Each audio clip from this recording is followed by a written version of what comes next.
This is Audible. Tantor Audio, a division of Recorded Books, presents Human Omega, Trapped in the Alien Jungle, by Eileen Glass, narrated by Joel Leslie. Chapter 1. Carter. Carter. Carter. Carter. Carter. No, I'm not having a stroke. Since sleeping through the alien bug attack on my fuel station, the initial part of it anyways, I got trapped without an escape pod. I've made 2 alien friends. Boyfriends.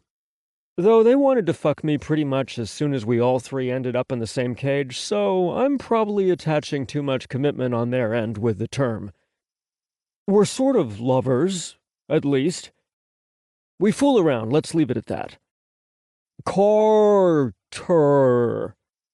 I am presently trying to get this alien lug, whom I've nicknamed Nibbler, to say Carter, which is my name, of course. This is a hell of a lot easier in the Tarzan movies. I've never had so much respect for the language interpreters of our past until now. You see, he undoubtedly gets that I'm trying to communicate something. What he doesn't understand is that I want him to repeat the word. And then, once he has the pronunciation right, I can try to assign the meaning of the word to myself. But that's way too advanced to even think about right now. If I can just get this large tabby cat with quills to form the syllables car and ter, I'm going to call it an amazing day and celebrate my progress. Instead, my guy watches me with rapt but utterly clueless attention, his tail making the lazy then fast swish that means he's feeling mildly frisky, I think. He's usually doing that when he's watching me, his eyes straying over my body instead of my face. Besides being smelly, covered in little cuts and bruises, getting very little sleep because we have to watch night and day for these slavers we escaped, eating raw fish and plants, sleeping on a layer of sheets above stone ground, suffering the intense changes of temperature from night to day, waging a constant annihilating war against every kind of alien insect on this planet, intelligent or not, etc., etc. You don't even want to hear about the prickly leaves I have to use to wipe my ass. Yes, besides all that, I've been having a lot of fun with these guys. They're gentle, despite being huge, having fangs and claws. And both of them love to deep throat. What more could you want out of your alien lovers? Well, I for one have never been the fucking leave kind of guy. We've been living together, surviving together for a long while now, and it's high time we learned each other's names. I can't even begin to guess theirs, and I can't seem to teach them mine. Carter! Carter! For the love of God, I just want to stop saying my name. I'm tapping my chest. I've also tried pointing at myself, and for the umpteenth time, I know he's not getting it, I just can't think of how to make myself any clearer, I put my hand toward the center of his chest to indicate that he should tell me his name. This totally works in Tarzan. You? I say with an exaggerated tone, hoping he'll hear the uptick as an indication that he should give me an answer. He seems to understand that questions are questions, at least. He's not getting the name thing, but he's not dumb either. Both he and his partner, Pitcher, who is above the cave on a higher ledge watching over us for his shift, have shown that they can assume what I'm trying to communicate. Only with gestures and simple requests, though, I'm now realizing. This is the first time I've tried to teach one of them my name, or a word for anything, and I thought it would be a lot easier. Nibbler looks behind him. My shoulders slump and I let out a long sigh. When he brought me berries, I moved the little pile of berries. When he brought me the magnetic stone doll I call Chibi Nibbler, I moved that behind me out of sight. And when he brought me some random trinket from the giant pile of stuff at the back of the cave, I repositioned us so that he would have the cliff at his back. Yeah, I've been at this all morning. And now he looks behind himself in confusion. No, Nibbler! Carter! I'm Carter! I pat my chest again, with both hands, but he's not watching. He gets to his feet and springs away, leaving the cave, and I call, "No, come back!" after him. I heave yet another great long sigh. Honestly, I thought we would have moved on to words for common objects by mid-morning. Now I'm starting to feel like this is going to take a couple weeks. I need to think on it and devise another way to teach them my name. I hear leaves and bushes knocking about, the little skittering of rocks now and then. Cautiously, I approach the edge to see what he's doing. The plants here are thick and the river is far below. It's a peaceful, calm place. But occasionally the bugs, the man-sized alien bugs, that is, not the minute-sized annoying insects, come clicking and snapping and tearing through everything. That is when we huddle in the back, in the darkness, clutching weapons and being absolutely silent. I peer down below. For now, there's none of that, and I crane my neck up to see Pykh watching over us. I can only find him because I've learned where his hiding place is by now. He has a few of them he prefers depending on the time of day. He's like a damn chameleon. And even knowing where he is, I don't see him for sure until a big leafy plant shakes. That is his hello. I raise my hand to him, and then his hand appears out of the foliage. Hello? We have mastered. And then Nibbler appears again, bounding up the incline. I step back from the edge as his claws and torso appear there. Springing the last distance is his favorite move, his claws digging into the rock. They don't wear down much, despite this activity. Pykh is far more reserved and calm. A bit older, I've noticed, by the lines around his eyes and, shall we say, the slight wear and tear of his body. Though both of them have many scars from suffering their enslavement. We're all pretty beat up after our ordeal, but I have some splotchy purple places and they don't. They don't bruise as easily, and their skin is always slate gray with thin black tabby stripes. Nibbler shows me what he thinks I asked for. A pretty little weed flower about the size of my thumb.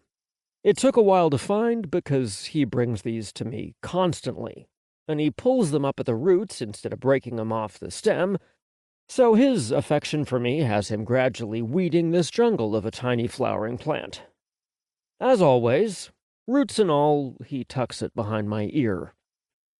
They are human in some ways. This, and in their facial expressions, which are mostly human as far as I can tell. Another long, disappointed sigh. But I'm hardly going to scold him for bringing me a flower. That's very sweet, I say and pat his cheek. He puffs up his chest, holds his tail high, and tilts his head to present his cheek. Through my own fault, giving them an innocent kiss has become their reward for good behavior.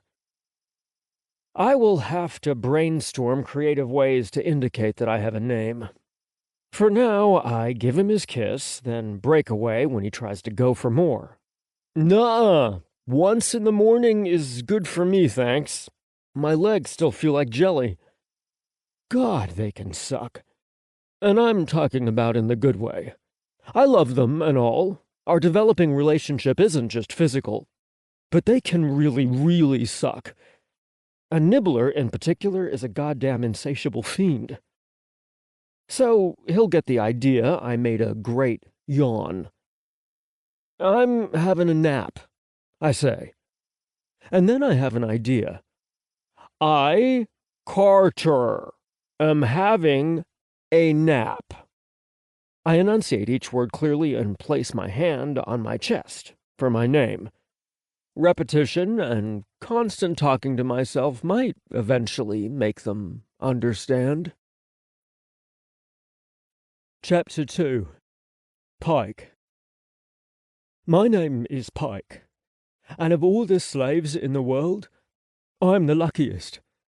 I used to serve the masters, cruel beings that did not care if we lived or died. They kept me in a cage all my life. I was born with them. But my cage mate, Seal, is a warrior from the mountains, and he has been free before. I have not. This is my first time.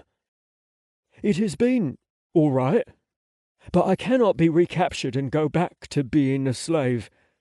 One, because I do not want to. Two, because the masters wouldn't let me even if I returned willingly. If they catch us, they get to do what they want with us, and that will not go well. We would be better off dying. That is why Seal and I have the agreement to separate and continue to the mountains by ourselves with the Omega. Only one of us to watch him if we are ever caught in a bad situation. So far nothing has happened, and I don't think it will. We watch constantly to make sure he is always safe. Seal used to be a warrior, fighting the masters and surviving out here. The only reason he was ever a slave was because of our collars, which the Omega figured out how to take off with the fertility idol. That is the figurine of the Pykh with a large cock. I frown and my tail swats the ground harder. There is no reason to be sleeping when we could be having fun, touching each other's bodies. I would purr and pull his naked form atop mine. He could sit on my chest. I don't think he would weigh very much. And somehow, I would have to figure it out. Maybe he could scooch up so I could suck his little perfect cock into my mouth. I would have to lift my head up for quite some time, I suppose. Or maybe he would lean over me, feeding it directly into my mouth. We would see. I would figure it out. I've never sucked a mate in that position before. They've all been too heavy to consider it. But I would be good at it, I bet. He did not invite me. Already he breathes softly, his eyes closed. Seal says I'm randy because I'm in my prime. I'm all right with it, and I'm not sure that he meant it as a bad thing, just a statement of fact. I like having fun with my mates. What I don't like is noticing how worse off the Omega is now than all those days ago when I met him.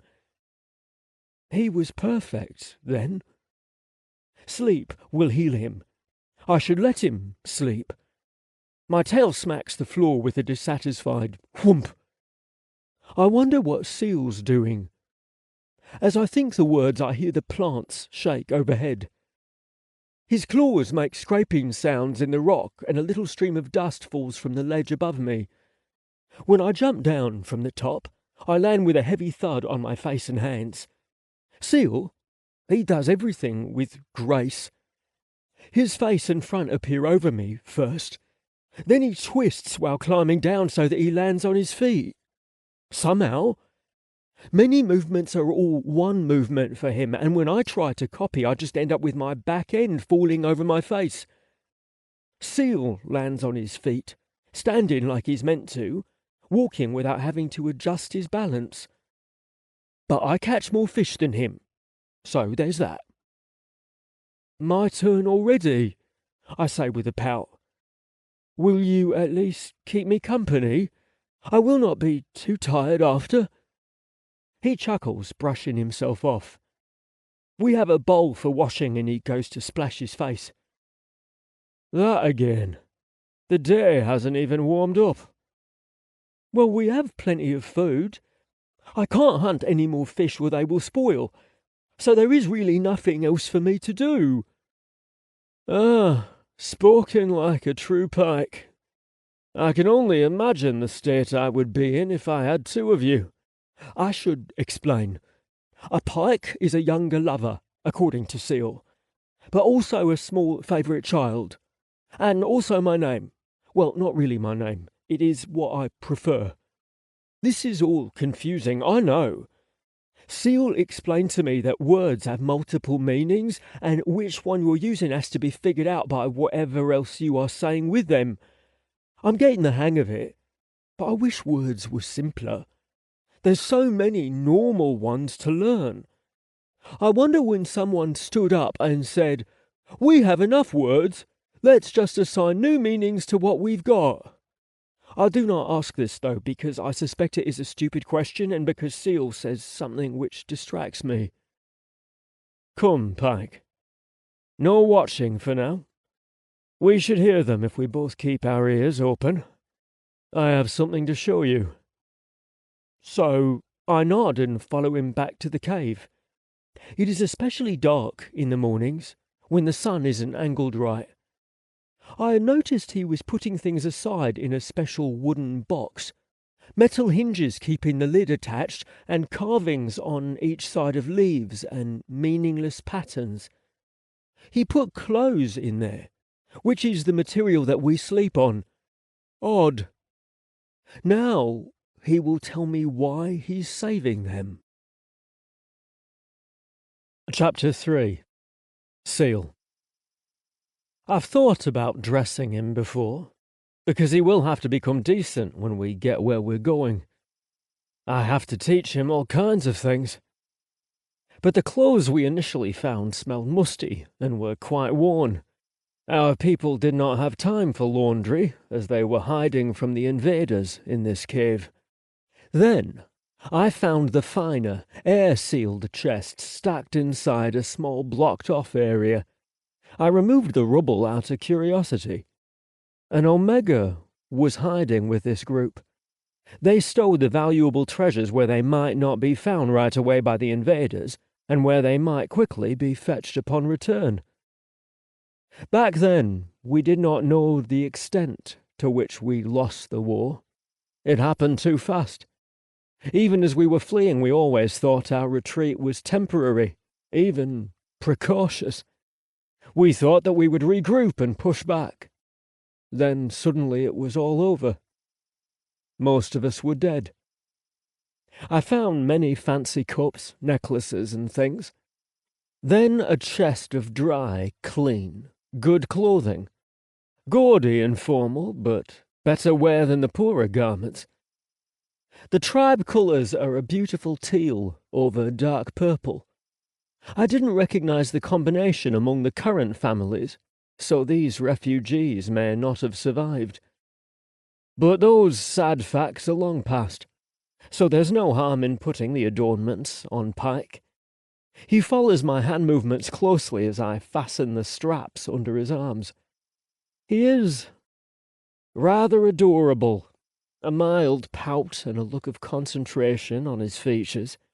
He's learning how the buckles go, and I take extra time on each one. A decorative silver emblem sets on his left pec, a symbol of two fish, sun rays along the top edges, and foamy water on the bottom for a house we've forgotten. A thin leather strap loops over his shoulder to keep the emblem from slipping during movement. From the emblem, a second, broader strap is half-chain. That part goes across his back and sets easily amongst the quills of his crest. Thin and light, but strong enough not to break. High-quality silver, though tarnished, for now. It meets with thick, comfortable leather, padded with fur where it touches his right shoulder so it won't chafe. It slants across his chest to join with the emblem, having many loops to secure weapons, pouches, jewellery, and all kinds of things. Unless he was very humble, he would present an assortment of useful and decorative items all over his body, and even in his hair. We've become more simple and practical since the old days, and that's an improvement, I think. He looks fine as he is, and I wouldn't want him to rattle with each step like a bauble seller. Pykh is made for movement, for physical feats. The only decoration I add is the tribe cloth. It starts under the emblem on his chest and follows through a loop to drape down his back. This tells everyone that you are honoured by an Omega, and part of his house. I say, tapping the emblem. It is important, and makes you better than everyone who isn't. He doesn't ask why, so I suppose no explanation is needed.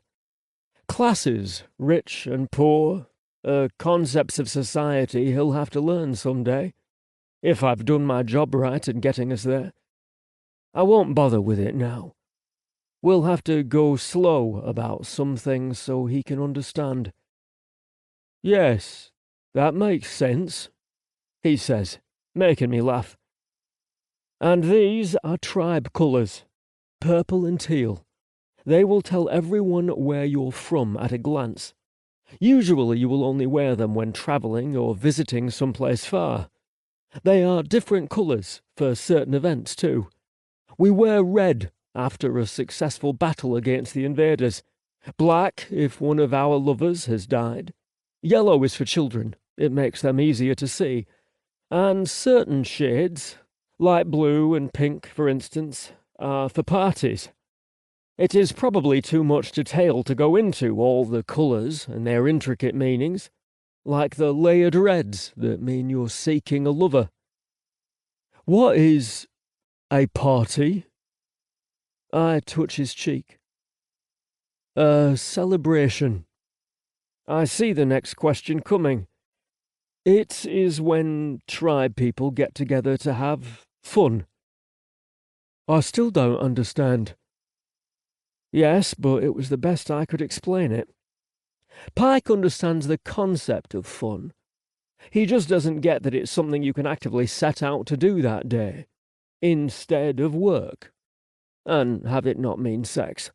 If having fun meant mating all the time, he'd get it perfectly. I know, I say, patting his chest and stepping back. Half-dressed, dirty and ungroomed, yet he looks so dignified to me.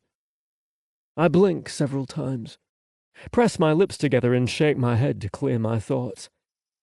My throat is unexpectedly tight. I will show you what celebrations are. Someday. I promise. And now this piece. Thank goodness this next part makes me smile. Dressing him was supposed to be amusing, not bring me to tears. The belt goes on his waist with only one extra notch to spare. It's a heavily ornate piece by today's standards. Before the invaders, my people must have had a lot of time. It's silver and gold with a blue stone called Wevar, deep water, to match the tribe emblem. Hard to believe that whoever wore this would have had 2 or 3 belts, all different designs. Nowadays you only keep one, and you make sure it's in good repair. They are simpler designs too, unless you're an Omega. It's heavy, Pykh remarks, shaking his hips about.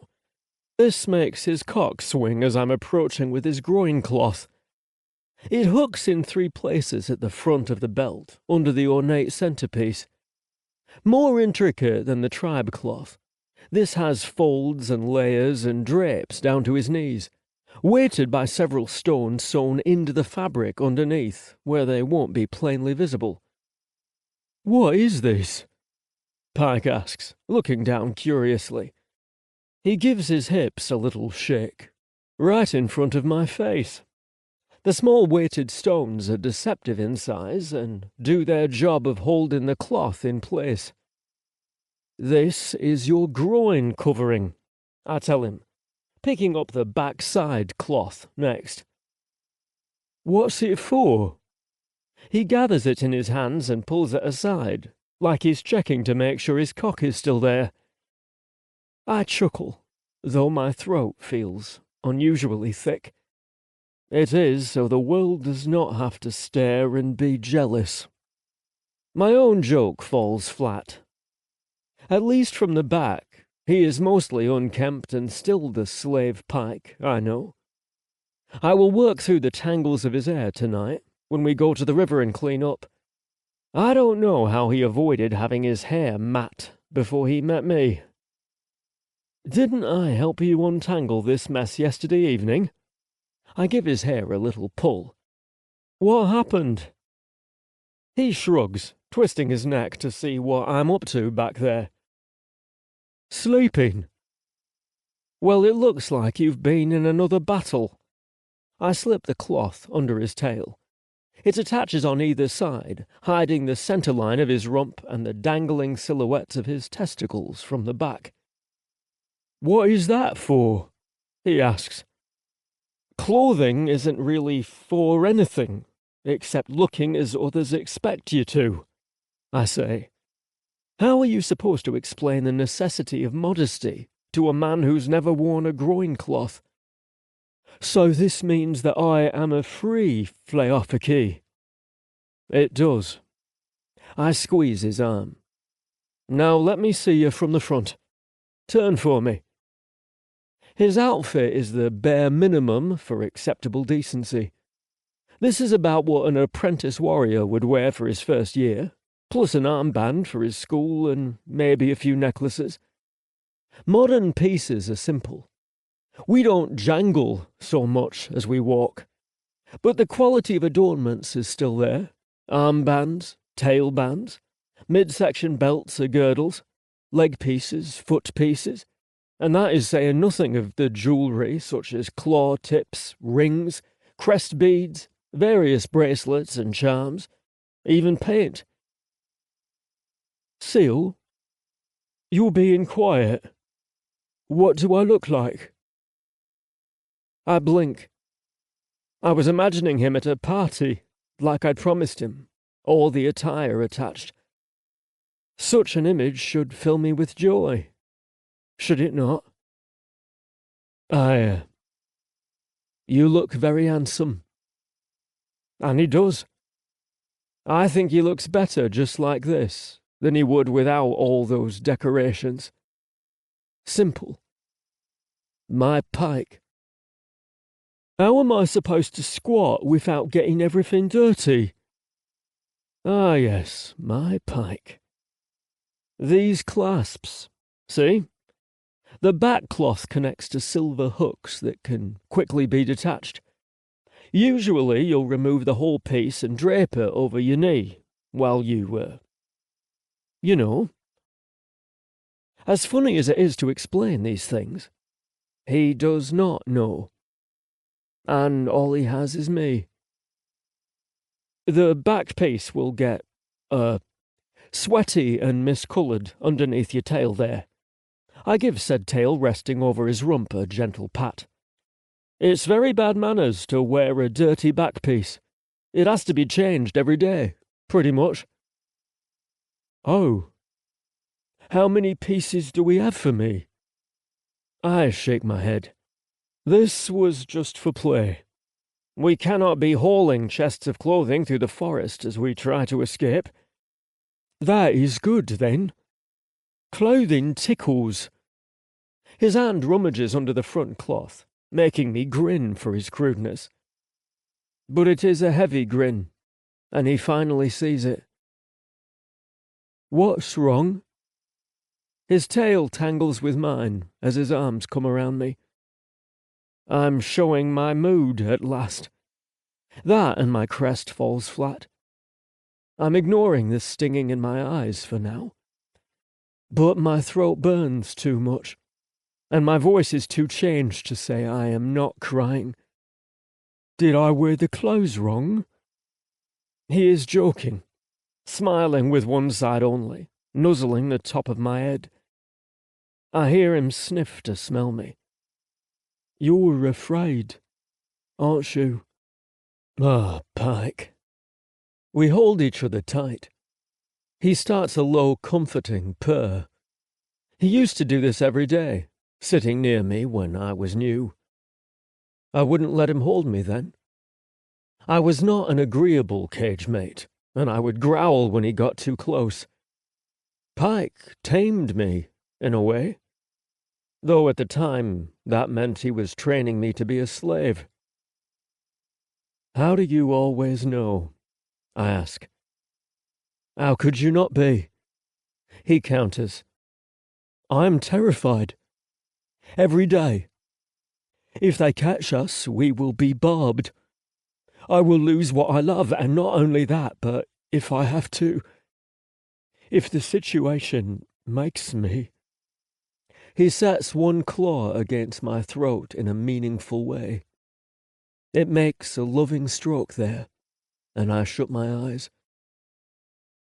Thinking only of the Omega lately, I hadn't considered doing the same to him.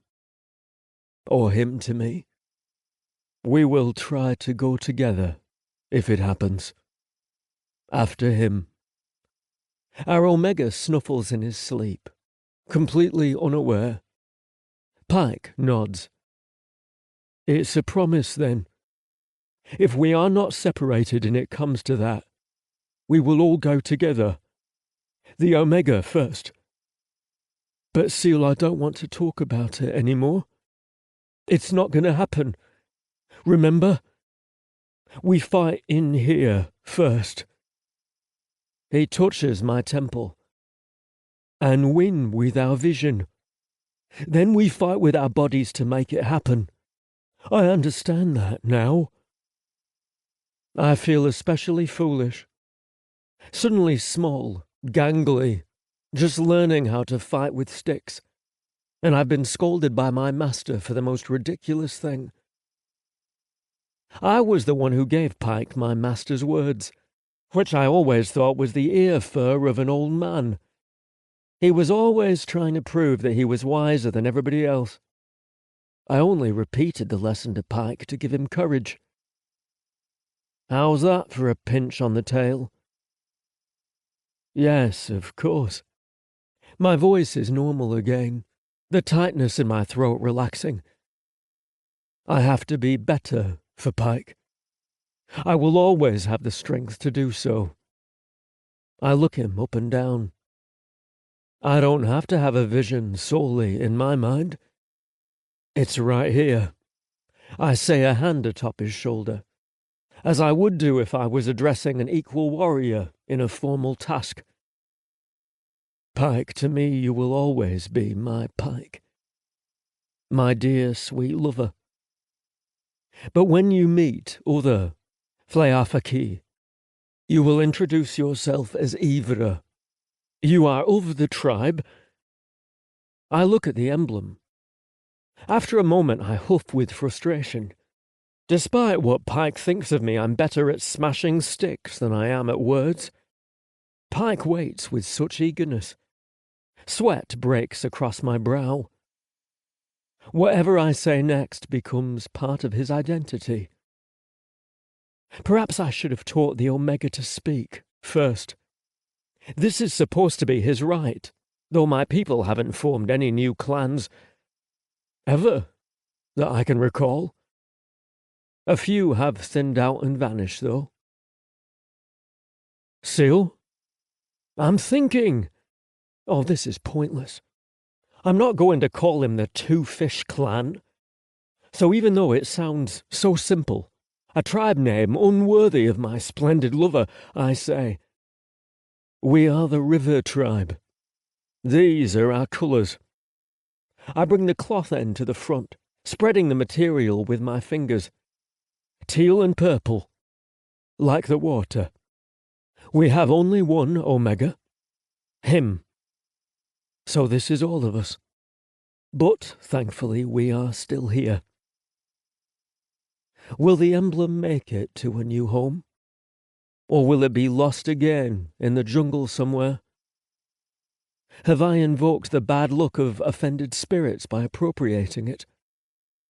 I don't believe in such things.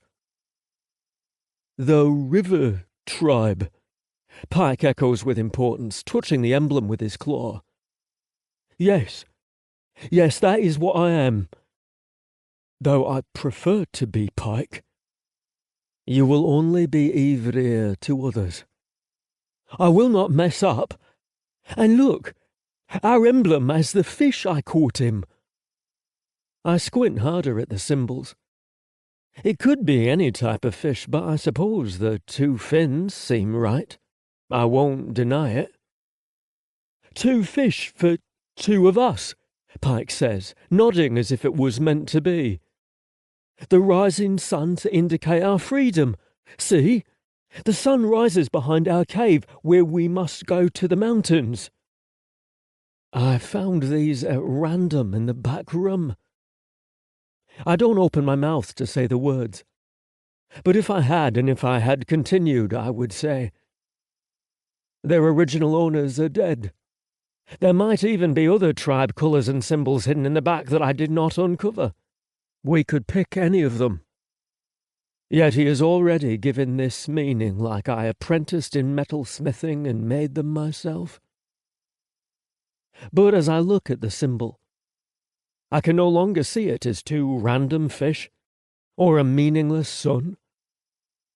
Pyke's interpretation is creative and permanent, a lesson of what was to come. But even I touch the emblem and feel sincerity. I suppose we can take the clothes with us. The chest pieces, at least. But then, where is the Omega? Pykh says, frowning at the emblem. There are 3 of us, so he should be here. I already know that one, for I was thinking of how perfect Pyke's interpretation of the symbol was. He doesn't need to be on the crest, because if one of us is wearing it, that means he is alive. Everyone who looks at us will know that he is cared for and well. Chapter 4. Carter. Well, it's later in the day, and my guys are wearing stripper gear, I think. I'm not sure. They look kind of like they're dressed up for Gladiator theme night. Big, heavy belts, one on their hips and one across their chest, kind of like a holster. Only 2 ideally placed cloths cover their junk. And I wouldn't call it a covering. I'd call it a tease. Pitcher kneels next to me. A simple gray cloth draped on his arm, and I reach out to touch the design on his belt, feeling the grooves. It's ornate with several inlaid stones, heavy and solid. I'd be disappointed if alien clothes weren't unusual and sexy, somehow. Though I'm kind of wondering what purpose this is supposed to have. I mean, I can pretty much still see everything. And I would see everything if there was a strong wind. The silliness leaves my mind for more important matters. Who is keeping watch right now? I cope with being the only human on this planet by pretending like everyone can understand me. Pitcher wants to show me his gray cloth thing, but I push him away and stand to go to the cave entrance to look over the edge. Now I see why Pitcher isn't up in his perch. There's a mist over the river below, nearly covering the tops of the trees, so he wouldn't be able to see much anyway. I listen for trouble, just in case. For a long time. Pitcher comes to stand behind me, slipping an arm around my waist. He's probably afraid I'll fall over the edge. There's few sounds out here. Birds, I think, calling back and forth. On an odd day, a critter will shake the branches in a tree somewhere. The only animal life left out here is whatever's stealthy enough to avoid detection. I haven't seen much.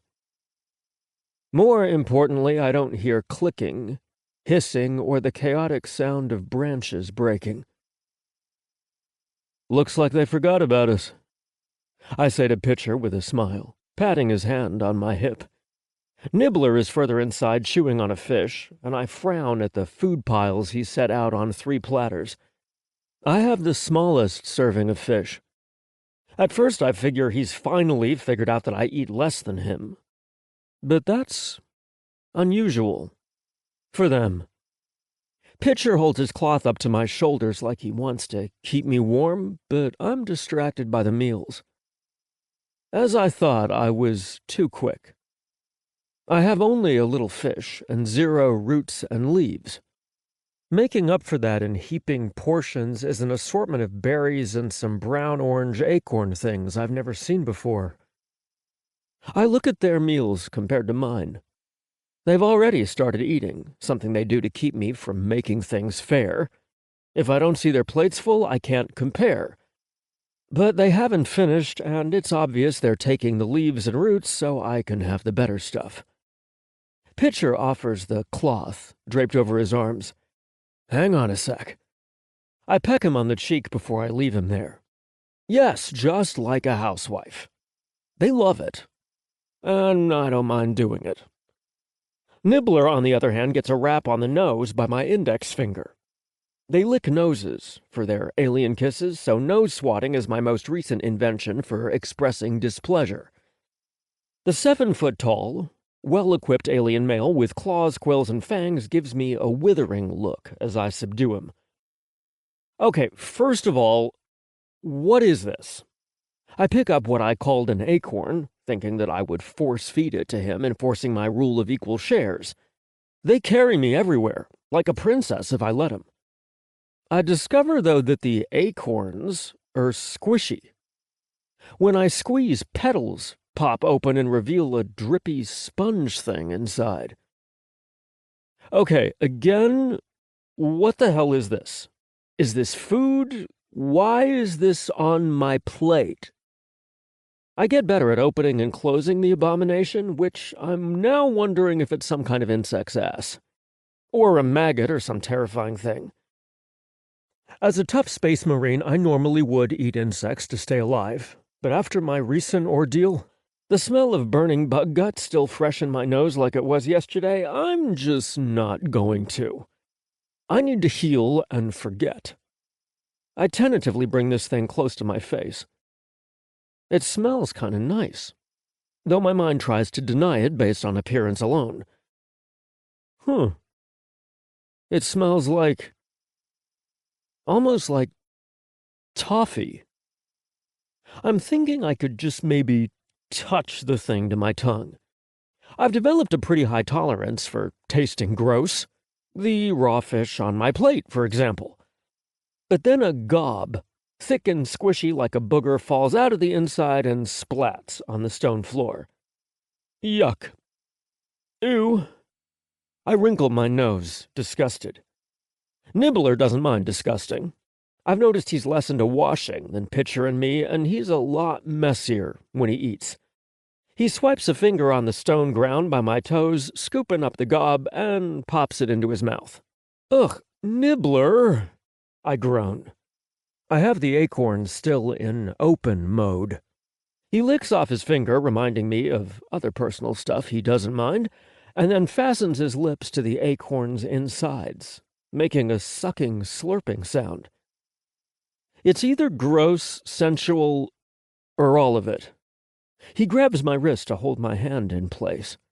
His eyes lower with satisfaction. I'm feeling hot, especially in my cheeks. He finishes the acorn's pulpy insides with a slurpy pop, and now there's just a skinny yellow rod left inside, sucked free of whatever that was. Should I try this new food or refuse it on principle alone? It smells so good. Suddenly Nibbler is coming at me, mouth open with yellow goo inside, his hand reaching for the back of my head.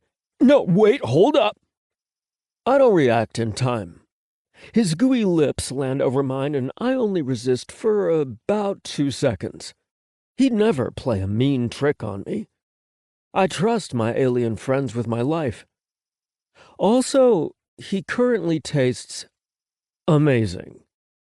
I take his face in both my hands and greedily swash my tongue around in his mouth, slurping his saliva, swallowing with a long, hungry moan.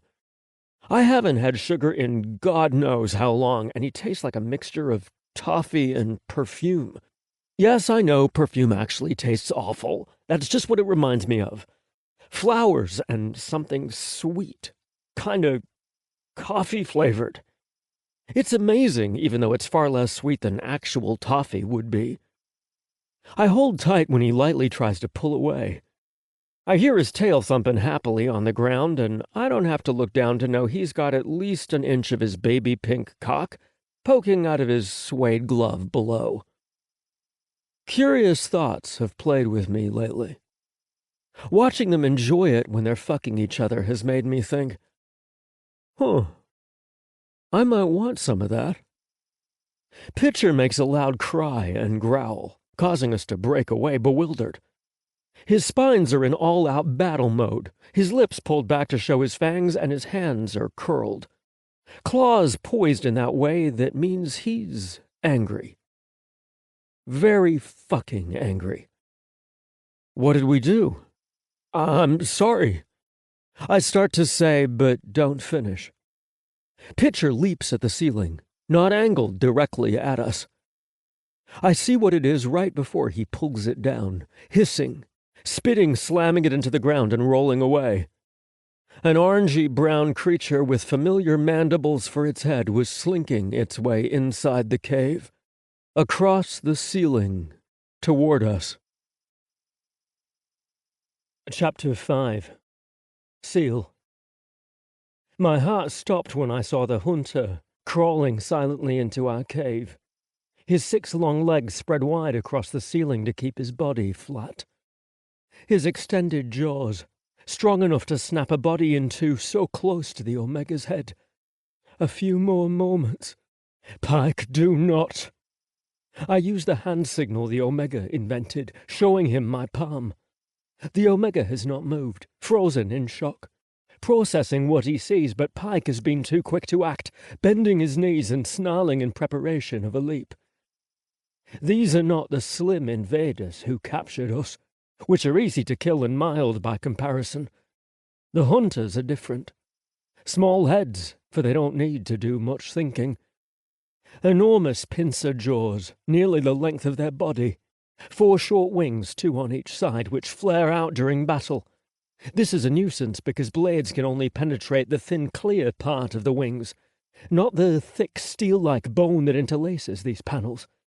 And that is troublesome because behind them the hunter has a 2-pronged, bulb-shaped stinger that curls up when not in use, but can unfurl and jab in the blink of an eye. He holds the stinger up high now, pointed at my 2 loves. The Omega scrambles away from Pykh, going for the light sword, no doubt, and the hunter's jaws swivel that way. I have to get its attention. Roaring, I leap forward and dig my hand into a crevice of its armor, where the tail curves up. If this was a normal invader, I would do damage. But the hunters are their war machines, brought out when they want something dead, rather than captured. The orange parts of its body are invulnerable. The tail, the legs, the head. The only part that can be attacked to kill it is the yellowish center body. Hard to get to when the wings can lift or lower to guard its top and the sides.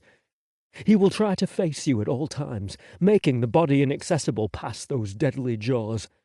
I am in the safest place, at the back, but I must move quickly to stay alive. I try to go the best way, where I will reunite with the Omega, putting him behind me before he can make the mistake of trying to use the light sword himself. Neither of them understand what they're up against. If I have the light sword, maybe I can. But it does not work that way. The hunter turned so that in order to go the best way, I would encounter his jaws. His extended wings herd me further back, and I look behind me at the fall below, realizing I don't have much room left. There is the steep, narrow path that we took to get here. I could lure him out if I could get him to follow me. Is it time already for what Pykh and I talked about? No, I don't like this.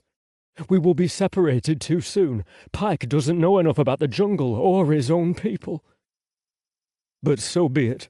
Take the Omega and go! I shout so he will not waste long waiting for my return. Oh no. I have never explained hunters to him. He doesn't know anything. The hunter's tail lifts. I will not have long now, but he must know. Leave right away! They are the eyes of the herd! I don't dare stay a second longer, that tail in full position. It moves too fast to see. I will have no warning. I pivot to run down the mountain, but then Pykh strikes. No! He tackles the tail, his claws digging with all his strength, his teeth too. That is a mistake. I want to rush forward, but those extended jaws, several sharp points like blades, can entrap a target at merely the ends and cut him through. The hunter shimmies his tail and Pykh holds tight. So it unfurls its tail all the way back, slamming the ground with Pykh still attached. I snarl, but I am useless. Except as a teacher, for what little time we have. You can only attack the middle. Where his body turns yellow, everything else is pointless. His attacks... Pykh gets to see this lesson instead. There is no warning, no telltale sign.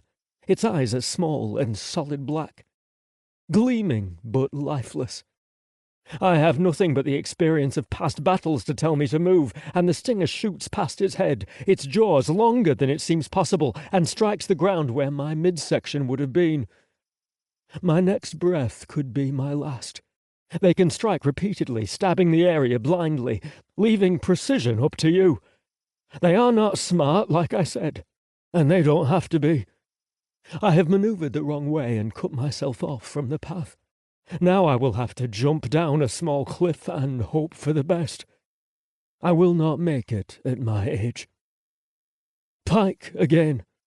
I do not have time to shout, as I did not see him behind the creature, jumping over the same direction as the tail, landing alongside the stinger next to me. I bare my teeth and growl at him, for there is not enough words and insults to express my rage in a single moment. This is exactly the opposite of what we agreed on. We aren't supposed to be in deathly danger together. We had a plan. One of us always should flee with the Omega. He cannot fend for himself in the jungle, even if he survives this. Those jaws lunge at us. I go one way, Pykh goes the other. He yells, and I see his arms folded across his stomach. No. It will be me, then. I am supposed to flee, but not over the side and toward the invaders' equipment like I planned. Away from the escape route. Now I am the one who should take the Omega and leave him behind to fend for himself. It's what we agreed. We made an oath. I am not sure. But now the Omega approaches with a light sword, and the hunter is distracted. This is because of his senses. Any sort of light will draw them. He turns to fully face the Omega, and I use the opportunity to dart to Pykh, grabbing him and tackling him to the ground with me just as the tail passes overhead. It would have knocked him over the edge. That was stupid. Let me see. I rip his hands away. I hope the Omega's all right, but you must understand, it often happens this way. The edges on the jaws are sharper than they look, sharper than the edges I file on my claws. A new warrior gets close trying to distract him, encounters only that sharp edge instead of getting snapped in half, and praises his success, only to discover that his abdomen has been sliced open. It is a long, thin slice, and my stomach bubbles with the rise of vomit. But he plies at it himself before I can stop him. I can already see the grey insides of his gut slipping out. But it is only in my imagination. I hang my head, trying to breathe. It is only my imagination. I hear the stinger strike rock. The Omega. He strikes again. Again, I can't see. I have left him, but Pykh springs out after me. The Omega so close, well within jaw's reach, and the hunter is pivoting, sweeping those blades across to clear all the area around it. We do not think. Though it is not a good idea, and not what we agreed, we both launch ourselves at the hunter, landing on its back. I gouge at the eyes, a vulnerable place, but the lack of sight does not slow them down much. Pykh hangs off of the tail, clawing and scratching, which the hunter does not seem to notice. The Omega faces him alone, and as the jaws swing by, I'm certain we've failed. He drops to the ground, matching my vision. But then he springs back up from flat on his belly to standing, the jaws having passed over his body, and he runs at the hunter with his light sword pointed forward to gouge. His war cry sounds almost like a child to me, but his deadliness is greater. He has the snarling face of a warrior. Pykh and I leap away at the same time. It is coincidental. Unthought of, I mean, that we are standing together, safe as the Omega plunges the light sword into his exposed side. Into the yellow. Then pulls it out, fluid gushing, and the Omega is unconcerned. He raises the light sword again and hacks this time, cutting through the middle. I grab Pykh and pull him back as the hunter bursts. They are the only invader that does that. Instead of bleeding like a normal animal, a flood of pulp and fluid spray everywhere. Chapter 6. Carter. Shit. I wasn't expecting that. I ducked for most of it, thank God, but I've got bug juice tickling my cheek, splatter striping me from my face down to my hip, and smelling like... oh, not good. Like someone took a smelly gym sock, wetted it, and stuck it in the microwave. My stomach does a lurch that makes me locate the rock ledge so I can hurl, and I've been eating some disgusting shit, including raw meat since I came to this planet. I focus and urge my muscles to relax. Just because Nibbler got me those acorn things that actually tasted good, and I suspect they were hard to find. We only have enough for a few per person. Oh, but the memory of having to suck out the gooey inside is almost enough to close the deal on me vomiting. I shield my face from the sight and the smell, but I aim my mouth toward the ledge just in case. Nibbler is on the ground holding his bloodied side. Pitcher kneels beside him, looking under his hand at the wound. God, I hope they're okay. They just missed the explosion of yellow and pink chunks by ducking at the last possible second. I want to go to them right away, but a clean path is impossible. When I have my stomach centered and nothing about to lurch up, I have to crane my neck back and admire, with disgust and awe, the mess I've made.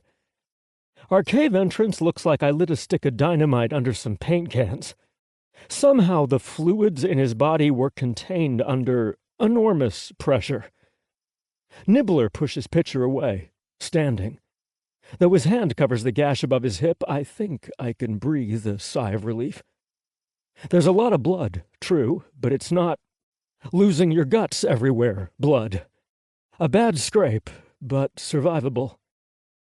Unless it gets infected. And speaking of toxins, I wipe my face carefully in case these bug juices are poisonous. I don't trust the pink stuff. Nibbler doesn't give two shits about the mess. He comes charging through and even finishes the bug off with a swinging kick that sends his bottom end rolling sloppily over the side. It was manically, blindly trying to finish us off, it seemed. And now I watch it tumble and splat down into the trees. Liquefied guts spilling over the plants. His other end seems sad. All those spindly legs slipping and sloshing, trying to lift his head up, but his own giant mandibles weigh him down. I almost feel sorry for him. Until Nibbler is crushing me in the tightest hug ever, and my brain comes back online to process reality. I shake my head, blinking. Even as Nibbler is fussing over me, I look down and see the red dribbling over his hip. Yeah, no, fuck this bug bastard. I want to take this saber and cut him in half the long way, too.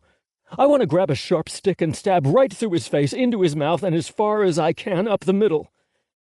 Shit. I'm shaking, and my head feels like it's 1,000,000 degrees. Pitcher takes care of the head half before I can get to it, grabbing one leg like a handle and hauling him over our cliff.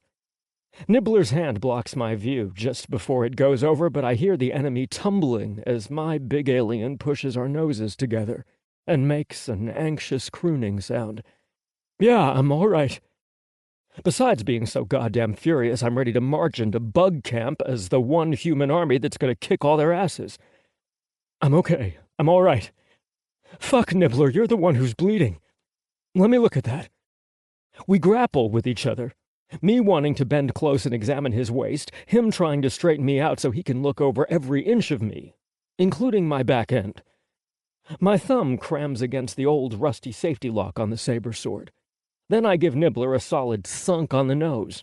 He startles, his face twisting in shock and indignity, his tail arching high with the end all fluffy. I don't speak a word of his language, yet I feel like we're close personal friends. I know him. And I jab the saber handle sideways up to his throat as if it's a hunting knife, giving him a stern stare. Hey, they're bigger than me. By a lot. And if I don't hold my own, they'll treat me like a fragile princess all day while they're starving and bleeding to death. I said, let me look. Nibbler is far more chivalrous than my other friend. If chivalrous is even the right word to use about one guy to another, Pitcher is the sensible one. With a little... Okay, with a lot of insistence, that is.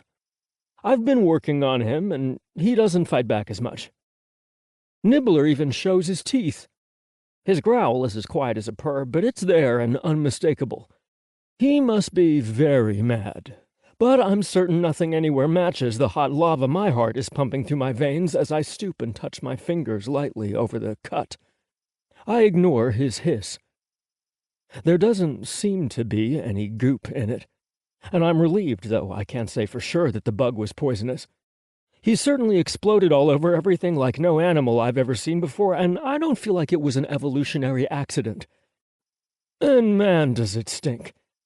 If I had to guess, I'd say that the boss bugs that are hunting us have sensitive noses. Insect feeler things. Whatever.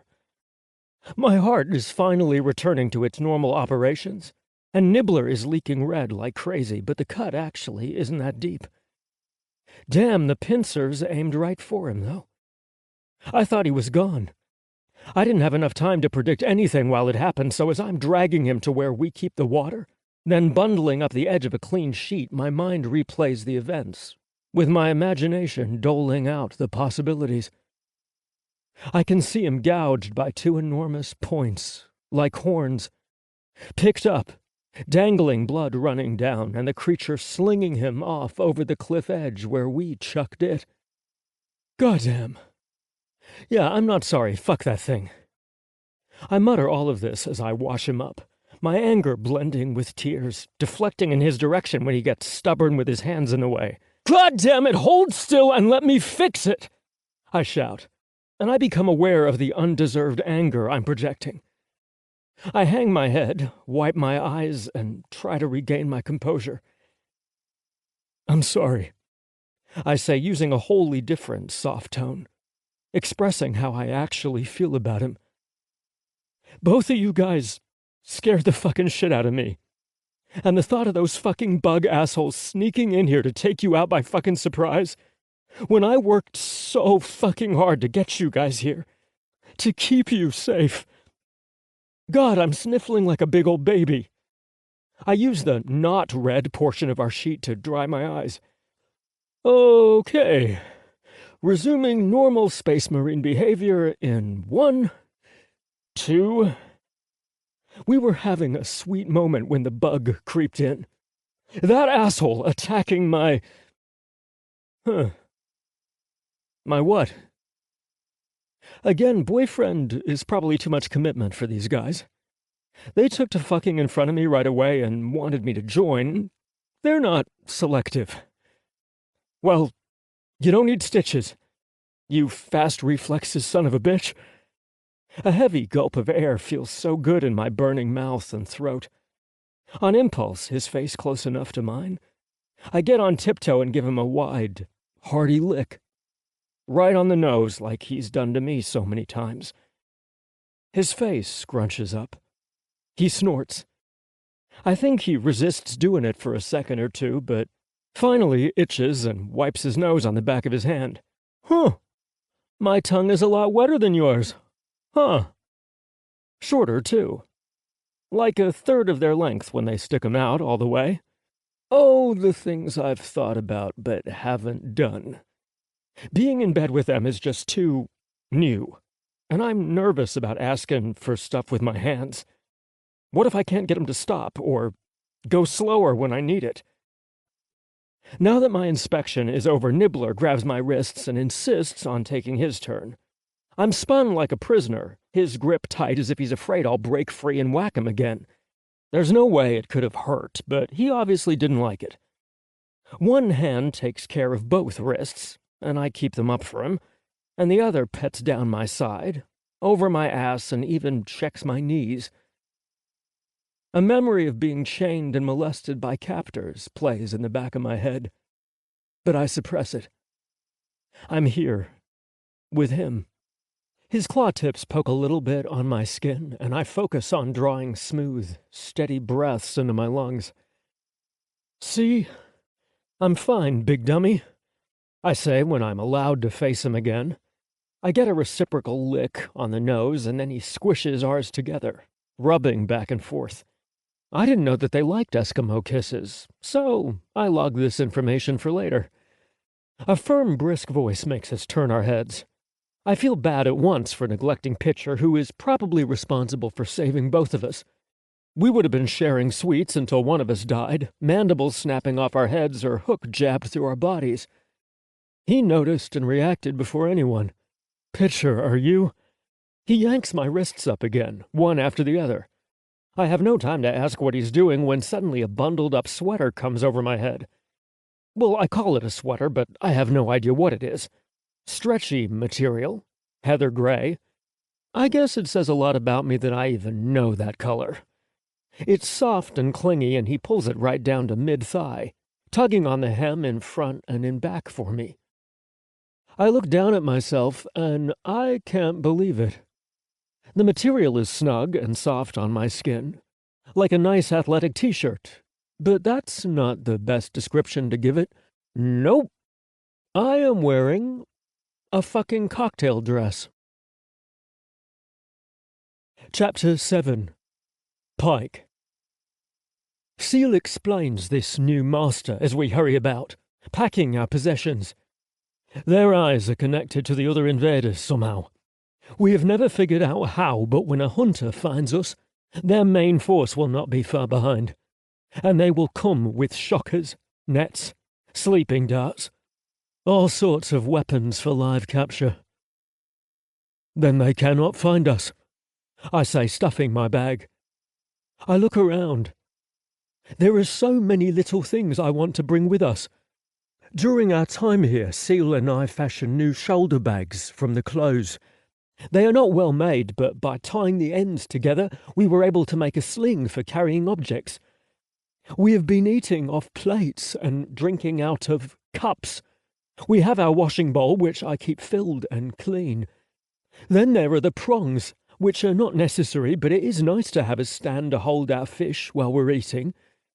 And then there's the ukiut, a musical instrument. It has a carrying case of its own, specially crafted. Seal helps me disassemble it and puts all the pieces where they go. But I can already feel that we are taking too long and the ukiut is heavy. The Omega wants only to bring a shoulder bag for water.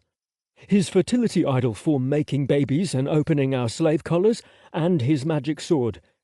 He also takes one of the clothes off the floor and drapes it around his shoulders. He's deeply frowning the whole time, tugging on the outfit Seal made him wear.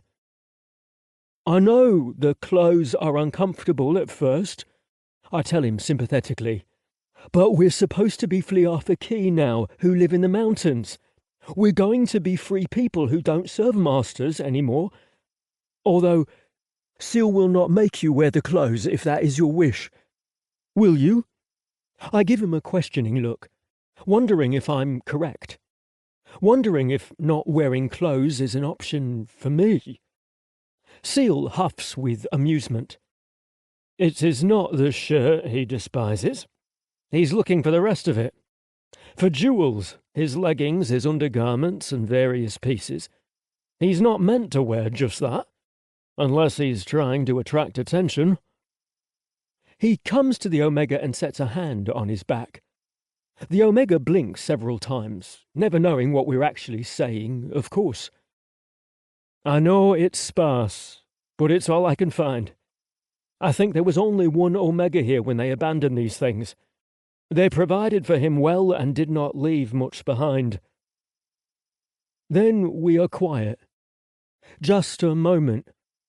There's too much rustling beyond us, further down the river. Seal takes the magic sword and walks to the back of the cave. I cannot figure out how to carry everything, I say, trying to keep the sling over my neck and hanging on my side, irritating my crest while having my other, better shoulder bag go the opposite way, and trying to pick up the ukiut case as well. It's too much. Then leave it, he says. The Omega starts to follow after, and soon I will be alone.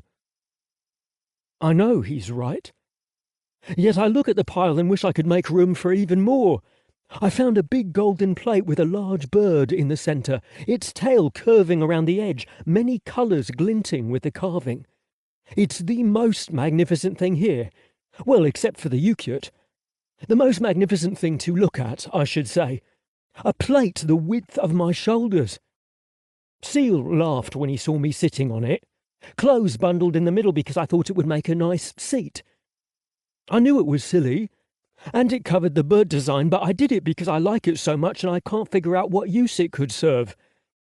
Seal said it is for looking at, and that I understand. I propped it on a wall and gave it much looking at since then. But I've also been trying to find another purpose, thinking it over every evening. Because without a greater use, I cannot justify dragging it onto my back somehow. It is such a heavy thing, but so glorious. How can I just leave it behind to be forgotten in the cave? The masters do not understand pretty things.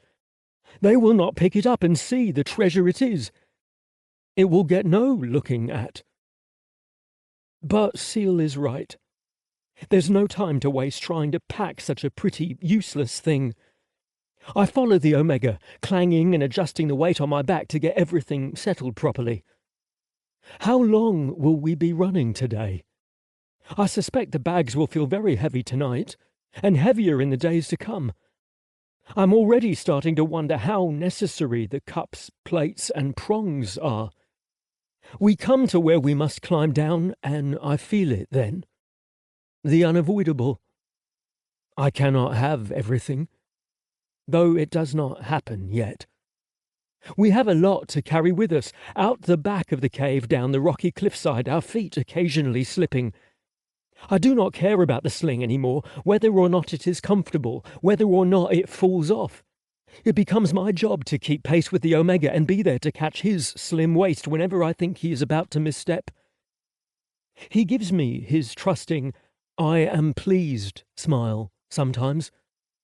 In certain places he uses the clothes from his carrying bag as a rope, having me hold one end while he lowers himself down. Seal stays ahead, always choosing the way, but always very close by. Sometimes he doubles back and guides the Omega if he must drop a short distance. I must jump on my own. I'm too big and heavy for help, and Seal cannot be expected to stay behind for me too. We will be too slow. So again, I regret wanting so many things, but I cannot think of what to leave behind. The heights scare me too, and I must land with a big, heavy, clanging thud. Little items like a fork or a cup spill free and tumble the rest of the way down. Everything I lose I cannot get back. Pykh! Watch me and do the same. Seal calls and vaults over a steep drop.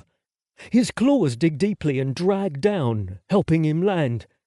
Try that! He shouts up. Then we help the Omega get down, using the clothes in his bag for a rope. It is my turn. I hook my claws into the same grooves he used and let them hold me as my weight goes over the ledge. It is frightening. I would rather tell Seal I cannot do it, but with the masters coming and I can hear their distant screeching, I have no option for being scared. My claws dig the grooves deeper, slowing my fall and allowing me some control. I still land in a heap, hurting my knee. I get better at it on the second try, though. I can drop very great distances this way, and Seal must have seen the discovery in my eyes. Do not trust your life with it, he tells me after the second drop, helping me up. It is common for adolescents to break a bone as they learn their limits, but I cannot afford to nurse you back to health. Only take the cliffs you can jump down on your own. Use it to help you fall gently, not to save your life. I agree, though I break this promise twice already on our way down. Our poor Omega must let go of his rope and let Seal catch him beneath. He wraps his shaking arms around Seal's shoulders and clings while my mate purrs and soothes, until I am there to rub his back and kiss him by licking his nose. Then Seal immediately starts picking out the way again. The ground is far below us, farther than it is on the other side where we came from. The rock is like a single great claw cutting into the forest. Getting down is slow for us. Not so for the masters. Seal and I hurry as we hear them clicking around, their chatter carrying far. I must imagine the excited scuttling of their feet and vibrating hum of their bodies, but I can hear it as plain as the Omega's little oof now and then. They will be very excited, and I have heard the chaos before, when something terrible happens. My crest wants to rise and stay that way, making the bags extra difficult. Looking up at the cave entrance, all those sounds in my head, it is easy to make the decision. Though I'm glad Seal isn't watching for this. It hurts too much. I remove the sling with our cups. I leave the Ukurt on the cliffside where it won't fall. When I catch up to Seal, he notices, "You will have the finest Ukurt when we get to the mountains. You will see I'll shower you in gifts you don't know what to call yet. And when you get tired of exploring every new thing, you can choose from a pile in your home the items that will form your identity. Will you be Pykh the Ukurt musician? Or a warrior like me? Or perhaps a hunting master? You've already shown aptitude with fishing." He pulls me close and licks my nose. I know he's trying to make me feel better, so I nod and say nothing else. His hold tightens. "I promise, Pykh, this is not the end, and that is not the only Ukurt in the world. It wouldn't matter if it was. My mates are more important." We push very hard onward after that. The Omega bites at us in his chirpy tone when we try to cuddle him after his falling. "Go, go," I imagine him saying, waving his arms at us, though it is a lot of angry words for me to be correct. The only thing I am allowed to do is brush the dirt off him after we land. And it is good, he hurries us.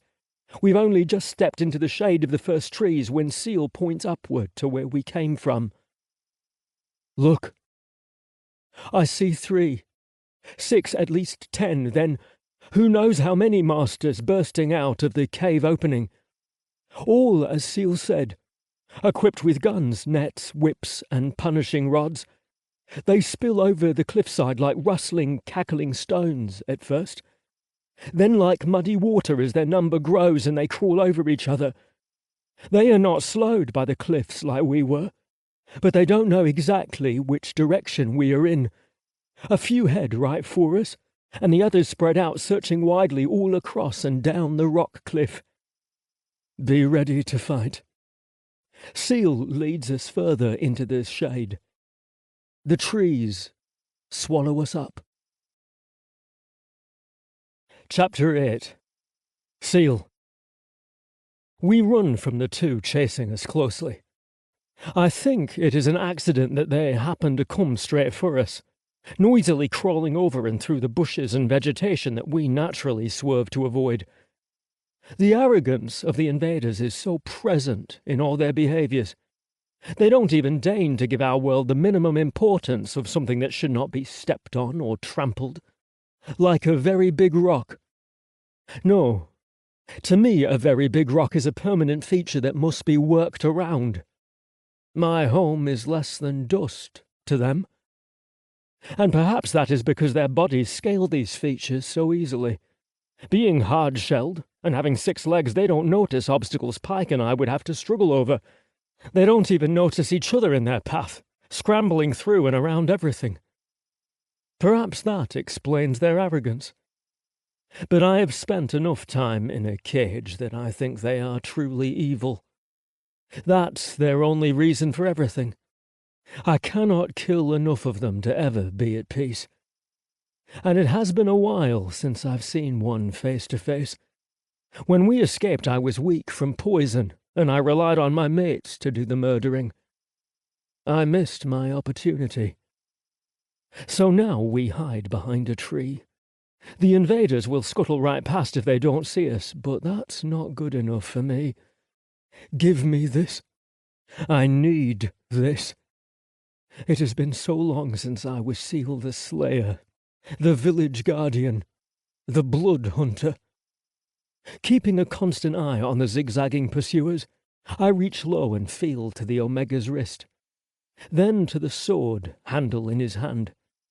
I make a small, questioning tug. His fingers loosen and he gives it to me. I dart from our hiding place to another tree. Now their arrogance will result in stupidity and their own death. That is the benefit to it, I suppose. I am not a worthy opponent in their eyes, and so they have never learned to avoid my favourite trap, the one we teach first to new comrades. They follow straight and dumb for my new hiding place. But I am a Pykh, and this is my home. I go up the tree with my claws, and my spirit sings with a familiar old dance. The pursuers part to catch me from both sides at once, and I am lying in wait for one. I spring from the tree and land with my sword in his back. He shrieks, so I cut him from the centre to his head. His lungs and voice will not work any more. I would always make their deaths as gruesome and painful as possible if I thought their agony meant something.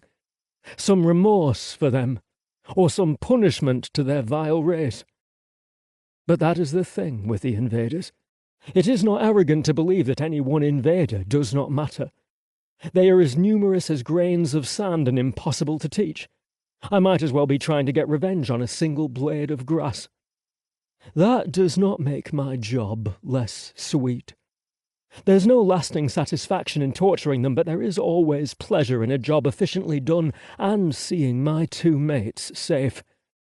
The other invader comes around, making that excited screech, not caring that his comrade is dead, only gleeful that he will be the one to kill me. He comes with a shotgun, making that high squee that means it's ready to fire. I was expecting that. And he was not expecting me to be in the air as he came around.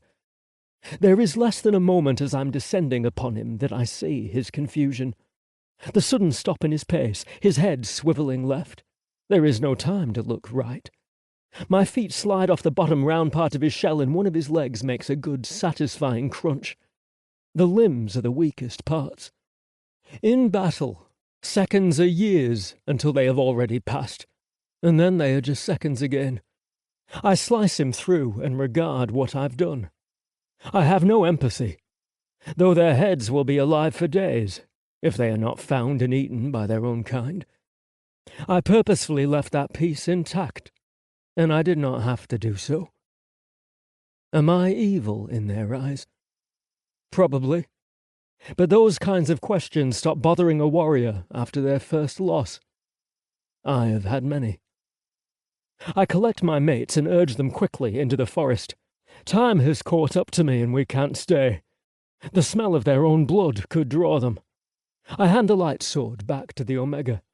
I would rather he keep it, since he is adept with it and without any other defences. Single file? I remind Pykh in a panting breath. It is a new phrase I've taught him, along with several surviving tactics. He knows to swerve through the forest to make any pursuers become lost as to our real direction. He knows that careful movement is better than fast, especially in a panic when we can't afford mistakes. And we never lose sight of the one directly in front of us. For him, that means watching the Omega's back, keeping him in view, keeping them safe. For the Omega, well, it is hard because I cannot actually teach him anything. But he seems to have gotten the idea on his own, keeping the right distance from me to him. His step is naturally quiet and he always avoids rustling the leaves when he can. He has good instincts, and it worries me to say they are a fighter's instincts. I have wondered where he comes from, and my conclusions are never good. I suspect his home is like mine, but worse. Recently invaded and without the buffer zone of the mountain cliffs and cold climate to keep a portion of his people safe. That is the only way an Omega could ever be captured to become a slave. We move through the trees and plants for hours, or so it seems.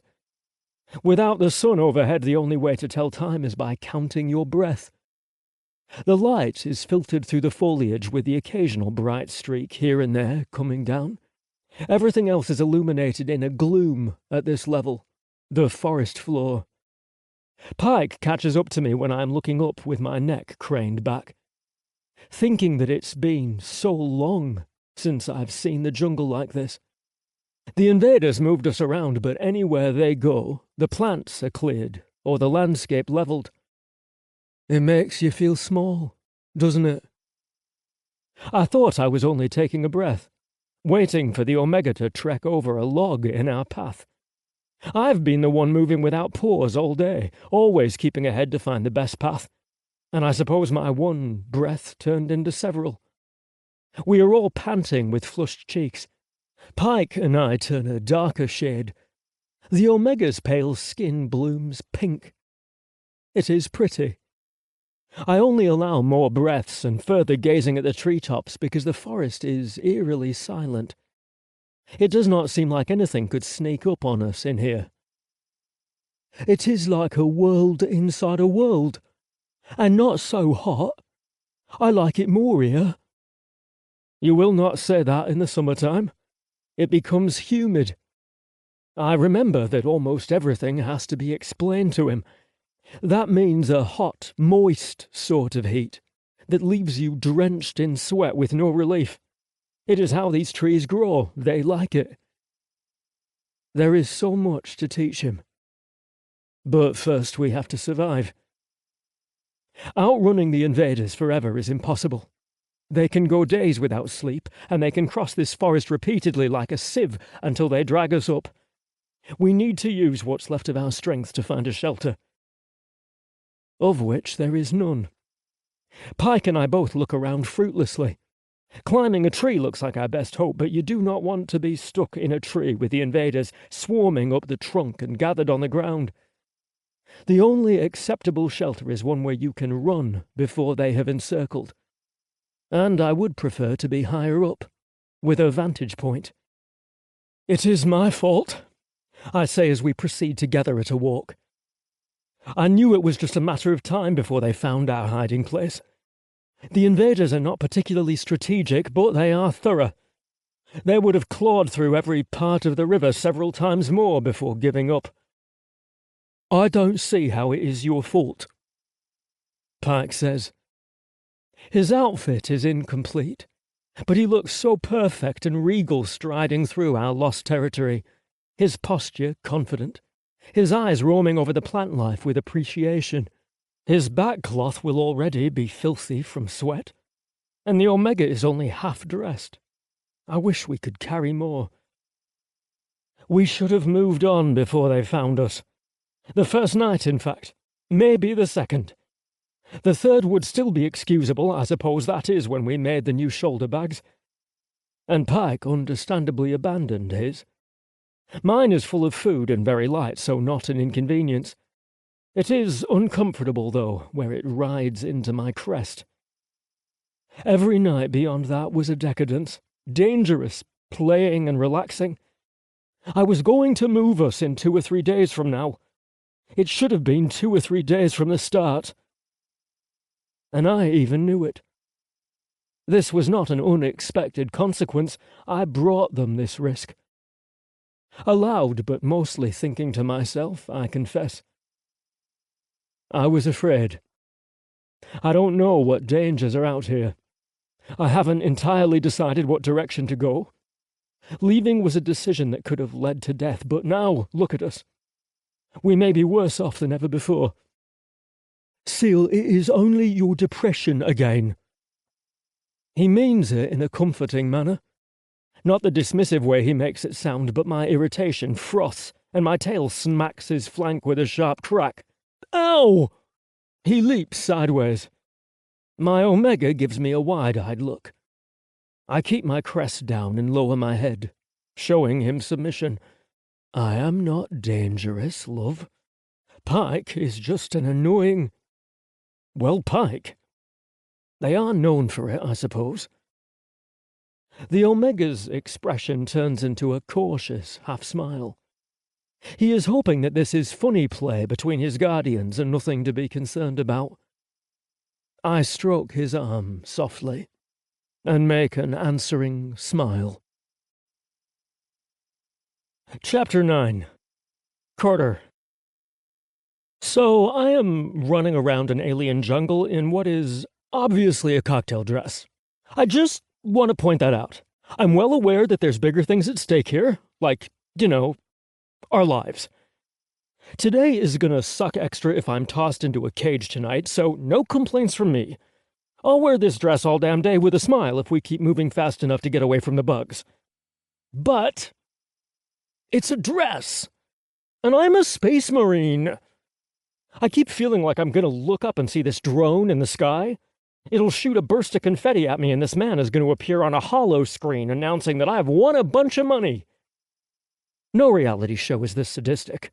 Well, not on civilian channels, anyway. But I keep having this irrational feeling like I'm doing something wrong with my outfit. It's like that kind of dream you have where you show up to work naked, except I'm wearing a skin-tight mid-thigh dress for Space Marines ziplining in to rescue me. There are several reasons why I don't take the dress off. And for the sake of my dignity, I list them all for the imaginary friends and family in my head. 1.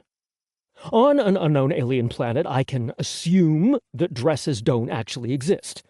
This is a problem I am only having because I'm human. 2. I don't think the guys think I'm a woman. The weird chest holders and weight claws the guys are wearing are just way too big for me. If they had stuff to match in my size, I'm sure they would have let me wear it. 3. They must have rightly figured that I needed some sort of covering too. Something that actually fit me. And the dress material is not actually that uncomfortable. I'm lying, because I'm still stuck on the dress being a dress. The truth is, this clothing is one of my new favorite things. Right after the guys, the lightsaber, Chibi Nibbler, the collar-unlocking statue, and another day of being alive and free. Don't let the long list fool you. The dress is great. For the material, mostly. It dries quickly under my arms once we slow down, and moving in it feels good. It's also warm. I wish it covered more, since my junk is only about 4 inches from poking out. I'm constantly tugging it down, and it seems to want to rest at nipple height. I'm too shy to let it, so a little up, a little down is a never-ending struggle. What it does cover, however, stays unbelievably warm, and that would be my core. My torso. I'm more comfortable having this on. So, forgive me, Dad, for not being the jock son you always wanted. And forgive me, Earth, for making our military look like a joke. That's one thing they ingrain in your head over and over as you prepare for your first space mission. Every single space marine represents all of Earth and humanity. It's a big responsibility, and that's why they're hard on us. If I ever get out of here, I might write my dad a letter. Not a friendly one, but some kind of summary so he'll know what I've been up to. Wandered around in an alien dress for days. Escaped slavery. Best blowjobs ever. Military career is going good. I've had a lot of time to think about this, can you tell? That's the thing about surviving. It's not actually that great. I have to keep running, keep watching, keep listening, and my mind just runs on and on. I've got no plans for getting out of this predicament, no idea where we should go. My usefulness is the guy who unlocks slave collars and fixes lightsabers. When one of those issues comes up again, I'm going to be the man with a plan. Until then, my job is to keep up. Well, my thoughts turn, and I have no one to talk to. Something tickles my thigh, and I slap it quickly, thinking it's one of those little flying moth things this planet has. I call them moths because they have large wings, but they're much worse than sweet little moths. The glimpse of something large, black, and moving makes me squawk with a suppressed scream. I'm happy to say that it is only Nibbler's tail. He's following me closer than usual. His head lowers and his tail whips back, keeping a low position. For that reason, I think what he says to me is an apology.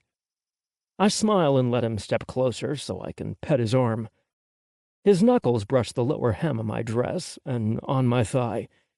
His tail does that slow, fast flick. I laugh. It takes some effort, as tired and stressed as I am. None of that.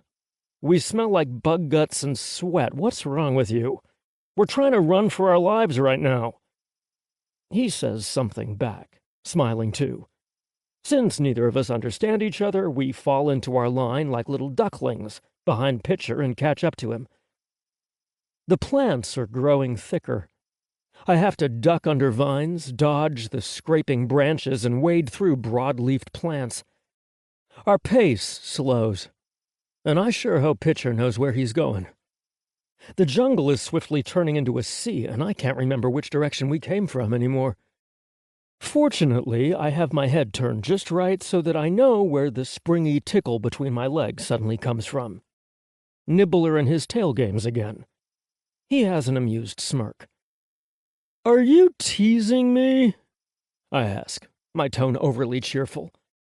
I've noticed that I tend to talk to them like kids sometimes. Maybe I have an inherent instinct to teach them my language. He sticks his long tongue out and touches it to the end of his nose.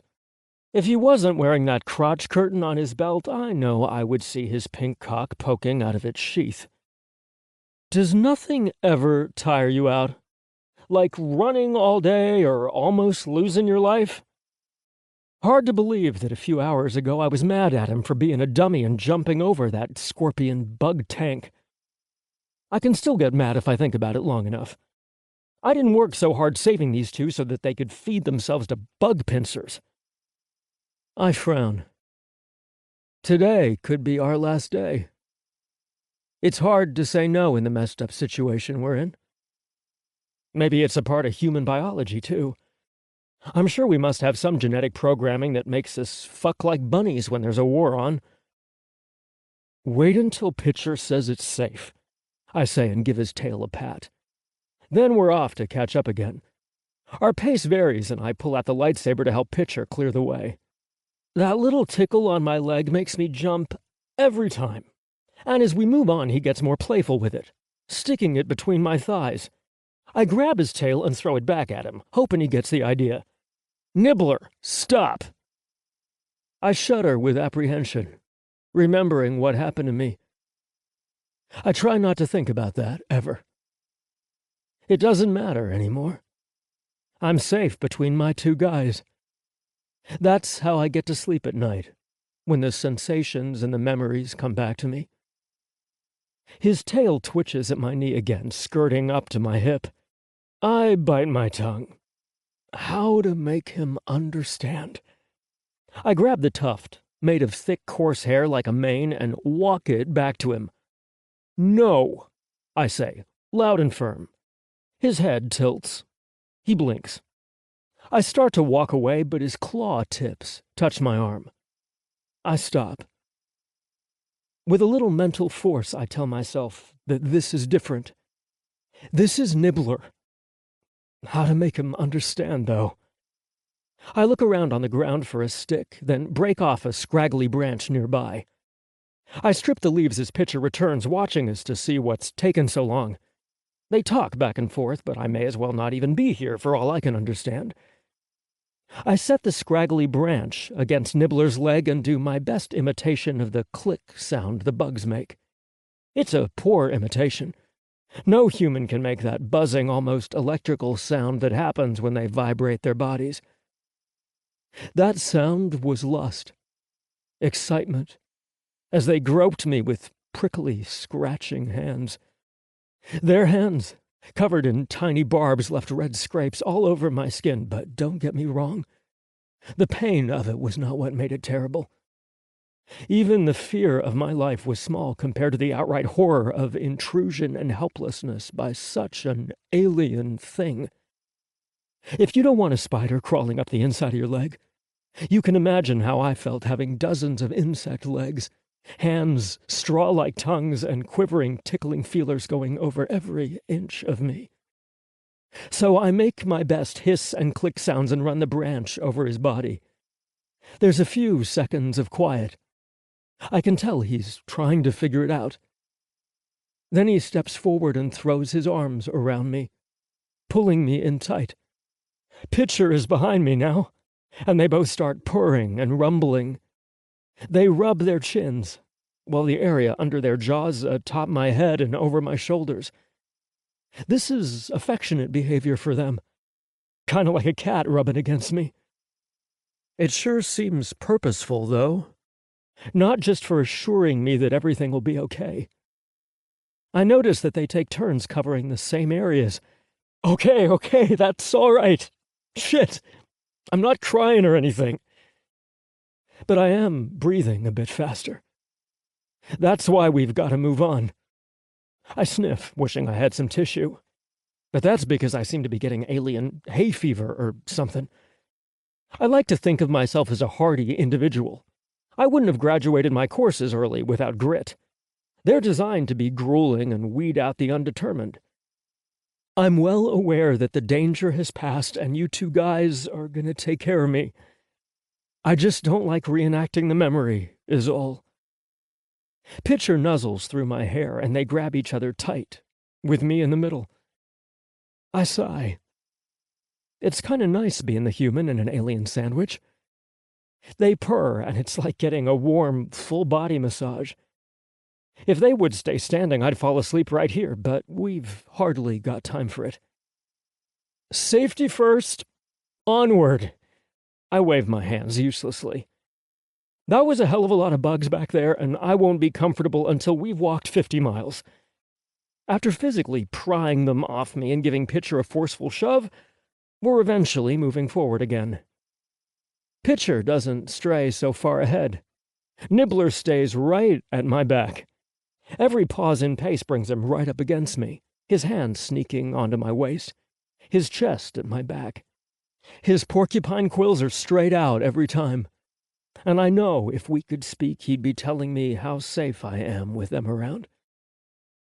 And I've never felt safer than I do between my two guys, whether we're moving like this or sleeping at night.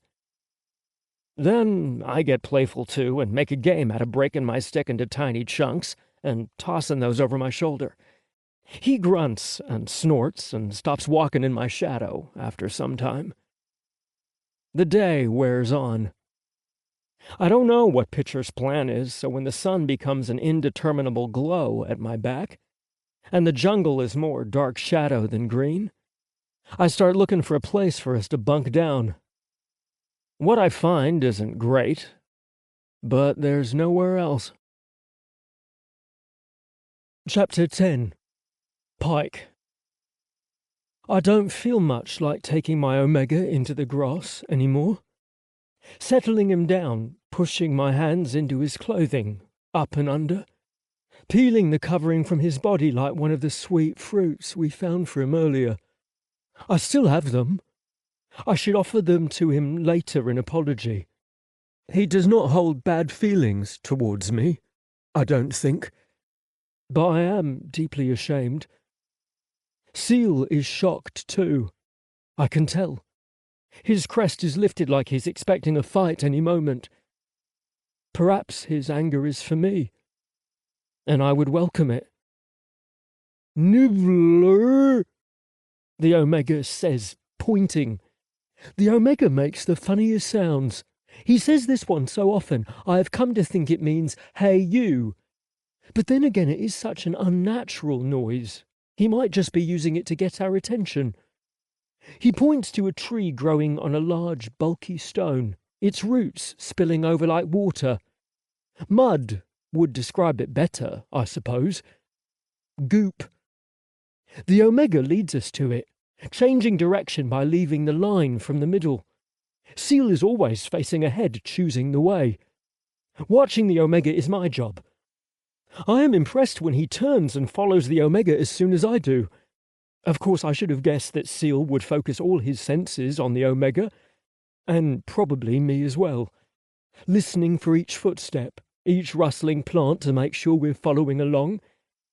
He will never stop paying attention and get distracted like I do. Look! The Omega indicates a cramped space beneath the roots and alongside the stone. It does not seem like a good place for bedding down to me. The smell of damp leaves makes me wrinkle my nose. But I suppose it's not worse than the smell of ourselves.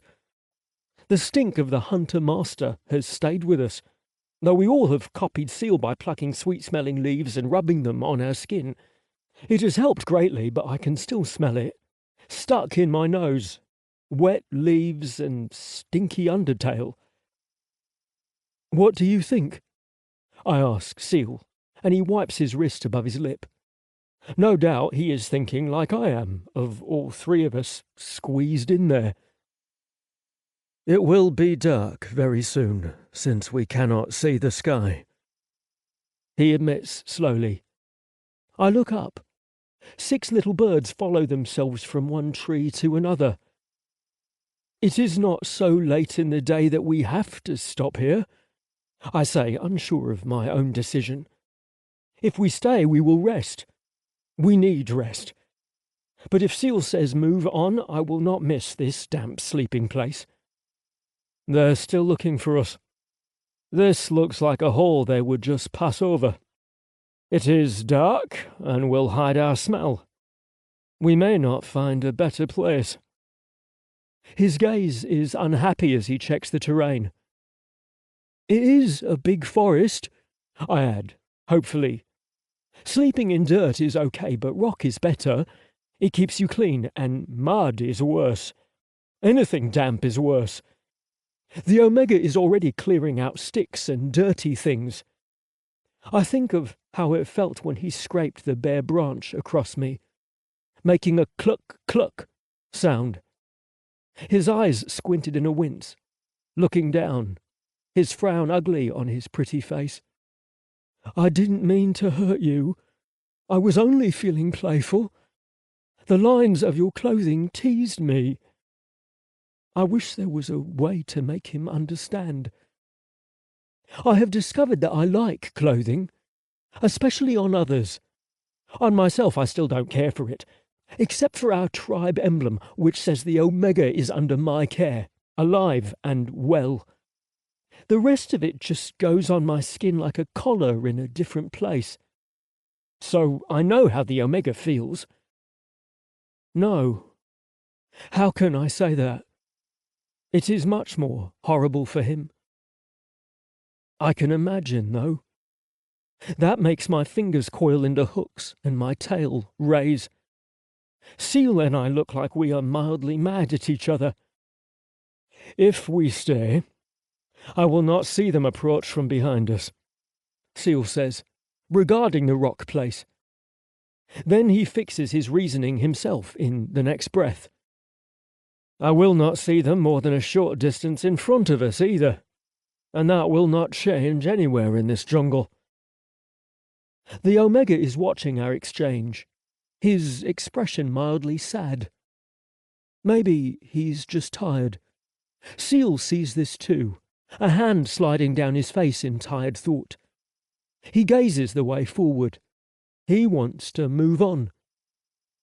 Then the Omega sneezes, sniffles and itches his nose. It is something he's doing more often now, I've noticed. Seal's eyes become alert, intense. Very well. We will rest here then. And so it is. He removes the bag we made, which must be a relief. It catches in a place on his crest, and I'm off to help.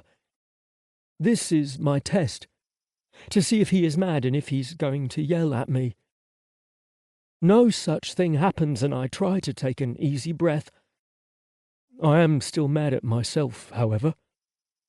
Come, Pykh, Seal says. Let me show you how to set noise traps. I put my things down. This used to include my beloved yogurt, but now it is just some food in the water bag. I will miss playing music in the early evenings, when the sun would set in front of our cave.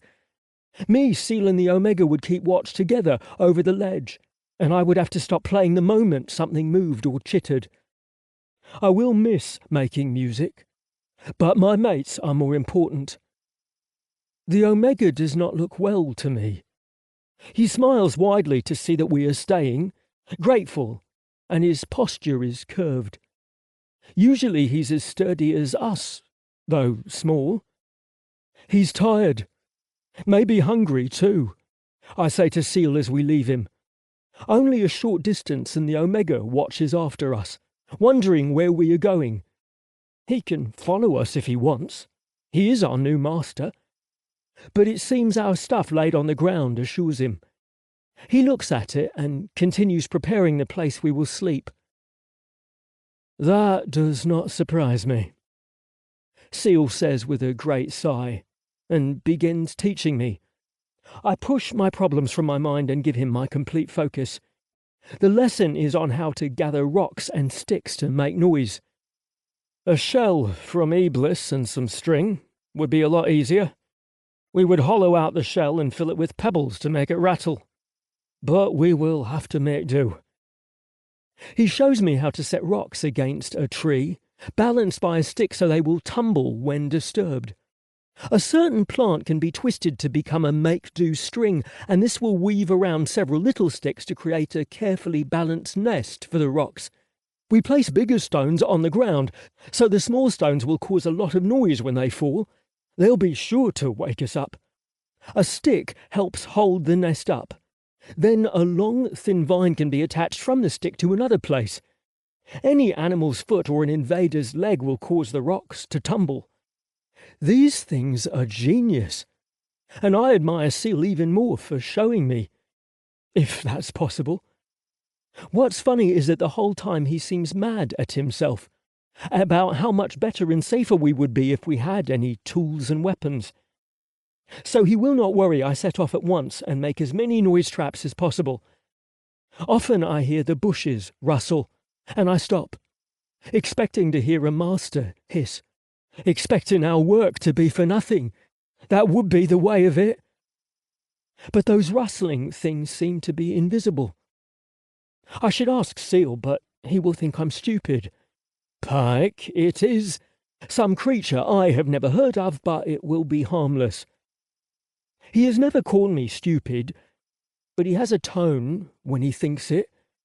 So I work on, but I'm starting to not like the jungle as the light lessens. Pykh? Seal calls eventually, when I've been working a long while. That is all we can do.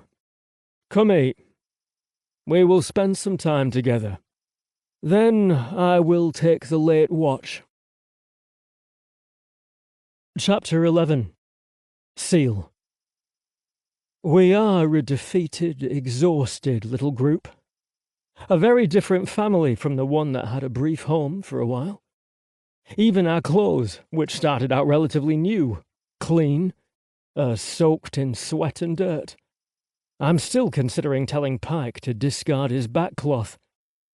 We were not especially clean when we put these things on, but getting rid of them feels like a step back, abandoning a level of decency we gained and reducing Pykh to a slave again.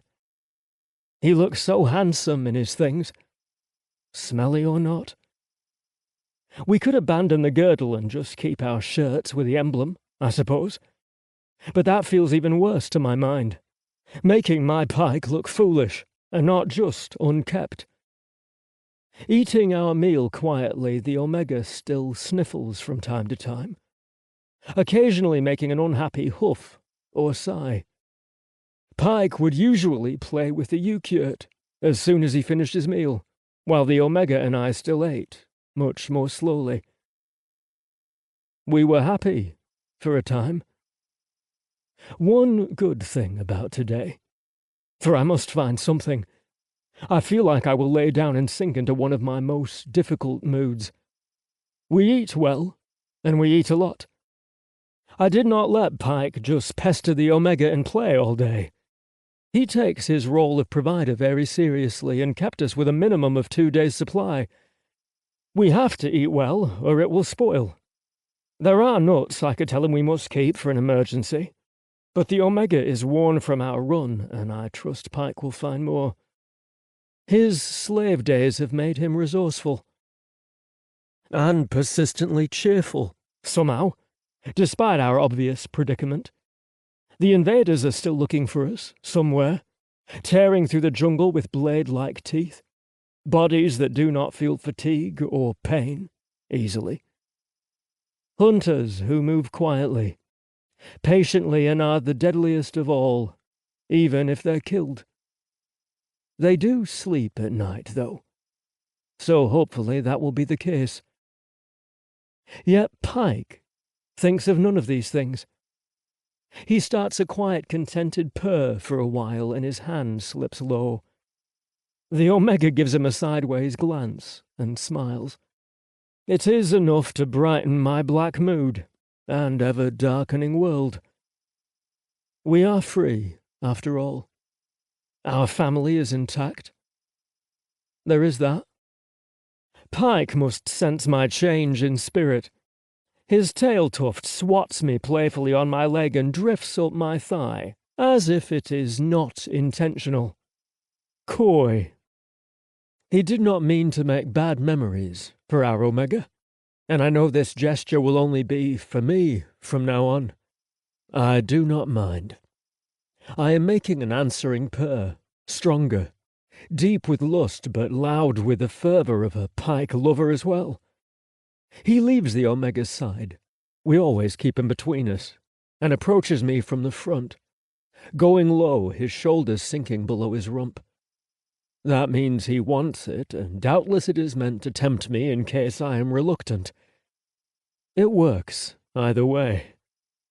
Purring, subtly growling now, a sign of possession. I lean over him and nuzzle the side of his head. His crest lays sleek and flat, and he lifts his face to me, his eyes heavy with lust. The light is almost too gone to see them, but a glow catches the lower rim of his irises. I purposefully nudge my knees wide, the heat and aroma of my groin radiating outward toward him. His nostrils fill up, his nose tilting toward me. He takes the bait, slinking in. Then his voice is unintentionally loud and curious, opposite the mood. Seal, do I have to put my head under this thing? I laugh. He means my groin cloth. The Omega was watching closely, and now his eyes flick from me to him, wondering what the conversation is. No, it will get dirty. Dirtier than it already is. And that hardly stopped me as a Pykh from seeking relief while I had to remain in uniform. It doesn't stop anybody. But if I'm to make a noble Omega Guardian out of Pykh, it's best to show him manners and not teach him that there's any other way. We take a brief, disappointing break so I can walk Pykh through the steps of removing his outfit and setting it out of the dirt.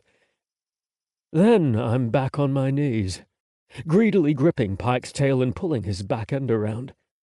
I know he wanted to lick, but darkness will be on us before we're done, and the Omega likes to see. He's crept closer and closer during this while we had our home cave, and I suspect he maintains distance so he will not be in the way. So I will not put Pyke's needs before his. He never insists, never takes a place, either first or last, letting us decide when we want to get to him. He's such a sweet thing. This time I croon and offer my hand. He approaches with his head cocked like he's not sure what I'm planning. I certainly won't set you atop Pyke's back, although the concept is promising. Pykh looks back, confused and bemused. Your skin is too delicate, sweet. I know that. I say in his ear when he is close. I tug him so he will sit right at my elbow. This is so you can watch better. As close as you like. And now it's Pyke's turn to perform for us both. I push the head of my cock inside. Pykh is big, muscular, lovely sculpted legs, broad shoulders, and a rump as round and solid as an iblis. As large as he is, you'd think all of him would match. And you'd be mostly right. Except for the intimate space between his cheeks.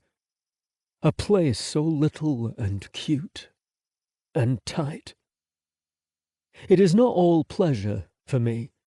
There is always the alert, watching presence in my mind, like a second person living inside me whose only job is to protect us. protect my family. The rest of me is sinking in bliss.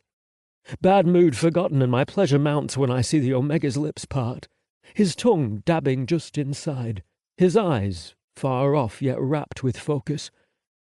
My cock leaks slick, teasing the hole with tiny pushes until it's finally pliant enough for me to slide in.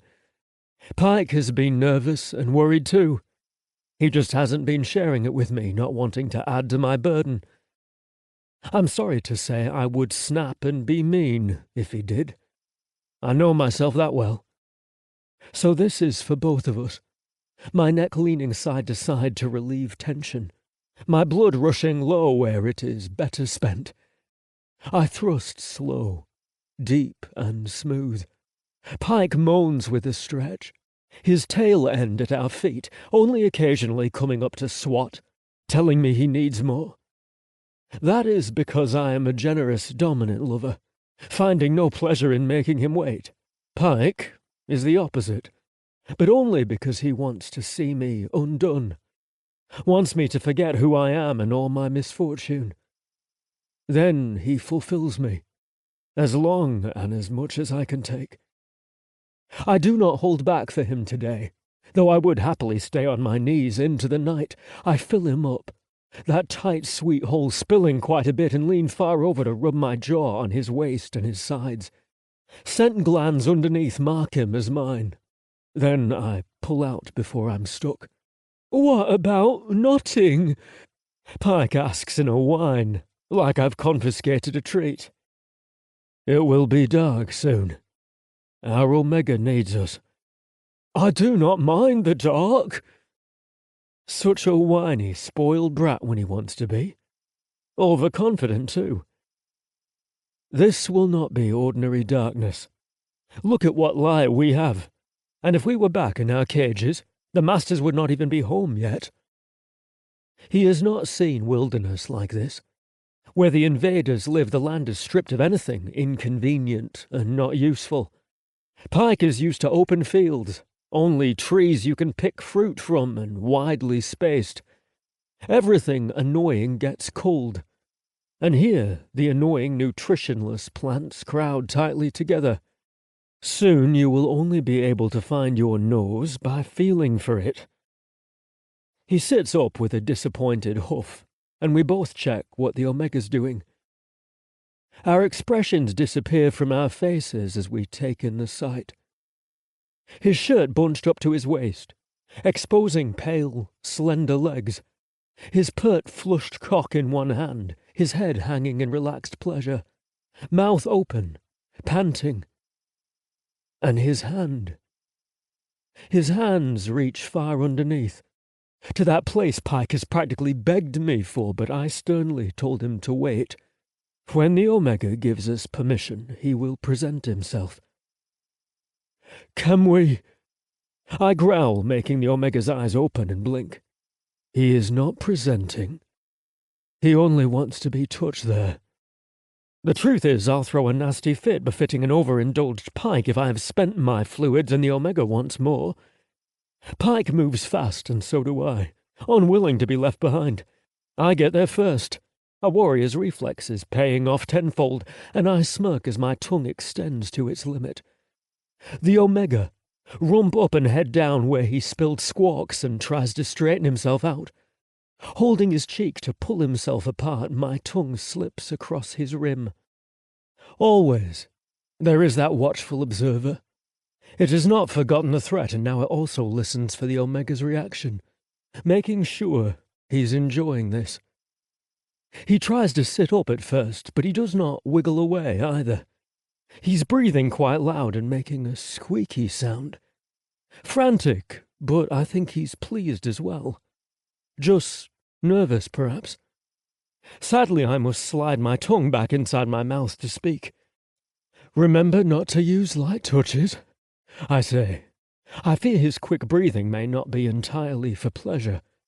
But since he is still down and we are not keeping him there, I dive my tongue back in with Pyke's, which was also skirting the edge.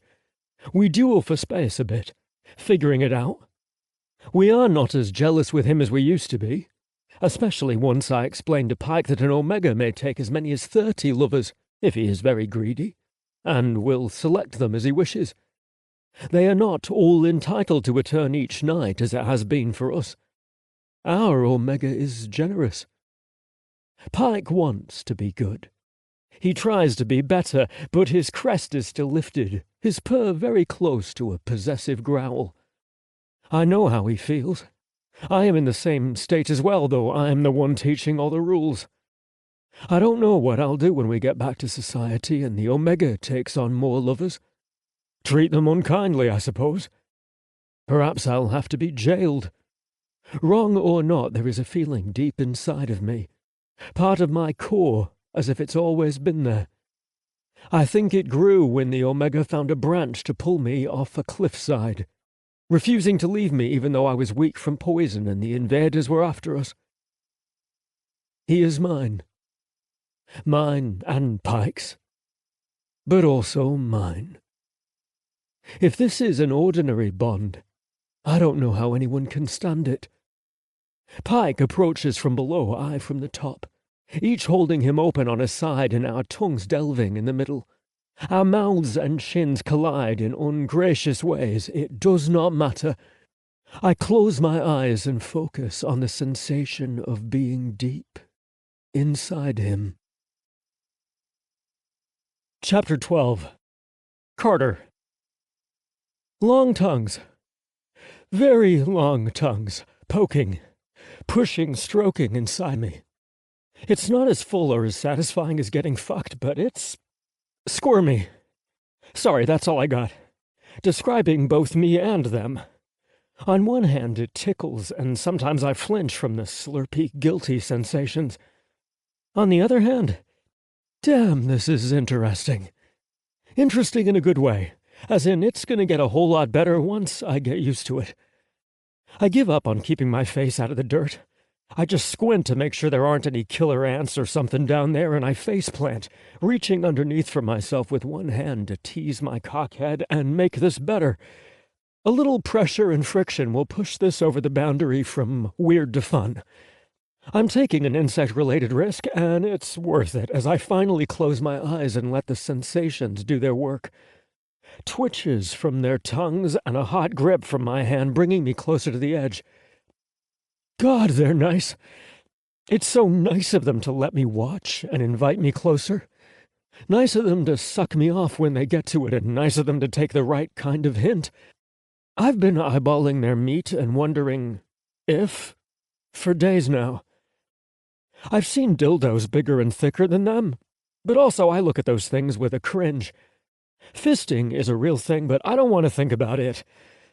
Thankfully, they're not that big. But big is big, you know what I'm saying? And there's 2 of them, so once they've both had their turns in me, am I ever going to be tight again? There is the knot swelling to consider. I'm sure it's a dumb fear, like how having a lot of sex makes you loose. That's a myth, but if I had my phone right now, I'd be looking stuff up to make sure. On the other hand, will it really matter since this planet is my home now? Logic is hard to argue with. I make a long moan, my head coming up as their tongues plunge so deep I'm clamping down and pushing back on them, wishing it was more. Pitcher gets the idea, slipping out and forcing his way back in. Yes, I know who's who. Don't ask me how. Those tongues seem to tangle and get mixed up as they're probing and stroking me. Where am I? Oh yeah. My face is buried in the jungle ground, my dress is making a tube around my armpits, and there's a small army of slavers combing the woods for us. Grass rips out of the ground under my fist. I move my hand hard and fast even though it feels like my arm might cramp. My fist sees me through to the end. Wave after wave feels so good, and their tongues spark new ripples. If I was sitting up, I wonder how far my cum would have shot. Maybe I'd set a new record for that. An exhale puffs up my cheeks, and I let myself relax. I pick up my head again just in time to give nearby wandering beetle a great flick. I only saw him as a dark-moving spot next to my nose. Now for the patience part. They're never done when I'm done. They're back there for their own benefit, not mine. You ever just relax and let someone keep your cock snug, warm, and wet for a while? I do that every morning. And now they're gonna have at it with my ass, I suppose. I put up with it right up until it's dark enough that the insects may as well have stealth mode. All right, you guys. We're all done now. I pick myself up. Well, I try to. Me kneeling, they have to take a less perfect angle on my ass, and they do so determinedly. It's, a bit creepy how much you like doing this. I think about the experience. In our current predicament, I'd rate it a 6 out of 10. There were parts I liked and parts I didn't like. In a different setting, after a bath with a bit of practice to get me used to it. This might become one of my favorite things. So maybe your practice is to my benefit. I look back there, but all I see is the back of Pitcher's head. He is on top, and I can feel his tongue curling into me, no longer able to reach all the way. The outer skin is the most sensitive, too. I take a few seconds. I bend my back a little, sticking it out. Can't help it.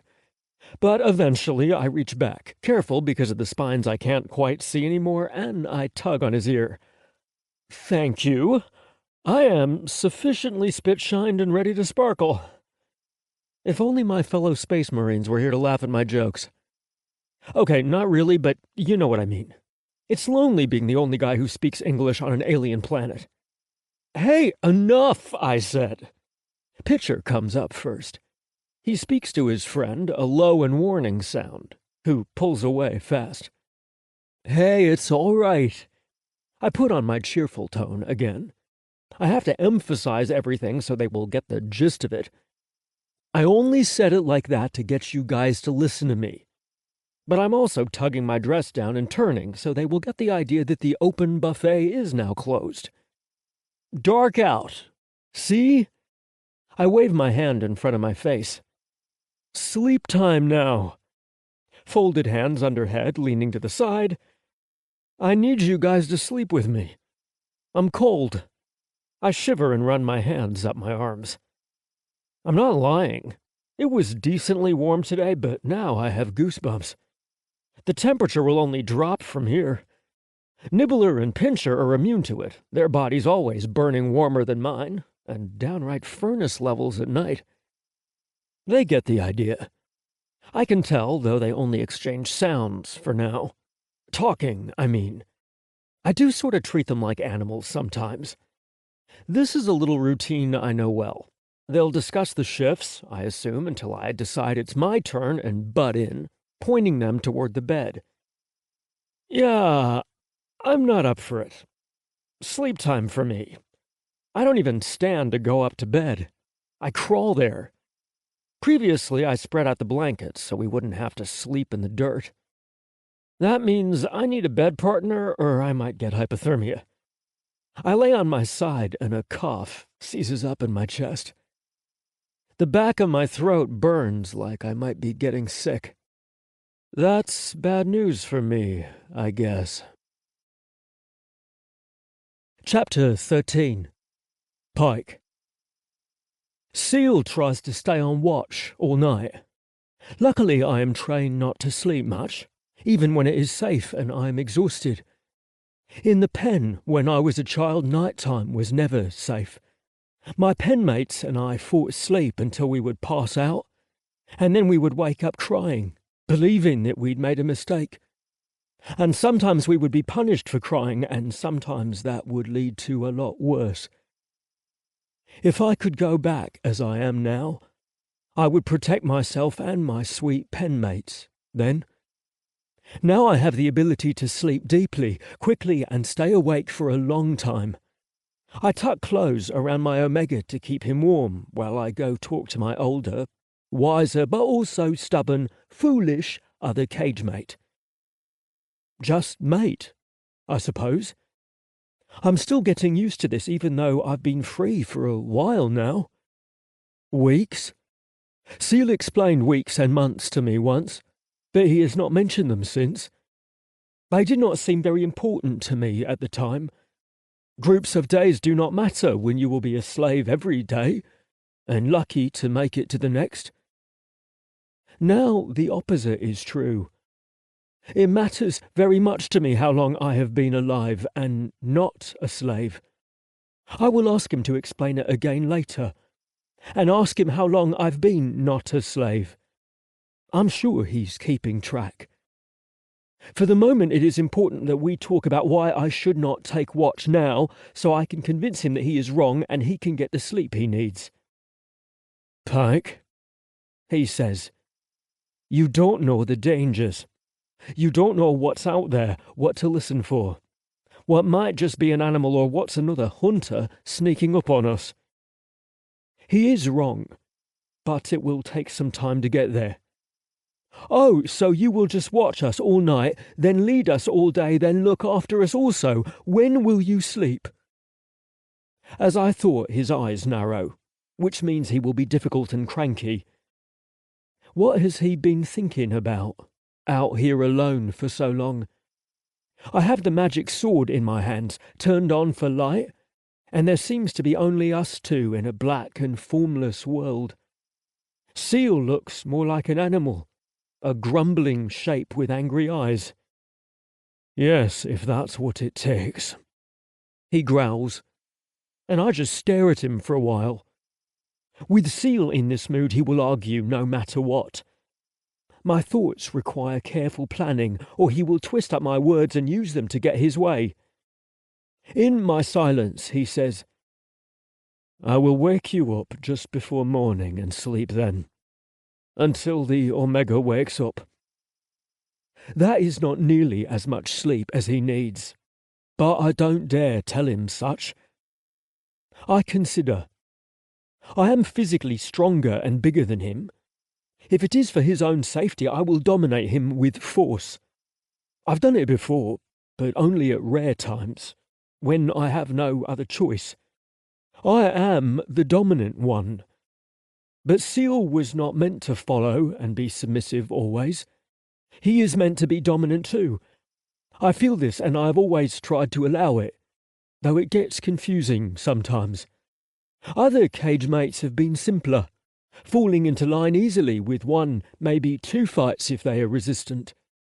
Then I am in charge, and they soon learn to be happy because I care about keeping them comfortable and safe. I am not mean to them. Seal has been a challenge from day one, not fighting, but not being submissive either. I thought when his early days left him and he came to accept being a slave, he would be easier to control. Happier, like my cage mates before him. He has only become more difficult than ever, and that is because he dominates me with the knowledge in his mind. So you can see how confusing it is. I could best him with muscle, no problem.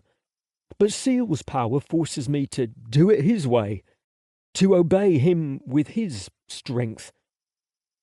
It is not fair, but I don't have the heart to best him with my strength. The times I have done it left me feeling awful and weak, even when it's for his own good. Funny, I know. So, I say, he has not dreamed as much tonight. He will wake up earlier and then it will be time to go.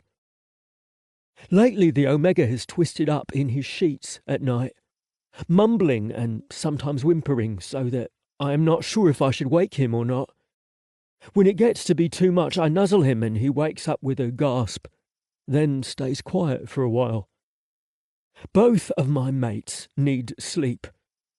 Perhaps I should just dominate him and get my way. He is the most tired of both of us, Seal says, speaking about the Omega. Have you noticed? I did. It is why you slow down, isn't it? His tail and crest lower with his long breath. He's losing his guard, trusting me, and I've made the right choice. Seal is difficult and doesn't always know what's best for him, but he is not meant to be dominated by me. I sit next to him and set the sword to off. The light is necessary sometimes, but it might cause the masters to find us. They do not like the cold, though, so we are uncertain if they pursue us at night time or if we are safe. So we watch, taking no chances. The sword's magic light is a chance, though. We sit close enough to touch, and that is the only way to see he's there in this darkness. I did slow down for him, Seal says. That, and I'm not entirely sure where to go. To run from the masters? Oh, to get to the mountains! I think on it, and the answer is obvious. I will climb a tree and tell you which way the mountains are tomorrow. No, Pykh, I know where they are, he says loudly. I mean, though I cannot see him even at this close distance, I sense from the small movement of his body that he hangs his head. His tail flicks with annoyance somewhere, though it is low and uncertain. This is what he's been thinking about all alone out here. There is another way we could go. Closer. About half the distance. That is perfect. I say in a neutral tone because I know he's not finished. Nothing is ever easy for us. But it may not be there anymore. It is a small, insignificant outpost. It's kept, or it was kept, only as a base for getting farther into enemy territory. Small teams, highly specialized, pass through there. It's a place called the Muds, and the invaders don't like it there. That's the only reason why they've left it alone, why units can come this far. That sounds like the perfect place to go, I repeat, and purr slightly for him. He is troubled. But it's a small, dingy place. Not useful for most warriors who are too inexperienced to send on missions from there. And I'm afraid that after my disappearance, they may have finally decided it was too costly to send our best warriors so far into enemy territory for information. Seal feels down my arm to my wrist and takes the sword from my hand. The magic blade comes out, and in the dirt he draws symbols with his claws. Mountains at the top, us by his knees, and far to the side, in front of me, short up and down lines like grass that I guess would mean the Muds. There were two factions. That is like tribes or groups of people, but only for different beliefs, not distance. So if a lot of people agree on one thing, like how to defeat the enemy, and they are organized, that makes them a faction. The faction I belong to believes we should try to defeat our enemy. Utterly. Take back our jungle and our cities, eventually, while the short-term plan is to simply free the slaves. Increase our numbers while learning more about our enemy. So you were trying to help me this whole time? Well, I didn't know it. Yes, Pykh. And I'm sorry I wasn't better at it. I loop my tail around his. I want to lick his nose, but he is focused on explaining and I shouldn't get in the way. The other faction believes we should abandon what we were and accept things how they are. They think we shouldn't even teach our children about the great cities.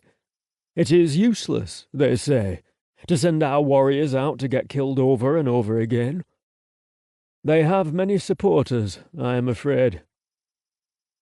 Both ways of thinking make sense. It is interesting.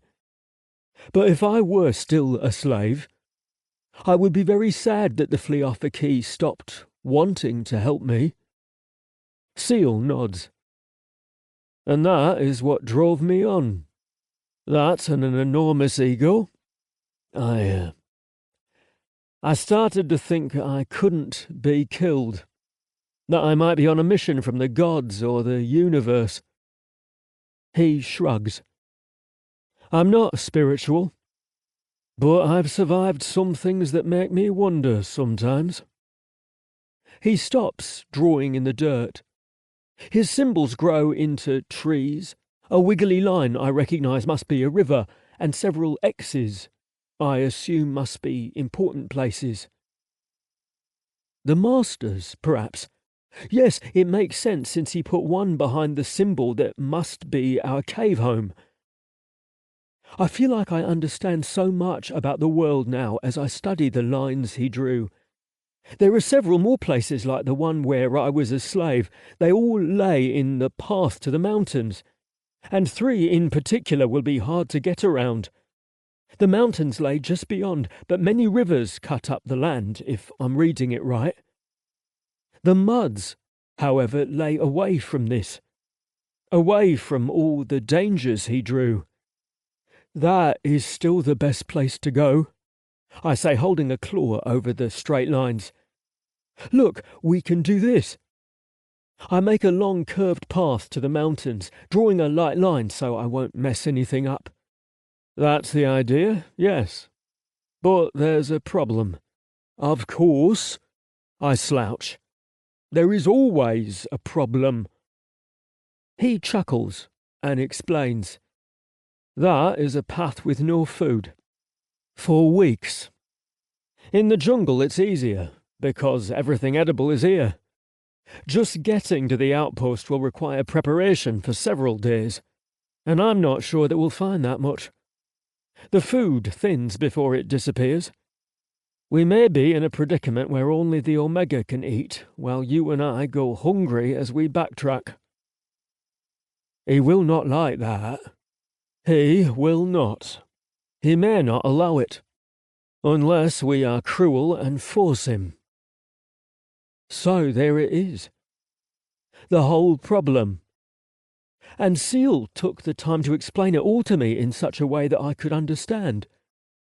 He didn't have to. He could have simply told us the way to go and we would follow.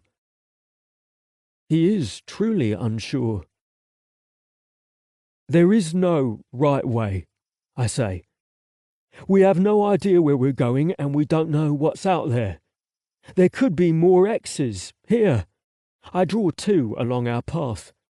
The mountains may not have 3 Fleafaki anymore. They may have moved. I draw X's there too. They are there. It's not that bad. But you don't truly know, I point out. We are alone out here. That is all we know. Well, yes, you are right. Huh. This is new to me.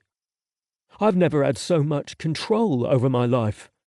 All my decisions have only changed one day. This is a whole next series of days. A week. Or a month. I'm about to ask what those mean so I can be sure, but I catch myself. This is the most important problem he has ever trusted me with, and I can't act like a stupid Pykh now. We should still go. Maybe our masters have guessed that we are going to the mountains. Maybe they're setting up a trap for us. We will be safer in the muds, even if we are hungry. The Omega can eat the food we bring. I will convince him to stop giving us equal portions. Oh, Pykh, you are wise, except for the part about the Omega. I'm afraid that is going to get you swatted good. My heart is heavy because I know it's true. I will always protect him, even if it makes him angry at me. Seal leans close and licks my nose.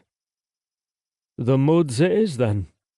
And I hope the Omega does not insist on starving himself alongside us. I suspect he will be difficult. The way his last word hangs, I know what he means. The Omega will have his way whether we like it or not, whether it makes sense or not. Omegas are the most wonderful, frustrating things. And I hear him stir behind me. A mule. It is the dreams again, I say. Go now. Keep him warm before he wakes up. That gets him moving. If it is for the Omega, Seal's bleakest mood won't keep him stuck for long. Arguing with you will only waste time? He asks, but with amusement now. I am a good listener. I've lived with the masters all my life. I know their sounds and I can pick them up from a distance. I did not know about the hunters, but I do now. You are safe to sleep, my mate." He smiles and takes a moment to touch our noses together. Then he becomes serious again, and his tone is one that should not be argued with unless the situation is dire. "Don't call them the masters anymore, Pykh." Then he is gone. He will sleep quickly, I think, now that his mind has finally run itself out and he has no choice. Now I am the one left to think. Don't call them masters anymore. Chapter 14. Seal. The further we get into the jungle, the more it seems like we are buried and stranded by everything around us. The plants grow thicker until they make an impenetrable wall. Impenetrable, that is, until the Omega activates the light sword. He starts hacking, but he is already so exhausted and drenched in sweat. Even if he fought me, I would not let him continue. Fortunately, he has no complaints when I take the light sword from his hands. I resume my position in front and take charge on clearing the jungle away. Though I am mindful of the Omega's lesser strength and greater fatigue, I hack only the most necessary plants to cut a viable path. The invaders won't need their hunters to find us if we cut them a clear road through the jungle. It seems that we move only several steps per minute, and I cut twice as many stalks and twigs for that progress. I leave as much of the wild jungle intact as possible, and we are still slow. It's a long day, with everyone silent to listen for the invaders' scratchy, clicking speech. My goal is to keep a general direction by the position of the sun. I can no longer see the mountains in the distance. I can hardly see the sky when I bend my neck back. So I explained to Pykh how the sun should pass over our left shoulder if we are going the right way. I also explain how to follow a smaller river upstream to a larger one. The riverbank is the most dangerous way to the mountains, but it will keep him from getting lost. Finally we reach flat ground and the plants are not so thick. The most crowding, annoying bushes stop appearing in our way.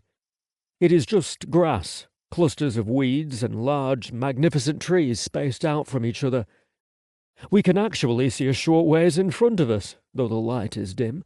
Always shaded, and there's movement everywhere, either by wind or a small, scurrying animal. I see a red flower growing at the base of the tree, and now I know the reason for all this. It will either be good or bad. It depends on where the invaders will think we're going, and their minds are unfathomable. I make to squat down by the flower, cradle its blossom and examine it. A rare sight. But then Pykh bounds in front of me. "Pykh, no!" It's too late. He rips the precious flower from the ground, its roots dangling, and comes back to the Omega with his tail wagging in a pleased fashion. I sulk for his shame. Surprisingly, even the Omega has a reluctant, disappointed tone. "Thanks," he says, his shoulders drooping. He must know what it symbolizes. "Oh, Pykh, I wish you would have left that." "Why?" He thinks the Omega's disappointment is for the dirty roots still attached to the flower. He gives the beautiful plant an indelicate shake and a few slaps against his flank. Then he pops the bottom end into his mouth and cuts the stem with his teeth.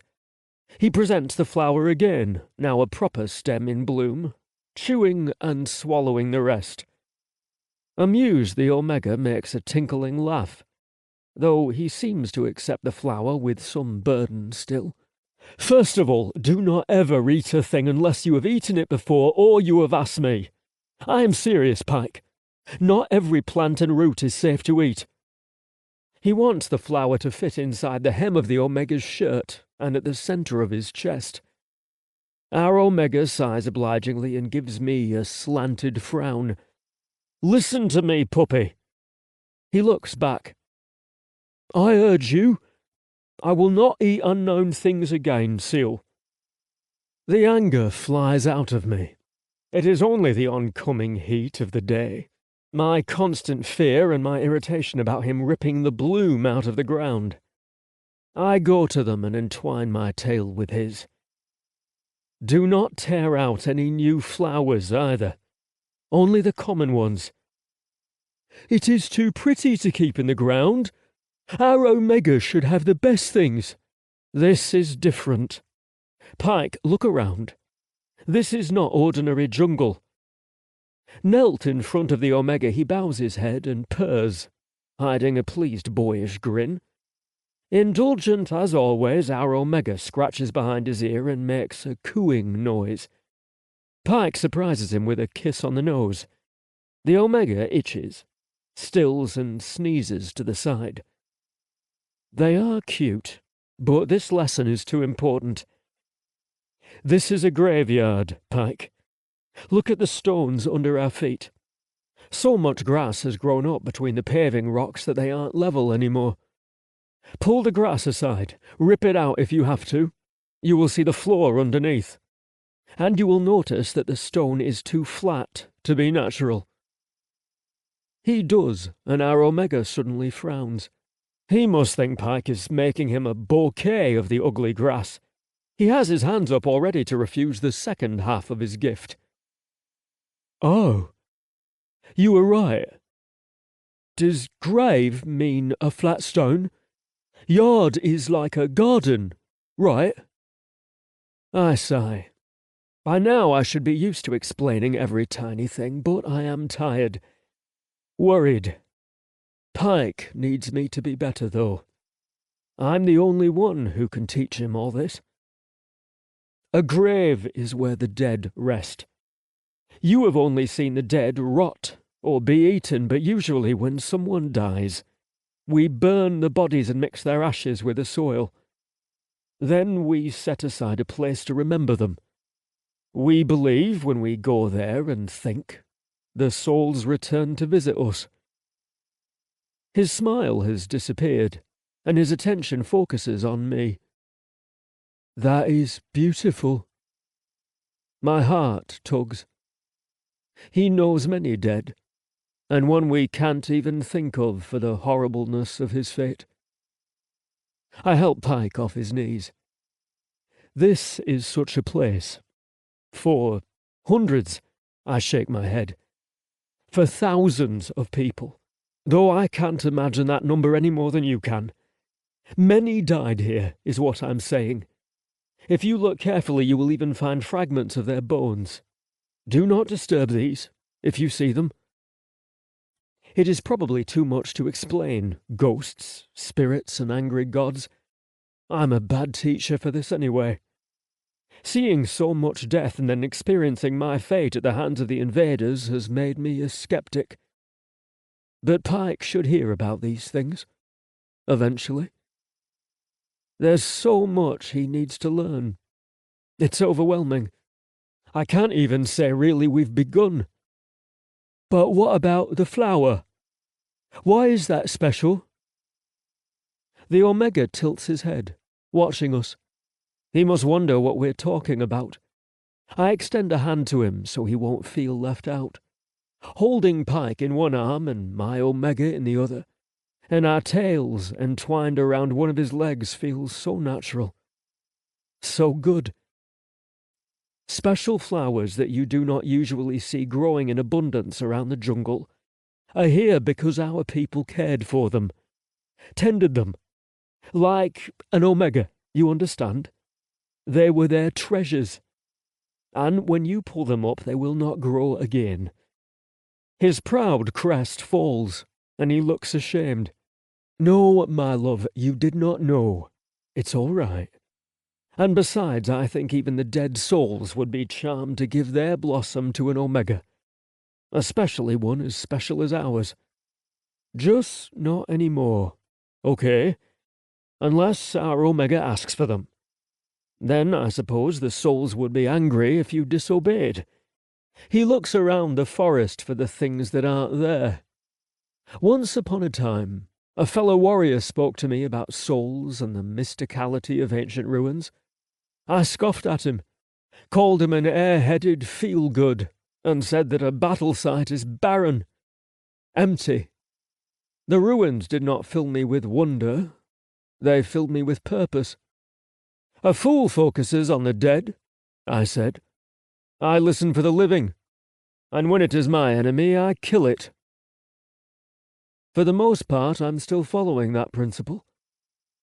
But I will have to be better, more open-minded for Pykh, and let him choose for himself. Chapter 15. Pykh. I did know about souls from before. Other cage mates I've had talked about them from time to time. Souls, spirits, gods, good luck charms. I've tried to understand fully, but I can't. If there is a shovel, I know what a shovel is. I can understand it, pick it up, use it. But a soul? It's something inside you, one of my cage mates explained.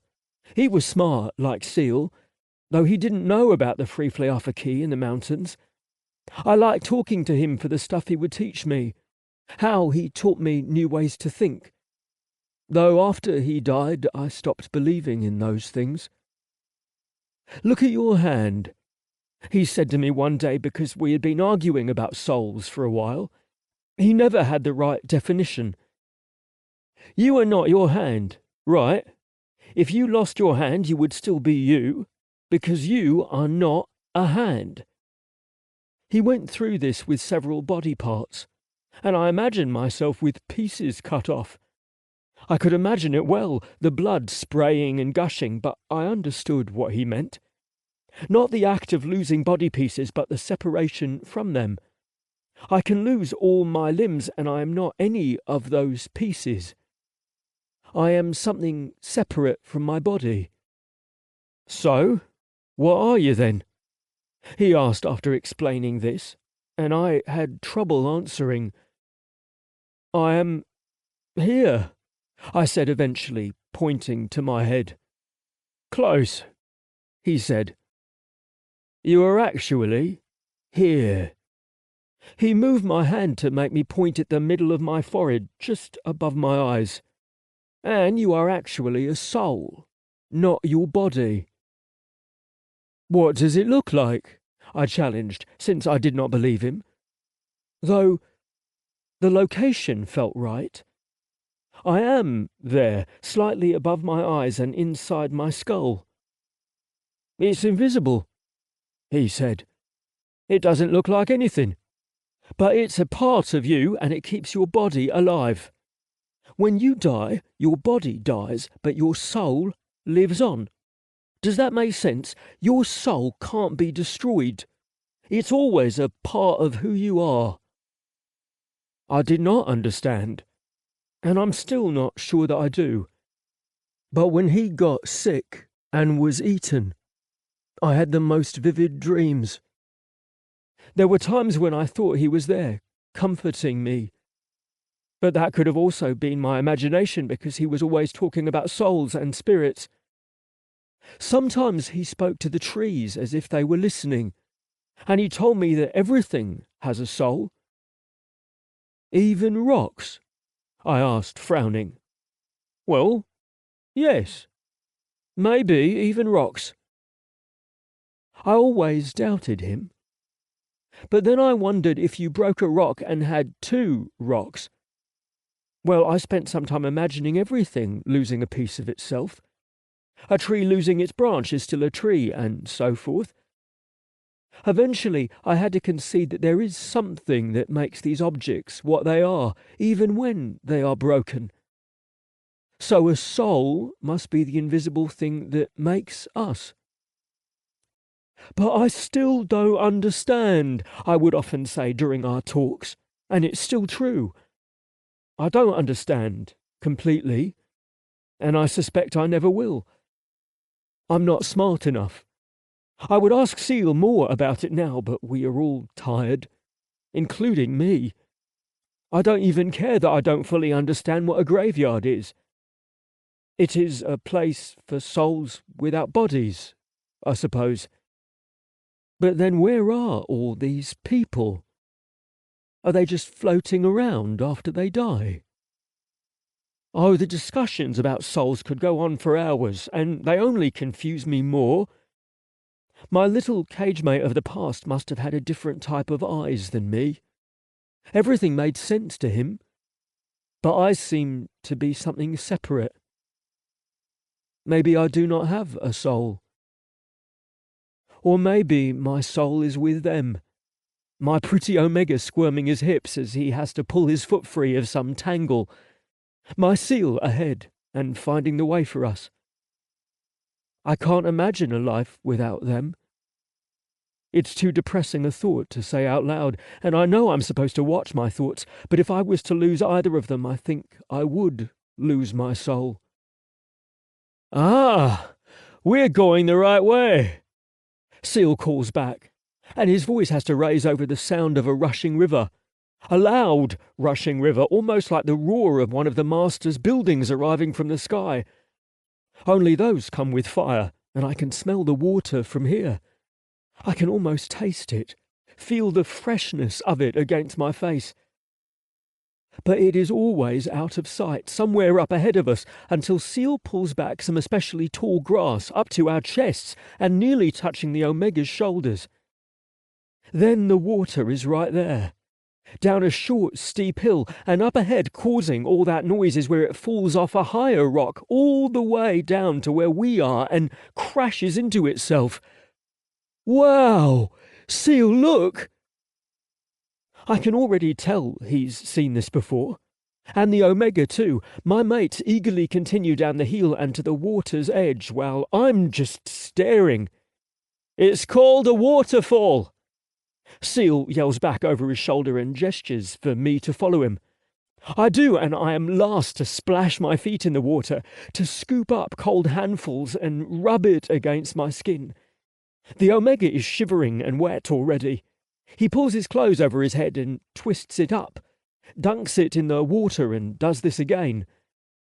He seems to know what a waterfall is. He looks that way and makes a brief smile for me when our eyes meet, as if saying he thinks it's pretty too. But he's not amazed like I am. He's more concerned about washing himself and his clothes. I copy Seal to take my things off and toss them onto the shore.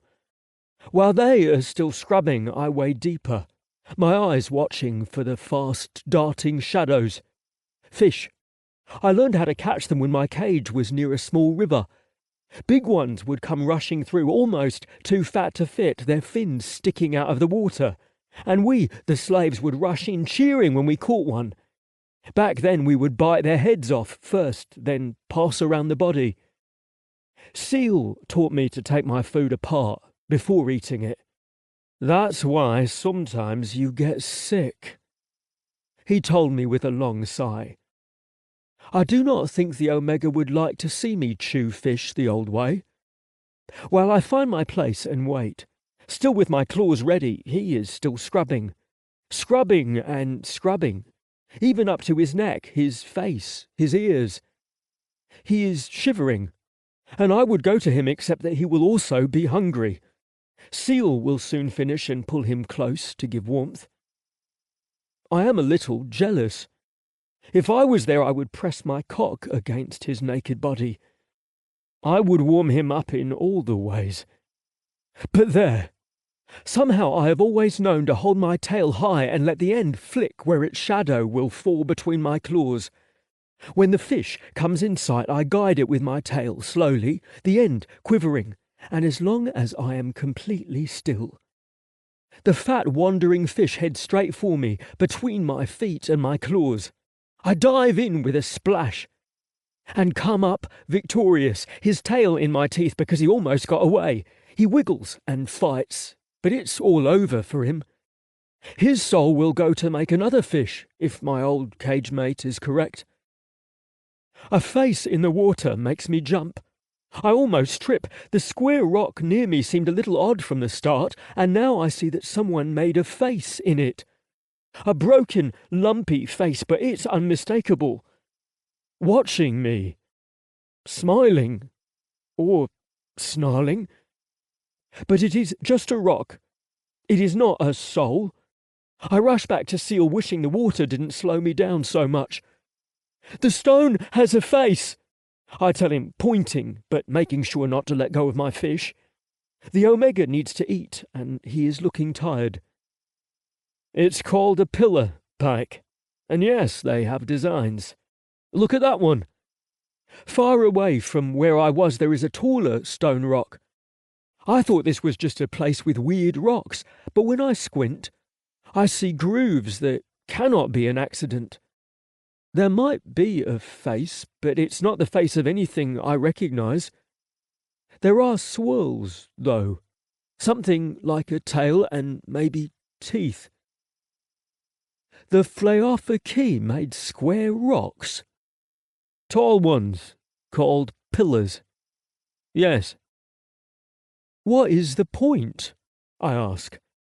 Seal seems to find that especially funny, and he grins in the way I like when he's very pleased with me. It's called art, and your guess is as good as mine. He gets that look that means he's thinking. Remember your pretty plate with the bird on it? The one that was too heavy and useless to bring, but so beautiful. I nod. The pillars are like that. They are just pretty for looking at. People put them here to enjoy them, but they've crumbled over time. You would find blocks of them at the bottom if you went diving. They used to stand very, very high. They were tricky to climb.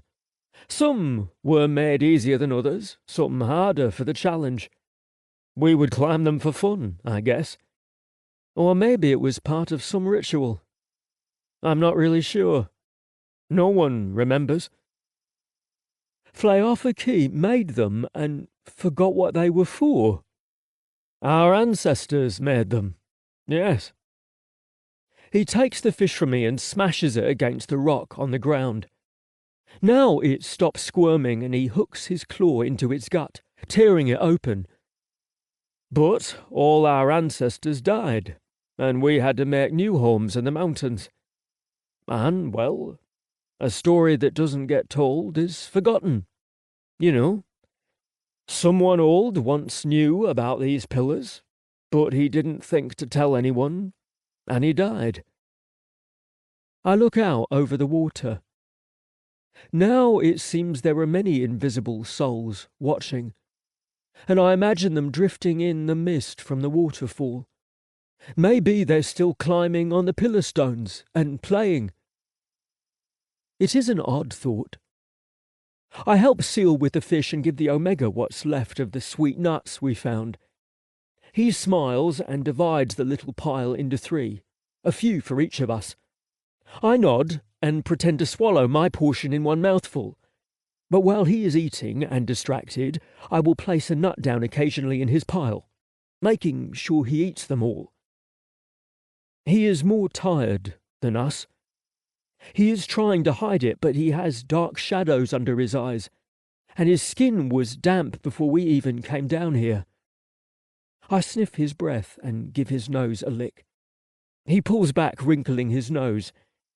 Even like that, he's cute. But then he sneezes and goes back to the water to wash. I don't think the Omega should eat it, I say as Seal lays out our precious fish. Look at him. He's not well. Seal goes to the water's edge to wash his claws, shake them out, then peers at the Omega's face. He seems all right to me.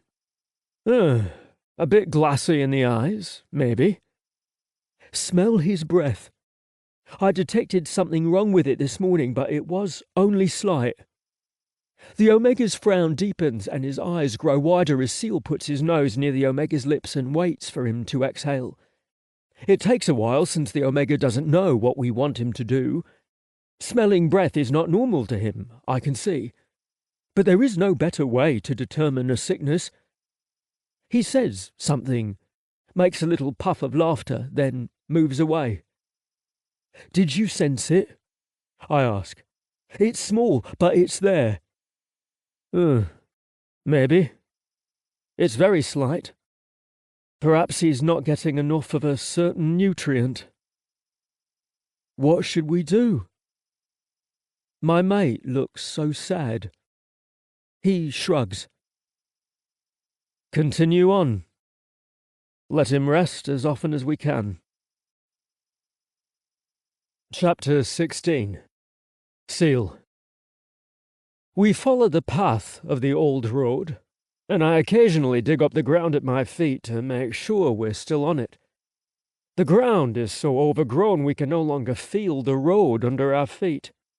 The only way to follow is to notice how the plants grow less thick through here. This is good, because it means we move faster and I make less noticeable alterations. Though I'm not sure hunters track the way we do. Light and sound seem to be their greatest senses. I'm not sure if the hunters are smart enough to realize that we are following a road, that they should move ahead of us and create an ambush. It is what I would do if I was hunting us. Every encounter I've had with a hunter has been to noise or a campfire. I study my memories, and I do not find any evidence of cunning. But that doesn't mean they don't have it, and the one we killed might bring the attention of the red-topped leaders, who are very intelligent. What I'm trying to say is, I don't know if I'm making the right decisions, and my mates have no idea, blindly trusting me. I cannot tell Pykh. I'm all he has, and the Omega is still looking weak. Far too weak to be killing any more hunters, for us. Too weak to be taking the lead. He sways a bit when he walks. His eyes are listless and drift-closed. They are depending on me, and all I can do is prune the jungle and move us forward at a decent pace. It makes them feel better, and they do not wonder if I'm leading them into an ambush. That is for me to figure out on my own. The jungle encroaches thicker, and I realize we've lost the road. I send us back the way I imagine it would have gone. Then, as I use the light sword to cut through some vines, the crack of a rock breaking makes me realize what we've come upon. Pykh! Come see what we found! I'm surprised when I see him carrying the Omega in his arms. The Omega looks rather stern, but without much real anger. More like he's trying to be serious, trying to be stubborn. But as he coughs and struggles to breathe through a nose that is thick with mucus, his irritation fades to exhaustion. I forget my excitement and go to him, concerned. What happened? If he is too weak to stand, we may have little hope. I will carry him until he gets better. Pyke's crest lifts slightly at the same time the Omega gives him a narrowed, shifty-eyed stare. So he has no trouble walking. He's not too weak. I smile, for I suspect the answer already, and they are both so stubborn. If he were a normal Omega, I would scold Pykh for not listening to him exactly. But he is not normal. He is an Omega who puts himself in danger, who takes on more responsibilities than he should, and who seems to think that everything is equal, including himself. I am lucky that such a delusional mate has my stubborn, untaught Pykh to take care of him.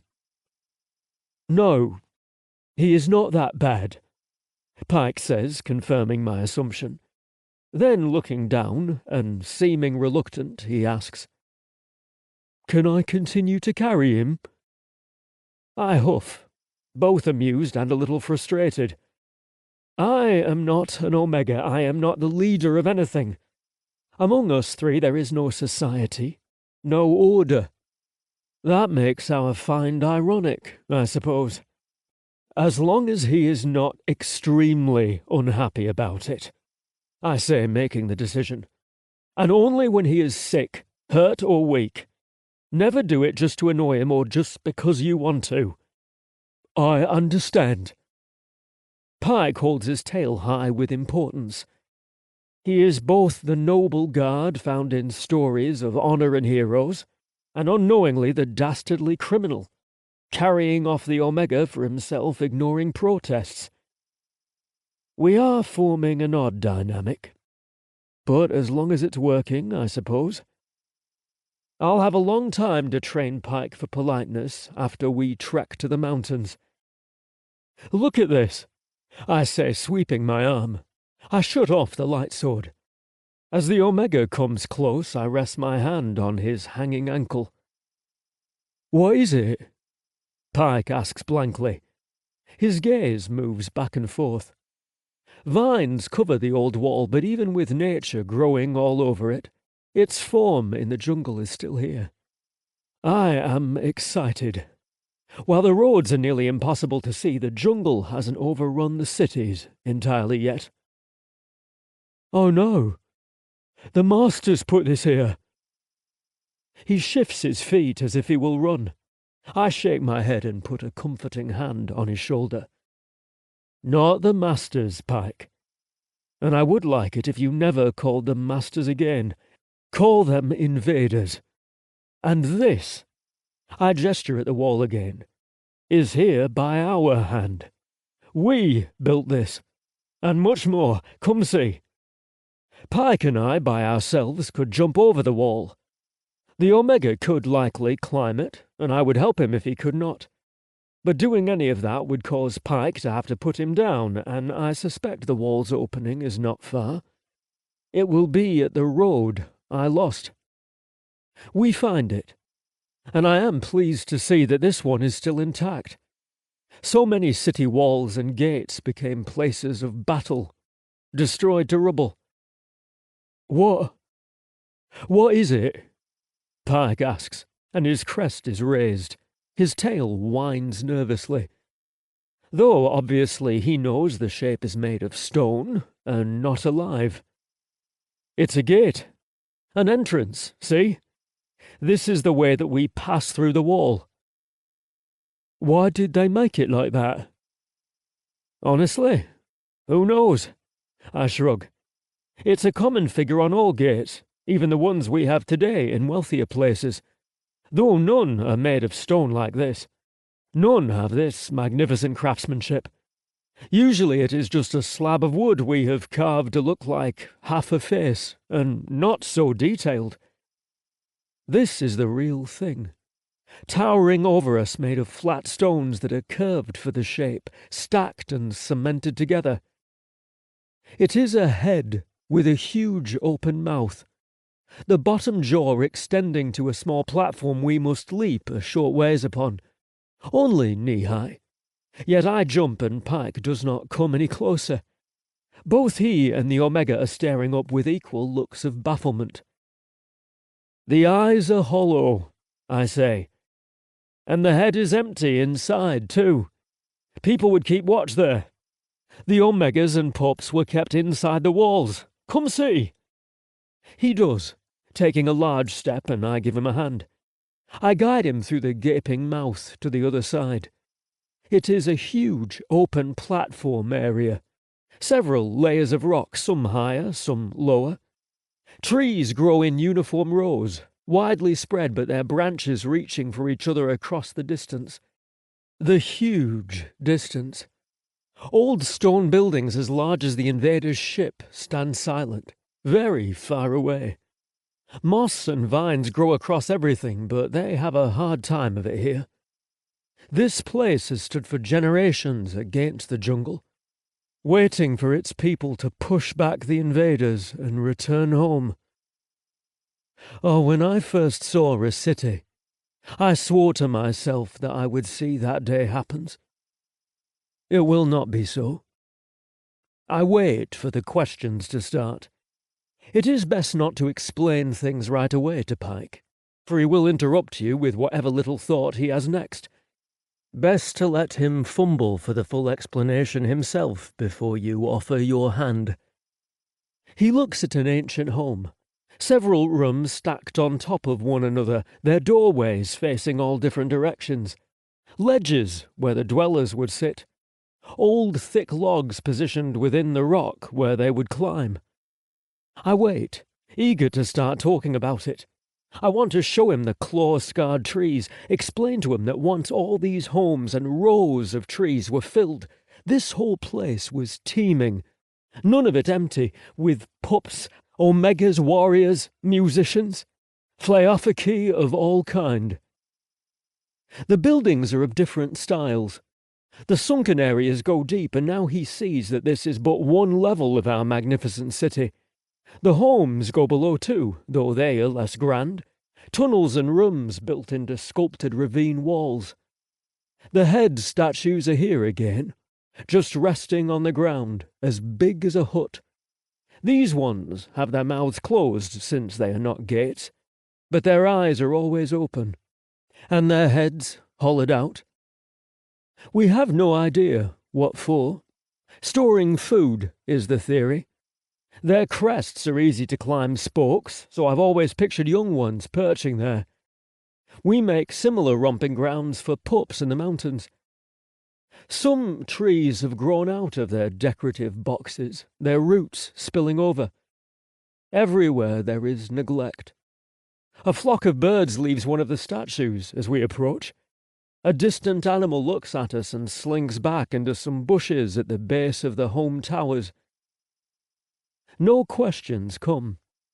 We are as silent as if we were walking through the jungle.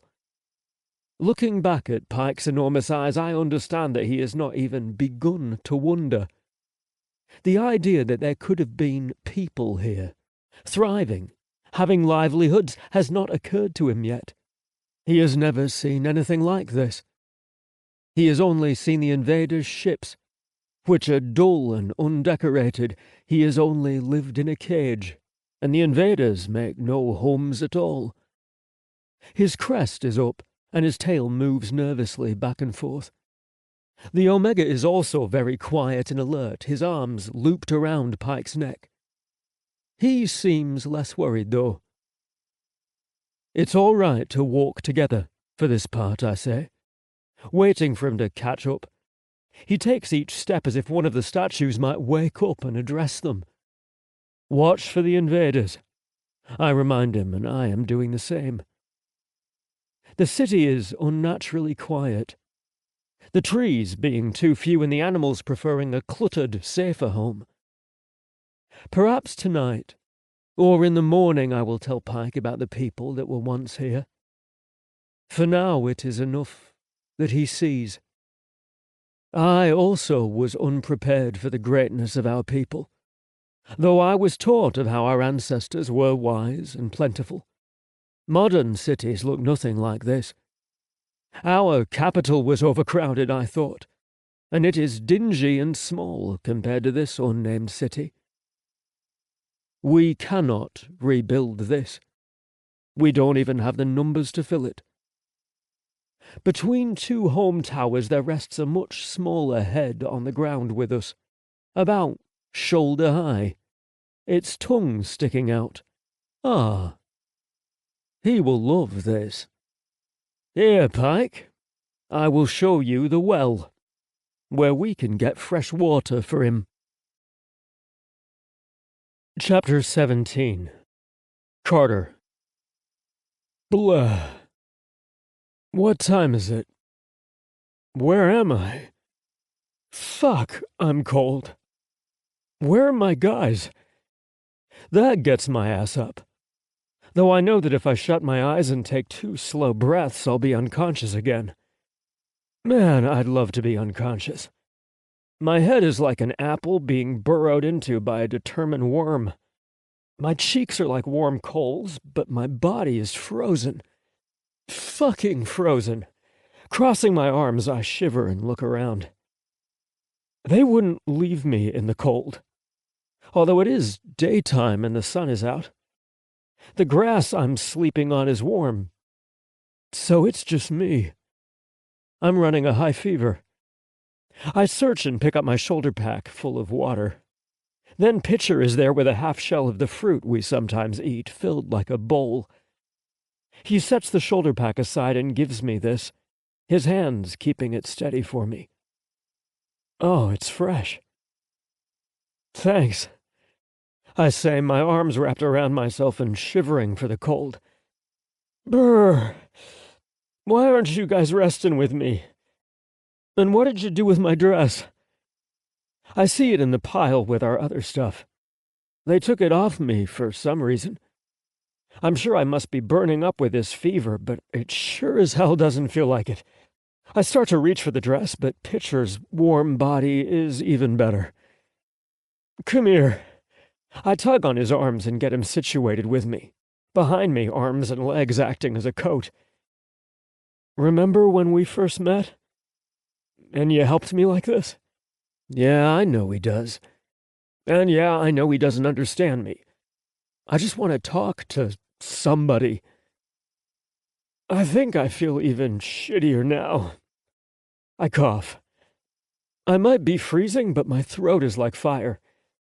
I'm guessing that I finally got some sort of alien virus on your planet, or I'm bringing the common cold to you. Congratulations, I hope you survive. If you get sick after me. My voice gets quieter as I speak. I'm drifting. Now that I have him around me, I can go back to being unconscious. I hear rock tumbling and force my eyes open with a groan. Yes, even the effort to keep existing and staying safe from the bug captors is a chore right now. I guess it's worth it to mention that they brought me into a little stone hut or something. I'm not really sure. It's got 4 walls and 2 round doorways, but we're clearly not out of isolation because grass is sprouting up from the tiled floor. They cut a lot of longer grass and broad-leaved plants for me from somewhere else. They weaved it into the mat I lie on. And one of our bags serves as a pillow under my head. My guys are the best. After a small bouncing rock, Nibbler appears in the doorway, swinging into the house from above. A wooden support beam over the door is big and grooved for more than just athletic purposes. He swings in like an agile ape, claws digging into the wood, and plops down. He's wearing his crotch curtain again, which doesn't cover shit throughout this maneuver. The hanky hanging from his belt looks kind of funny, though, and I smile as he kneels to say hello. Hey there. He picks up a bottom portion of the hanky and uses it for the exact purpose of the word, blotting my nose. With his dick rag. I make a disgusted face, but it actually doesn't smell bad or anything like that. I can't smell anyway. My nose is clogged and useless. It's just a funny thing to do. And now my snot is hanging from his groin area, and he completely doesn't care. What's worse, I'm now aware of sleepy memories of him doing the same thing over and over. Oof. It's already done, and I can't make the effort to be vocally sarcastic about it. Time to pass out. To be unconscious. Maybe the world will be different in a good way when I wake up. But Nibbler thumbs down my bottom lip. Something dribbles there, and I open my eyes to see a red berry he's juicing with one of his claws and angling it to drain into my mouth. It tastes a little bitter, a little sour, but somehow not bad. Like how a lemon improves the flavor of water. His claws digs out the pit seed from inside, and he turns the skin inside out, setting nothing but the pulp against my teeth. I obligingly chew and swallow. It tastes a lot worse, but I suppose I should eat. A couple more of these, and he looks off to the side. He says something to Pitcher, his tone heavy. His tail is as lifeless on the stone as a rope. Hey. I move Pitcher's arm and sit up fully so he can see how okay I am. Never mind that I'm going to pass out for God knows how many hours after this. I take him into my arms, which is a funny thing to do since he's so much bigger than me. I set my burning cheek against his shoulder, and I give him a tight hug, moving side to side a little like my mom would do when I was a kid. I'm not dying. Probably. I'm gonna be fine. Maybe.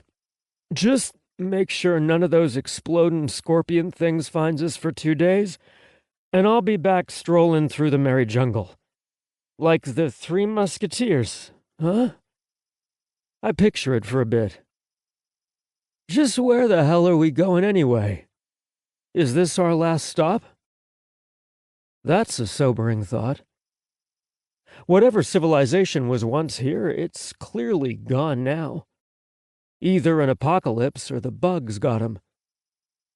Will we just be surviving forever? Eating wild berries and raw roots? Fuck, I'd kill for some shampoo right now. And some booze.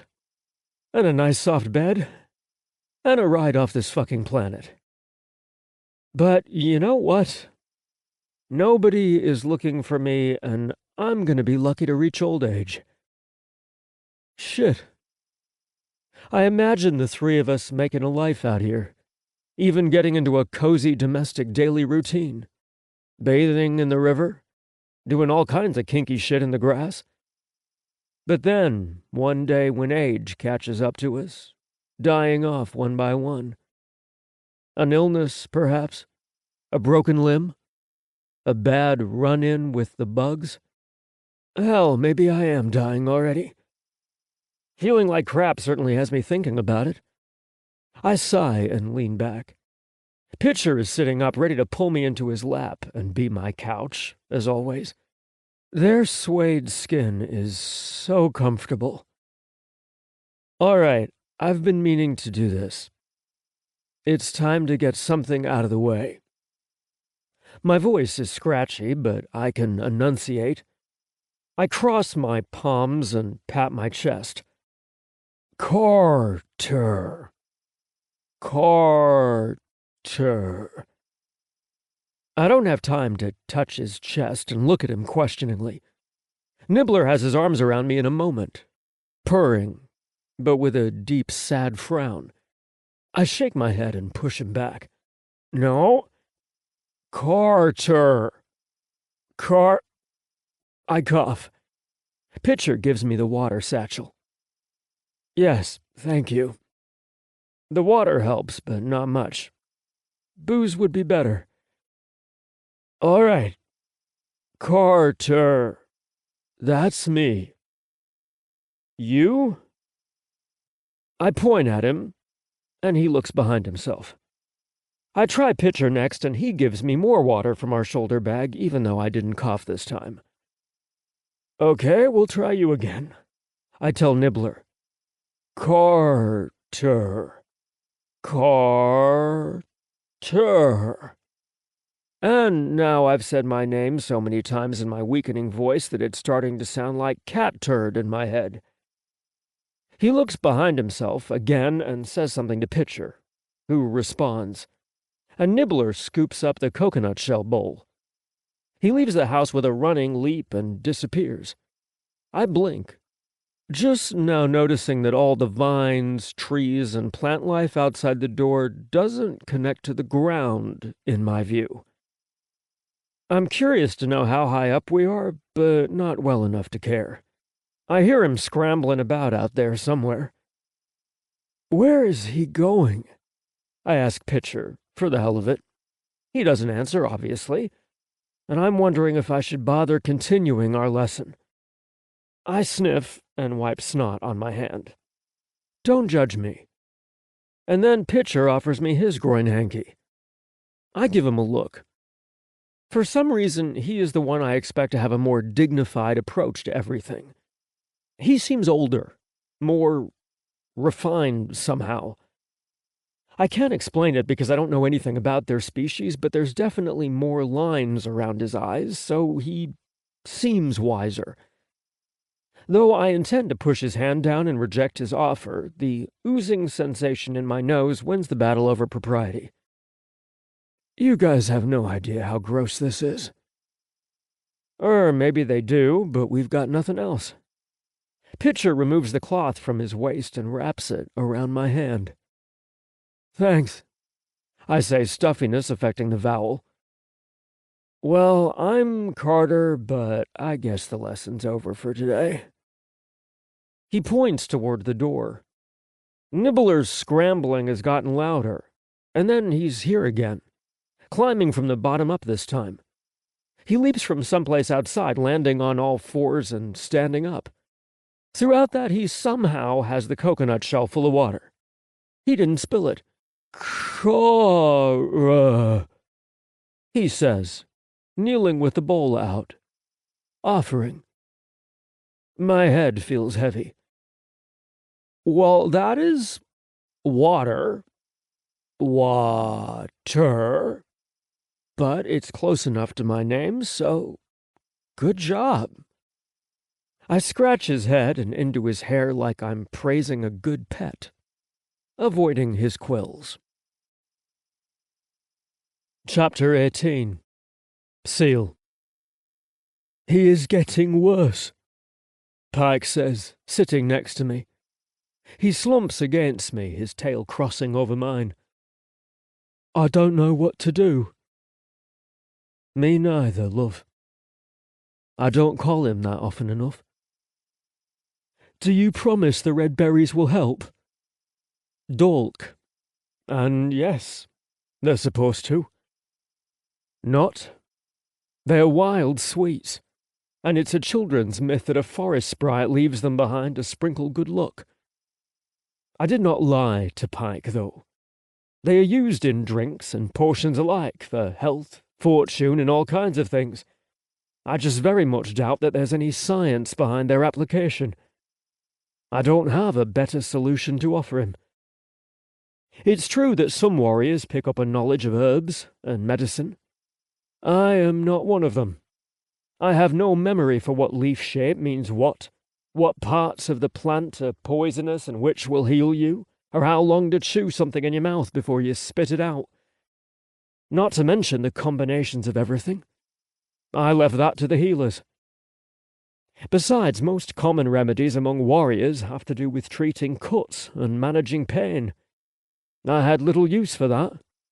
A broken foot might be painful, but I was more bothered by the inconvenience of being kept in bed than the actual pain itself. Healers knew me to be yowling, irritating, and a few who treated me over the years learned to use threats when I needed to stay put. Ah, the invincibility of youth. The truth is, I was always in a hurry. I was starting a war I knew I was unlikely to finish. And I was right. But here I am wishing every sour-tongued healer who ever helped me was here to fuss over the Omega and cater to his every whim. And fix him. I should go get more berries. They're out of season. No, Pykh. Stay here and watch him with me. He's had enough of the berries. He should get better now. No, I'm not that vile. I suppress that lie. What else can I do for him? He needs to get better. I take my eyes off the Omega to tend my lover, nuzzling him, purring, putting my arm around his waist. Rest is the most important thing of all, and clean, fresh water. Don't give him any from the shoulder bags, only fresh from the well. Let him sleep, but keep his lips wet. We noticed that his mouth is drying out. He sleeps with his mouth open now, clear, hot fluid, clogging his nose so he can't breathe well. His breath has a strong, sick odor to it. The water isn't doing anything, Pykh says, but dips a claw into the Eebler's shell and spreads moisture across the Omega's lips. His lips move like he's thirsty, so I lift his head and Pykh offers him the drink. He has a little bit and turns his head away, mumbling. I will get more, Pykh says, and then he's gone again. I stay with my hand lingering on the Omega's head. It weighs about as much as the Eebler's fruit we used to pick, and that's an odd thought given how my claws are carefully cradling him. I would never hurt him, though, of course. It's just that he's so fragile. He's small and delicate, more so than an Omega of my kind should be. He's beautiful that way. His desire for help built into his appearance. We like to feel needed by Omegas. Our desire is to serve.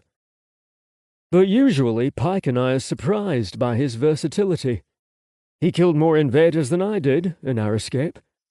He's the only reason we had a weapon against them besides our own claws, and he removed the collars for us. We're free because he decided it would be so, and I nearly killed him before he could accomplish it. It doesn't seem right for him to survive all that just to perish in front of us now. He will be all right, I say. But Pykh hasn't come back. There's no one to hear me. I touch down his neck and feel the center of his chest, where his lungs are. I can sense the resistance, though his chest rises and falls just fine. Something is wrong here, I think. It's very hot in the center, but I don't know what to do.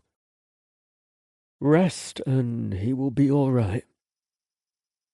What is it? Pykh says, bringing the fresh water. I give my head a quick shake. I must have been drifting not to hear him climb up, and that is a dangerous slip of mind right now. Nothing, Pykh. Let me look after him. I need you to lay down and go to sleep. He shakes his head. I'm helping you get the water and find the berries. This will do for now. I take the bowl and set it aside where it won't be knocked over. I can get more on my own when we need it. But I also need to find the berries. He has enough berries, I said. What he needs now is rest. And you need it too. What about you? He asks. You look more tired than me. I knew that was coming. He will only sleep all night. There's not much tending we need to do besides giving him water and keeping his lips wet. He needs someone to keep him warm tonight, though. And he needs someone to care for him all day when he wakes up, Pykh. We can't both be up all night or he will have no one during the day. That gets him. I smile fondly as he walks to the Omega and places himself against the stone wall. He draws the Omega toward him, and I cover them both with the fabric we have for blankets. Everything is dirty, even my tribe cloth. It's the cleanest thing I have, so I'm saving it to bathe the Omega later. The Omega is cold, I'm sure of it. Though his skin is warmer than ever, he clutches the blankets close and shivers. Now he curls into Pykh, and I think I see a little breath of relief from my smallest mate. You both are beautiful, I say, and kiss Pykh with a lick on the nose. Do not stay up all night. Wake me up when you need to sleep. I will sleep peacefully during the day while you run back and forth fetching water and dolk berries. I smile teasingly, though it takes effort. We do not have to work separate. I can stay awake all night, you know. It will be better if you do not. The way his eyes just watch me makes me think he's contemplating being difficult. Pykh listens to what I tell him to do most of the time, but when he gets into that mood where he thinks I need protecting, he brings out the part of me that was so mean to my healers. Being babied is not something I appreciate. Ever. And Pykh is simply too big to discipline out of the notion when it takes him, so those rare fights end with hissing, growling, and scratches. It will not be good to have us circling each other in the room while the Omega tries to sleep.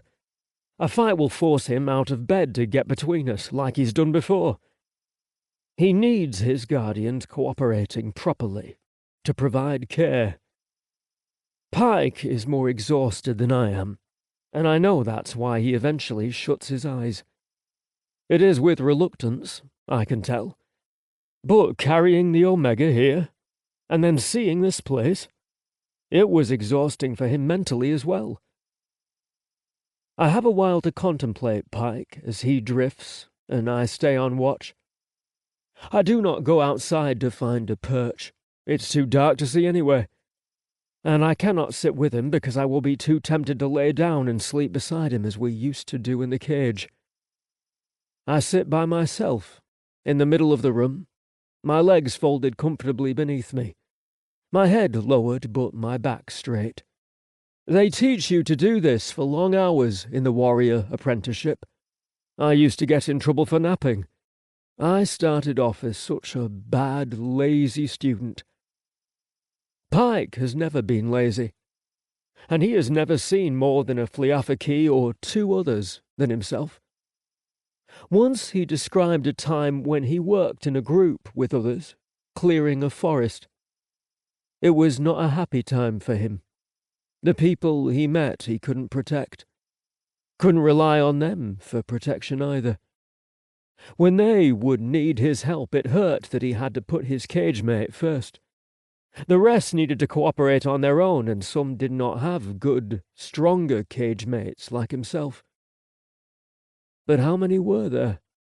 A dozen? 2 dozen slaves? It could not be a city. Even if there were 100, that is not enough to make the size of a small town. It never occurred to me to prepare him for the sheer number of his people, and I can tell the proof this place represents shook him. An entire world existed before the only one he knew about. I lift my head to look at them, switching on the sword light briefly, just to check. Pykh is fast asleep, and will remain so. I will give him extra sleep and catch up on my own tomorrow. It will be safer then, because he can watch with his eyes as well as his ears. We will be safe. I have long hours to think. What will Pykh do when I show him our first town? Ausith, nestled into the mountains, the holding point of the Uhan Gate. It's set in a narrow natural rock formation that we built up and into. Homes are carved into the rock itself, becoming part of the wall. There's several more gates like this, all built the same way. Choke points, where we can slaughter an advancing enemy. And the homes are a symbol themselves. For if the gates fall, we will lose every home on the other side. The Ausith homes, and everything up to our capital city. It is a horror story I don't contemplate. One we're aware of, the warriors especially, but one we don't tell our children. The gates always hold in our stories. They are a grand sight, too, a symbol of our power, and the homes are decorated with paint. They are visited in the winter, when the invaders never come. They hate the cold. Our children stand on the walls and look out at the jungle we lost. Showing this all to Pykh should be a marvellous memory. But I will make sure to prepare him. I am so tired. Some hours pass. I dig my claws into my knees whenever I think I can't stay awake. And then I hear falling rocks, making me turn my head. All is black. We are still in the middle of the night, with dawn a long way off. The sound was close. As the moments pass, my heart races. I can feel my own eyes, a burning, frayed sensation around the edges like they are struggling. But I start stretching my limbs and preparing to move, already knowing what I have to do. The sound of faint clicking does not surprise me. If an animal accidentally disturbed one of those noise traps, I would hear a lot of scuffling about, a squeak or a call, with the quick pattering of feet. I heard nothing else. Noise, then silence, is a warning. Pykh, wake up. What is it? I can't see him in the dark, so I touch him with my head and tail, letting him know that I'm here. Is this a nightmare? He mumbles sleepily, and I snort at the irony. Yes, but it's real. Listen very closely. Do you hear them? For a while, it's just us breathing. No? Shh. Let them make another noise. No one is better at hearing the faint skitter of a many-legged being than Pykh. Any Fliafaki warrior in the jungle would say he has ears attuned for it. But Pykh has warned me of approaching invaders minutes before I could. Sure enough, I pick up just the slightest tick that could be anything, and Pykh starts to pull himself up from the Omega's body, rolling him gently to lie by himself. "How many are there?" I ask. "1, 2, 3, he says. Oh, that is bad. Worse than I was prepared for. Another noise trap goes off from a different direction. It must cause a slip because there's the skitter of more than rocks and several harsh clicks. 6. I hang my head. "What will we do?" he asks. "Hide, or..." He yawns. "Or fight? Or will we follow the plan?" His claws touch my neck, and I realize he isn't talking about separating. He's talking about the worst possible option. Not the final plan. Not yet, it's not that bad. Only do that as a last resort, Pykh. He might not know that word. When you have no other option. We almost killed our Omega before he set us free, remember that? We shouldn't act until we're certain. Yes, but now he is sick. His claws stroke gently at my neck. You do not want to be barbed. I won't let it happen to you. I take that hand and press it to my nose. A little kiss. I didn't realize how afraid he was until now. Pykh, the ever-optimist, is not one to jump to the last resort right away. You are tired, but it's time to fight, love. He is sick. And as a slave, a sickness this bad meant death. You have probably never seen someone recover, but we are not slaves now. The masters are here, Seal. He is quiet, but his tone is laced with a growl. Do not argue with me. We are going to fight. I pick up the light sword. All right, he says and starts to rise fully, but I keep a firm hand, holding him down. I am going to lead them away. You are going to stay here and look after the Omega. Watch over him. Help him get better. Please. Seal, no, we're not. This was part of the plan. The plan where we separate, remember? This is better than the last option. He will get to live. I can't find the muds. Go to the mountains. You'll never get lost that way. I don't know enough, Seal. I can't. I'm going to come back. Wait for me, all right? I'll lead them in a circle away from here and come back. I promise. Wait with him here while he gets better. And if I do not show up by that time, you just said you would. I kiss him and touch his face one last time. I will try. Chapter 19. Pykh. I still feel partly like this is a dream. How can Seal be leaving me? And so suddenly? Does he really think I can make it to the mountains on my own? I can't. But we did make this deal, and I am learning that sometimes we do things that seem terrible to help the Omega survive. It's not just about us. I would be happy to help Seal face the Masters any time. I have taken punishments for him, more than I can count. But now there is the Omega. I love him as much as I love Seal, but he cannot take care of himself the way Seal can. I am almost angry with my little mate as I pull away from his warm body.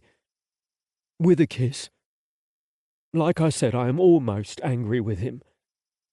He did not mean to get sick, but because of it, Seal has to go out and face the Masters by himself.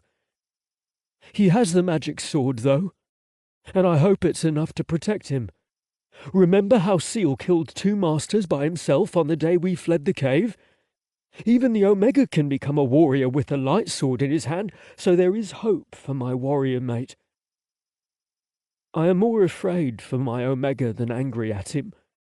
And now, as I go to the doorway, 2 round empty eyes in the statue we're staying in, I'm becoming angry with myself.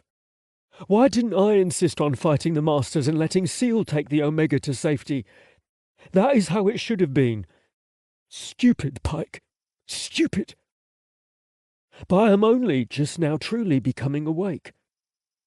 Why did Seal leave so fast? We should have talked about staying to hide. Why did him running away have to be the first choice? In the dark there is suddenly a burst of light, like a bright stick waving about. It is Seal running with the magic sword, and he makes an unnecessary shout. The feet of many masters scuttle all around me. Some distant, but one not. I slide back into the room, into the darkness, and a bigger, blacker darkness passes over the door where I was. The click of its jaws makes my crest stand on end and my skin shudder with fear.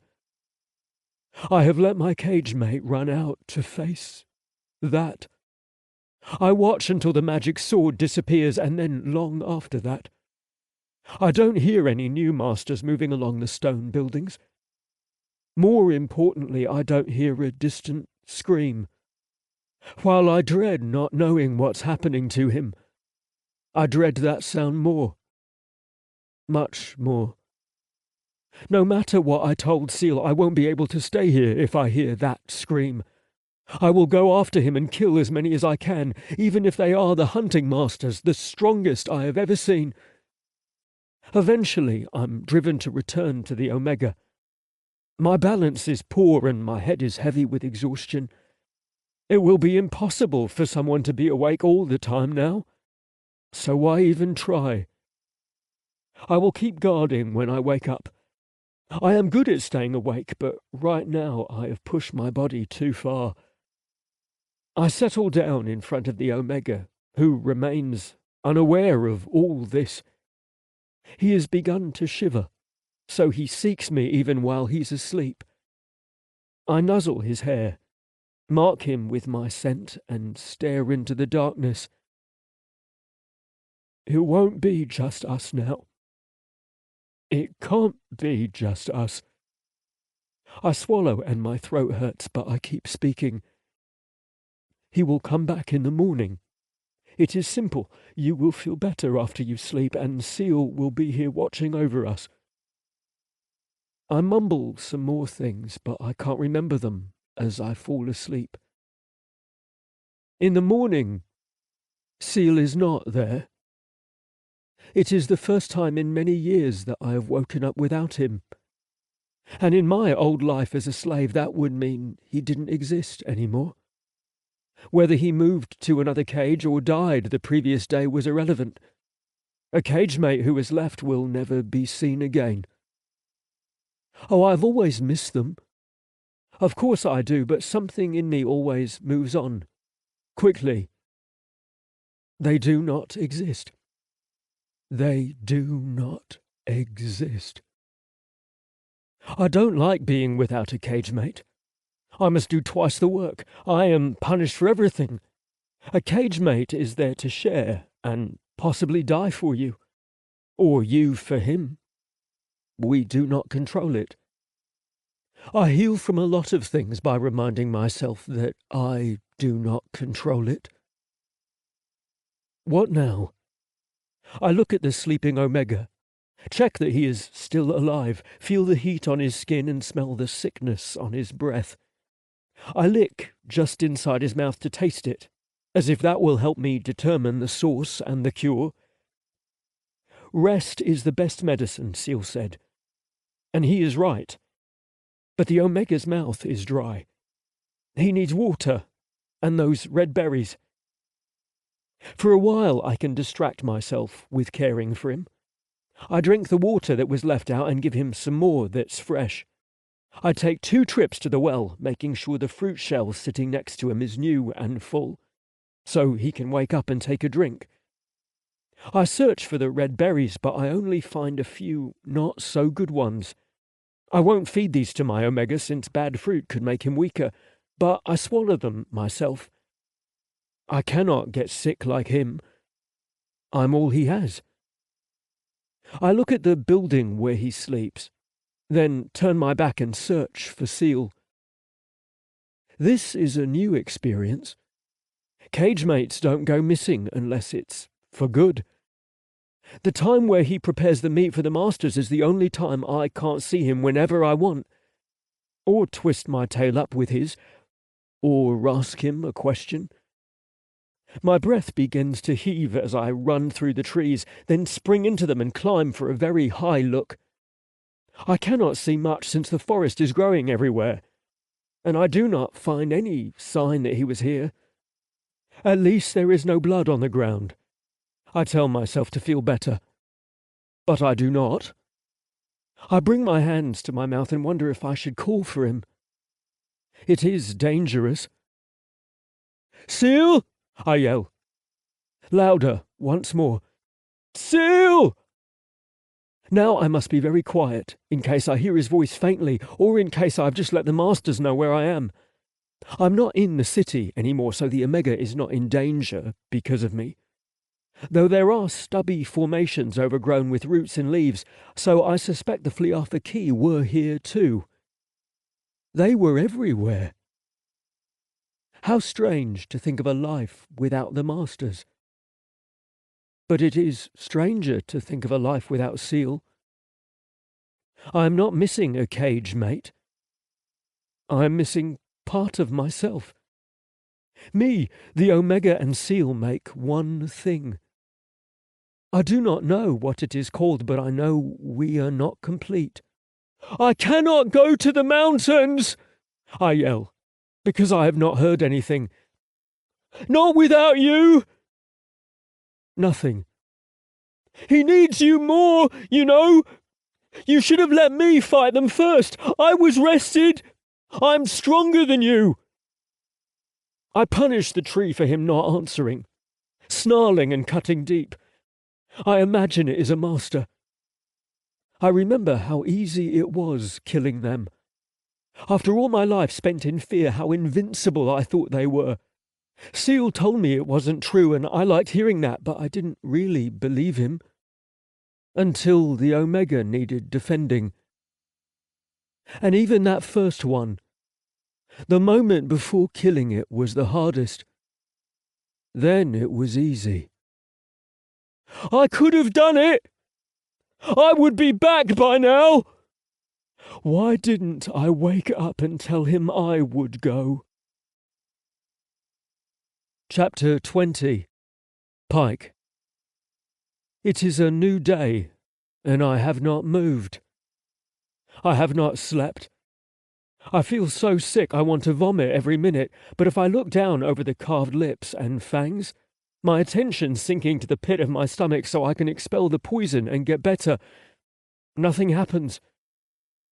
It is not bad food since I haven't eaten anything since Seal left. It is just pain. Last night it was so dark and the rain was so loud. My staying up and watching for the masters was from pointless habit. I cried for the last time for Seal. It is something I learned to do when I was young. For when a cage mate is lost and you are alone, it is a terrible time. You can cry forever, stop eating, become too weak to work, and then meet an unknown fate. Always painful. I have seen it. But if you tell yourself, this is the last time I'm going to cry about this, I'm going to feel all this pain in these next moments, and then I'm going to stop thinking about it, you can overcome great tragedy.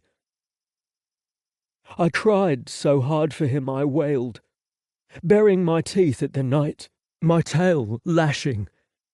I would have liked a master to appear so I could attack something, to kill it for killing him. Now I am on the other side of the ritual, but I don't feel any better.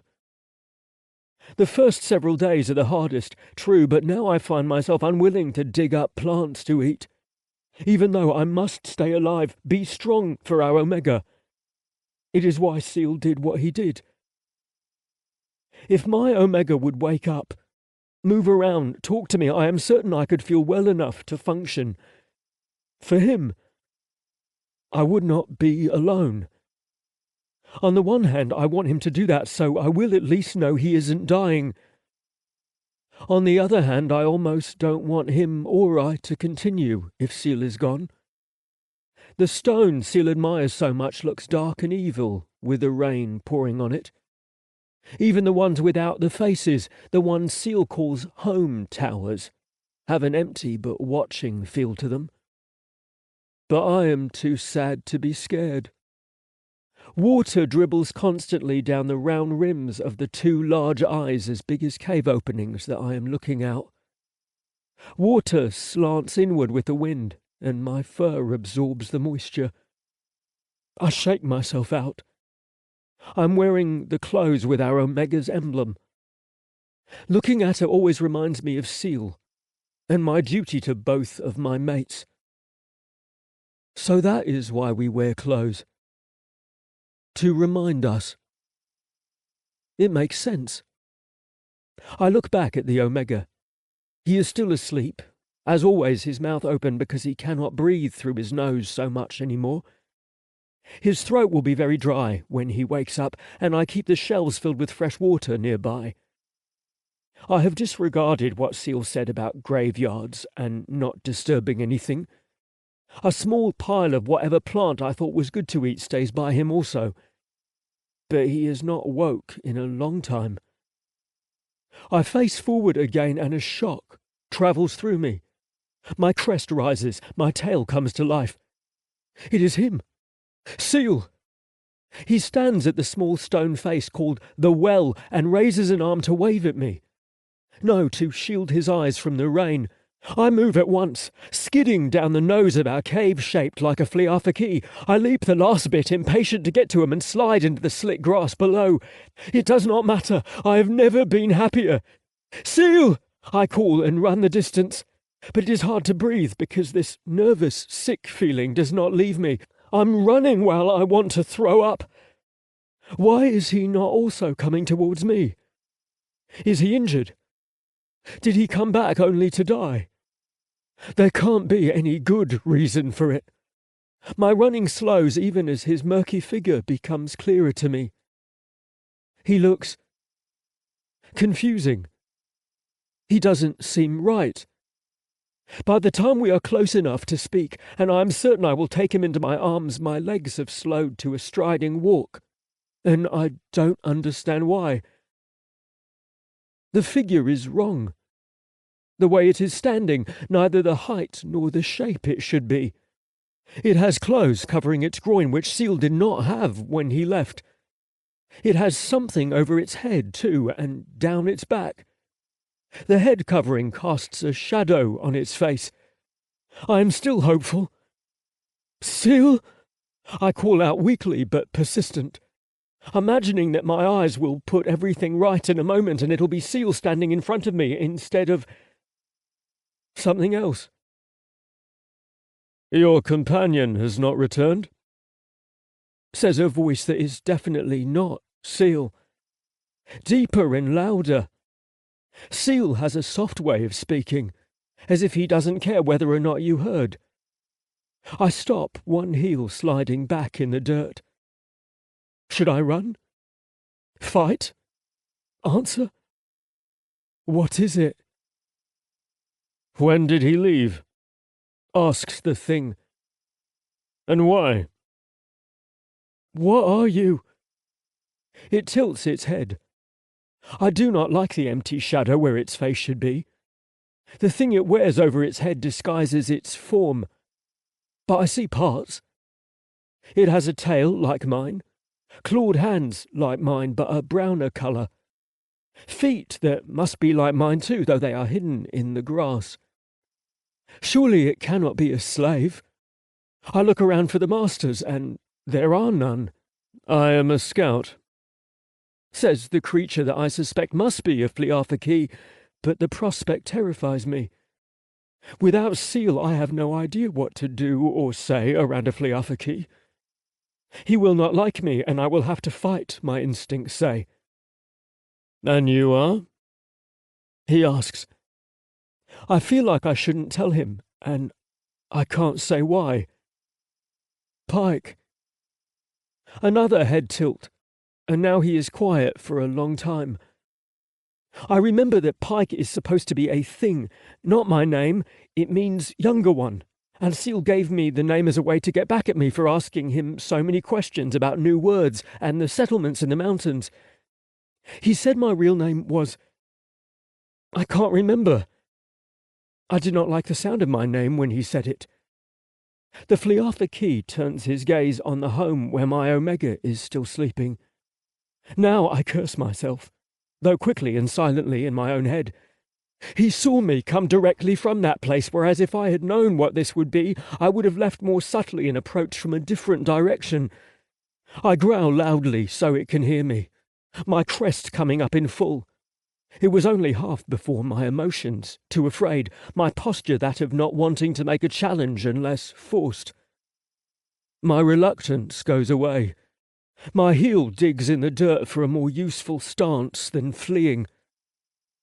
A hand moves to something on its hip, under the covering. I'm not afraid of the shock rod anymore, I say, my lip lifting to show all my pointed teeth. I do not have the collar anymore. See? I touch my claws to my bare neck. The pale, furless stripe of where my collar used to go is part of my clothes that reminds me that I belong to an Omega. My jumbled mind is trying to remember everything I know about the Pykh. There aren't masters among them. Seal belonged to one of them that he didn't like. The master was cruel to him, though I can't remember what was done. I never understood most things about the settlements and Pykh, whom Seal insisted were free, but here is a master in front of me. It must be. Who are you? Where do you come from? Why do you have the Omega, and where does he belong? The master Pykh nods toward our home. I am confused, but I try not to be. Seal said I was not Pykh. Pykh is a thing. I usually remember every word the first time, every single one, except this one that I lost. Answer me, Pykh. I am Auk Dreda Safi, the Dusk Walker, but I am known for more than sneaking. His other hand comes out of the covering and both touch the strange thing on his hip. It's a handle. He has a magic sword strapped there, and some of my fierceness goes away as I realize I'm in a losing battle. Unless I can make him drop it, then he will have to fear me. I am less sure than before, but I don't back down. You will leave us alone if you are a good Pykh. If you do not, then you are one of the masters, and I will kill you. His gaze goes to our home again. The clouds are less full of rain and growing lighter. I can see more of his expression, but not his entire face.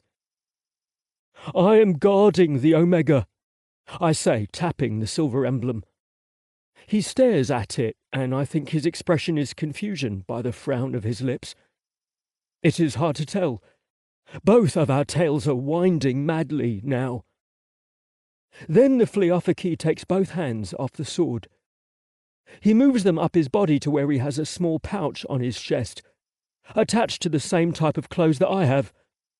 I can't see much else with his head covered and the rain blurring my eyes, but when he holds an item out to me, his claws glint with the cones for playing the ukulele. I want to say something to him about it. You have a ukulele also? I lost mine.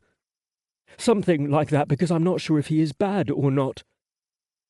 But as I reach out to accept what he has given me, taking 2 steps forward, I see that his claws wear something completely different than what mine did.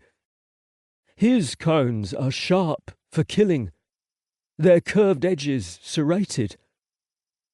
I am well aware of the difference of my hand to his as I hold my palm a reasonable distance underneath. He drops a smallish item. His palms are covered in more clothes, wrapped. He has jewelry on his wrist. I remind myself that I am bigger than him, for I do not feel very confident anymore. What he has given me does not make any sense. A small glass container with a wooden lid on top, filled with some slightly blue water. Smell it. Syrumped medicine to put him in a healing sleep. But first he will need to eat and recover. I smell it, as he asked, but it smells like nothing. Only rain, I suppose. His head tilts again. I'm starting to not like that. I feel like I've done something wrong. You pulled the top out first, he says uncertainly. Then smell it. I do. Though, for some reason, following his instructions makes me madder. I am not submissive. He is not my master. And if he finds out I don't know what I'm doing, he will use my stupidity to trick me. I cannot tell what it is by smelling it. A flower, but it has a bad smell, too. Confusing, I try to fit my tongue tip into the narrow container. No, what are you doing? My tongue retreats. I glare at him. I'm supposed to be Pykh also, Seal said, and I cannot care for the Omega alone, not while he is so sick. But I must be careful. This is medicine, you said. I ask to be sure. Fortunately, I know that word. Mud is medicine for burns. Sleep is medicine for weakness. Syrumped for healing sleep, he says. But we will need to rouse him. Make him eat and drink one last time. He will sleep an entire day. He already sleeps the entire day. He needs the medicine, then. Yes. I hang my head. He does. Chapter 21. Pykh. As I take him to my Omega, having to somehow lead the way forward while also keeping an eye behind my head to watch him, I can only think of how this is a trick. But then, why? I've never met a Pykh before. Not a real one, anyhow. Not the way Seal means it. A free person from the settlements. Does this mean we are something like cage mates now? I pause and speak to him over my shoulder. Can I trust you? Will you help me? Yes. What else was he supposed to say? My tail waves back and forth, my mind uncertain.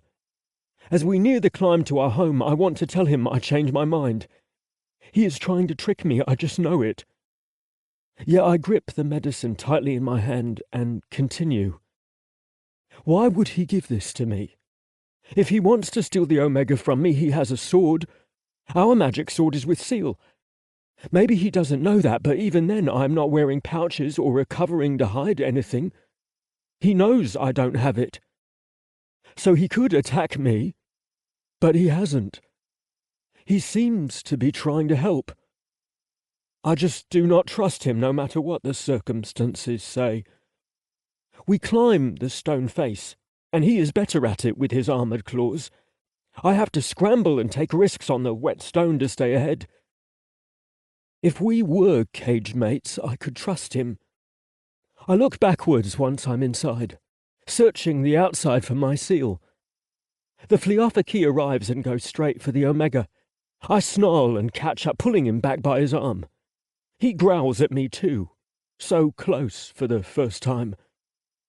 I see why the shadows weren't better at showing his face. He has a dark cloth covering half of it, wrapped around his mouth and nose. I knew he couldn't be trusted, and now I've brought him right to my loved one. We hiss, and I bring my claws up to remove the covering. Our tails move wildly, but our eyes don't blink. Moving my claws slowly, pausing and growling louder if I think there will be the slightest movement. I reach for where I think the face covering will attach. But I can see nothing and I'm not figuring it out. He reaches up carefully on the other side, It goes like this. Pykh. He says my name differently than Seal does. Like an insult. Not only does the face covering come off, but the body covering as well. There is a sideways hook beneath his throat that keeps all the parts together. He tosses the clothes to the side with one hand, and now I see that the other hand has been on a sword the whole time. I back away quickly. I might be cut in half. But now I've moved the wrong way. Now the Omega is not protected. If he could be protected, nothing can stop a magic sword. You are wild, the Fliafaki says, regarding me with no change in stance.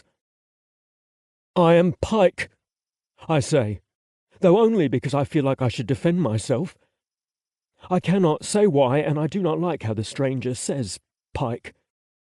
He looks between me and the Omega, uncertain about putting his back to me. I puff up my crest to its limits, letting him know that this is a very good fear. Your other companion, is he also like you? Seal is coming soon. I lie. He closes his eyes at Seal's name. Seems odd. Then he opens them and says, Let me show you what I have. If it's all right, you should not attack me while I'm close to the Omega. Can we agree that would be too dangerous? There is wisdom in this, so I nod and relax some. He would not care about harming the Omega if he was bad. He removes a shoulder pack. He has far more clothes than I have ever seen, far more than I could describe. Coverings on his legs, his waist, his feet even. I see more clothes than I can see his skin, which has a slight brown colouring in most places. His eyes are lined with age, more so than Seal, and the flesh of his arms has a noticeable wobble. The muscles are firm underneath, but the skin is slightly loose. He is old. The one cage-mate I had, who was also like this, repeatedly warned me that he was growing weak with age. He said he would not last long. But I am happy to say he was alive and unharmed when he left me. Is this him? No, of course not. It was a stupid thought. He holds open the bag to me. See?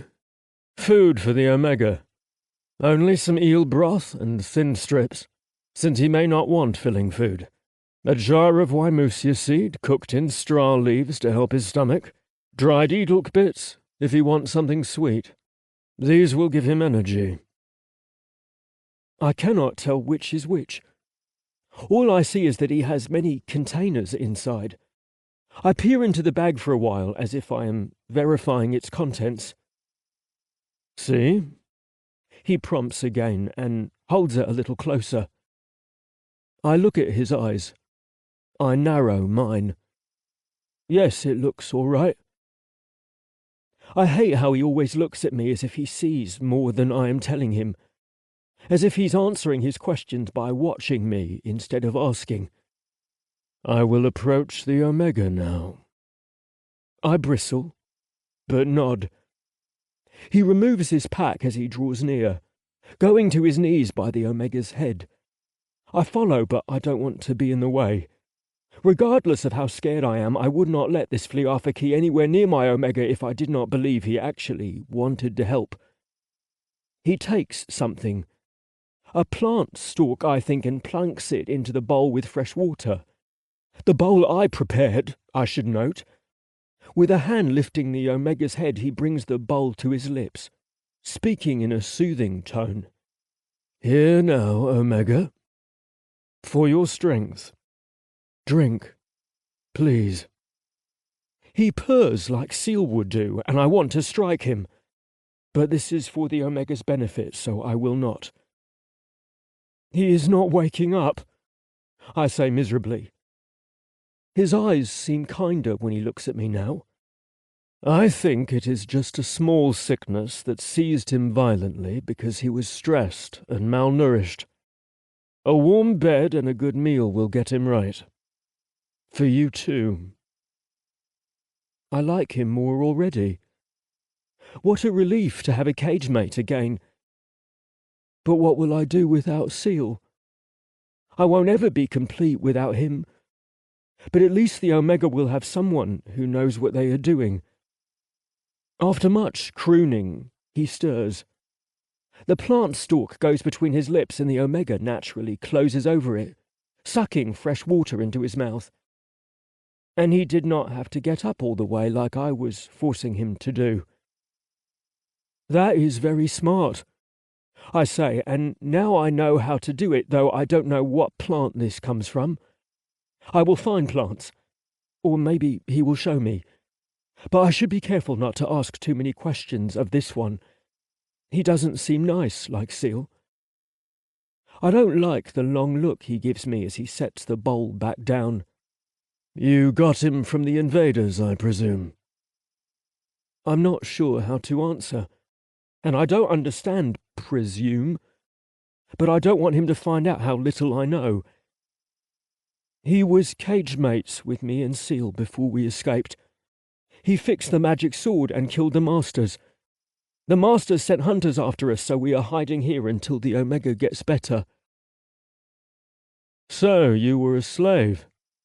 That was where you wore a collar. He gestures toward my neck with his tail. I touch the spot. It is a sensitive area. The Omega took it off with the idol. He saved Seal and I. By the way his brows lower, I can tell he does not fully understand. He has questions, but he doesn't ask them. This is what I don't like. That and his newness. What does he see when he looks at me? What are his questions that he doesn't want me to know? This Seal person. He is coming back.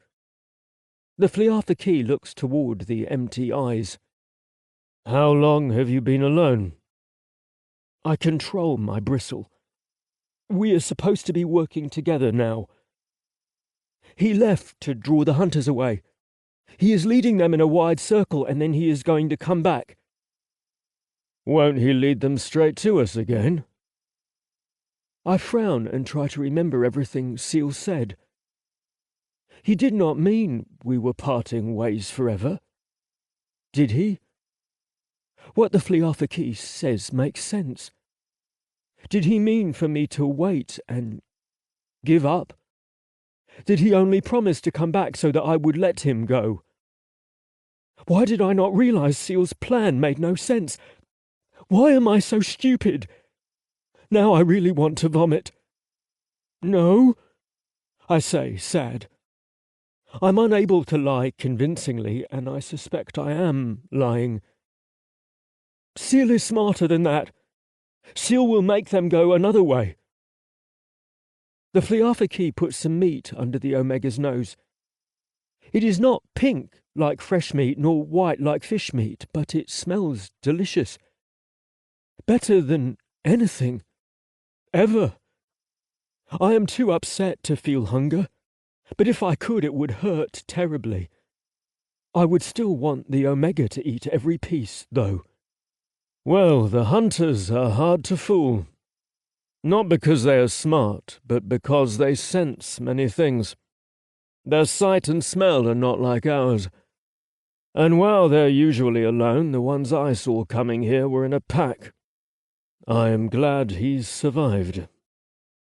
He gestures over my Omega's body. It would have been a terrible loss. You saw me all that time ago, and you did not offer to help. I saw you a long time ago, much longer than that, though only at a far distance through a spying scope. I had to run home to get supplies, and then I spent most of the day getting close enough to your home without being noticed to see what you had, to see what sort of man you were, and what you were doing here. I had to judge how dangerous it would be to approach you. You could have asked me. Yes, but that is not what I do. I look. I listen. I report. That is scouting, in case you did not know. And when I reported you and the Omega in dire health, I received orders to attend to you both. But mostly to him, of course. The Omega is not interested in eating, still asleep, and he turns his head away from the Pykh when he tries to feed him. Orders? From masters. He puts the food away and stands, looking where I have laid the shoulder packs and our food. You did that. He gestures to the flowers, which are dying on the floor.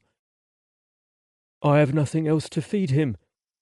Those do not provide any nutrients. He does not sound mad, but he shakes his head. My chest feels hot, and I hate him, but he is doing more than I have. I suggest, let's feed him the straw food again. I will wake him up and hold him. No. The way he says it makes me stand also. I cannot say why. There is no aggressive change in posture, no arch of his tail this time, but there is something in his tone. The Omega is his now. I can tell he thinks it. He needs to eat, like you said. But more importantly, we need to move him from here. To a dwelling I prepared. Half a day's walk, and it will be better if he sleeps. I can make him comfortable for transport. We will give him the healing medicine and continue to the mountain when he wakes up. I show him the medicine container to remind him. He shakes his head. I gave that to you so you would see my intentions. But he can't have it now. He needs to eat and drink, a fairly large amount. And then he will have a warm bed inside my dwelling. He will be safe and comfortable. What he says makes sense, I suppose. But every piece of it is wrong. Particularly the words, his dwelling. He will have a warm bed inside my dwelling. I repeat that sentence 3 times in my head, trying to determine what I don't like. The my part. His dwelling. Warm bed.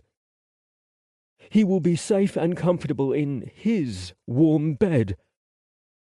My tail swishes. My hands are flexing to use my claws. He will sleep here until he is better, Auk, I say, using my deepest voice. I have much greater size than him. I should be the dominant one, though his lack of reaction indicates that will not be the case. Still, I continue. Then we will go to your dwelling, if he permits it, and only if he wants your warm bed. I have the feeling he will not. He will want to sleep with me, how it's always been. He is mine. He loves me, too, the way he touches my cheek, the way he gives his kisses, laughs, and sometimes he pulls my hair when I am not obeying. Yes, he is mine. And I think this Pykh is trying to take him. His head tilts again, and he is studying me. Is your Omega's health not worth more than your jealousy? You did not come when Seal was here because you could not win 2 versus 1. You knew he would see through you. He looks down. I am here to help you also. What can I do to show you my intention? Perhaps I am wrong. Or perhaps he is a very good trickster. Either way, I should be the dominant one. He will accept that, or we will settle it physically. We will give the Omega food and medicine now. He will sleep and get better. Seal will come back and we will... Let him tell me what to do. Let the Omega choose which way he goes when he wakes up. Though he says nothing, I think for a moment I have won. He bends over and begins to regather the food and the drinking plant into his bag. That is how I know what comes next. He wouldn't do that if we were going to stay as I ordered. You are far better for a feral man than I would have thought. They are a dumb, wicked bunch. I think you have much to tell me about who you are and how you came to be out here. I especially want to hear about this seal. And if the Omega's life was not my responsibility, I would show more patience with you. Responsibility. Responsible. Seal taught me that word. It describes how the Omega is mine and the things that happen to him are by my hand, even if I did not actually do them. I am responsible. The Omega is not your responsibility. He is mine. I bare my teeth. And we fight. Chapter 22. Carter. I fell asleep in the lunchroom again. It's loud and chaotic. People slamming their trays down and... No, the bar. Billiard balls breaking. Chairs scraping on the wood floor. An argument somewhere. Snarling, growling. Wait. No? I feel like shit. And my throat is as dry as an old sponge. But I don't think I'm hungover. This doesn't feel the same. And didn't I graduate from the engineering program, like, last year? I was gonna be hot stuff. The hottest engineer working on the highest tech space station under the Earth flag. Making the big bucks and storing that into an investment account. Preparing for the future I was gonna have in 12 years when my service was up. My bones ache as I lift myself out of bed. Off the ground. A grass mat laid over stone. Oh, yeah. That old bitch. She had one of those short and straight, no-nonsense haircuts and square glasses. She adjusted those glasses and gave me the slight downward stare of a disapproving grandmother as I settled into the metal chair across from the committee's table, giving them my nervous but charming, hopeful smile. She was the one who sent me out here, who resented me for completing my 6-year schooling in 4. It's designed to be grueling at the normal pace. She wanted to break my ego, show me that there are no shortcuts and the military is not a video game that you'll level up in. Or something like that. Blood was boiling between my ears so bad I couldn't hear much of what she was saying. Which is almost the same as how it feels now. Except it's my entire head and chest, and I wouldn't mind too much if somebody offered to cut my nose right off my face. Where is my annoying but doting alien boyfriend? I rub the sleep out of my eyes and look for him. Blinking, my vision focuses just in time to see him smashed against the wall adjacent to my feet. Hard, like he was thrown there, his quilled back scraping down. He drops straight to the floor.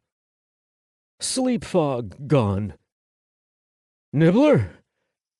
I kick the blankets off and rush to him. Crawling because my headache pounds like I might go down. I pass a set of knees and feet that aren't familiar to me, but the details fly right out of my mind. My head pulses like my brain is having a baby. I wince and yell internally, since I certainly don't have time to be crying about it right now. God, if he's dead. I have to be careful pulling him into my lap. Those quills have a scaly, grabbing texture, and if he lifts them outward, he could accidentally stab me. But with some maneuvering, I turn his head to face me and pull him into my lap. As much as I can. He's a big guy. His eyes are blank, like he doesn't recognize me. Fuck no. But he blinks, and he's breathing. He's trying to lift himself out of my lap as I'm trying to hold his head still to examine him. I don't see the extent to the damage, but my fingers come back wet and red. He completely ignores me and comes to a crawling position, his quills lifted. He looks past me and he snarls. I turn around. That is not Pitcher. holding a green, curved, short sword, the edge outward toward us, posed in a ninja stance. He's low to the ground with his legs bent. Using Nibbler's shoulders to steady myself, I get to my feet, my hands closing in fists. Where's my sword? I can guess very quickly that the circumstances are unfortunate. Pitcher is not here. Neither is his pack nor my saber. Nibbler roars. He was starting to stand up with me, but his roar ends and he lowers his head to the ground, clutching his forehead. Yeah, you and me both, buddy. Hey, you! Get the fuck out! Not having any weapons, I go for booming volume. It would sound a lot better if my voice wasn't all scratchy and squeaky like bad speakers, and if my stuffed nose didn't make me sound like a braying donkey, and if I didn't have so much snot about to spill out that I have to lower my eyes and look for a hanky. This is shit. I've got nothing but my own arm to wipe snot on. Leave us alone! My voice has had enough. It's breaking. I'm not scared of your shit. You get lost, or I'm gonna... Fuck, I'm getting more pathetic in my tone and my words, both. But fate can take a hike. I'll prove I'm gonna kick his ass, sick or not. There's a stick on the ground by the round windows. I move to it, and Ninja Guy's head turns from me to Nibbler, who doesn't look like he'll be backing me up. Here goes nothing. I brandish the stick like it's a saber. Half of winning a fight is gusto, you know? I hold off on the yelling, though. My breath needs to be saved. I'm already breathing heavily. Nibbler and the intruder say some words to each other. This guy is covered in leather and silver, his claws having some sort of armor that turns them into little knives. He wears a loincloth, sort of, a crotch curtain, but he's also got underwear underneath, so it's more covered. He has what looks like leather pads strapped to his thighs and calves. Alien pants, I'm guessing. And enough strapping over his feet and up his ankles that it looks sort of like he's wearing Roman sandals. There's a definite class difference between Ninja and my guy. Nibbler, naked dick swinging, comes at him, waving his claws threateningly. And the only thing Ninja moves is his tail, the same aggressive S at the end as Nibbler, but in a slower rhythm. The tuft mostly still instead of twitching, which I translate to mean he's more confident. We've got one advantage against him, and that is that there's two of us. I move away, circling wide back towards my makeshift bed. On his feet now, Nibbler approaches him head-on, but with hesitant steps and only threatening gestures. Nibbler knows this is still a bad fight for us. I'm small and he's already beat up. He wasn't at full strength to begin with, either. Who the hell is this? Or what does he want with us? Where did he come from, and are there more like him? Hell if I know. Nibbler hates him, though, and that's good enough for me. Nibbler is getting close, so that means it's my turn. Yelling as best I can, I come at him with my stick over my head, hoping Nibbler knows what to do next.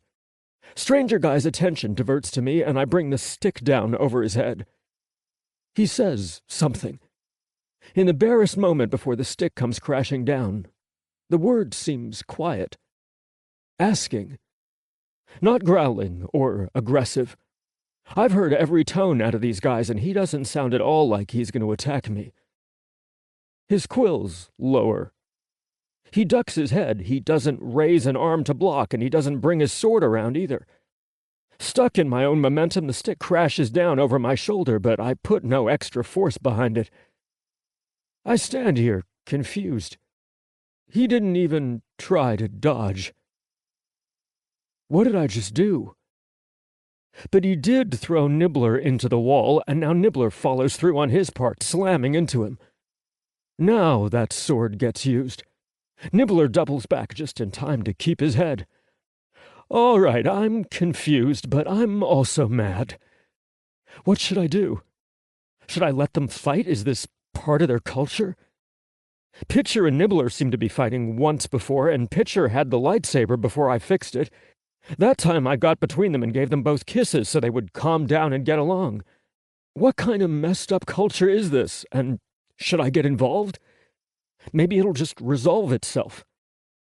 The new guy extends a hand out to me, calling in a gentle tone. Claws scrape gravel. A dark blur jumps in front of my eyes, and now I'm looking at Nibbler's back, spikes out in full, inches from my nose. I take several steps back. I don't want my guy to accidentally stab me. His tail gets in the way, too, hitting against me with force that means I'm in the way of tail communications. Guys, I don't know what's going on here. Nibbler, do you want me beating on him, or... I try to look around his gigantic form to see between them, to judge what's going on. The stranger speaks darkly, his growl heard with the words that tumble out silent in the breath before. He has the green blade aimed at Nibbler. His body is tilted toward Nibbler too, legs poised like a runner about to sprint. Last chance, his stance seems to say. But last chance for what? Why do I have the feeling that this has something to do with me? Nibbler and Pitcher seemed to fight over me also one day, though I could have read the situation completely wrong. I didn't have a lot of clues to draw context from, just like what's happening now. All right. Respect your traditions and all that, but I need Nibbler. I love him? My subconscious seems to ask. My mouth is moving, so I don't answer it. And frankly, if your blade so much as shaves his ass, I'm going to take it from you and shove it up yours. Thank God my voice is coming back. I sound somewhat dangerous again. Between them, I try to make cut-it-out gestures, and I keep a firm expression. They glare at each other more than they look at me, though they do glance at me quickly before locking death glares with each other. So I feel like I'm significant in all this, even though I was sleeping peacefully, minding my own fucking business moments before. Do I have to give the new guy a kiss now? I don't want to. But that's how it ended last time when I barely knew my guys or what the hell was going on. Fuck, I still don't. But this feels different. Wrong. After going to third base with my 2 alien boyfriends, if that's even what they are, it's just what I like to call them for amusement purposes. Anyway, after getting naked and snuggly with them, I feel bonded to them somehow. We're close, even if we haven't so much as communicated each other's names. That is not the case with this guy. He missed the kissing train. He needs to get the fuck out. I don't know where you came from, but this is our shitty camp. Home. Cave thing. You're being very rude. You go. Go on. I've had enough of you. I point at the nearest window and use my stick. I don't actually want to beat him with it if he's not going to defend himself, so I whack on his ankles, hoping he won't change his mind about not gutting me. Again, I seem to be the nuisance in the middle of something greater between them. I don't care if Nibbler said he fucked your mother. I don't care if he stole from you and pissed in your boots. I don't know what happened while I was asleep, and I don't give a shit. Since he seems content to ignore me as if I don't matter, I make some jabs. At his knees, at his stomach. I'm not super mean yet because I'm not sure if I should be when he's not fighting back. But I'm open to the idea of progressing. I'm getting my way until I figure out what the hell is going on. Not welcome here. I jab his throat. Not hard and painful, like I said. But I'm about to be.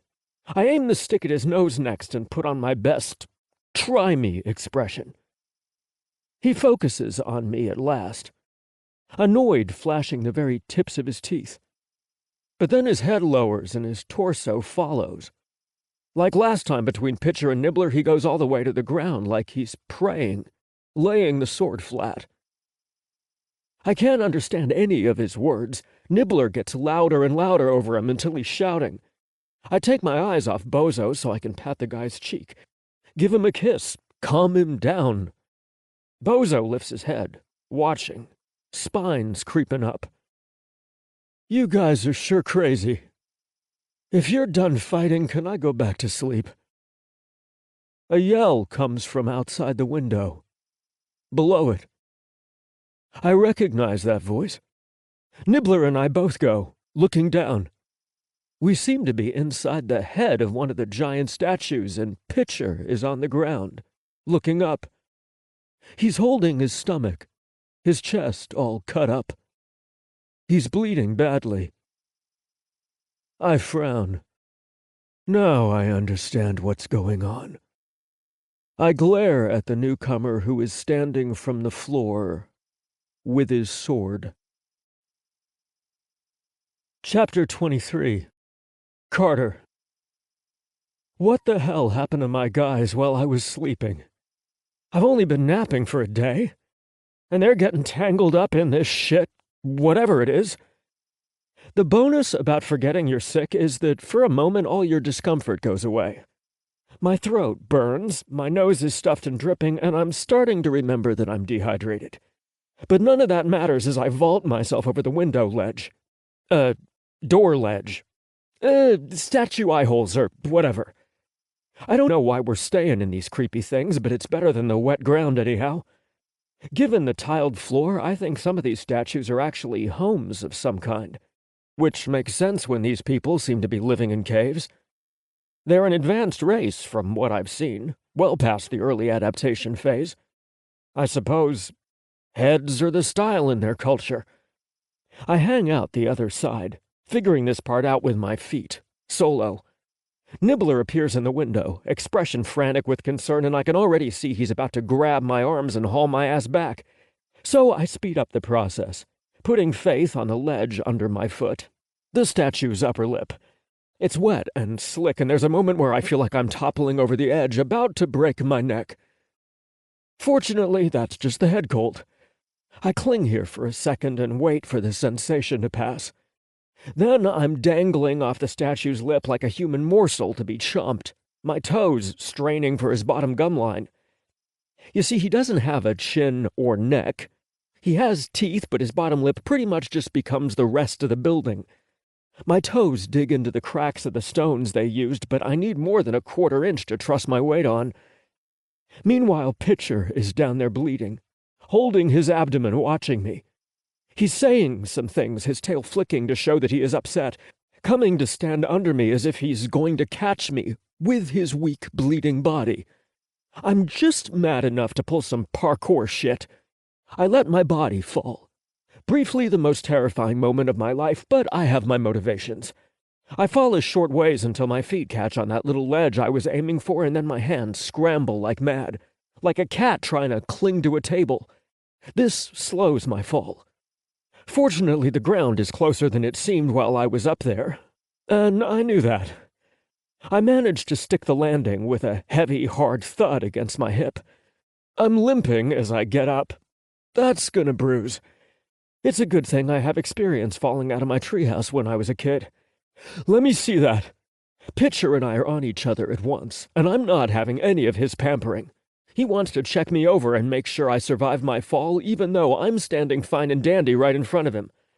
I am sick. I have no idea what's going on. Both of you are bleeding because apparently you can't survive one fucking day without my supervision. I pull his hand out of my hair and bring it down, mimicking his snarl. And I have had enough of you two. I hear a plop behind me, and I pull the lightsaber out of Pykh's belt, turning. But it's only Nibbler, for now. The other one is watching us from above. What happened? I gesture at the marks all over him. The seeping red paths from where he holds his stomach are significant. When I take his arm away to look, so much blood rushes down that I hurry to replace it and keep him together. Oh, God. I'm shaking. I put a hand to my forehead. I feel either tears or a scream coming on. I'm weak in the knees and I don't have time to collapse. Nibbler approaches slowly. He and Pykh speak. I can't understand any of it. I need to think. But I'm an engineer, goddammit, not a medic. He needs stitches, probably. I say to no one. So think, Carter. Think. First, a place to lie down. Can we get him up there? Maybe. With claws if he's not too hurt, and with Nibbler's help. They're a lot better at climbing than the clawless human is, so maybe I get them up there where it's dry and we have clean water. My hankies are covered in horrible snot germs, so I'll come back down here and use the well to wash them. With water and no soap. Easy, Carter. My bottom lip is trembling. I'm not even at the stitching yet. I'll need some kind of thread and needle. It's possible I could use their own hair, but I can't think of a single thing that's going to be useful for poking through his flesh. I'll search the buildings. I'll keep my eye out for an animal with sharp needle teeth. Hey, a guy can hope. And maybe that chupacabra will have a horse's tail of usable thread, too. And maybe I'll puke up some antibiotics, because when I wash Pitcher up with that germ-filled hanky, he's probably going to get infected as he heals. So, in other words, we're probably past the point of saving him. Even though he's here, right now, alive. That calms me down some, though it's the dreaded, resigned sort of calm. Nothing I can do will make much difference in his life or death now. So it's better to just try and make sure he's comfortable while I do what I can, with whatever I have. I look him over again and speak, but this time gentle. Where were you? I can't put my arms around him without hurting him, so I carefully set my palm on his waist. I hear claws scraping on the rock behind me. That'll be Bozo, but I keep my eyes on Pitcher for now. I've missed you. Do you think you can climb for me? I know you're strong, and Nibbler will help you. I gesture toward the windows, but he looks past me with alarm. I guess Bozo is very close now. I subtly shift my grip on the saber.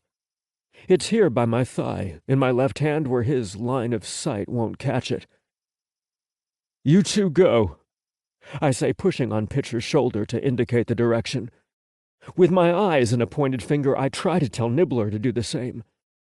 They're much more interested in looking at the newcomer, of course, and Pitcher calls out to him. He sounds afraid, but not that afraid. He tries to push past me to get to the stranger, and I plant my feet, touching his jaw to get him to look into my eyes. Hey, that way, I said. Just now I can't have these two guys protecting me. They're hurt enough. He looks like he's not sure what to do. He meets my eyes, then gazes over my shoulder. I don't turn yet. I can't give anything away. Nibbler is talking fast and low. Doubtless he's explaining the danger we're in, or telling him to follow my instructions. I don't know. They only take a few uncertain steps toward home, and my ears are telling me someone is stepping in the grass very close now. The slightest movement of air, rustling cloth, someone's breath. It's that moment when you thought you were alone, and then someone's there, breathing on your neck. I spin and turn the saber on. The light draws a streak through the air and rain. Power hums through my hands. With the saber you can never feel if you've hit your target. Only if whatever you're cutting is very dense, and then only if you're paying close attention. I wait, expecting his arms to fall off, or a leg, or his midsection, or anything. I do not expect it to be a quick, easy death. I will hear him shriek any second now. He shouldn't have hurt either of my guys. Instead, he picks up a shortened lock of his hair and gives me an alarmed, almost betrayed look. And then understanding. Shit. Pitcher is saying something very urgent now. He doesn't want me to face the attacker alone. He's coddling. It's good that these aliens have never met a human. All other races learn their lesson quickly when they encounter us for the first time. Humans are small, but not defenseless. Bozo isn't over his disbelief yet when I charge forward. I'm going to stab him straight through and rip the blade out, carving an enormous space from his body. Then I will bring it down on his head, ending his pain and terror quickly. But he is not where he was, and I spin on my heel, stumbling to a stop. We're face to face with each other. He dodged, but he hardly moved, darting behind me like we were dancing. I bring up the light sword between us. He speaks, loud, hurried, Afraid, but I don't pause to listen. I won't understand what he's saying anyway. I jab right for his nose, like I did with the stick, only this time with force. He dodges. Left, right, under. Every jab and swing misses somehow, even when I was sure I should have struck him. Keeping his footing, he can dart side to side and swing his entire torso low under my blade before I can get to him. That's fine. Let him pull the circus act. He will mess up and I won't get tired. Picture in my peripheral vision drives me on. Their voices are in the background like the rain. Missing 20, 30 times doesn't faze me. And finally he backs out of reach. He gives me a helpless look, saying something. I think I hear a lot of this same word over and over. One that's familiar to me. I come at him with no tiring strength, and he finally turns and runs off between the towers. I watch until I see him go over the distant wall and into the woods. I feel like slumping to the ground and having a nap. If it was dry, I would. I rub rainwater off my nose and out of my hair, for all the good it does. I lift my eyes upward to the sky and wonder what this'll do for my sickness now. Also, I think this rain is helping to clean my face of dribbling snot, which I wipe on the back of my hand. And now I realize how wet and cold I am. I'm more like a drowning kitten in an alleyway than a fighting hero. Come on, I tell my guys, switching the blade off. We're gonna find a new shelter. On the ground, somewhere. And we're gonna keep our eyes out for that asshole. Chapter 24. Seal. Pykh! Who is that? I ask, leaning into my lover. My body hurts so much, but I am also just so glad that I made it back to them. There were moments when I was stumbling in the forest that I knew, if I let myself fall, I will never see them again. The journey here was impossibly difficult. I don't dare take my hands off my stomach. So much blood has spilled from me, I'm amazed I can still stand. And now there is this figure. Another person. But I'm so worn, my vision blurs. And while I understand what's happening moment to moment, there is a sinking tiredness that just does not care. I stay away from that, for I fear it might be death. Pykh, I say, trying to get his attention. He is growling, his crest up in full, his tail arched high and dripping with rain. He looks frightening, the way he did when he fought off his masters for the first time. When Pykh is prepared to kill, you would not believe that there is any sweetness, any playfulness. Go, help our Omega, I mumble. For some reason the Omega is defending us with the light sword. What has this man done? I think he is a warrior. An emblem glints above his left breast, but he is far too fast and my vision is far too blurry to make it out. Pykh lurches forward, and I don't stand on my own. I stumble and double over until his arms come back to catch me. Go. I'm fine. But I don't say these words this time because they're lies. It takes a lot for me to admit that I am too weak to do something. He will not give up, I yell with the strength I have. It is best to leave before you slip in the grass and he separates you in two. Do not be too slow for his sword. Do not be clumsy. It only takes one misstep. And then mostly to myself, but loud enough for him to hear. You must have offended him badly, and you will not be forgiven. He can't understand your apologies. He did try at the beginning of the fight to explain himself, but the Omega stopped him in the middle of his words. He says something to me before he goes, but I can't make it out with the sound of rain in my ears and Pyke's growl. And even those sounds seem distant, like I am at the end of a long tunnel with the world on the other side. Pykh, help me. He puts his hand over mine where I'm still bleeding and nuzzles the side of my face. I hear him try a purr for me, but it is a funny sound with his protective growl. I look up and see the Omega switch off the light sword, glaring at me. That brings the world closer, though his hair is fluffier and his eyes are happier in my memory. The two versions of him, one wet and angry, the other happy and healthy, seem to blend in and out of each other. Love? I think I'm fading. No, Seal. Don't do that. Are my intestines still here? I look down. The rain has washed away a lot of the blood, but the water is red directly beneath my hand. Bright trickles are caught on my belt. I forgot I was wearing this ridiculous thing. My thumb brushes where the silver is newly gouged. I did not realize it then, but this belt is the only reason I've made it back to them at all. The Omega's eyes are furious, but they remain real as he comes close. His face doesn't blur in my vision anymore, and he touches my cheek. He speaks strongly, telling me something important that I can't understand. Then he pries our fingers away from my wound, but not for long. He's assessing whether I will live. I meet his eyes, sadly, but I'm not completely resigned to death. If I can stop bleeding, I have a chance. He says something in a commanding tone and leaves. A short distance away, he looks back at us and barks in his chirpy tone. He wants us to follow. Pykh carries me forward. I keep my feet under me to help, but he has to support my entire weight. I grunt with pain, my tail dragging somewhere in the mud until I become aware of it and pick it up.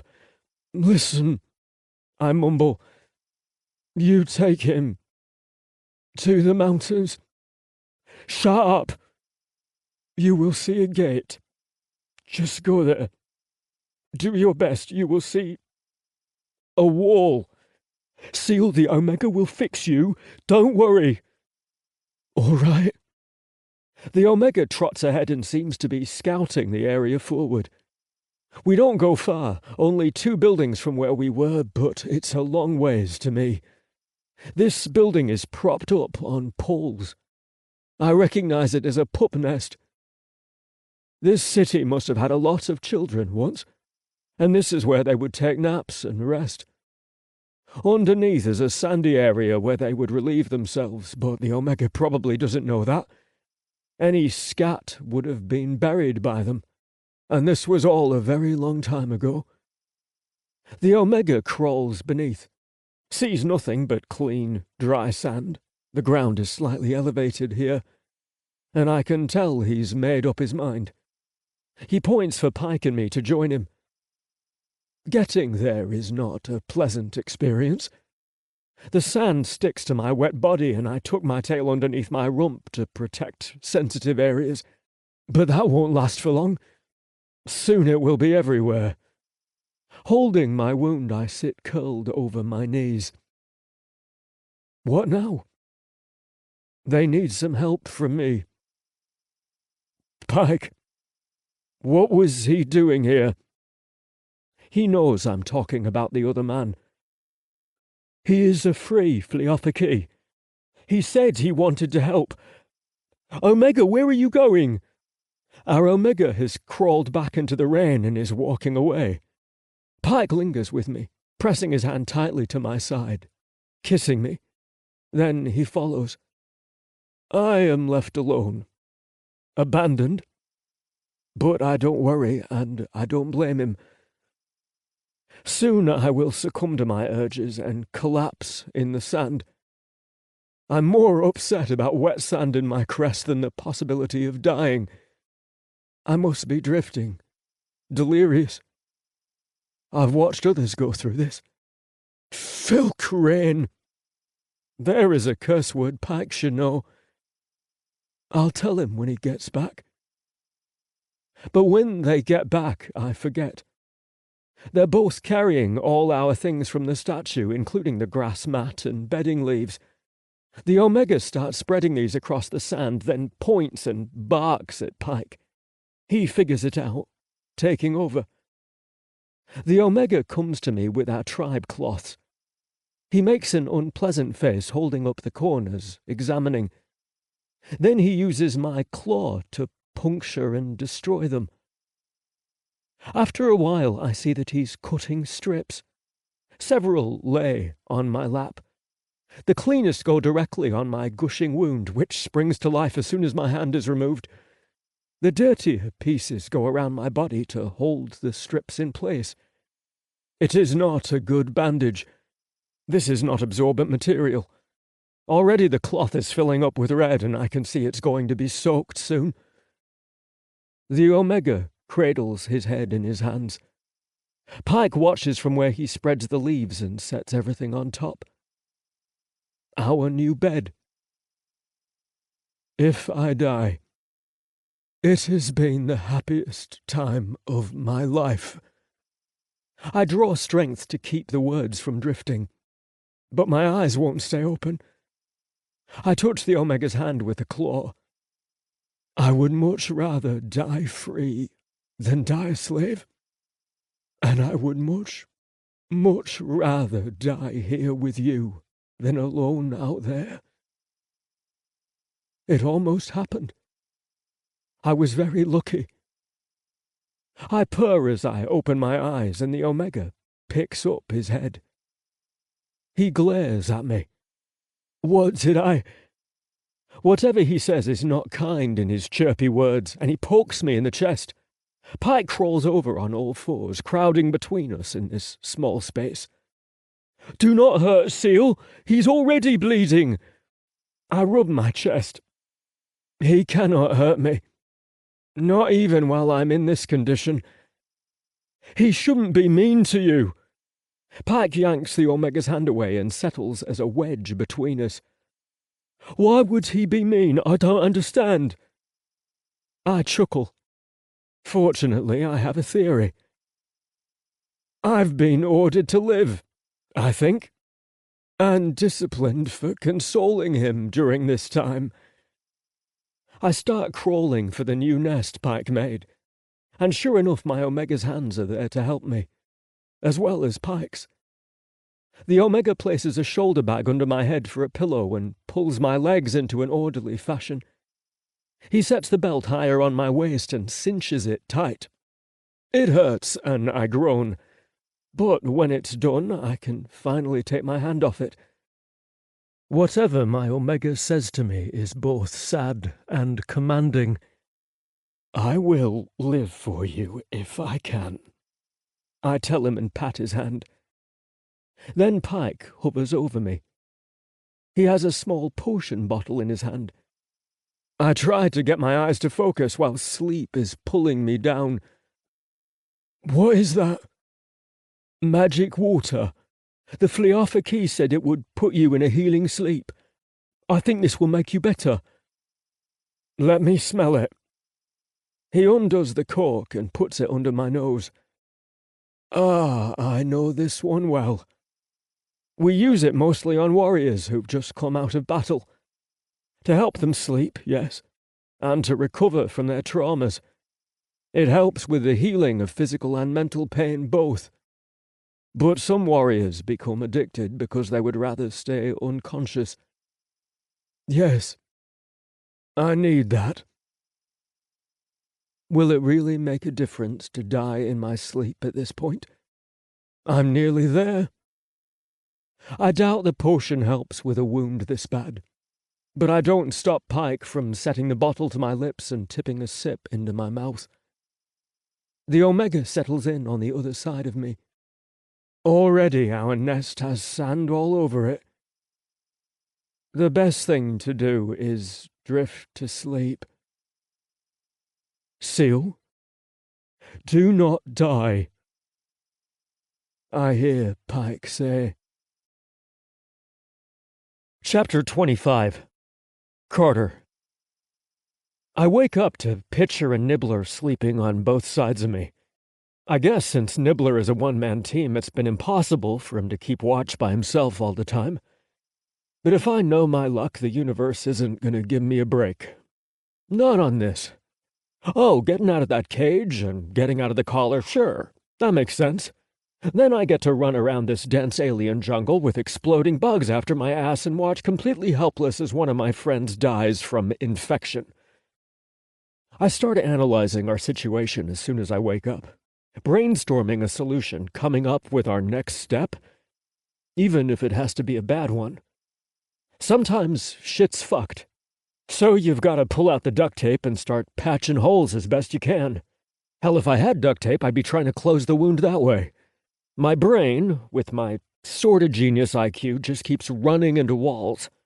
And I sink into the tar pit of self-pity, where everything is sticky and black. Hey, I've done my best at being the upbeat soldier.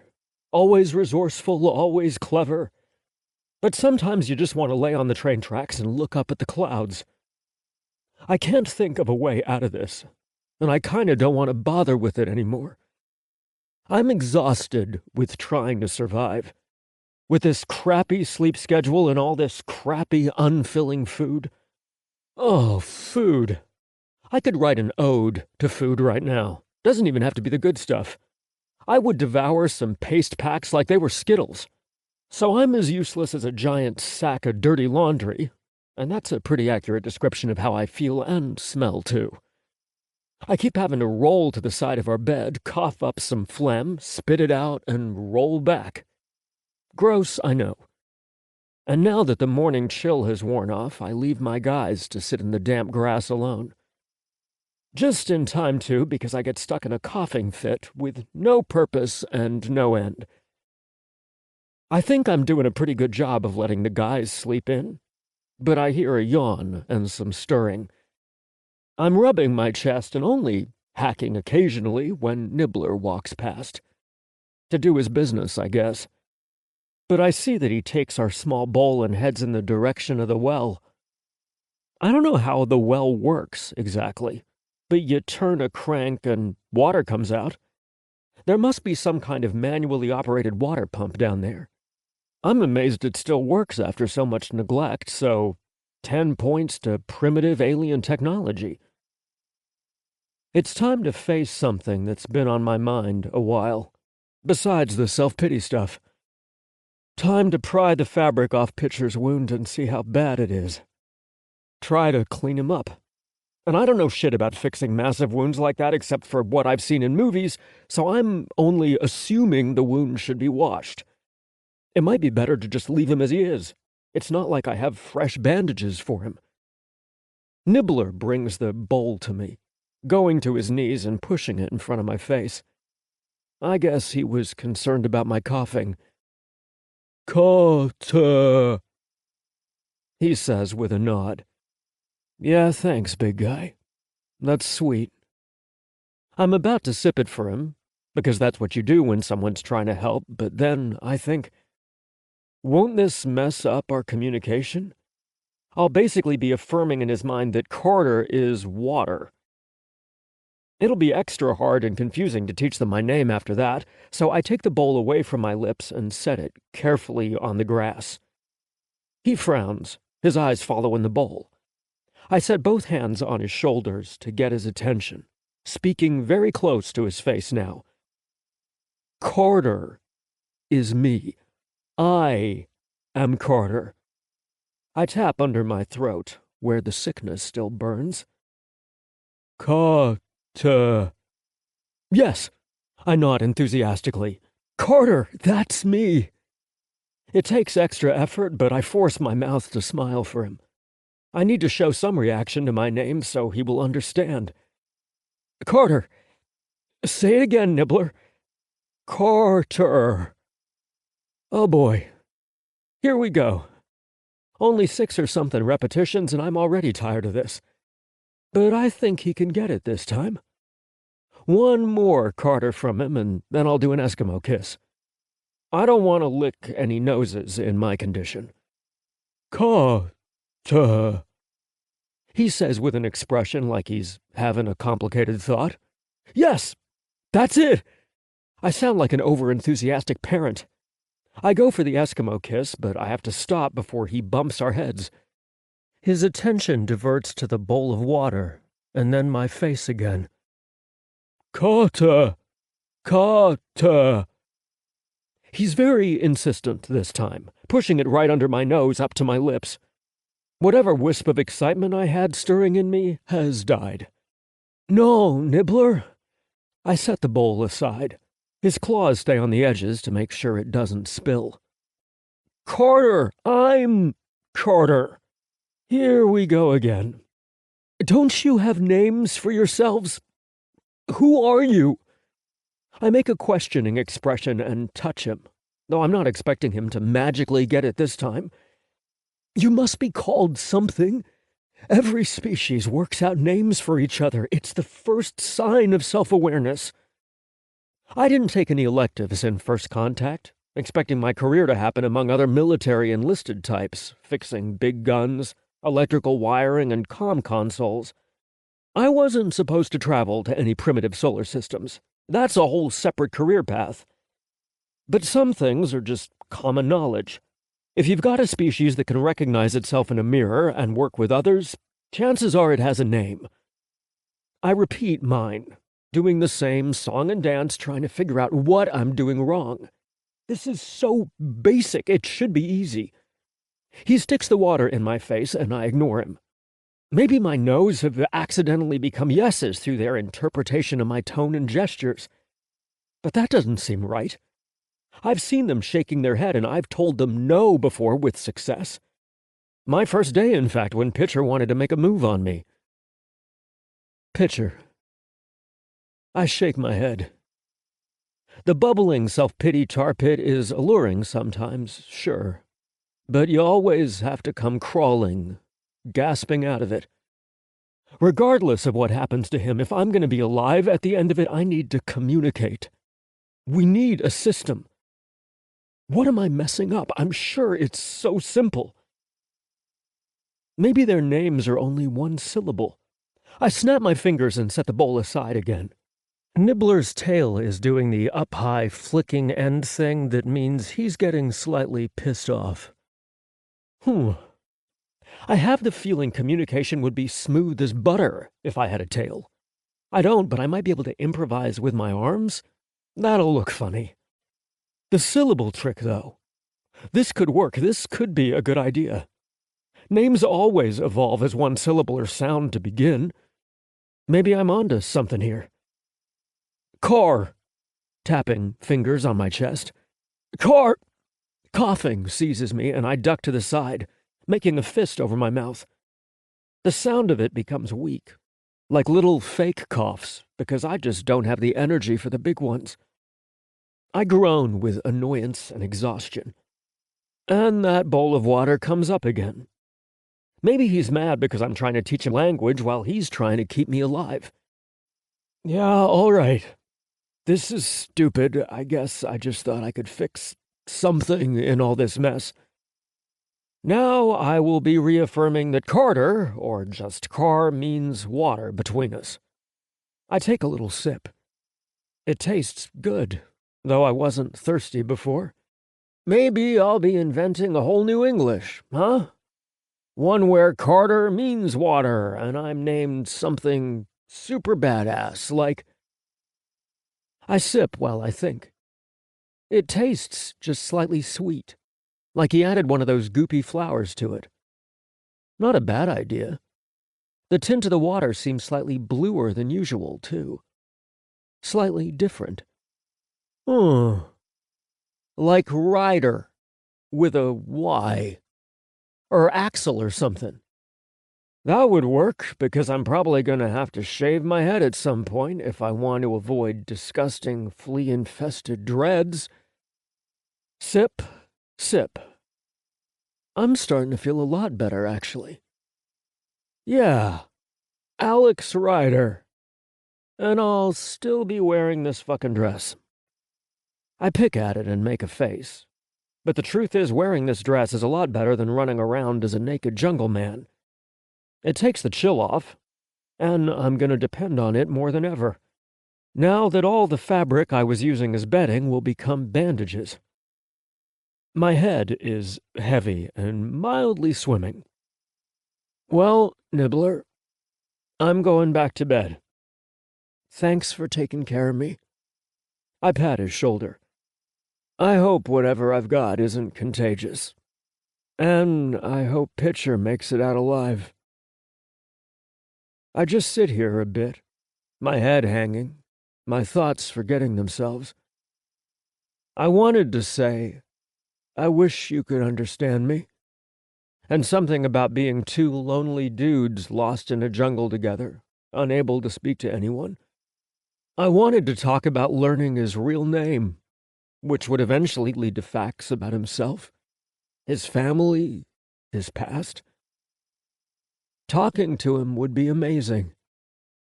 I would get to learn about this person who's done so much for me. At the moment, saying all that would require a massive effort with no payoff. So I gulp the last of the bowl in one swallow and give his shoulder a final, lousy pat. Good night, I say with a cough. I go to join Pitcher where he lies. Chapter 26. Pykh. This is all my fault. And while my mates sleep, I have nothing to do but think about how. I cannot pinpoint the moment, but surely I should have told Seal I did not feel good about sleeping in the giant statue. Surely I should have moved us back into the jungle where it is crowded and uncertain, but at least there are sources of food nearby. Then I would not have to leave my mates for a long time like I am doing now. Well, not now. I will wait for the hunger as long as possible. It helps me to stay awake, so I can never satisfy it much. Just a few scraggly roots. I eat them right out of the gardens that Seal said not to touch. But I don't mind. If there are souls here, then they should leave us alone or make themselves useful. I am watching and waiting. I am vigilant, but it is tiresome work. The Omega lies in the middle of Seal and I, as usual, but Seal doesn't hold him in his sleep, like he's supposed to. It's only me. Sometimes I take the other side and hold Seal in my arms. Often I stroke their hair and say sweet things. They used to nuzzle me or huff in their sleep. Now they are so lifeless. I have not done so today because the thought does not manage to move my tongue. We are all dying, I think. It may be any day now. And it is by my hands, since I am responsible. These are my mates, and I am the strongest one. I should have run to let the hunter masters chase me. I should have been insistent with Seal instead of trusting that he knows best in all situations. Out here there are different rules. Strong is better than smart to survive. And the Omega? Well, I was a fool. Constantly trying to satisfy my urges, which were a consistent burn, when I should have only thought about our survival. I thought enjoying the days with him was more important. You never know how many you have. But now I wish I had all those days back.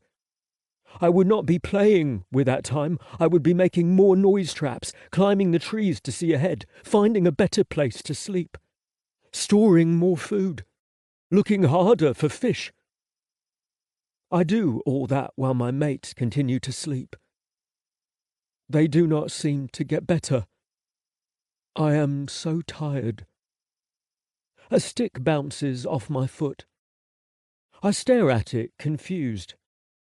Where did that come from? None of my noise traps have gone off, but something must be out there. I groan and pull myself up. The strange one from before. The Fliafa Key was above me on a nearby ledge. He threw a stick from an angle, and now he climbs down where I can see. He squats and sticks his head underneath. "Hello there," he says, but in his flat tone. It is not friendly. "How are you doing on supplies? I brought you a few things." I get up at once, but I quickly discover a mistake in our shelter. My crest cannot come up because it will scrape the topside. I growl and crawl toward him on all fours, bristling. "Go away! My Omega does not want you here." He is sleeping, I see. Let me speak to him again. I brought gifts. I gave him the healing sleep, and now I have the magic sword. I will do as the Omega intended if you do not leave us alone. He backs away as I come out from underneath the building. It feels good to stand and lift my crest in full. A warning to him, though I am hoping he won't fight. He takes a step back, which I am proud of. But then he pulls a sack off his shoulder and holds it open to me so I can see the contents. Fresh meat. Good stuff. Can you smell it? He waves a hand over the bag, sending the scent towards me. It makes my mouth wet and my stomach emptier. My claws scratch at the magic sword's handle. I do not bring it out yet. You are stupid. They are both asleep, so how can they eat? This is also a question I am genuinely wondering. I have tried to rouse them for food and water, and it does not happen. The Omega's mouth is so dry, and Seal's tongue is like an old crumbling leaf. I have dripped water into their mouths, but I'm afraid of drowning them. The stranger doesn't give me an answer. He reaches into the bag and pulls out a thin but fragrant strip of meat. A kind I don't recognize, brown in colour. It smells so good. My tongue licks my lips. This is for you. You need help too, don't you? The Omega is my greatest concern, but I can help you as well. How long since you've eaten? I brought enough for all three of you. Oh, the words are tempting. And when he tosses me the strip, I do not dare let it touch the ground. My hand comes off the magic sword handle to catch it and bring it to my mouth. I want to chew slow.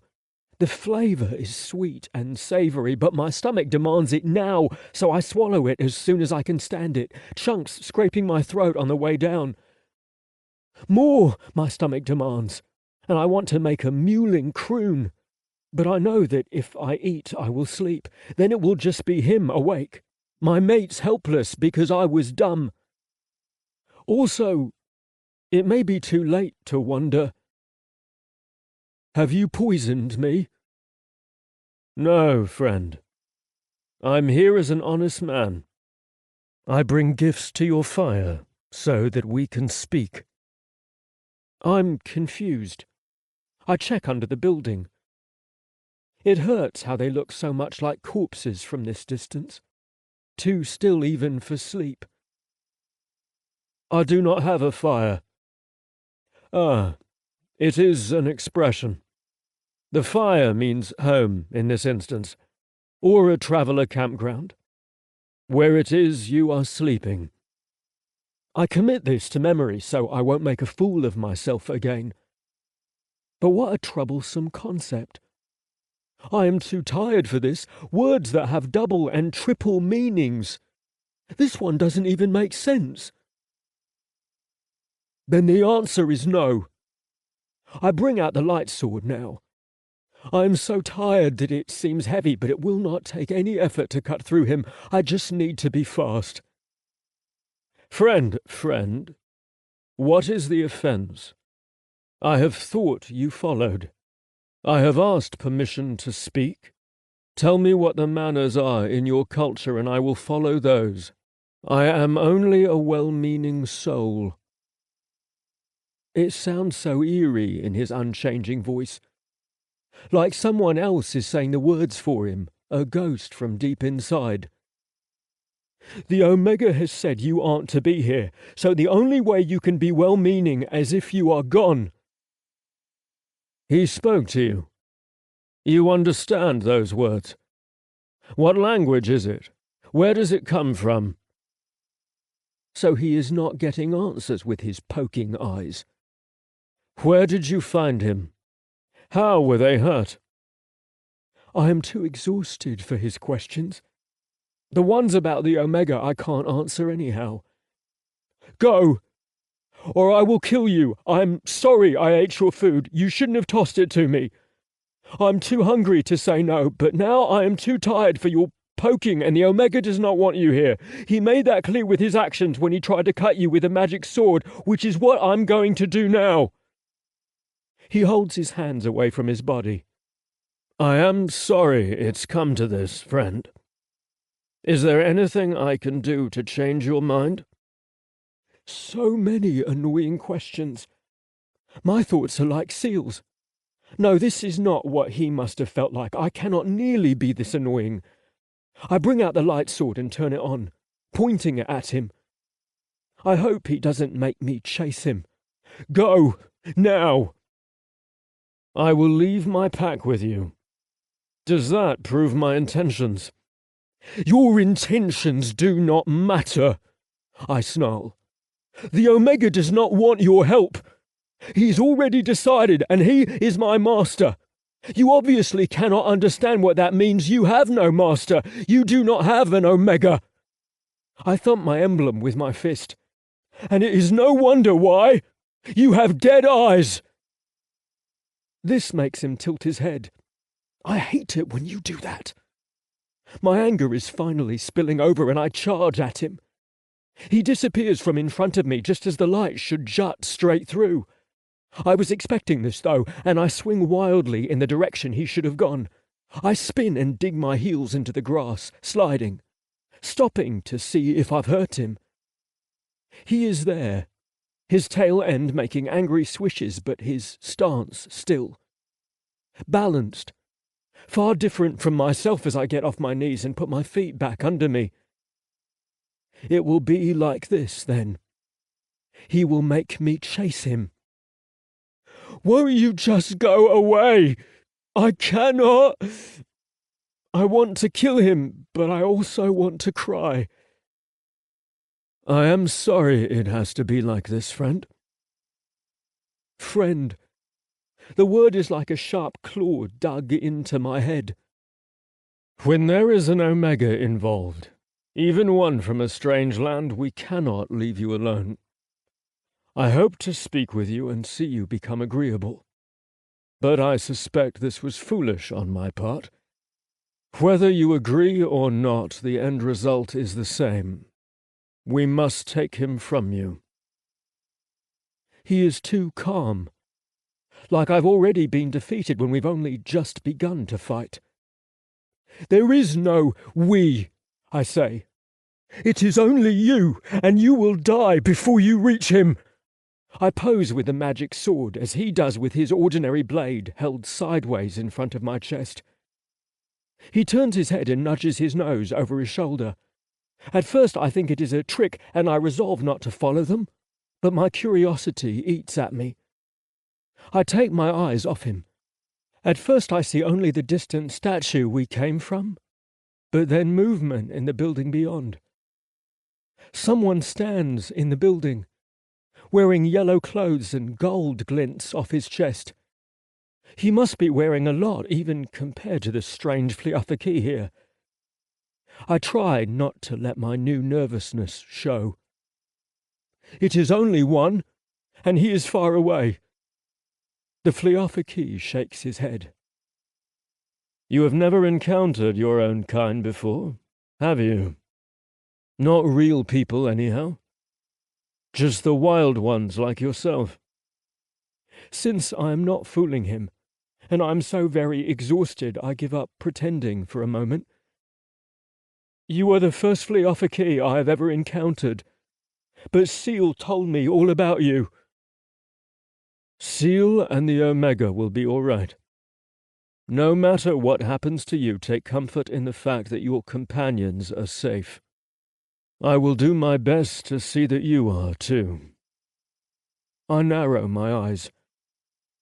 What will happen to me? He nods his head in my direction and his eyes look up.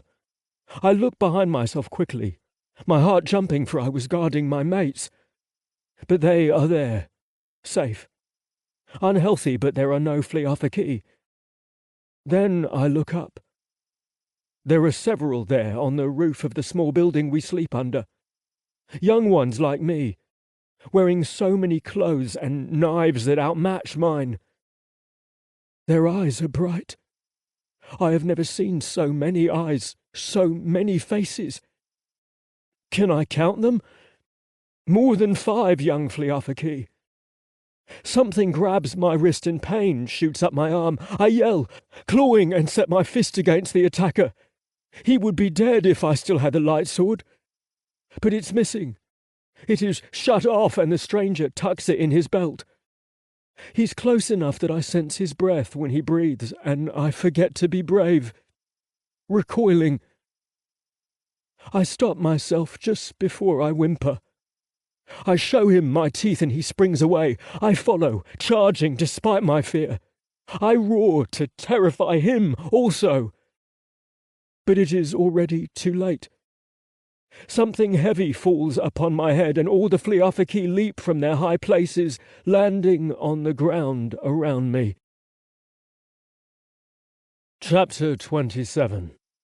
Auk. The nets were my idea. I regret it now, seeing the tired, hateful look replaced by wonderment, even though he's been disarmed. He seems overwhelmed, blinking several times, turning to find me holding his weapon. But before he can figure out what to do, Geb and Afek throw the net. The others land around all sides, picking up the corners to swoop him up. I planned this as if he were an animal being taken in for the circus. He is young. Not the hardened wild man I painted him as to Eothuth, our commander.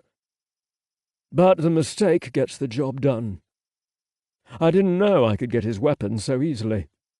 That might have cost me my life against an experienced opponent. I thought for sure he would flee when he saw he was outnumbered. We prepared for every eventuality except him just standing here, a large-eyed child now bewildered and struggling in a net. I could have talked him into it. I see it now. He is different than the previous wild ones we've approached, and his Omega is different as well. We've wondered how the wild men come to be at all. Nothing can be done to communicate with the man called Pykh now. His cry is startlement, not anger, fear, not rage. "Let me go!" sounds so tremulous. And then, "Get away from us! Don't touch them!" A sob. "What are you going to do to them?" He begins to weep and shout, our warriors closing the circle, watching the spectacle. Oh well, the plans are already set in motion, and I will try to explain myself later. He may never forgive me, and that doesn't concern me much. What I'm truly interested in is the other male. I flatten my crest and creep into the sandbox. Seal, he called the second one. If it is really him. I'm trying not to let my hopes get that high. My last sighting of Seal was in the middle of an invader camp, wearing a collar and butchering their meat. It is a sad fate my old schoolmate faced. I made reports several times, always including a detailed description. He's alive. He's Seal the Slayer, our hunter, our village protector, a symbol for warriors, one that little pups aspire to be. No orders came to save him, not even an acknowledgement of his fate. I was instructed by Eothuth to keep the report quiet, to not even tell my lovers. It would make the legends of Seal turn sad, he said. Death is a hero's end. We can give him that. We could save him, I said. Talk to the elders. Get them to listen. Auk, the commander said, giving me a patronizing stare. We don't have the men, or the weapons. How would you?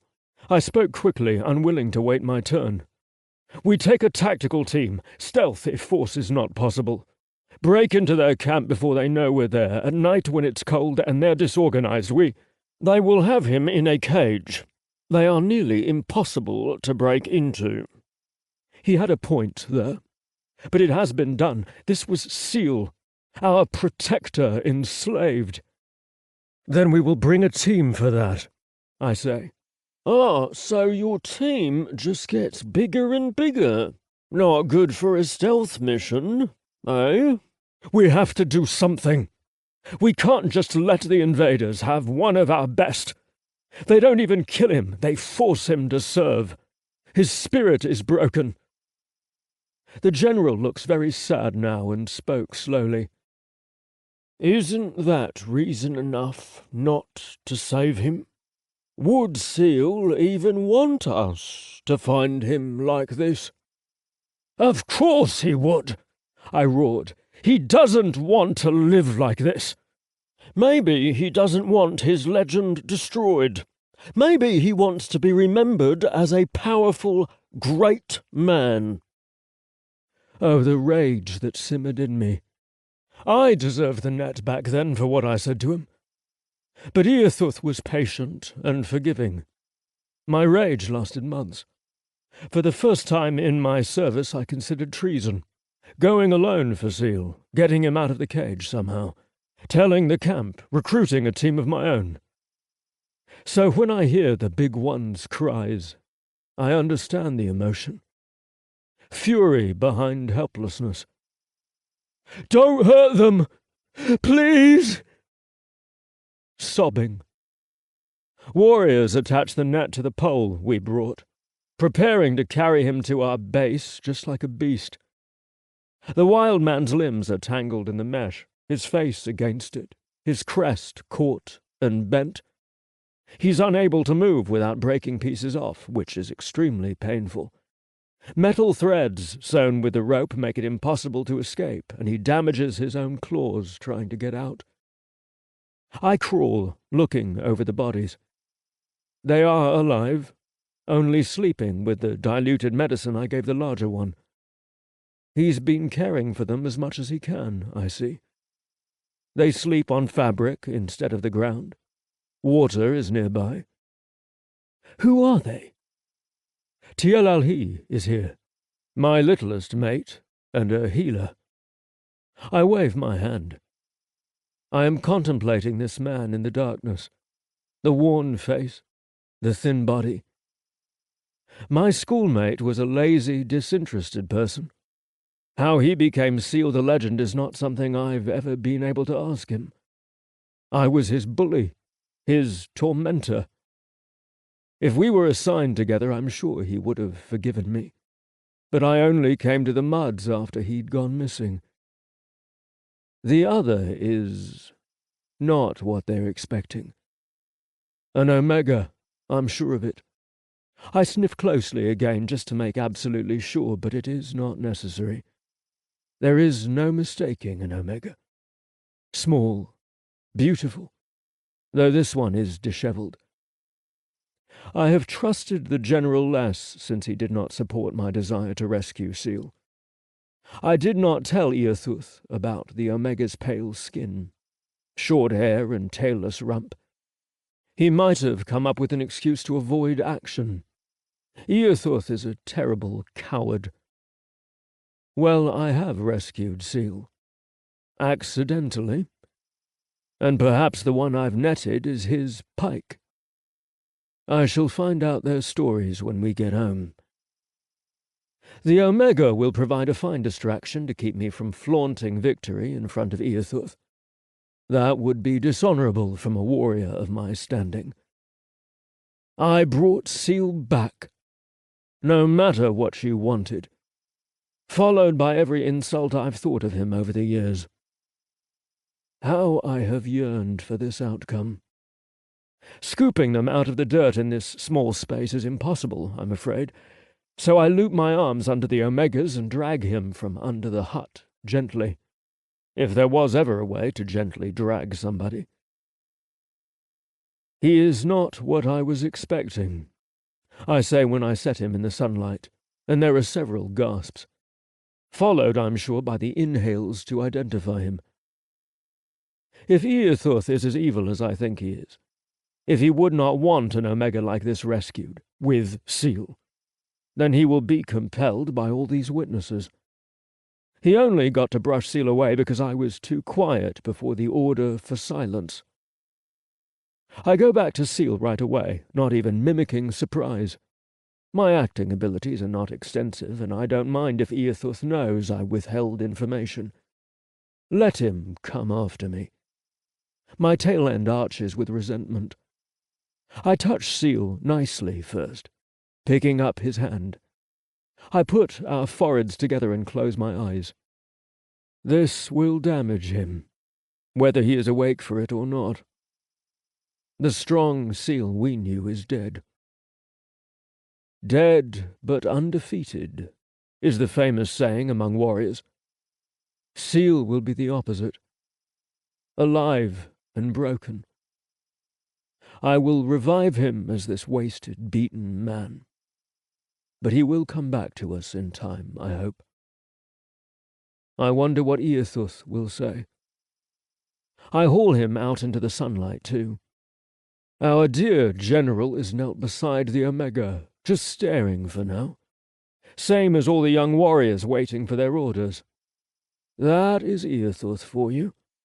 Give him honors, titles, and men to boss around, and he will chat your ear off with stories of his greatness, his capability.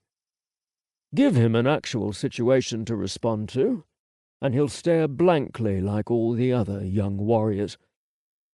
I remove my service cloth and take Teal's as well. Cover him up. To Geb, I say, gather every possession. He looks underneath. Will the Omega want anything from this little scrap pile of trash? He asks doubtfully. You never know. He will certainly be asking for his weapon back. I remember him trying to cut me in two as my thumb goes over the handle in my belt. Perhaps I have made a mistake. Perhaps I've not warned Eothuth enough. The Omega's eyes were narrow with hate, and I knew he would not have mercy on me. He had more desire to kill me than his large protective lover did today. Still, I stoop at the Omega's side, and Eothuth shows his true tribe. He grabs the Omega quickly, to take the honor for himself. He stands with the Omega in his arms, draped in our cloths while his remains on his shoulder. That is all that's wrong with the picture of a decorated, high-ranking warrior nuzzling the poor injured Omega. His rescuer. I snort. They say, and I believe it, that Eothuth's real name is Ethu, about the most common name there is, the old meaning being a man who has lost his tribe. Only tribesmen were given names back then, and if you were terrible enough not to protect your Omegas, you didn't deserve whatever you used to be called. Now it is just a common name, and one associated with the poor.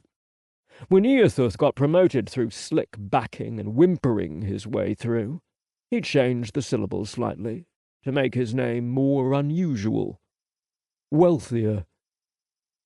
As an older warrior, I have to abide by a certain level of dignity. I can't laugh at the same jokes or buy into the same gossip. We old men are noble and masters of our skill, says our culture. Only the best warriors make it to old age. I do my best not to disappoint anybody. We need legends and heroes. But the gossip about Eothuth is a treat to my ears. I will listen to any of it, gleefully like an adolescent apprentice, and I hope it's all true. What sort of man could do this? He asks in a growl I'm sure is louder for show. They were trying to take care of him, I point out. I'm watching the men out of the corner of my eye, always, as they finish securing the net and heft the pole. Geb and Enelope, both my lovers, will carry him on their shoulders. He gave them the healing sleep I offered because he was trying to help. Any man with half a tail should be able to take care of an Omega better than this, and would have let you bring him to us for care. These mountain men are stupid, barbaric. Seal is with them as well. I cut in, Teal moving to avoid my wide-sweeping tail. Just about anything coming out of Eothus' mouth sets it off. I am too old to care and too old for Eothus to discipline without good reason. He is a very young general. Slick backing will get you anywhere, I guess. And Seal's unconscious, Eothus says. The barbarian has been taking care of him himself. But you're right. When he stands next to me, I want to growl. See what I've done? You can't tell me not to rescue him now. We know nothing of the wild men, and we should not judge so early. Yes, you are so wise. A little growl slips out. The thought of Eothus left alone to lead these men is part of why I have vehemently disagreed with my retirement orders, which were eventually revoked when I pulled in some favours. Let me continue to serve, and let my life, my death, spare a young person, I said. It took some convincing, and thank the gods the council was sympathetic to me, or our warriors would be led by Eothus out here. Do not do that, I say when Eothus dips his head to press his nose to the Omegas. There is no chain of command where Omegas are concerned.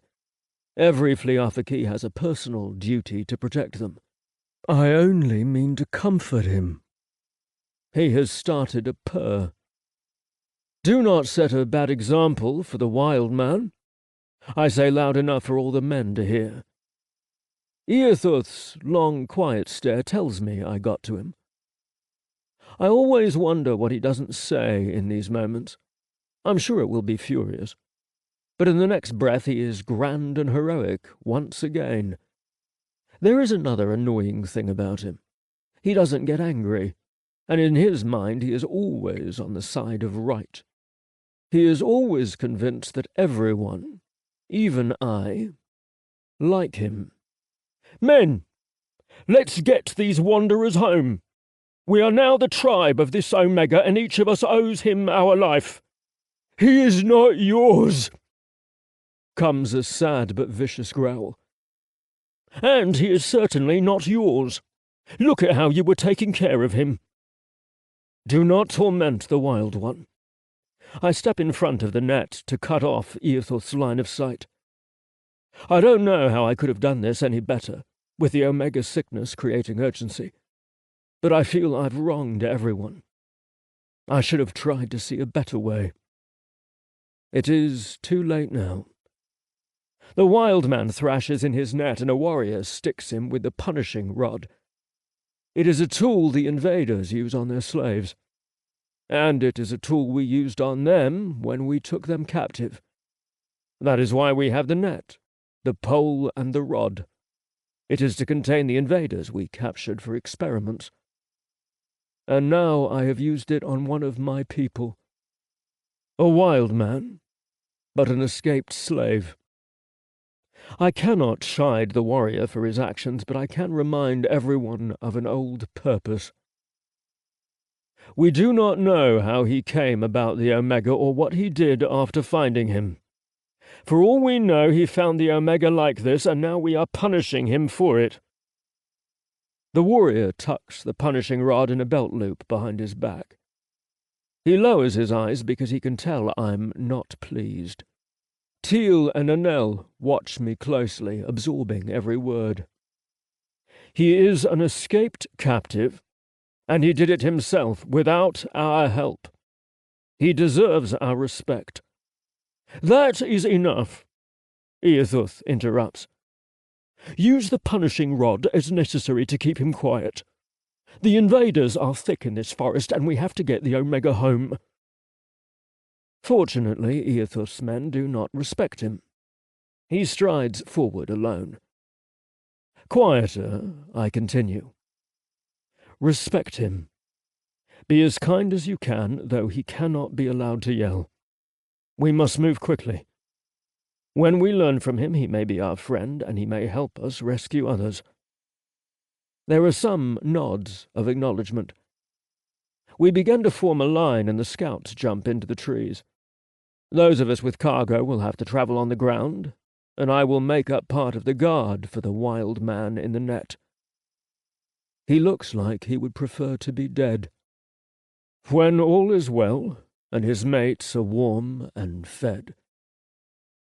Actually, he may never forgive me. And I would not blame him for it. Chapter 28. Seal. I am young again. Far more optimistic than I'm used to. And wearing the fresh, untouched, clean, tan colour of my first warrior's uniform. Although my tribe cloth may change with rank, my straps and leathers never will. They have extra long tails with adjustment notches, standard military fare, designed to fit any recruit and grow with us as we get older. The sign of an experienced warrior is one with many repairs and patches on the straps, several customizations and pouches added over time. The modifications are only allowed during repair, and if you're caught damaging your own straps yourself to gain reputation, your punishment is quite humiliating. I am a decently small thing. Lazy, too. Happy, though, and I keep smiling at my lover and companion. The real him would be slightly older than my dream self, but our age difference in reality has no relevance in the dream. For a dream it is quite boring, but I am riveted throughout it. I resist those first few calls to wake up. We just do ordinary things. Sweeping, cleaning, food prep. Becoming a warrior is such a sought-after milestone for a youth. You feel elevated far above the grey-wearing apprentices, who in reality are only just beneath you. It is a heady, ego-filling experience, and yet the daily chores don't change at all. And in a couple of years of wearing the fresh straps, you start to yearn for advancement again. When I wake up, all my best years are behind me. My memories made, my childhood friends gone, and my ancient teachers are dead. They must be. Perhaps old Dieter is still around, the stubborn old man. He was my age when he taught me, yet I always remember him as the old man. I wake up to a new understanding of an old tradition. I'm not alone. There's a body beside me, and I come to a very fast conclusion of where I am, despite my last memory of sleeping on the ground in the open. How could I not know where I am? It's the place I've dreamed of, where I was stationed for most of my time, an unimportant little outpost that became relevant once I decided to care about my purpose. I lost a lover, a temperamental thing with dark eyes. Without him, I found the motivation my parents and teachers had been trying to show me my whole life. That's all it took. I had a growing hero's reputation and earned many sets of fawning eyes the next year.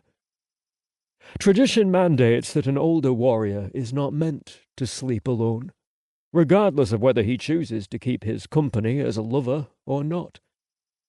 Now I know that it is to hold off the sadness that comes after such dreams of people who may no longer be alive. That is not the case for me in this moment, though. I only want to know if my current lovers are alive, and where I will find them. The warm body beside mine is that of an older male, and not the young man I would expect. Where are they? I ask.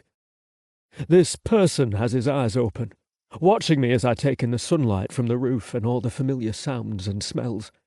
The creak of hammocks and wood, Somebody's claws digging into a perch. I'm in a barracks, and I can guess where by the smell of the air. Oh, the sweet smell of the air. I inhale deep gusts of it, like enjoying a fine meal. These scents fueled my dream. I am at the muds. Do you recognize me? This person asks instead of answering. I sit up in the hammock, just slightly, my elbow propped back because the ache in my gut reminds me that I am injured. And I can't remember the last time I've been so comfortable, wounded or not. Pykh and the others must be okay. I would feel it if they were dead, wouldn't I? I focus on this new person. We trained under the same master, and about the same time, he says. I was a little older than you, advanced further in the ranks, too. I thought I was destined for great things, but you surpassed me. Remember? I am currently thinking that he must be an old lover. I might have been lazy, but I sought older men with every spare second I had. As we all do. I won some handsome lovers, too. They were my reputation before I had one for killing and surviving. I'm sorry, That seal has died. I do not like it, but the old friends, the old memories, and even my family have very little emotional connection to me anymore. They just aren't real to me. The persons have become dreams themselves. I couldn't possibly make him understand, especially if he still feels a connection to me after all these years. I called you a skinny wet stick. Remember? Now I do. Though that memory is so old it comes before all the lovers and friends I mentioned. Back to the school, where old Dieter is my most intact memory for being the antagonist in my life. But every villain has a partner, or in this case a favorite student. He wasn't quite significant enough for me to remember his name, however. Ah, I do remember. But you will have to forgive me. I'm not sure. I do my best with an apologetic shrug while lying down. Of your name, I finish slowly. I'm Auk. Aukdridus Afi, the Duskwalker. Though I prefer to be introduced as just Auk nowadays. I've grown tired of the titles and reputation, as we all do. As we all do. I agree. It is an old man's saying. Past a certain age, your highest achievement is just being alive. They give you a lot of praise for it. I'm afraid my legend wasn't exceptional in that regard. Until now.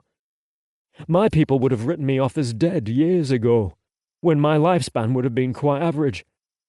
I'm not nearly as old as him, though.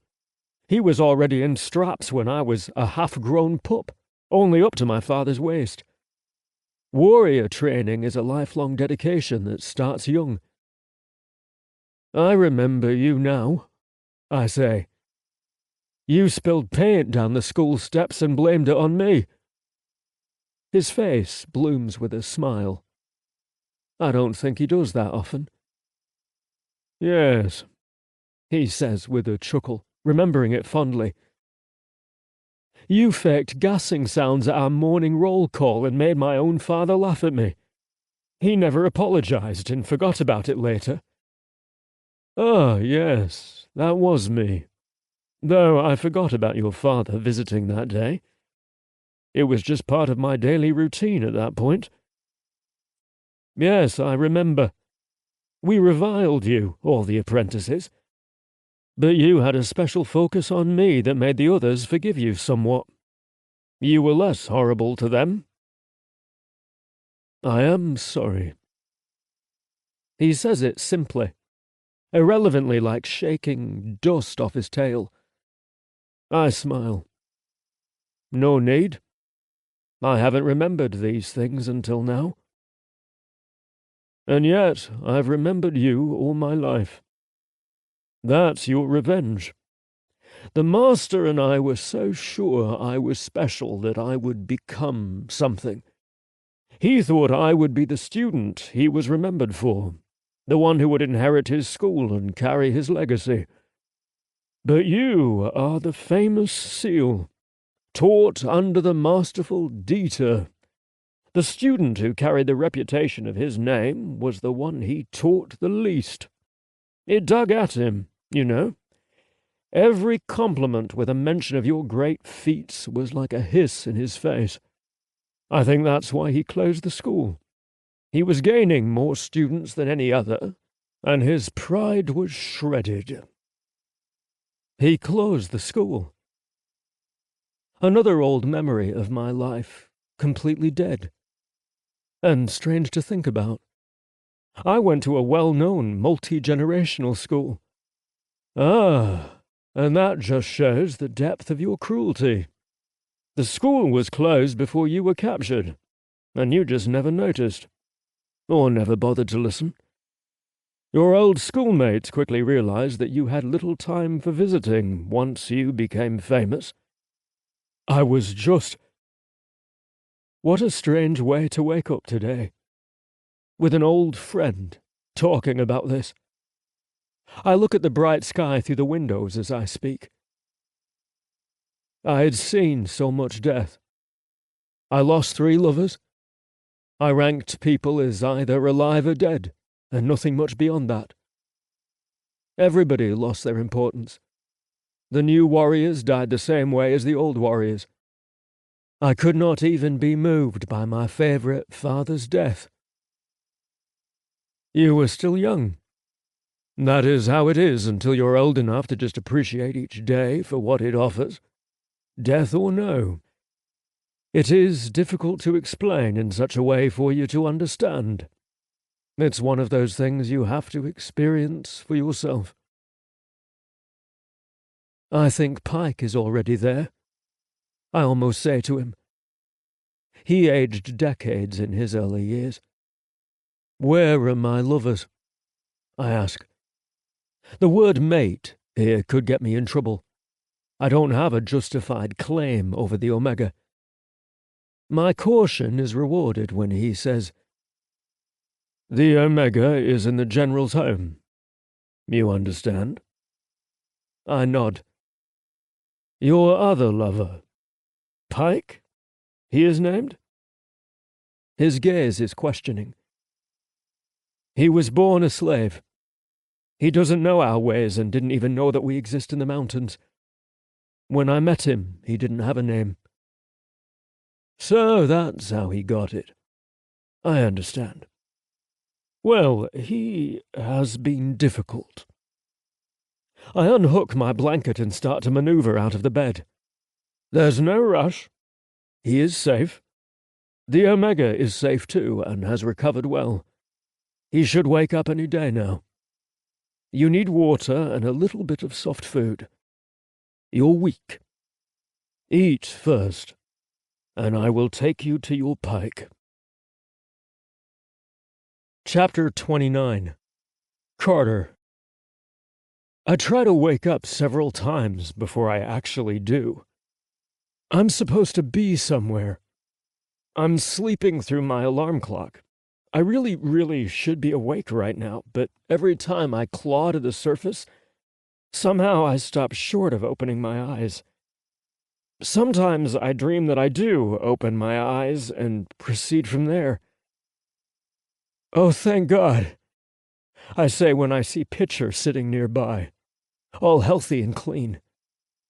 I had a terrible dream, I think inside my dream, that you were cut to bits with little hope of surviving. Nibbler and Pitcher come to me purring. We were waiting for you. They never say much. And only once am I confused by the fact that they're speaking to me at all. That is when I fight. Hard. Blinking several times, my eyelids fluttering. Someone puts a straw in my mouth. I drink graciously cool water and fall back asleep. When I actually wake up, it is calm, peaceful. But I have the dreaded feeling that I am too rested. It's too bright and pleasant out. I've slept too long and caused a catastrophe. My bed is too soft and upright, but weirder than that is the fact that I'm surrounded by 4 wooden walls. For a terrified moment, and I won't remember this in a bit, I'm afraid that Nibbler and Pitcher were the dream. Entirely. Though our circumstances are fucked, I've grown so attached to my guys. But the guys are real because my bed makes no sense. It's basically a hammock at approximately a 60-degree angle. It takes up the entire wall on this side of the room, strung from hooks in the upper wall to the floor. I'm a bit like someone caught in Spider-Man's web. My many pillows and blankets stay in place with corner hooks. The hammock sinks just enough and my feet have caught in the loops so that I didn't slide off the bed in my sleep. Getting out of it is like swimming. There's an enormous window across from me, and 3 long wooden logs jut out to the outside for no purpose that I can see. These and the window frame are all cut up, like someone thought it would be cool to go at the structure with a hatchet. Oof! I figure out that the easiest way to leave this wretched thing is to slide to the floor. Landing there makes me realize I'm not alone. And at the same time, I'm discovering that my legs are covered in pale blue cloth. Thin, like the dress I wore, but a pants style this time, I'm happy to report. Until a sensation on my butt makes me check back there. Half my ass is showing, thanks to a large tail hole. My happiness fades considerably, but hey, I guess it's pants, right? It looks like they gathered in the seams on both sides to make them actually fit me. There's a new alien dude snoozing in the corner. My companion is not one of my guys, I can tell at a glance.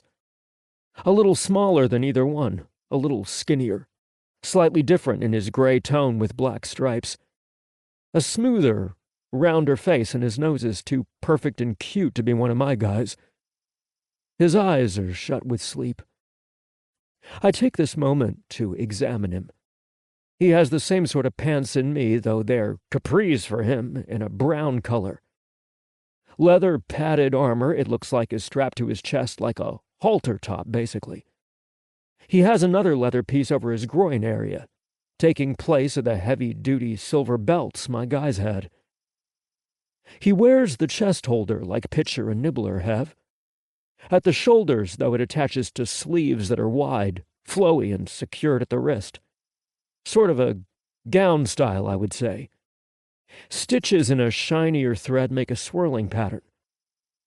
Lots of little daggers and things are attached to his outfit. He's sitting in the corner on a pillow, snoozing with his hands on his knees, his head leaned against the wall. I give one of his daggers a little tug. Patience, patience. Perhaps I'm being stupid. The pillow and blankets they gave me are amazing. The bed is odd, but I'm sure it's of good quality. By the little embroidery in the pillow, the shiny stitches and patterns in the blanket, I have a feeling I'm in a nicer-than-average place. They cared about me enough to dress me comfortably. I suppose the quilled alien race has never conceived of a regular T-shirt, otherwise they might have given me one. I stay silent, even my breath stopping as this guy stirs and his tail flops on the floor. His knife is strapped tight, meant to stay attached through climbing and jumping, I bet. It's meant to be ripped free, not wiggled slightly to come out. And for that purpose, I suppose the blade is shaped weird. Like an egg in the middle with a hammerhead top.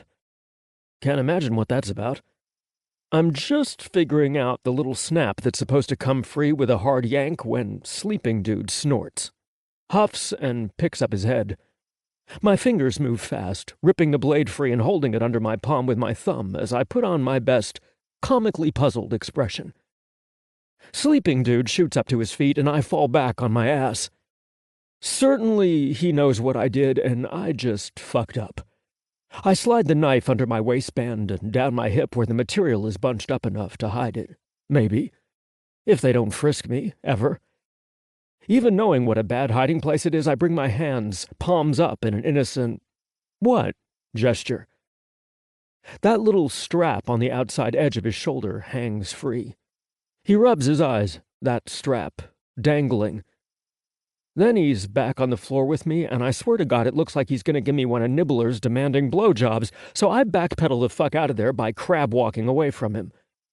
Instead, he's doing the praying posture, knees and elbows on the floor. He speaks rapidly, his tufted tail moving in starts and fits. "Okay, buddy, no hard feelings. I didn't mean to surprise you." He looks up. I suppose it's a good time to stand so he's not staring straight between my legs at my cock and balls. The pants are form-fitting. "So, I scratch behind my head. He's watching me from the floor with his big eyes. "You guys got a bathroom around here?" I do the kid has to pee maneuver, but with a little more dignity, I think. He blinks several times, then his face shows that aha moment. Never fully standing up, he scrambles/walks to a door which slides. Behind it there's a log positioned at hip height across an open pit in the floor. My buddy goes in before me and pulls on a handle hanging from the ceiling. A dribble of water opens up from what must be a tank overhead. By the position of the stream, a few inches behind the log, I can figure out that that's how I'm supposed to wash my ass. "Cool. Thank you." Below there is something like a funnel built into the ground, going way down, like a well. I feel sorry for any small animal that slips and falls in that. On the bright side, it doesn't smell. Peeing over the edge is kind of fun. Sticking my butt over the pit? Well, it's exhilarating to shit with the danger of falling in. Washing my ass is gross, but overall this is way better than wiping with jungle leaves. I make a little happy sigh when I'm done. Once I've hopped off the log, I fiddle with the knife. There's just no good place to keep it. I have to tuck the blade in by my hip, slipping the handle through one of the thick threads they use to modify the clothing just so that it won't slide down my whole pant leg. It's pretty obvious to spot if you're looking for it, so I practice holding my arm in a stiff position to help. "Don't forget, Carter. Don't forget." Is this a hostage situation? Will I need the knife? I'm about to find out. Opening the door, I ask my friend, "Where are my guys?" Chapter 30. Seal. The sun is brighter than I expected, and I shield my eyes as I step out of the barracks. I served here plenty of times when I was Seal the Slayer, Seal the Protector, Seal the Legend. Young warriors aspired to be me, not knowing that the secret is to not aspire at all. Back then my mood was still bleak, but in a different way. I had long discovered that my actions and my victories amounted to nothing. My enemies were limitless, replenishing, and I was unable to rescue even a single warrior we lost to the slave catchers. That motivation was what caused my eventual capture. I used my titles to impress the council and convince them that we needed to stop focusing the missions on killing and make rescue a priority. After my ordeal, I still believe that. But we must do so with greater knowledge. The Omega knows the technology of the invaders. I think to say as Auk turns to me from the bottom step. "You need shoes," he says, pointing to a rack by the door. "Yes, of course." No one likes these wooden planks we strap to our feet, but they're necessary. Blocks on the bottom elevate us. It is the only way to get anywhere in the muds. They are difficult to walk in, requiring months of training to run or fight, because the shoe is bigger than our foot. Shoes are the worst part of living in the muds. worse than the dirt itself and the ugly terrain, but they are the only way to keep from sinking. Should I tell him? The Omega fixed the light sword and led our escape. I wonder why they haven't asked me how we broke our collars, but I suppose it is out of respect. A few hours of being awake after our ordeal is too soon for debriefing, and I suppose they think that if I have any pressing information to share, I will bring it up on my own. There are a couple reasons I do not. First of all, I can't be certain that the Omega would want this information shared about him. I also can't be certain of what orders will come when the government learns that my Omega has knowledge to share. Not just to share, but to be dissected, possessed, mined. The Omega will not be harmed, of course, but I cannot be certain they won't be forceful. So there is ambiguity of how and when I want to proceed. There is also the matter of my Omega being an invader himself. Of course, we know the difference of the enslaved invaders who have no choice versus the ones that enslaved us. But my Omega is technically not a Fliafaki, and this information about his usefulness might bring that fact to light in an unfavourable way. I wonder how much Pykh has told them as I join Auk on the bottom step. There are wooden platforms connecting several of the buildings here, but what must have been the plan for a small town built above the muds was scrapped for efficiency. The platforms require constant tending and repair.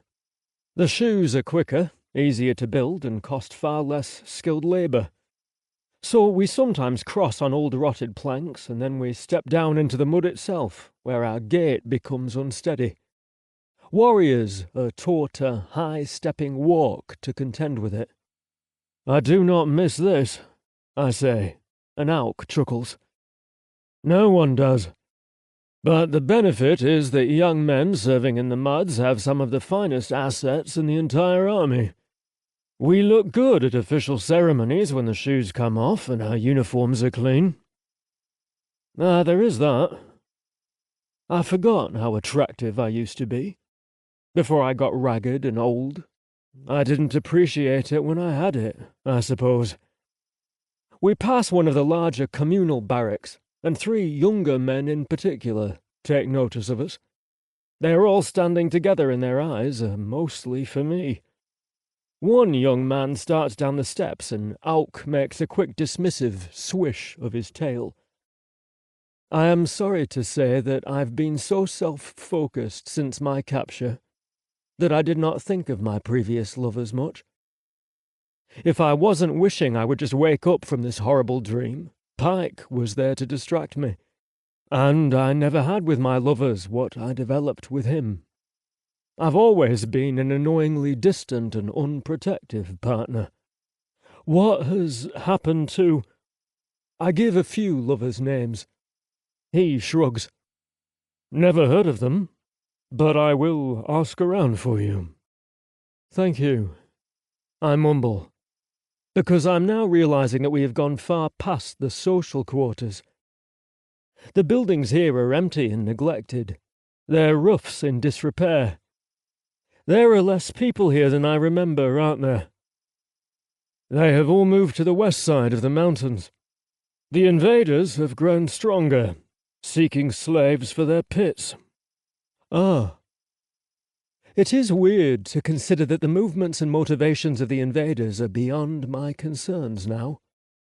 I am claimed by the Omega. My service is to him.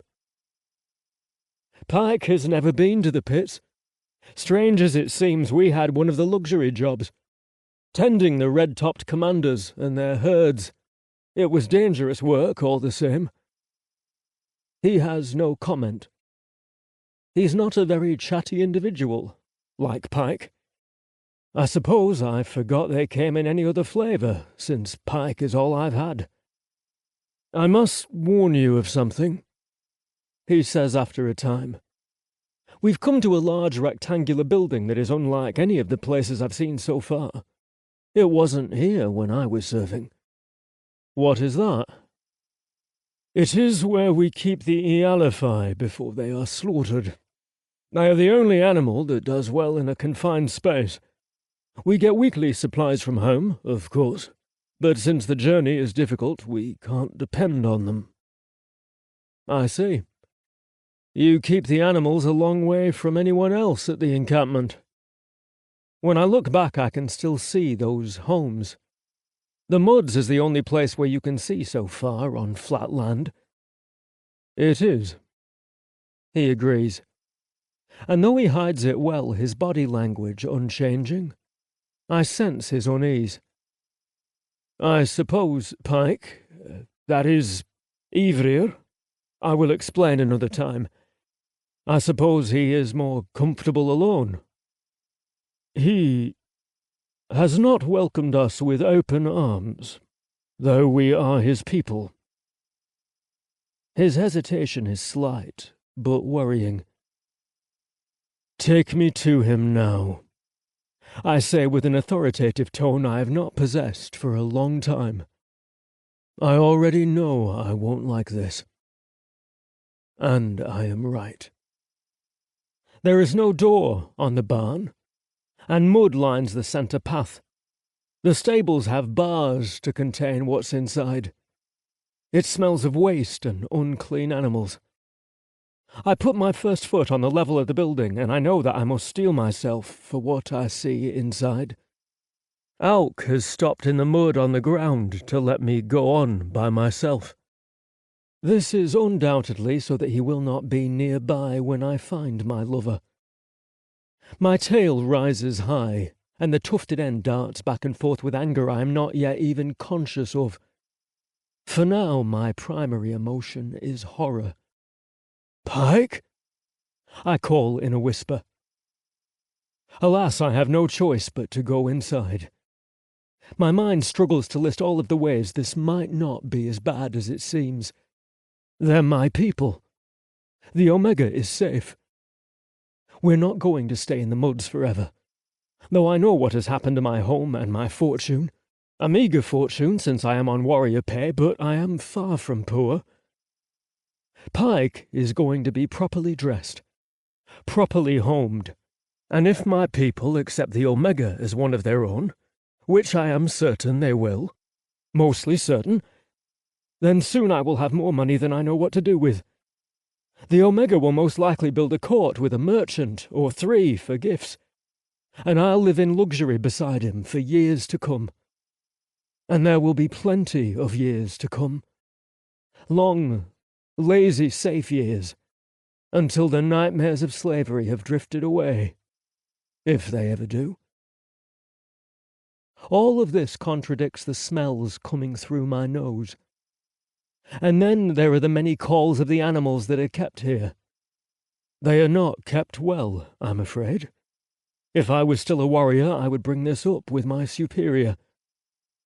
I only did field work, refusing the promotion to general while they graciously gave me the pay anyway. I am best kept where I am useful, I told them one day, doing what I was meant to do. It is not my calling to lead men.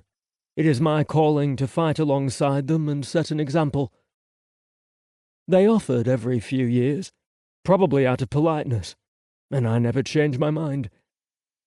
Until I was taken, and then I wished I had. But only for a short time, until I became attached to Pykh. Truthfully, though slavery was the most harrowing experience of my life, if it has led to Pykh and the Omega, I suppose I am agreeable to it. My memories of a civilized people do not align with what I witness as Pyke's stall comes into view. I heard his chains clink as I approached, but with all the calling and hooting from the Ealiphi, I could not be sure. I am sure now. I am guessing that the hole in the back wall was caused by him. It's large enough for his foot. And then there is a larger hole in the floor next to him. Since there is no bucket, I will assume that is where he's been squatting. The stench is as foul as my temper. And then there is the sight of him, which cannot be described to reflect the disgust and anger I have for whoever placed him here. His wrist and ankles are set through holes in thick wooden planks and manacles, as it would be for a dangerous prisoner. An iron ring has been clamped around his neck, replacing the slave collar that was put there by the invaders. And he is filthy. Did they even wash the stall before they locked him up here? There are no obvious feces on the floor, but the stench is everywhere, and I don't think all the brown, dark stuff is dirt. He hasn't looked up, though he knows I'm here. He's clearly defeated and not eager to see one of them. For now, I use this as an advantage to go speak to Pykh. I am no longer impressed by him. And by his distance from the bottom step, I'm assuming he has guessed this would happen. Explain. My voice is a rumbling growl. We try to be reasonable, and he's been nothing but difficult. We try to explain things, and he doesn't. He was raised a slave. I remember to keep my voice down.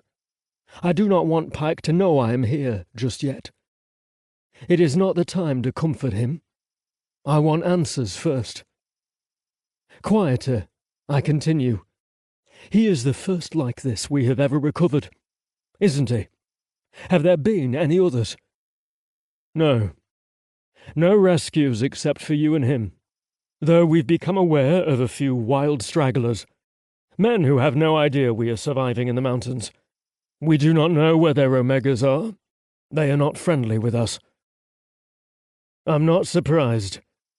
Pykh, Eileen, was not raised by jungle men. He was born in captivity. Born? As in...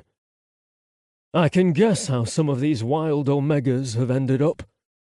I say darkly. Pykh was raised in a pen, and he's even come to understand the invaders. Pyk's tone is always so damnably calm, while I'm breathing hard like I've run. He's such a distance away that I can't easily strike him, and I suppose that's a good thing for our conversation. I would like to make him bleed. More so when he says, "He could be useful then. We used to capture the invaders and keep them in here. That was the building's first purpose. We were conducting experiments. An Omega from the Scholars Guild was here, and it was his court who built the barn. We repurposed the building after he gave up and left." Useful? No. I take a step toward him, but with these Pykh shoes there will be no sudden lunges and no graceful surprise attacks. He will see me coming the moment I set my mind to it, and he will be prepared. He wears armor and all his knives. And he is my people. I am trying to remember that they are good, that they are the ones saving us. But I hear the chains clink from inside the building, and it is difficult. Eileen and I will not be useful. We have served our duties by escaping slavery. We've lost our lives to the war. Even Pykh, who had no idea there was a war. I can't seem to get his name straight. I should have practiced when we were still out there in the jungle. We are going to my home, if it is still there. If it is not, I will ask the council to return my pay and provide equal accommodations. We're not joining you here in the muds. Eileen has to learn about his people. He will never see an invader again. Someone who speaks the language would be useful as an interrogator. I can take no more. I growl and march forward. Peace, he says, moving his hands away from his body, indicating that he will not reach for his weapons, but that is easily a lie. From inside the building, I hear, "Seal?" Small and uncertain, and this is why I stop. He will never see danger again, Pykh says. That I can almost promise you. Understand, it is not my authority to promise anything. But think of the opportunities there will be for us if we have the ability to take information from live captives. Something we've never had before. Something that can change the war entirely and help us free more like him. When I tell the Council there are enslaved Omegas. Now he shows signs of anger, his tail swishing widely. I am certain it will become a priority. We will learn as much as we can, him translating, and he can become the difference that wins this war. Yes, it makes sense. And now I know I am justified in not telling them about my Omega's abilities. If this is how they've treated him. I can't even finish the thought. My people have been stupid, but keeping an Omega in such conditions. They might as well bash their own brains out. No law or council would spare them. I would murder. Peace. He is in the General's home. I take a calming breath. Then I speak. We shall see if Avery cares to help the people who have treated him this way. He will have a choice. If he doesn't want to help you, I will not let the government force him. He is done being a slave. And on that note, you will give me his keys and leave us alone. I will attend him myself from here on out. He touches the key ring hanging from his shirt. I can do that. But first you must understand that neither he nor you will be permitted to see the Omega. For a while. This I suspected. But so I can defend any assumptions he has about me, I ask, why? So that we can be certain he's not held against his will. If he wishes to continue the bond, you will see him soon after he wakes up. My stomach turns. I have no way to know for sure if the Omega is going to continue our bond. We scented him first, without his consent. He may have simply accepted it and tried to make the best of the situation. He may choose someone else, now that he has options. But then I remember our moments together. Him kissing us and laughing, even licking our noses while it seemed to be unnatural for him. I don't think he'll leave us. I'm not worried, I say. He has claimed us, so I will see him soon after he wakes up. He tosses the keys. Then you must make sure he knows the law before you set him free. The men do not resent him, and he's created new scars for a few. We are understanding, forgiving, but if he ever wants to see his Omega again, he must show us that he is not a wild beast. Chapter 31. Auk. As I make my way home, I think about how I may have renewed an old feud with a childhood enemy. It was not my intent, and I knew how he would react when he saw his lover tied there like an animal to be slaughtered. If you will listen to me, I will try to explain again. We've made attempts to befriend him. He rightfully hates us, but we continue to try. Well, I'm not sure what Eothuth's long-term plans for him are. He seems to have forgotten the wild man and focuses only on the Omega. Says he has to remain close by in case the Omega wakes up and calls for his guard. Because Eothuth will be his reassurance when that happens. What does he hope to gain? Undoubtedly some promotion or such. Maybe he hopes to tell such a splendid lie of heroics that he gets assigned to his Omega's court and doted on evermore. Come to think of it, that might do us some good. If I didn't suspect that Eothuth would be the Mud's last commander. There's only so many incompetent generals to be appointed out here. Most of them are spectacular and needed in more useful locations. Meanwhile, I have tasked myself with the wild man's care. Teal has taken a great liking to him. He's never been kind back, but Teal hasn't lost that curious light in his eyes when he's watching over him. Someone is always on shift to watch the wild man, keep him company, Binding him so restrictively was my idea, but only so that they could spend the night with him inside the stable. It's hypocritical, I know, or ironic, or nonsense, or idiotic, or any other unflattering word. You must understand, with wild men we have no experience. Slaves do not come back. They are too hard to rescue. Seal the Slayer was not even worth a lives risked for a mission, and wild men simply do not join us. They're nearly impossible to find, since they blend as well with the jungle as the animals themselves, and they will always run rather than talk, even the ones we try to help. There are too many problems in the jungle for us to fix all of them.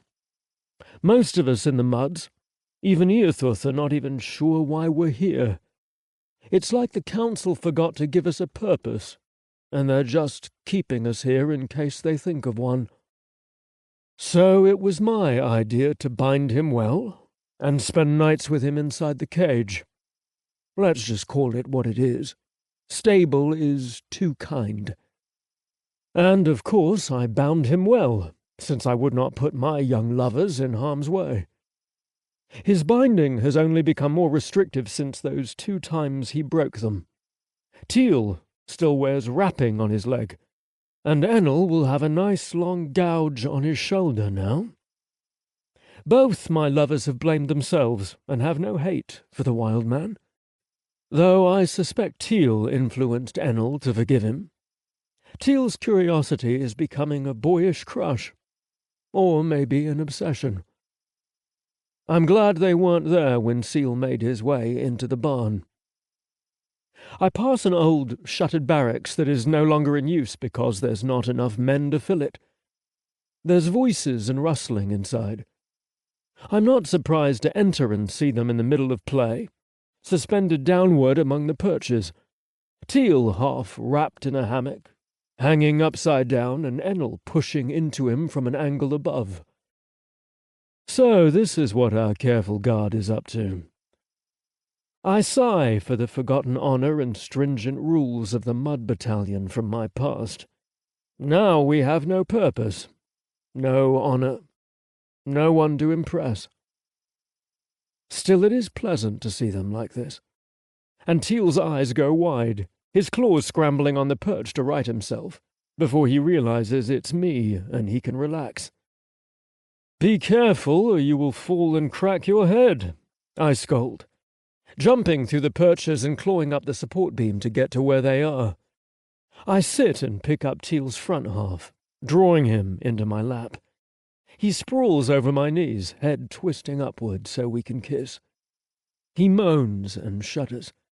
Enel takes him hard, going for the finish so we can talk. My tail finds theirs and tangles loosely, forming a lover's braid. Enel rams and rams into him, then stops, gasping. I can imagine participating with both of them in my mind. We've had each other in every way. I can feel Teal's tight hull twitching around me. I can imagine Enel's cock emptying into me. He always takes extra time emptying all that seed. If he is ever selected to breed, he will easily make many children. Catching his breath, he holds Teal's tail base up very high. He likes to watch his knot fill his lovers. I was going to lecture them about leaving their post, making the wild man seem abandoned. But as usual, they will get away with it.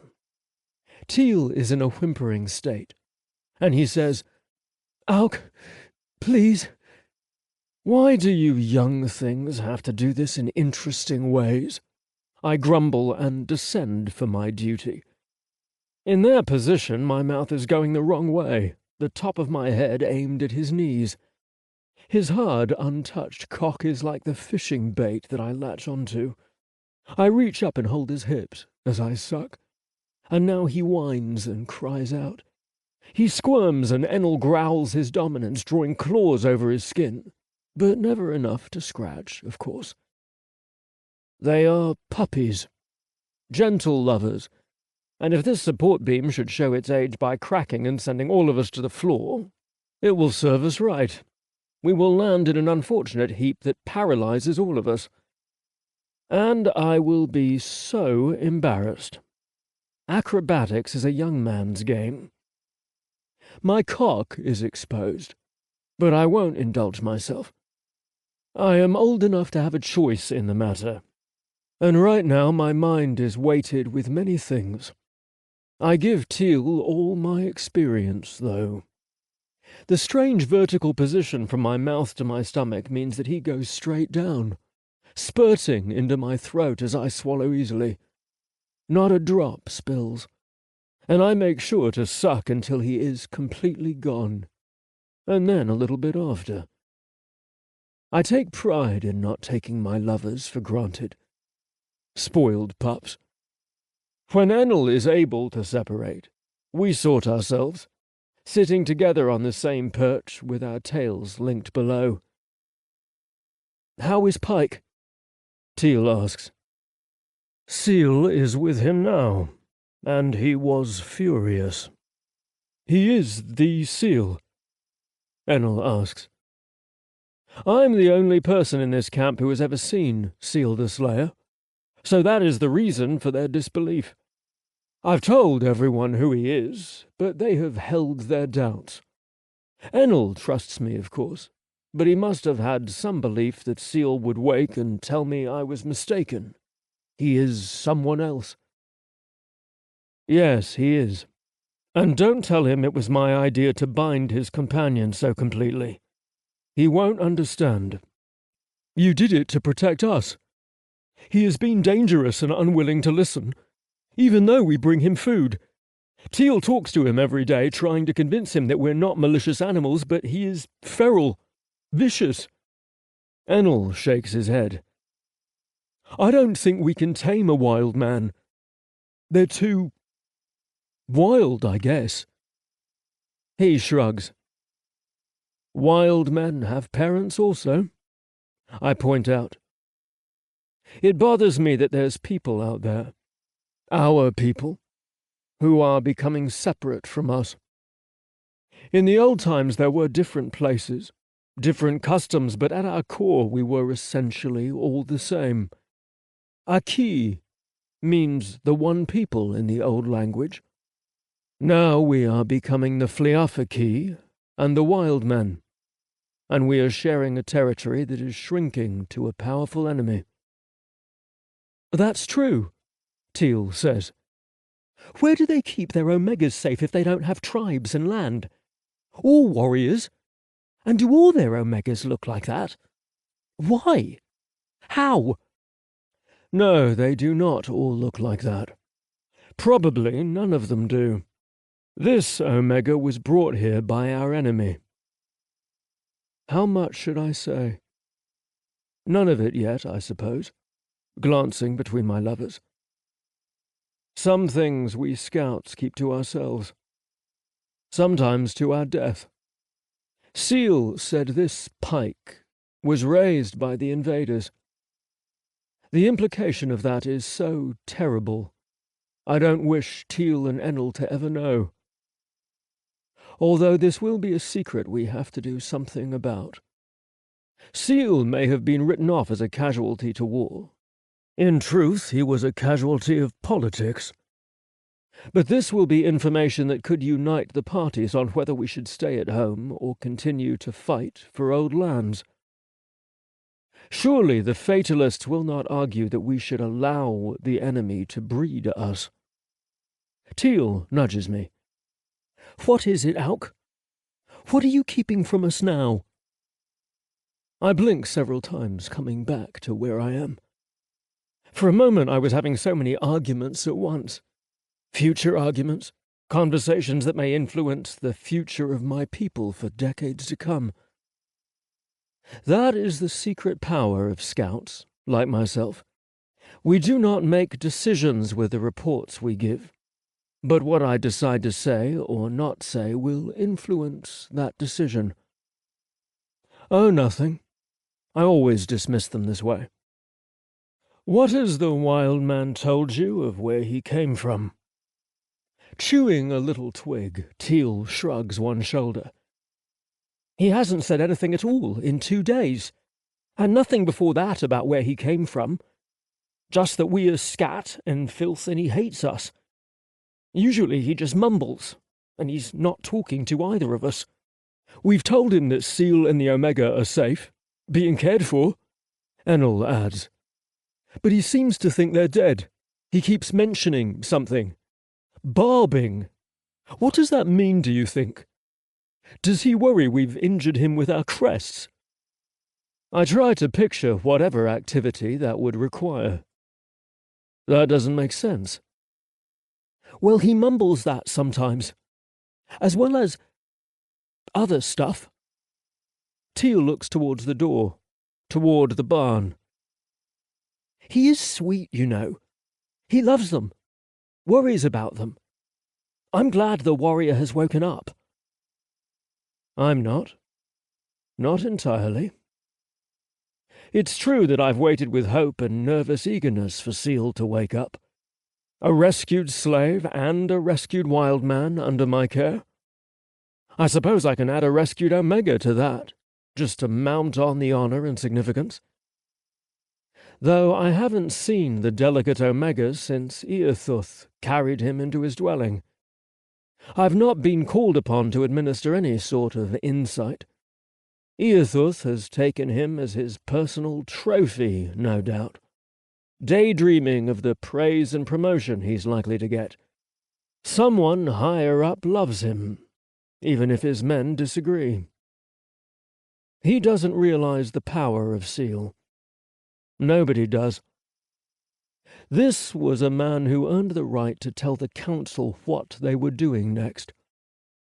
He will be weak, sickly for a while, but then that will change.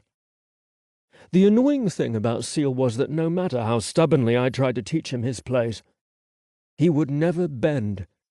Even physical punishment had no effect. His power seems to come from somewhere else, and it is unbreakable. I am trying to put this into words, simple words that will not reveal too much of the complex thinking underneath. How Seal might regain his position to an even greater effect. How the legend will become the living myth. The council? Pah! They might as well be called Seal's Court. But these things are so far off they cannot be mentioned to normal men. I love my little mates with my entire heart. But with my head? No. My mind is another thing. I gave Seal the key for the stable and his mates' chains. I want you to stay nearby but out of the way. Pretend Seal is the Omega for now. Bring him food, blankets, whatever he needs, and stay out of his way. But the wild man cannot be free. He's dangerous. Enel growls at me, yanking his tail from our lover's braid. He will either run away and get himself killed, or he will kill one of us. I nuzzle Enel. I do not have a favorite mate, but I do have favorites inside of little moments like these. Enel is easygoing, funny and light-hearted, until one of us is threatened or doing something dangerous. Then he becomes the sharp blade of our family. Though I purr affectionately, he glares. I trust Seal in this matter. Remember that Seal far outranks all of us. He has been dead. He has been living with the invaders and managed an escape that will make an amazing story when it comes out. He is Seal the Slayer, Enel. Treat him as such. The wild man is his mate, and Seal will be in charge of him. From now on. A running figure passes the doorway to this old barracks. Gab! I call, leaping from the branch. I'm too old to be performing such impressive stunts, and I feel the land in my joints. Nevertheless, I'm up and after him. Gab! We're in here! Come back! Despite what I said about trusting Seal to be in charge of his wild mate, I do think there should be a cooling-off period where my mates keep a safe distance from the lovers. Fortunately, Geb has slowed and looks behind him as I appear in the door. I wave my arms and tail, and he changes the direction of his jog to come to me. Running in the mud shoes is difficult and clumsy. His words come between gusts of heavy breath. "The Omega is awake, and you must get there immediately." Chapter 32. Carter. So, I'm a pet. The human alien goldfish or something. Horse might be a better comparison. Buddy, the alien I woke up with, holds a plate of fruit and he is constantly beckoning, speaking with a soothing but urgent tone, his tail tuft sometimes landing on my arm to get my attention. I'm very close to punching him. There's no armor on his face. There's so many of them. I can't possibly come up with all the necessary nicknames to describe their little differences. They're all dressed sort of like Pitcher and Nibbler were at the cave long ago, but with leather armor covering up the exposed areas. It's all so intricate, I feel stupid forever thinking that Nibbler might only understand one-syllable names. It's clear that a smart and complex people design clothing like this. Human clothing, by comparison, with one zipper and maybe a couple buttons, looks downright primitive. And while the fabric is usually leather and simple, there are designs and embellishments everywhere. Some outfits are just better than others, which I assume means they are wealthier or better ranked. All this armor makes me think this is a military establishment. And there's no women anywhere, so I'm pretty sure I'm right. Alien Dude number 6. He's the only guy wearing yellow, so I guess I'll call him Goldie from now on. He's the most annoying. I can assume he is the top dog around here because he's decorated in shiny gold all the way down to his claw tips, and his clothing is more embellished than any of the others. He looks good, in fact. His hair is long in front and cropped shorter in the back. He's fully groomed, as in shiny hair that looks soft to the touch. None of these guys have the back hair stripe growing with their quills, which makes me think my guys must be especially rough in appearance. They look nice. Their hair doesn't form oily tresses. The strands are fine and always smooth, like those shampoo commercials brag. These aliens look a lot more sophisticated than I'm used to. So bad on me for starting to treat Nibbler and Pitcher like pets sometimes, controlling them by pulling their hair or swatting them on the nose, but bad on these aliens for thinking I am simple and trying to lure me back into the house with food. No doubt these little misunderstandings are expected and should be forgiven. But my guys should be around here someplace. If these ones didn't kill them. I don't know why they would, but I don't know anything about these people. I knew Nibbler and Pitcher. Maybe not exactly. I don't even know their names, but I trust them. I like them and I want to see them. To make sure they're okay. That is the communication I'm trying to get across. And the big guy in yellow, Goldie, is getting it with about the same efficiency that Nibbler was learning my name. Except unlike Nibbler, I don't like this guy and I do not have the patience for him. Look, dumbass, it's simple. I, index finger taps on my chest to indicate myself, then I hold it up as the number 1. Came with 2 guys. Peace sign, on the other hand, indicating Pitcher and Nibbler. I am here. Obviously. Number 1 comes closer to my chest. My 2 guys are... where? Moving the number 2 like I'm trying to find direction on an ancient compass. Questioning expression. Confused, searching eyes. I could have chosen first contact as an elective. It was right there in my preferred time slot. The little flash of memory in my head, my pencil passing the bolded words as I went down the list. My memory is like my mother's "I told you so" glance toward my coat whenever I'd come in shivering. Goldilocks is so goddamn dense, I might punch him. I might punch everybody. I just keep thinking about Pitcher being left in that small, dark space. Maybe dying. Nibbler needing me to get better and figure something out. needing my help with scrounging for food, finding clean water, keeping an eye out, and all those survival chores. He's all on his own now. Meanwhile, Buddy's tail comes in to tickle my elbow again, a sensation I hate. I whirl on him with fists ready. The only reason I don't start throwing is because he's standing too far back. Damn those long tails. He also looks to be afraid of me. His shoulders hunched up around his neck, his posture curling, while he has a sheepish glance. He offers a piece of fruit on the end of a small fork. No, I do not want your stupid fucking fruit platter. I have to use anger and volume to make my words understood. They can get the context at least, though I think my guys were better at it. Does the number 2 look like a stupid fruit platter to you? I have to be careful not to make the sign. I'm keeping in mind that all gestures might mean communication here, and I don't think the aliens are ready to learn redundant questions. I don't need V fingers to accidentally mean fruit platter all of a sudden. No, it does not, unless you're an idiot or a fucking stupid alien or something. I'm well aware of how stupid I sound, but when I think about Pitcher and the condition he's in, I have to scream. I'm explaining it fine! I know you can understand me! I turn on Goldie again. I'm on the porch of the hut, which is far more interesting and well-built for the simple noun. Goldie, handsome but obtuse, tilting his head in confusion, is standing on the steps, blocking my way down. Everyone else is all around me, on the ground, on the sides of the porch, on the hut rooftops, and peering out of other doors and windows. But they keep their distance, forming this bubble around me. Only Goldie and Buddy have interacted with me so far. Goldie must be the one in charge.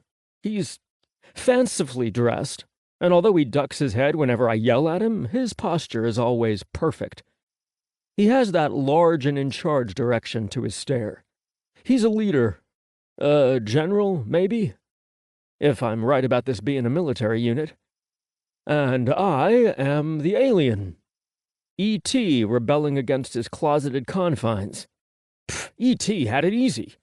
Those kids were actually helpful. My alien pet owners do not understand that feeding time is not currently in session, and I would like to go somewhere else. I put my foot on the first step down, glaring at Goldie, who speaks and purrs softly, but stubbornly meets my eyes. I try to move past without touching him, and he turns his elbows out, purposefully making a wider stance to block me. The first time this happened was when I started to get mad, but I tried to communicate patiently then.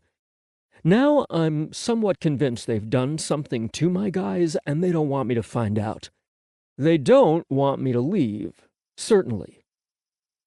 What reason would there be for Nibbler and Pitcher not to be here?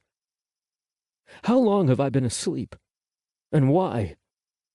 I swear my hair is a little longer than before, starting to grow over the tops of my ears and cover the nape of my neck, but the difference from then to now might be just my paranoia.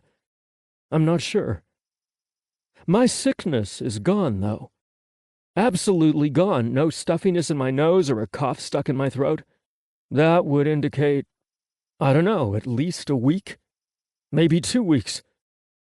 I feel like a whole new person. I'm actually ravenous, and I swallowed the first few fruit chunks offered by my buddy. Just enough to take the edge off, and now it's time to find my guys. I won't breathe easy until I do. So him blocking my way is super annoying. These huts are built far up off the ground, so it's about a shoulder-to-foot drop to a ground that's covered in stickly reeds growing straight up. They've built wooden planks and walkways to the other huts in this area. There are also beams from one building to another that are used as bridges. A few of the tribal aliens sit and watch me from there.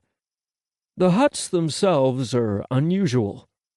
I want to describe them as Asian-styled buildings with swooping rooftops, but they're hexagon-shaped, and on each building the walls stop and just the studs go up. There's a huge gap between the walls and roof, and some aliens are perching there right now, legs or tails hanging down. There aren't any windows like my room had. These other buildings have logs sticking out on the corners, and aliens enter or leave this way as often as they use the doors, crawling to the top to slip through. Most of them are wearing wooden sandals strapped to their feet that add an extra height of 4 to 6 inches. Like clogs, except the treads are pegs. The shoes don't flex like they're supposed to, so it's like they strapped pegged paddles to their feet.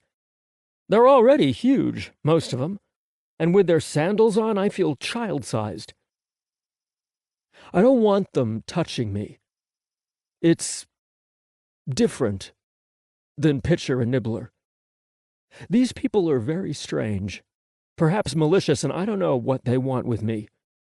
For all I know, I'm going to be sold to a rich man or trotted around in a zoo. First contact is already a dangerous mission when there's a team coordinating the thing. Incidental first contact is basically just a helpless human, me, hoping I'm not sold for rape or meat or science experiments. Of all the possibilities, a quiet life among peaceful, loving aliens is like swinging a golf club at a ball and hitting the sun. It just doesn't happen that way for 99.9999% of people in this situation. If I could find my guys, I could at least feel some semblance of safety. I could feel like I'm going to be all right making a home here, even if it becomes dangerous or difficult. They have become my home base. I've searched all these faces for them 10 times over, and when I don't find them, I feel stranded. Lost. It's more than just homesickness or worry. It's this feeling like something is dangerously wrong.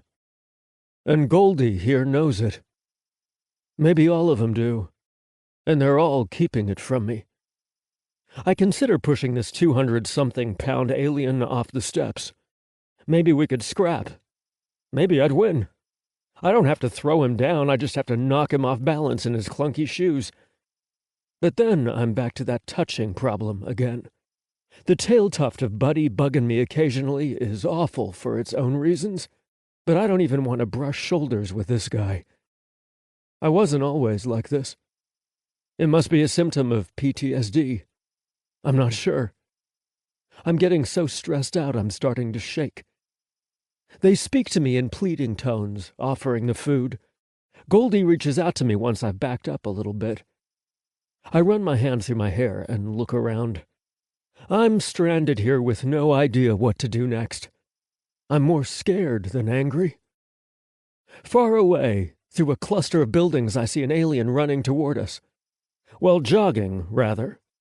It looks ridiculous and makes this muscled, intimidating guy look like a clown. I have to find Nibbler and Pitcher by myself, somehow. Find out what happened to them. Most likely we just got separated. I'm a government pet or a project or something, and they were sent on their way to wherever. Hopefully not prison. Hopefully not executed. My eyes stay on the approaching aliens. 2 of them I see now, huffing it on their clogs. I'm not good at finding my own food. I depended on my guys so much. So sure, while I can climb off this porch the hard way and wander through those muddy reeds, I won't be sprinting from the crowd of armed alien dudes all around me. And even if I did, I won't be trekking through the jungle by myself. I've lost them. My guys. I don't want to admit it yet, so I will search these various huts and buildings. But I won't find them. I sense it. They're far from me. Maybe dead, or they would be here. Goldie knows what I'm asking for, and he doesn't care. Do I know that guy? I squint at the new aliens. They're about to step out of sight now, joining the crowd. I can't be sure. I haven't been around enough of these guys for my brain to start cataloging all their differences. Complex facial recognition can take a while with a new species. But I think he has something in his belt. Gray. Cylindrical. Familiar. The lightsaber handle. You son of a... He knows what happened to my guys. He's responsible. The jump into the mud doesn't seem so pointless anymore. I go back end first, not caring who sees my ass through the giant hole in my pants, and then let my torso down. The mud is disgusting. Like walking through sewage, I imagine. Squishy. stinky like potting soil but intensified with mold. My feet sink fast, cool mud rising over my ankles. Further than I was expecting, my toes spread, and I wish they hadn't, all that mud oozing between. The reeds are prickly and strong. They suck to walk through, all those stalks scraping on my legs, my hips, my back, all the way up to my navel. Far worse than an annoying tail tuft tickling me. They feel just like the alien bugs groping all over my personal places. This was a mistake. But I take a deep breath and get over it. Get through it, rather, emotionally and physically, gritting my teeth against my own whimper. Whoever the hell he is over there, he's responsible for all this, and he knows what happened to my guys. Chapter 33. Auk. "Run, Auk-Dri-de-Sophi!" Geb urges, already ahead of me. Geb only uses my full name when he has something important to say, or when there are new warriors to the muds and he thinks they should know exactly who I am before he kisses me. Geb is mostly aloof until a new presence reminds me how possessive he is. In this case, running might be important, but an old man has earned his dignity. "I'm not young anymore. When we get there, you'll wish you had run." I trot a few steps, my pride splitting. If only he didn't sound so serious. I trust all my mates, naturally. But when Geb tells me something in a certain tone, it might as well be proof that he's right. He's not as playful and talkative as Enel and Teal. He prefers not to speak and let others fill the quiet, and that makes him wiser than most. When he bothers moving his tongue, others listen. So a few steps and I pick up my pace with a mental curse. There is no easy way to run in the muds. Our enemy likes it even less, and that's what protects us. But we aren't meant for life here. Very few creatures are. Our footsteps are as labored as our breath. Each leg has to come up individually. High-stepping, it's called, and it looks like a silly dance as we have to shift our weight from one side to the other. The wobbling circus act, we were called once, by my master when he found out Seal was assigned there.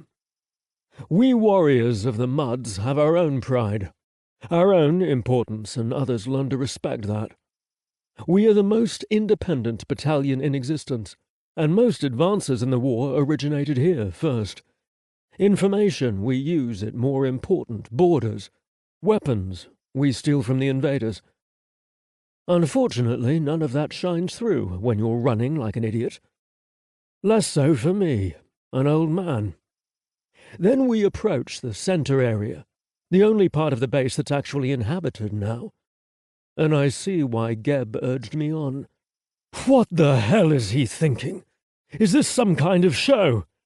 I will yell at Earthuth like he is a little pup. Forget manners, forget rank and respect. This is why I came to get you, Geb says quietly. Little does he know my irritation flares for him, too.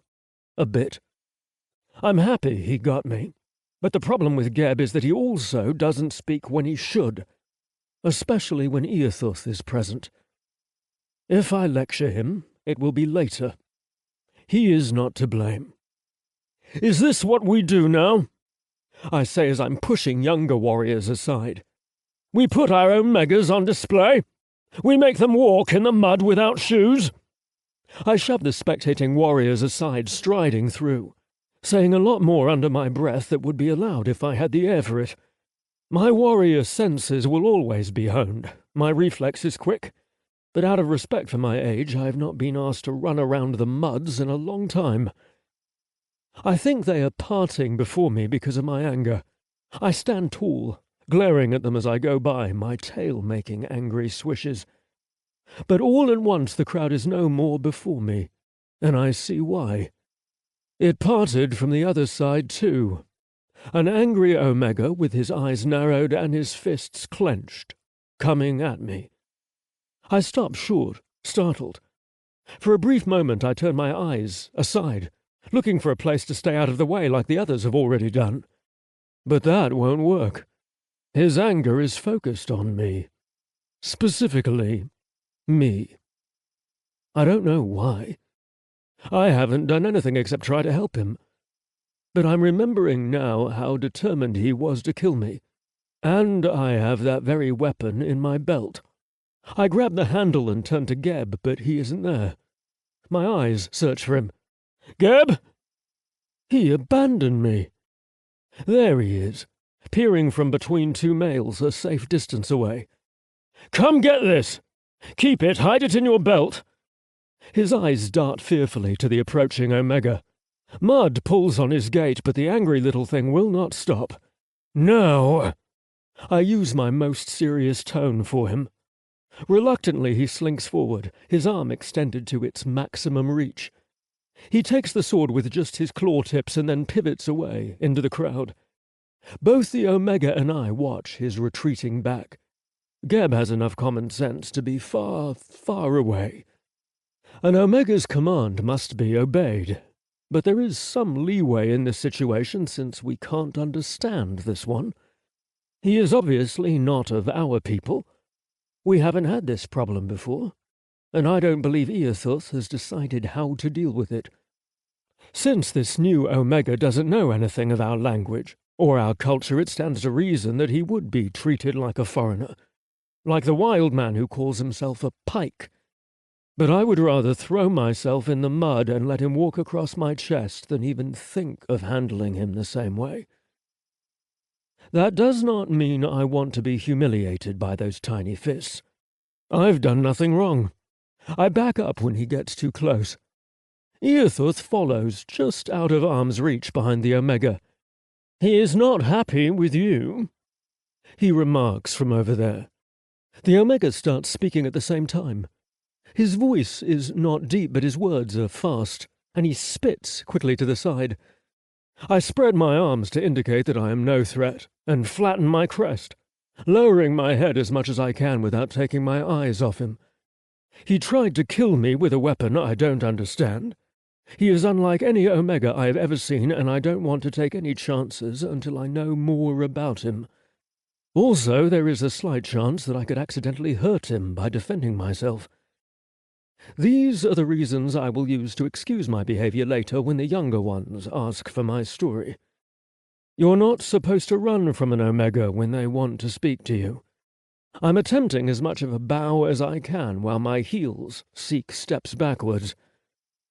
Omega, I am Alcdreda Safi, the scout and infiltration master of the Mud Battalion, led by Eothuth, the general behind you. The mud at this part is deeper. It varies throughout the land. It used to be that you could take a step and sink up to your waist if you weren't careful. But we have found all the dangerous areas over the decades and built protective structures. Though he is no doubt intent on killing me if he gets close enough, through which means I don't know, guilt makes my heart heavy as the mud seeps further up his legs, making every step an effort. I can tell by his expression and his tearful eyes that he is hateful, but in pain. And he blames me. I am sorry, Omega, for... He bends down and scoops a handful of mud into his palm. Omega, please! I sidestep to avoid the flung mud. And then I look to meet the Omega's eyes, only to see a giant glob flying at my face. As before when he had his weapon. He's quicker than I imagined an Omega could ever be.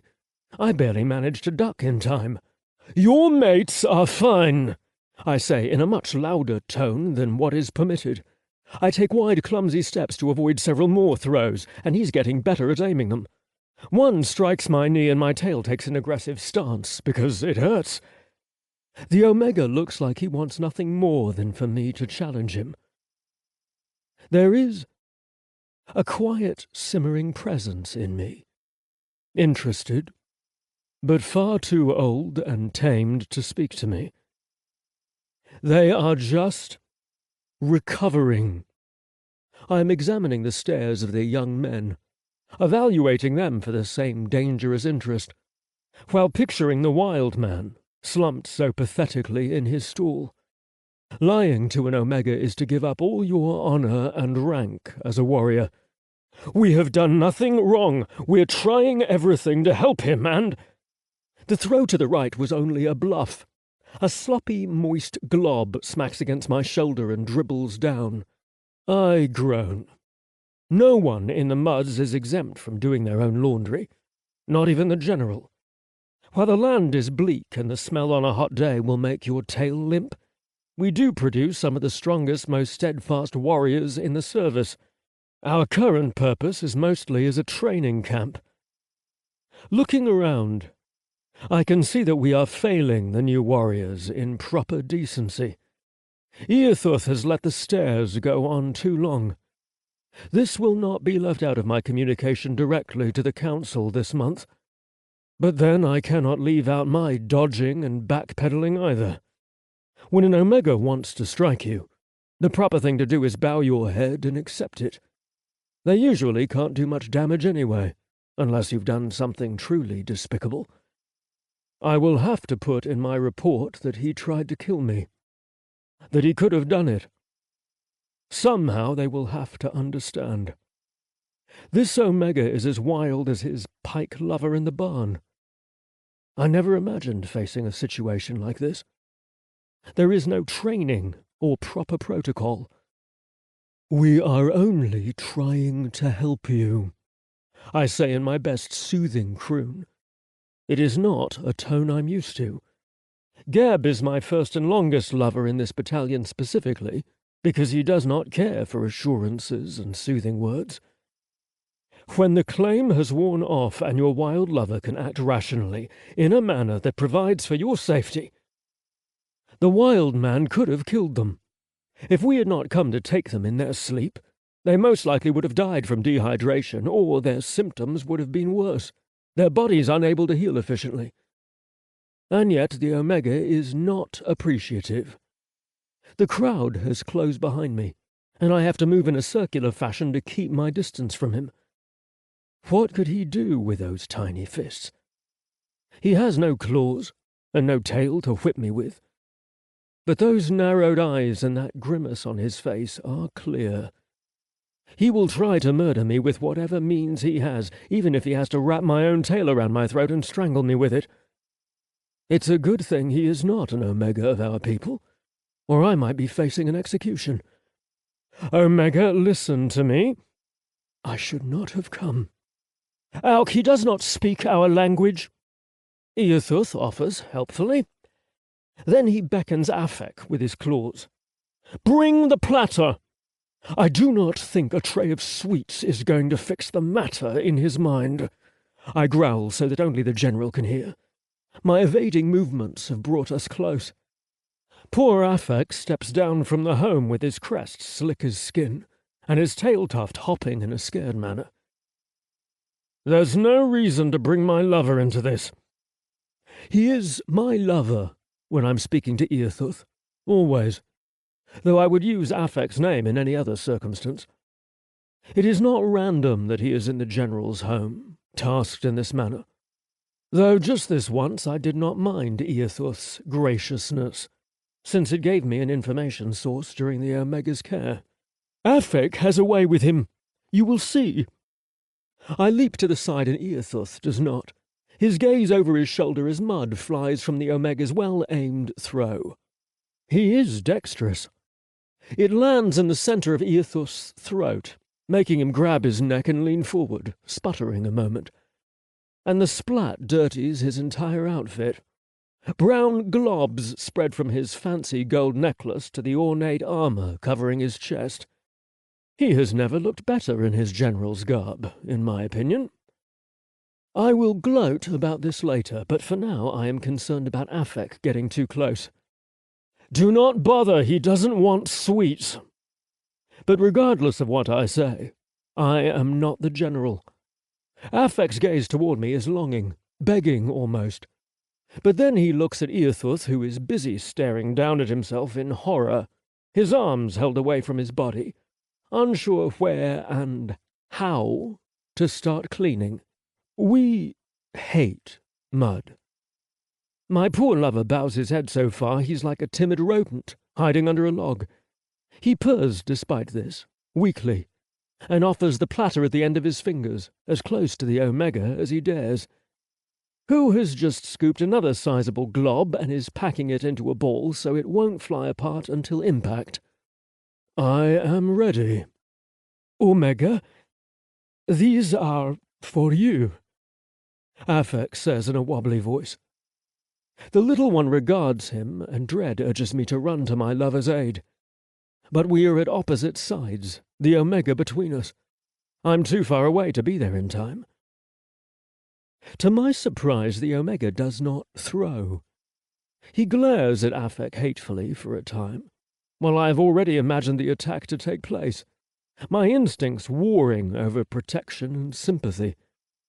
He lobs the mud at Earthuth instead, with poor aim and no effort in it. Our general makes a squeak worthy of a young pup and stumbles over his own feet, trying to run backwards to his house. The mud lands harmlessly out of the way. The Omega wipes his dirty hands all down the front of his pants, and even on the back, which faces me. That presence. Hungry, but steadfastly ignored. I wince seeing that clean fabric destroyed.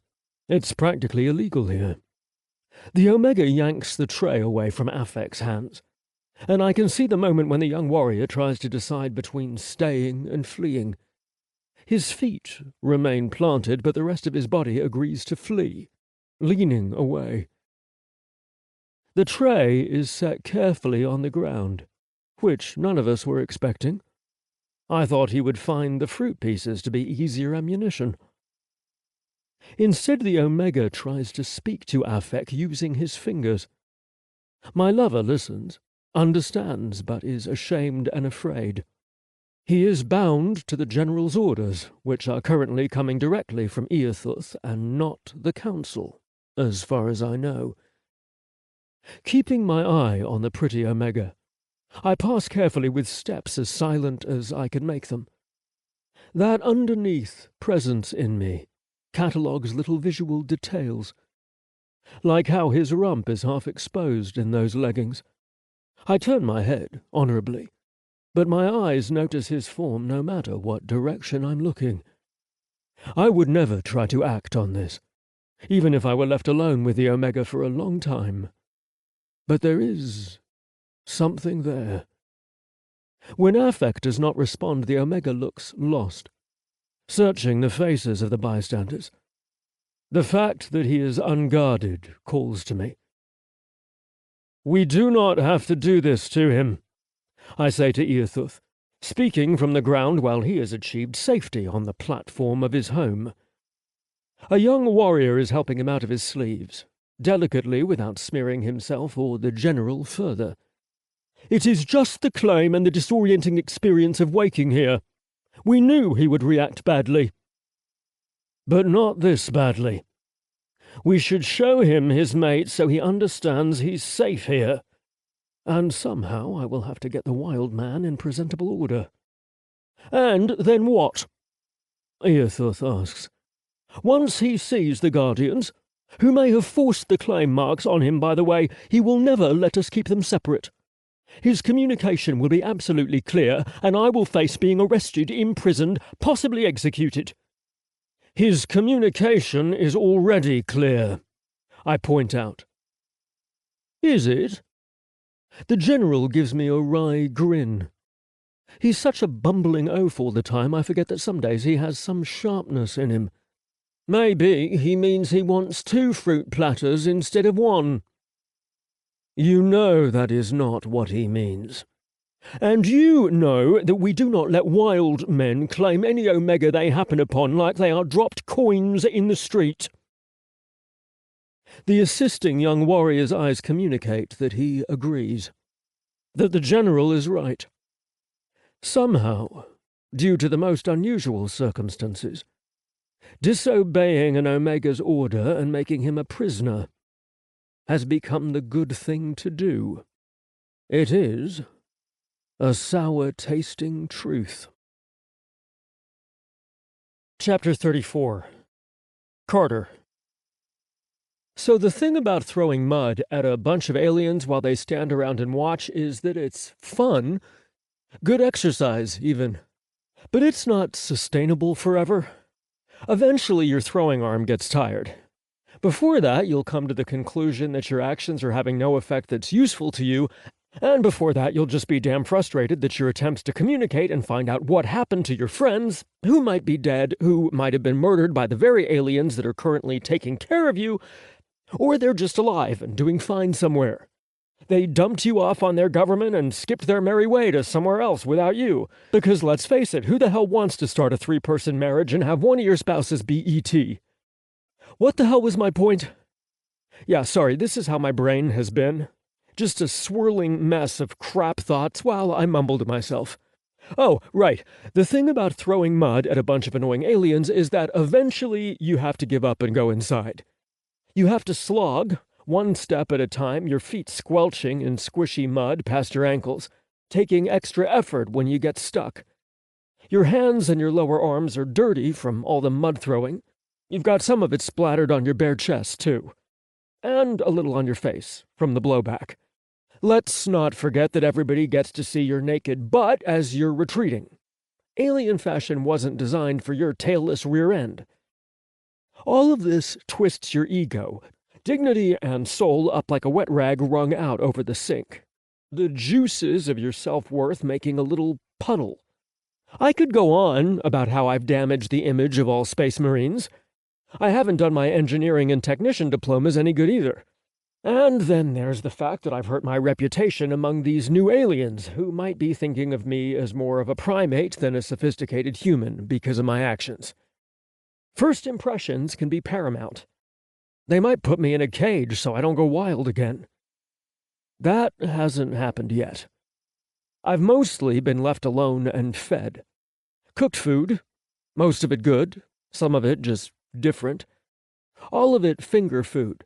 And these guys go through a process of hand-washing and claw scrubbing before the meal. They do this thing where they have small bowls out of different seasoning and spices, maybe a sauce or two, and they like to dip their claws through each bowl in a certain order before stabbing their food and bringing it up to their mouth. Eating off your fingers with your head tilted back to catch the sauce is the polite thing to do here. They never eat with their thumb, but they'll crowd all 4 main fingers in their mouth sometimes, eating a lot at once, if the food is very good. Some things they only pick at, 1 claw at a time. Spoons are a thing here, but only for mixing up ingredients to go on the main plate. Some sauce is optional, some of it goes on top like gravy. Knives and 2-pronged forks are a thing, but only for preparing the food. Eating is done on your claws, so I can assume that getting your claws all over someone else's food is an impolite thing to do. I don't have claws, so I eat off a fork, like normal. No problems there, although I have turned down Buddy's offer to eat off his fingers a few times. Despite having the inventions right here, eating with the forks and spoons and knives is an utterly puzzling thing to do, by their expressions. It's funny how same but different we are. I guess it would be like me insisting on eating out of a ladle or off of a spatula back home. There's a lot to observe and figure out that could keep my mind off things, if I let it. I should clarify something. Left alone means they don't stuff me in a cage or try to get me to do anything. Buddy is my constant companion, and he lives in the corner of my room on a pillow. I'm almost under constant 24/7 surveillance, only getting a break when Buddy goes somewhere once a day for about an hour or so. The hut is always surrounded by alien soldiers, so you can keep that suggestion of escape. And any run for the hills would be a struggle slowly for the hills, since there's not a dry scrap of dirt anywhere. Seriously, whatever it is this village does out here, there's no women and there's no farming. There's also no trees of any kind. So if I did struggle away, I would be cooked during the planet's noontime blaze, or frozen during the night. So while I'm still aching to find out what happened to my guys, where they went, whether or not they're okay, I've come to the conclusion that overall I've acted like an ass. I'm helpless. They've done their best to take care of me. They haven't strapped me to a table and dissected me yet, and that's always a huge possibility when ET gets handed over to the government. Karma points for these guys. Negative karma points for me. This morning, I'm awake, gazing dazedly out the open window with the horizontal posts all scratched up. Buddy usually comes and goes that way. Sometimes he gets a visitor, but when they meet my eyes, they bow low and soon hop away. Is today going to be it? I can't hang out in bed all day and be depressed forever. It's only been 2 days since my mud-throwing tantrum, so that makes today the 3rd day since I woke up in this place and Nibbler and Pitcher have disappeared. The more I think about it, the more I'm certain these people killed them. Evidence A, the alien henceforth referred to as Jackass, was in a fight with Nibbler before I took over. Evidence B, Pitcher was already injured by said Jackass. I wish I hadn't gotten sick. I wish I was awake when I needed to be so I could have defended my guys. Maybe I couldn't have helped, but I would have at least been there, doing what I can, maybe preventing Pitcher from gaining his injury. But the cruel fact of life is that it goes on. Always. It doesn't matter what happened to you. Whether you lost your family, whether bug aliens attacked your ship and your people left you behind, or whether you're a prince or a slave or a space marine. You don't get to just lay in bed all day, every day, and let the universe wait on pause. It always goes on, with or without you. And we space marines have more crisis training than most, so I really should be a lot better at it. I should have been out of this bed and coming up with solutions on day 1. Will today be it? Nobody cares about Carter the dead space marine. It's not like I'm going to be found and debriefed, and then issued a report card on how I handled it all. The insidious little voice of laziness and apathy raises a lot of good points. I start stretching, anyway. Arms and toes, yawning huge, then sitting up as much as I can in my upright angled hammock bed. Buddy is already up, sitting quietly in his corner working on a project with needle and thread. Buddy sews, which at first seemed a fascinating activity for a large alien soldier. He was the one to make my first set of pants, and I've got 3 more quickly altered garments to choose from. He's very good at it, working with fine, professional stitches. A needle would be difficult to handle with claws, you would guess, but he uses a tiny, flat-shaped needle with minuscule notches. He works deftly. Good morning, I say with zombie tiredness and dead enthusiasm. But I try for something like a smile on my face, and drag my enthusiasm out of its grave to lift my tone. How are you today?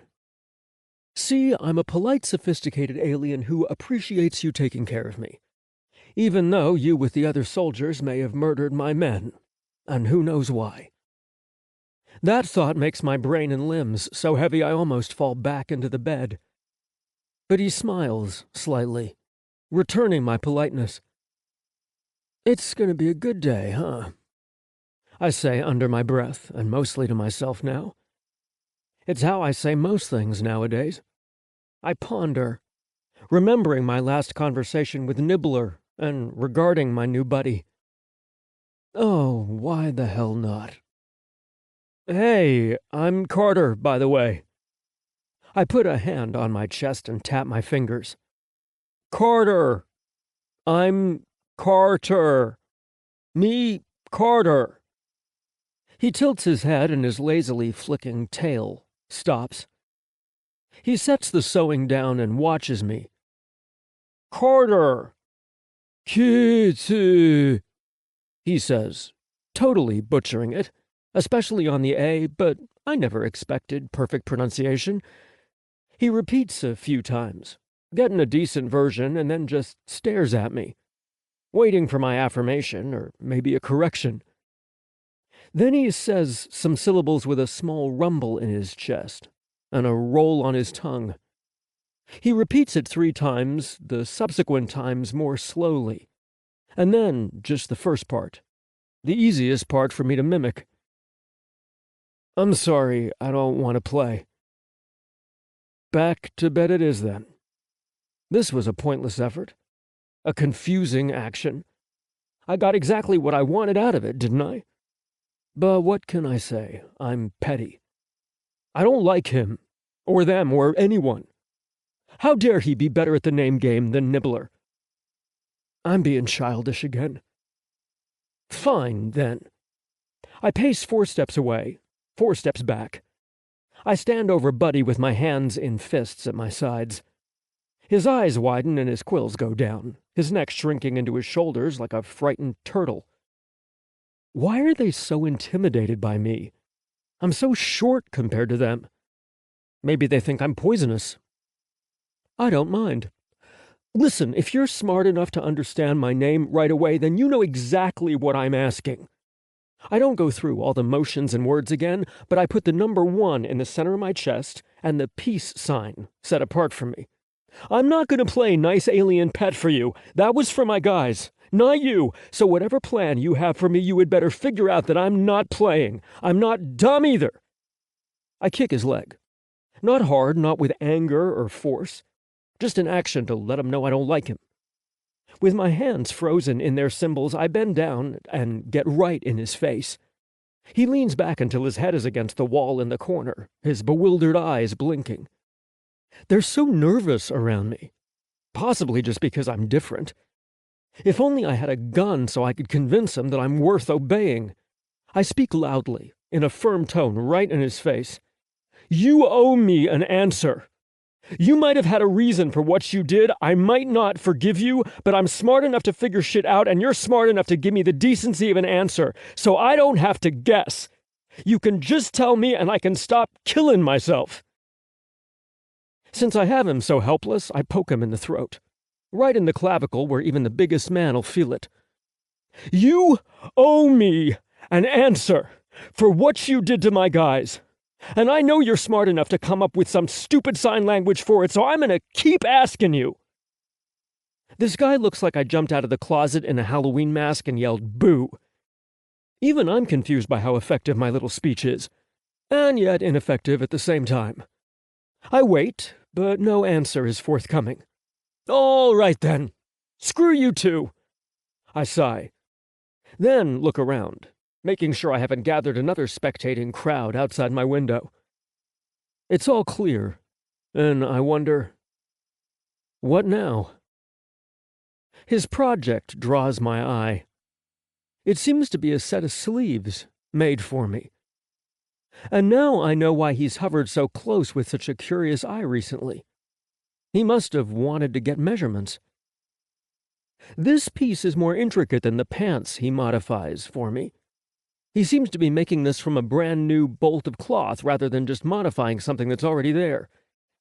If you're smart enough to make that... Talking to myself again. I leave him and go to the front door. I can wander anywhere in the hut, though I haven't felt like exploring. Right now I just go to the porch and take a pair of their sandals off the shoe rack, surprising a guard who sits on the steps. I bump into Buddy on the way back. He's come after me. You can make me this. Your mud shoes? I want a pair. I hand him one and hold the other to my foot like I'm sizing it. After leading him back into the room, I pick up his project of the unfinished sleeves and jam the whole thing under the slant of my bed. He looks pained by the treatment of his fabric and tools. Nuh-uh. No more fancy shit. Shoes. Like you have. Now! I push his shoulders down so he sits. I go back to the pile under my bed to retrieve the threaded needle, which I cut free with my teeth. He starts on a string of words that sound like a complaint and a plea. I know you can't make shoes out of needle and thread, dummy, but you're gonna do it somehow, or I'm just gonna keep confiscating projects from you. My shoes are the only thing you're allowed to work on.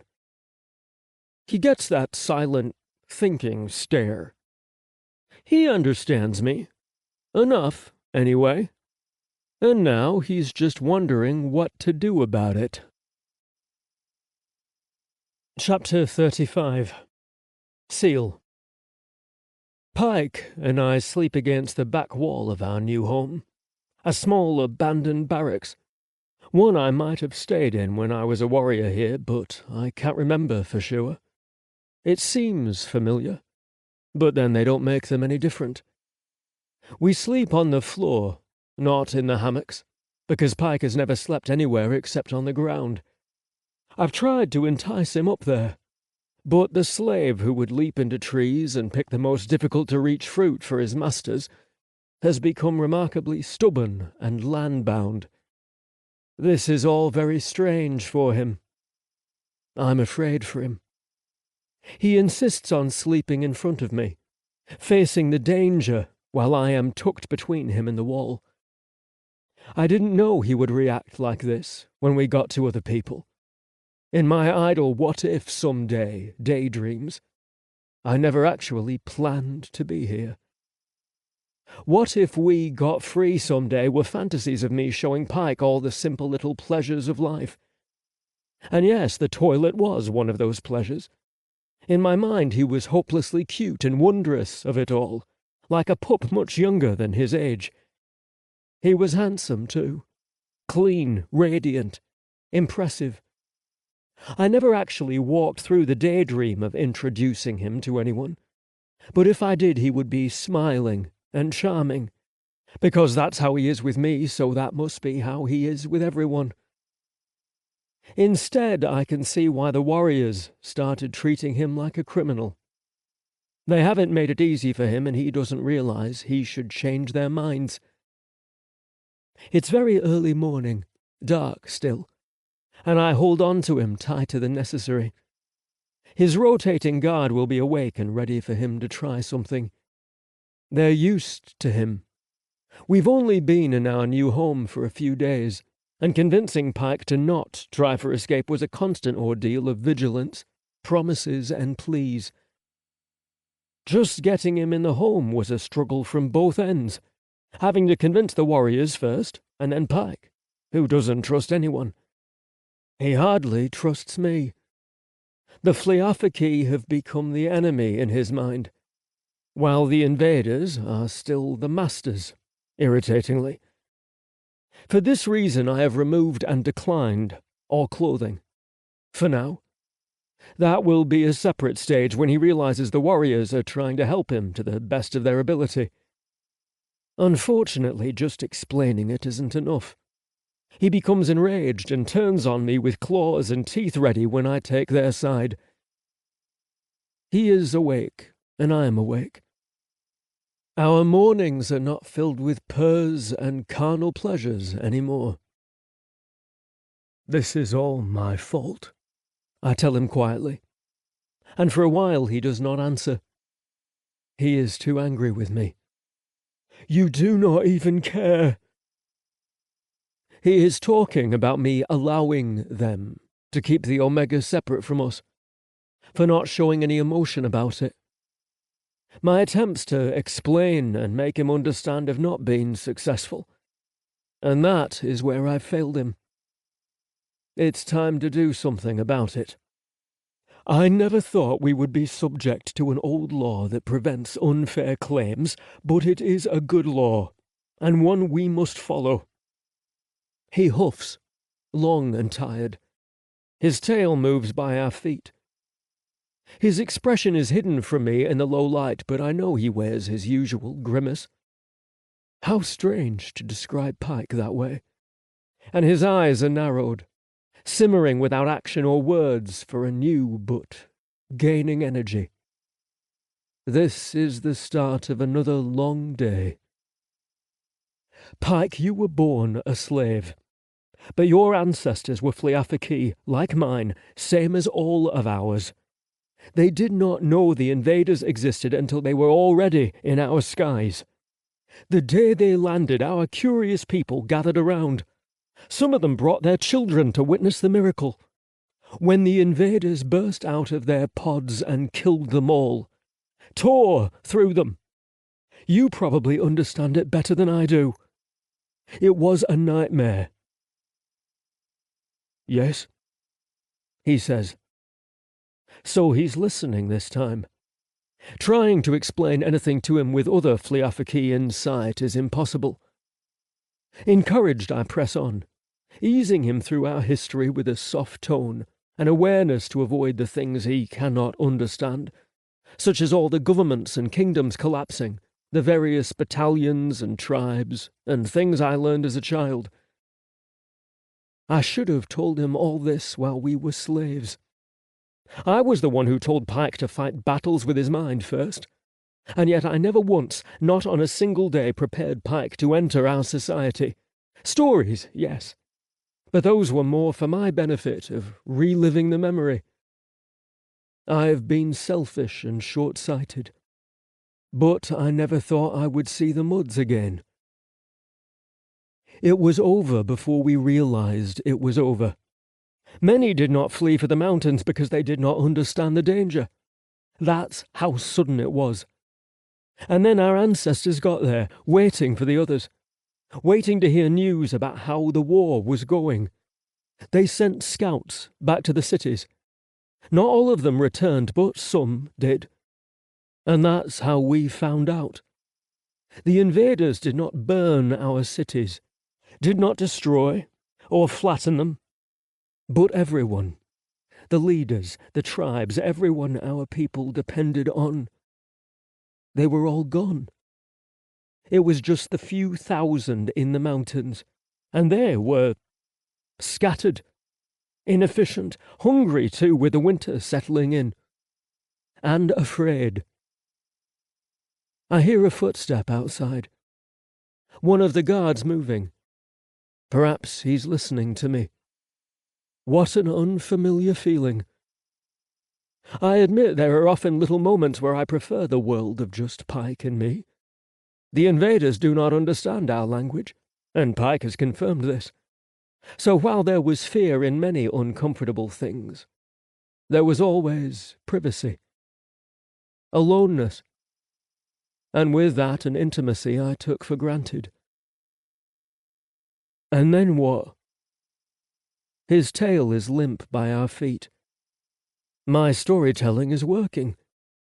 I'm playing right into my culture's expectation of an old man, an old warrior especially, telling stories all day and bestowing wisdom. Well, I suppose I should own up to the job by now. My ambitions as a young warrior failed, and I won't be going back to that. And then things got very bad. Of the initial survivors, 100 more would die. A few would find us, survivors from the cities, but not enough to replace the ones we lost from squabbles and hunger. And amongst these fighting men, often at the very centre, were the Omegas, even fewer than the rest of us. Many of them did not want to have children, and that was forced on them. Calmness gone. His breath quickens, his tail leaves. To make an angry arch, I know. We are still only shadow to each other. He makes shifting motions like he's about to get up. The Fleothaki are scat. No, Pykh. They are us. They were. You. I do not know how your Omega father was captured or where they came from. We certainly have not lost any of our Omegas to the invaders. But these are your ancestors too. And they were scat, some of them. But let me finish. There's a point at the end of this, I promise you. All right. He settles down, though he is tense, and I rush through the rest of it, summarizing 200 years of history for him in a few sentences. Omega Used constructed the first relationship with the barriers of court, guardian and mate. He taught other Omegas to do the same, and together they formed the first council, though it wasn't called that yet. He established that it is the Omega's duty to have as many children as possible, each from a different father, to keep our species going, but to do so from a place of empowerment, on his terms. Another early council member created the National Genealogy, which tracks surviving family lines and tribes. We make sure these don't go extinct. Several years later, but while Used was still alive, Omega Owlwith invented the courtship nights. where several members from his guardians and the court joined his bed by invitation each night, and the fathering rites were won through performance. This is probably a bit too much for him. Omegas and their rituals are a lifetime of learning. They do that one a lot, I say with a small, amused laugh. They like it, and it's a huge honor to be invited, and it's the most alluring benefit of joining a court. What I'm saying is, Omega Phliathaki rule us now. They are happy, they are in charge. They made this law that lost Omegas who are found will be separated from their mates until the claims fade and the body's attraction to them is no longer forced. It is not the warriors we are obeying, Pykh. It is Omega Used and his ancient law. I wait to hear what he thinks of that. I'm not always so wise with my words, thus his never-ending pestering questions. But sometimes I find the perfect combination. In my mind, at least. He might need some clarification. My Omega was not forced. He does not sound angry or stern, just stating a fact. Wasn't he? We did not ask him if he wanted to be claimed. I keep my voice very gentle and start a low purr. I smooth my hand down his arm so he will know I'm not being confrontational. Lately, Pykh has been more size and dominating will than his usual sweet self. He growls, but not fully. I was protecting him. That was not the same thing. He was my cage mate, and I had to. They do not have cage mates here. I said that to him yesterday, and it did not go well. I need a better way to say the same thing. Something he will understand. It is temporary also didn't work. The Omega's last order, according to Pykh, was to destroy Auk, my old schoolmate and childhood nemesis. Oh, it will be some time before I share those stories with him. You don't have to protect yourself anymore. I go after this thought with the timid tone of a pup about to be in trouble. He has the general protecting him. These same guards that are watching you will die for him, even the one you hate the most. My old schoolmate comes by at least once a day to check on his young mates. He hasn't come close for good reason, and I haven't explained to Pykh that I know him. Yet. When he is reasonable, I hope he doesn't interpret this as me lying to him. Even he will lay down his life for the Omega. That's what he thought he was doing when he brought our Omega here and separated him from you. He knew! He knew that I gave you both the medicine and you were getting better. Then he stole you! He put me in a cage. You say the Phliathaki are so good, but he put me in a cage and he made me a slave again. This is how Pykh interprets the requests and commands he's given. When I told him that all Phliathaki are free, I left out the explanation that we are all told what to do our entire lives. His definition of free went beyond mine, because he's never had parents or lived in a community.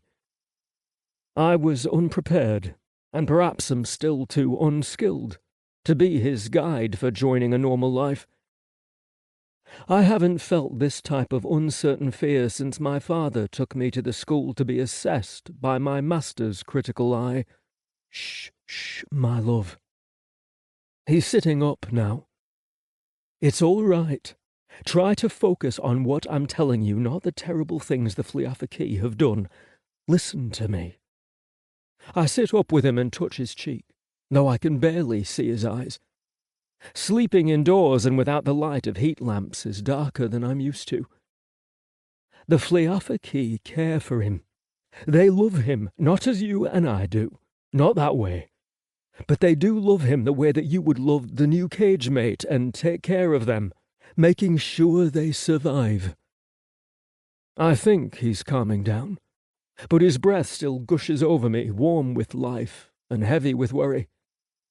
I desire to kiss him the way the Omega does.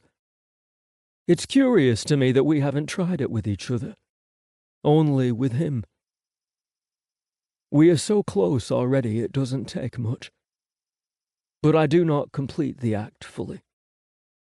Only my lips touch. I'm not sure I entirely know what I'm supposed to do with my tongue. My lips are enough, though. He sighs, and his rigid shoulders relax some. I use my hands, too, brushing over his body. I had more to say, though the details are swiftly leaving my tired, aged mind. Something about how the Fliafaki care for him, too. Something about how he should trust me. Let some time pass, and the Omega will be given an opportunity to choose us again. And while today is too soon, I will apologize someday for not preparing him for the possibility of this. Since the Omega is not Fliafaki, I never considered that my people would act on this old law. Omegas are not stolen anymore. I have never heard of this law actually being used. It always seemed to be an ancient catch-all, a predetermined solution for if something did happen, but that something likely never would. I suppose I thought of it once or twice during the Omega's early days. I never thought it was something I had to prepare Pykh for, though. "How do you want me?" I ask, giving him our kisses and another of the Omegas. My tail end sweeps along the floor until I find his, positioned rather high, a sign of aggression, and my tuft slinks upward along the arch, coiling loosely. Submission. Suggestion. I've never been this timid with anyone before. On your stomach. If someone is still listening outside, they will know what we're doing and that they won't hear much. This is the most silent and passionless Pykh has ever been. He's not rough or fast. The opposite. He is slow to sink into me and thrust deep with very little movement. I make more noise than him, moaning and angling my hips up, bending my knees though it makes the muscles in my groin stretch. He is always good, no matter how he does it. But he is usually playful. And now he is nothing. He's just following through the mechanics to get rid of a bodily need. It is why I offered myself to him. I didn't expect more. I love him with all my soul. He finishes faster than usual. I sigh, with a little disappointment. I would have happily kept this position much longer while he was moving deep inside me like that. My heart is racing. He's never taken me selfishly, used me for the body I have and not the person I am. A shudder runs through my spine. This is not something I would like every day, of course, but there is something interesting to being used by him. Like seeing a different side of him, getting to know the person I love even more. I pant, waiting for his nod, my own needs ignored. Bred is the term that comes to mind, to a dominating alpha warlord like we had in those dark times of the past. Stop. He's grown inside me fully, and the movement of my sliding knees elicits a warning growl. Not an overly passionate one, just don't do that again. My cheek resting on the cool wood floor, I strain my muscles and hold my body still to accommodate him. So many memories of him play in my mind during the silence between us. I lost perspective of how wild he is, and how domineering when he perceived he needed to be. Usually the older lover instructs the younger one, but Pykh takes control and takes what he wants, even if he is quite playful about it. When we are done, I roll onto my back, my cock hard and wanting, but my mind more pleased with going over and storing the memory. I'd like him to do this again with me. For longer, yes, but also reenacting the moment exactly. The wild man lord, breeding one of his lesser men to satiate a need. Perhaps I've been inconsiderate to attribute his emotional state to such an adolescent sexual fantasy. I should say something. Maybe. It's okay. Then his lips are on my cock, and I cry out, "Oh, Pykh! I did not expect you to." When someone growls lowly with your most precious meat in their mouth, that means shut up, or else. Chapter 36. Pykh. Seal has gone to get our food, and he won't return for a while. I sit on the floor doing nothing, waiting for him to come back. I have not said anything yet, but I know the Fliofiki do not follow him all the way to the food. He is not a slave like me. He is a free Fliofiki, and I'm trying to figure out what to do about that. If he won't fight for the Omega, what happens next for us? I keep remembering that time he drew a map on the ground. I told him to come here, but I did not understand what going to the muds meant for us. Seal is not a slave like me. Seal is a Fliofiki, and I do not like Fliofiki. They stole my Omega from me. When I was taking care of him, they do not listen. They speak many strange words, sometimes, though I know most of them.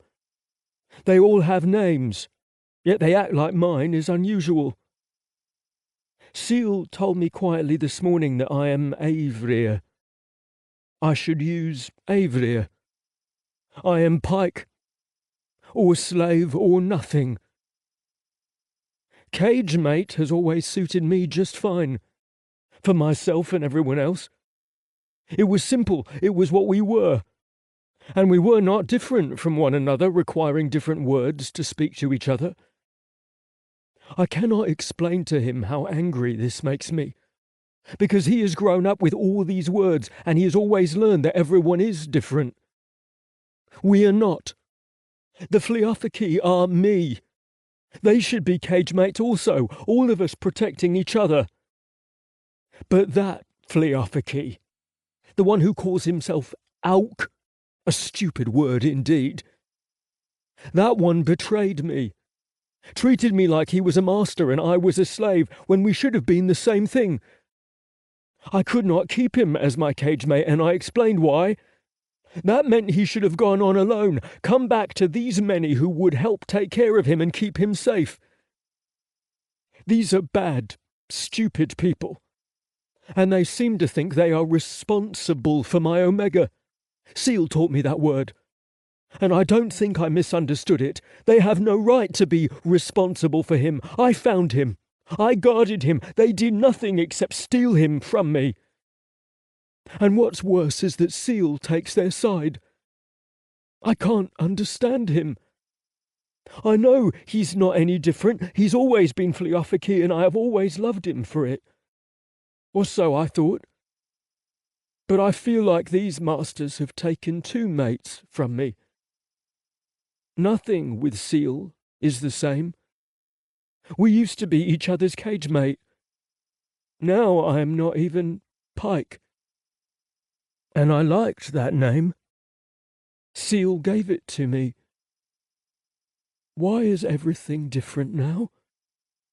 I hear claws scraping wood above me, and my crest rises in full, my tail lifting to an aggressive arch over my back, the end quivering with my angry thoughts. I do not like when the Fliofiki bother me, and I overhear Seal asking this one not to speak to me when he is not here. That's right. Asking, like he is another master and I am something else. Slave. I would not mind so long as they give me my Omega back and I can make sure he's safe. This one is small and cute, though. I still don't like him. Not far from the pen is how I would describe him. Young, not enough scars. In my world, that would mean I work extra hard to protect him, teach him how to be safe. He wears many clothes, his cock and other parts hidden from me, yet he looks very nice. Recently, he has stopped wearing weapons. None of this makes me like him anymore. I give the appearance of ignoring him, as much as I can, while also tracking his movement from the edge of my eye.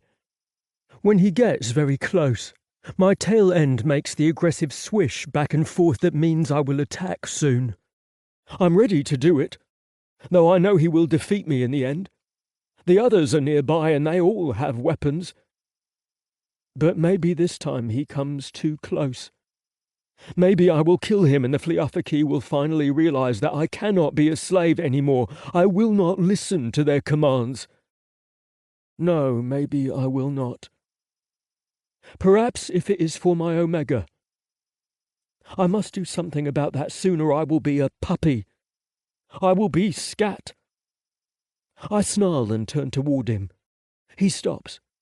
He is just above me on one of the extruding branches from the wall. Seal has told me these are called pegs, ledges or perches. They are everywhere on the upper walls and high up on the outside too. There's a space between the wall and the roof where the Fliafaki crawl through or just sit. I've refused to climb like they do, though I know I would have loved a pen like this when I was small.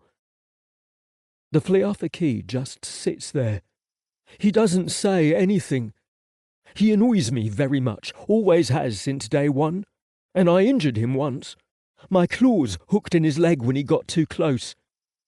He's healed enough for the bandages to be gone, yet he still hasn't learned not to bother me. At least he isn't staring at me the way Auk and all the others do. His gaze is pointed across the room, as if bored in thought, but I know he's watching me. I growl loudly, showing him my teeth. I wait for him to look at me fully. When they look at me, it is bad. Perhaps I do not know the right words. It is like I've done something wrong, or I am wrong. I hate how they look at me. His tail drapes low like he doesn't notice me or care, but the end twitches back and forth, too fast for him to truly be in idle thought. He's only pretending with his body that all his attention is pointed across the room.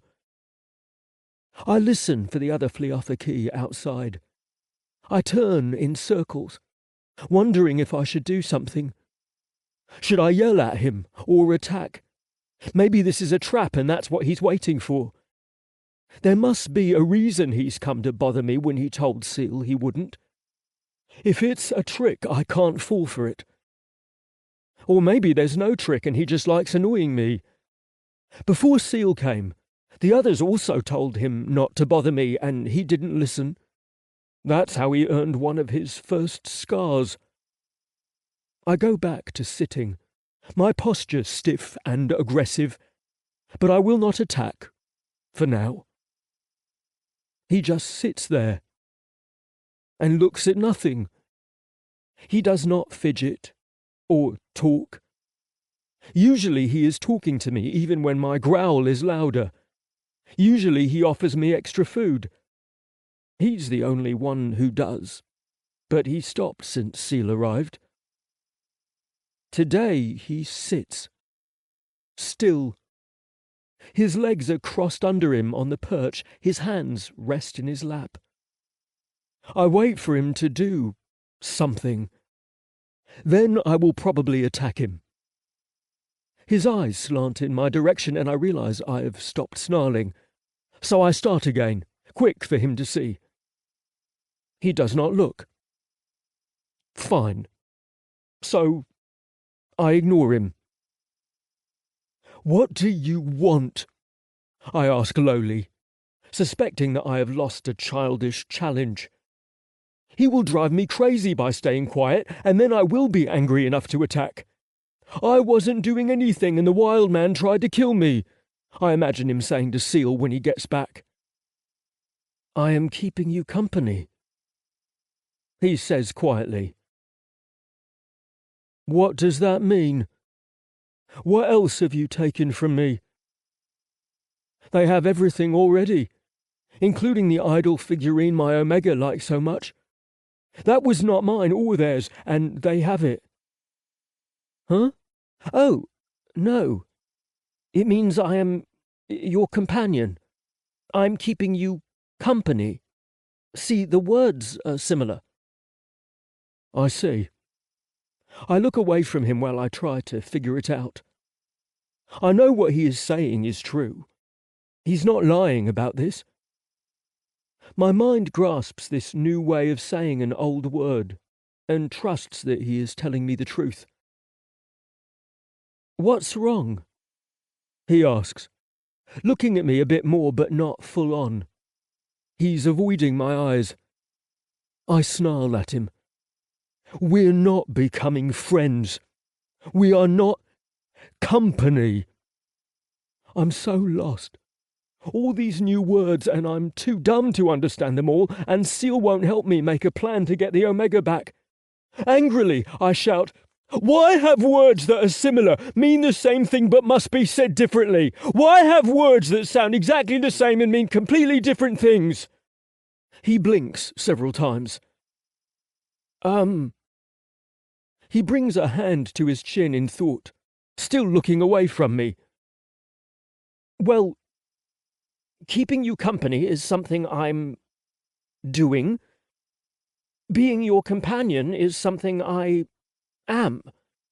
Does that make sense?" "No." "Yes," I say so he won't think I'm stupid. I shouldn't have told him anything. He shrugs. "Words don't have to make sense. Exactly. They're not like math and numbers. Their meanings are so old that the things they used to mean have changed over time. So you say things that don't make sense, but they make sense to you because you learned them that way. We all learn confusing language that just means the things it does. Do you understand?" "Somewhat, but I don't answer. If that's true, then understanding all the words is an impossible task." He goes on. "If only the scholars made up words, every word and sentence would probably make sense. Each piece would have a specific place, one meaning only, and all the words would follow the same patterns. But common people do the most speaking. They are the ones who actually form the language. That's why some sayings don't make sense. Words are made by regular people just having fun." Oh. I imagine this. Creating words for fun. I've done that many times for things I didn't know yet. Now I see how words can get so confusing. I thought words were made by smart people like Seal, I say quietly. I wondered if maybe it was confusing on purpose, to tell who is smart and who isn't. If he laughs, I will attack him. But he doesn't. So maybe he isn't trying to hurt me. My crest lowers a little bit. Pykh, do you mind if I ask something? Mind is another word I learned a while ago that doesn't mean what it says. That one was easy to figure out and easy to remember. How could I know that? I don't know the question. Where are you from? I have told you. Yet he keeps asking. Right. So you are a slave? All your life? Yes, I told you that already. But who are your parents? Where did you come from? I told you I'm a slave. He is silent a long time, and I suspect I've given him the wrong answer. Again? I don't know what you want from me. Whatever it is, it drives him to speak to me all the time while the others leave me alone. If I can answer this, he might really go away. Well, he says, pondering, what is your earliest memory? When you were a pup? Why would he want to know that? I was in a pen, crying. Like everyone else. That was not unusual. His eyes look at me. It's impossible to tell what he's thinking, what he wants. But he frowns slightly, like he's mildly sad. Then he seems to remember he's supposed to look away because his head turns quickly. Anything else? I sigh. Just tell me what you're looking for. Don't make me guess. Well, I'm wondering about your parents. Slaves don't have parents. But Seal does. Ask him. Yes, I will. I just wanted to get to know you, I suppose. To hear what things are like from your perspective.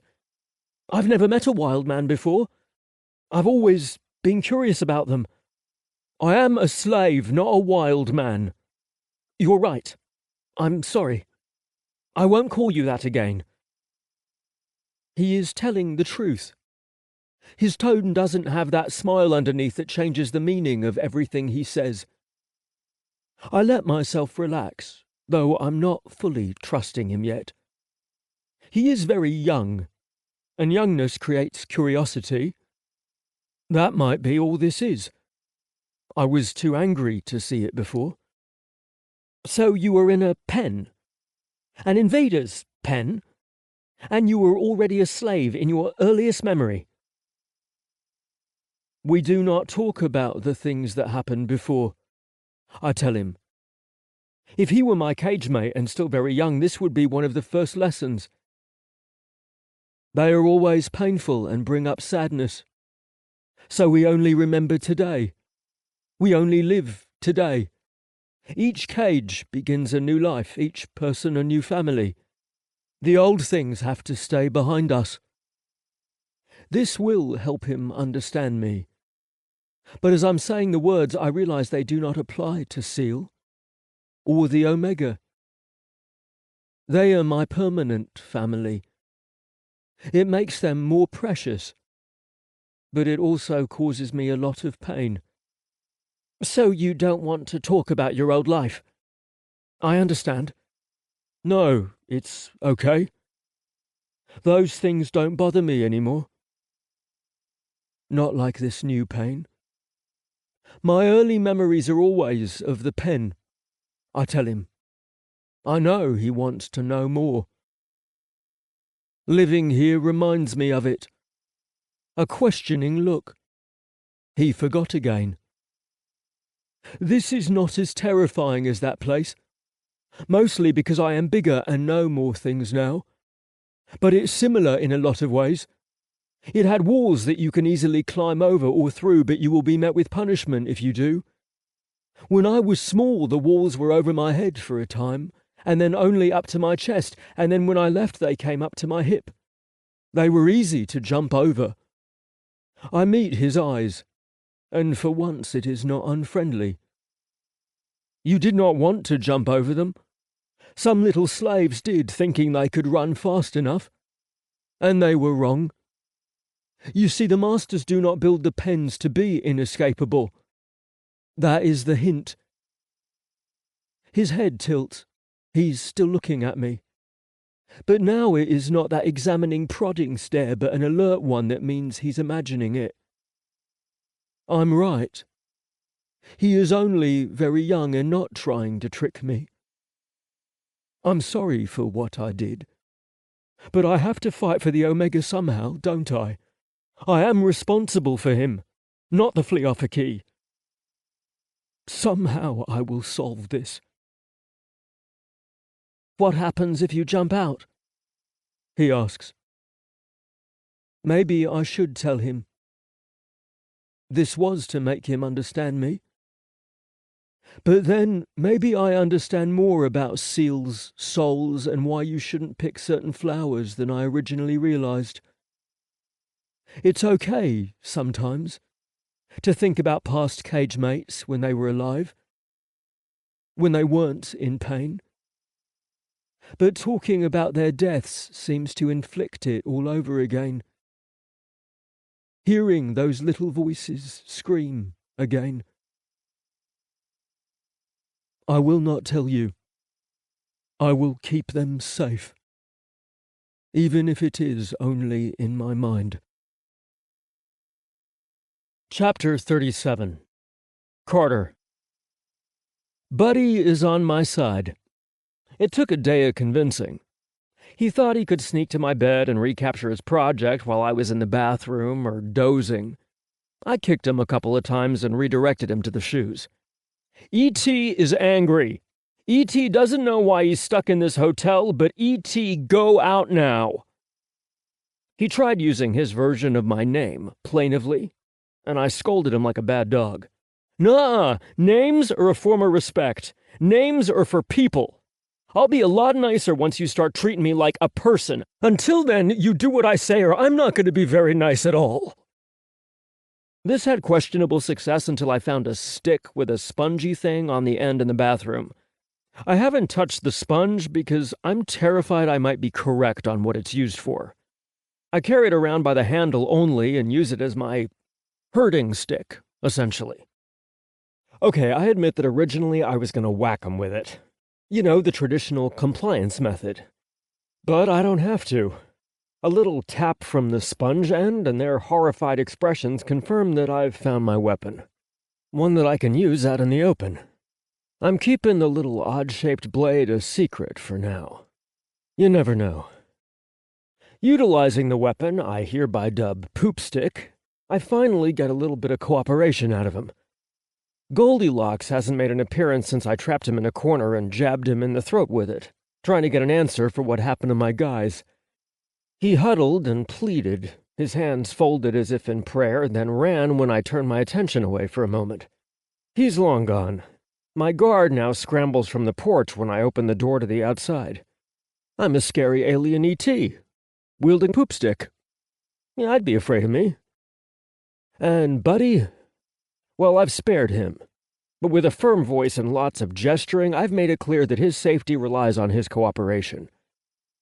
I was worried when he took the project away with him to wherever he goes from here. But when he got back, he marked the size of my feet on some fresh wood slabs. He carried these away again, and when they came back, they were shoe-shaped. Perfect. I clapped my hands like a little girl. Communication between us is sometimes babyish because I have to emphasize gestures and emotions. He smiled and nodded, and now I'm watching him complete the final step. He measures a strap to go around the top of my foot and nails the center part on the bottom with a small mallet. The ankle piece is a little trickier. I have very narrow ankles compared to them, and he has to reposition the buckle, which is quite large and bulky for my foot. He works on one shoe, then the other. I wait anxiously the whole time, hours of daylight slipping past. Time that I could use to investigate, to look around, maybe to find my guys. Don't get your hopes up. I keep warning myself. My guys would have showed up the day I was outside slinging mud if they were anywhere in the area. This is pointless. A quieter, tired part of me thinks. It's been an effort to stay out of bed. And lately I'm coming to the slow, painful realization that these guys may have had nothing to do with Pitcher's wound at all. It seemed like the new alien guy was trying to talk to me and explain things, and I wouldn't listen. Maybe Nibbler and Pitcher left because they thought I was dangerous. Maybe that's why everyone around here acts scared. That's a bit of a stretch, I know. More likely than that, they thought I would be better off here. So they left me. But how could they do that? The way I felt about them? I want to say it wasn't one-sided, but it could be. But how would I know? A look around might give me some answers. At least I'll see more of what this place is. I might be staying here for a while. Buddy finishes the shoes, and I tell you there's a moment where I have the urge to kiss his cheek. An old habit for rewarding a job well done. It makes me kind of sad as I go to put on the shoes. He quickly takes over the task, buckling them in for me. All right, man. Good job. Let's go take over the world. My first steps are wobbly, and I catch myself on the doorframe. Buddy says some high-toned words behind me, probably asking me to turn back. I probably am about to go make myself look like a bigger idiot than I did a few days ago. Should I leave behind Poop Stick? I'm already going to look pretty stupid. Nah, maturity can suck it. I don't know how much longer these aliens are going to be afraid of me, so I've got to keep my tools close by. Plus, if I see that particular alien permanently nicknamed Jackass, I'd like to assault him with it. Why did I fall asleep in the first place? Right before my guys disappeared. So many questions. I'm getting the hang of clunk walking as I go out the front door. My guards have already cleared out. No doubt they heard me coming, and there's just a few aliens wandering the road. I believe my bearers of lunch are approaching with our trays, but all pause when they see me out here. Buddy gestures to him with his tail and sweeps his arms toward the inside. I'm not hungry. I start down the stairs.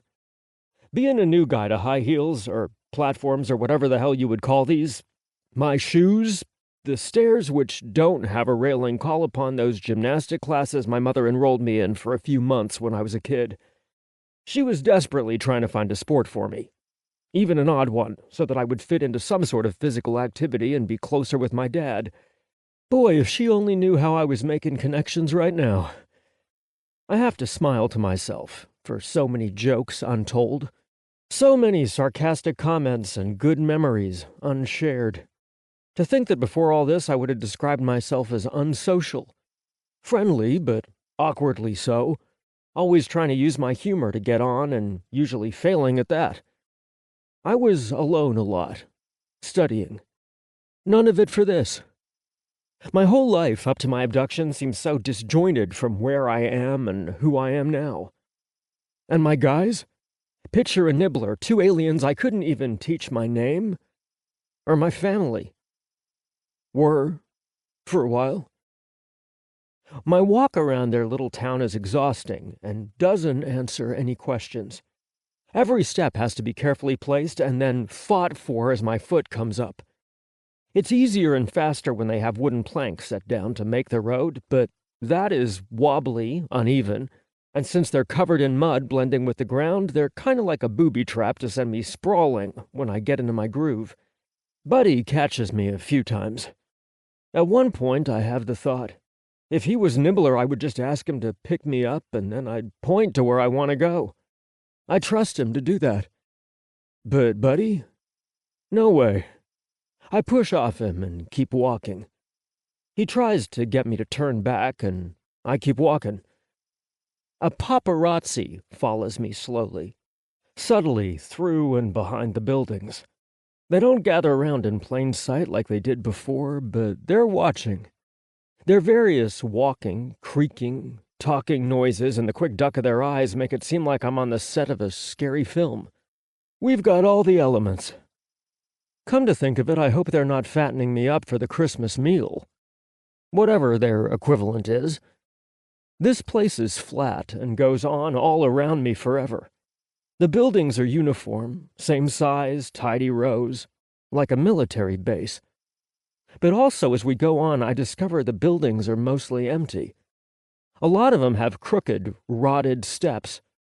The roofs don't seem safe to climb on, which is something these guys do. There doesn't seem to be a right direction, so I choose one at random and walk all day until the buildings end. My paparazzi becomes useful, bringing me food and drink. Well, passing it to Buddy, who brings it to me. Nobody gets close to Poop Stick. I have the thought that if I really want to be scary, I can dunk it in the mud for the visual horror. Damn it, all these practical jokes, and I just laugh at myself.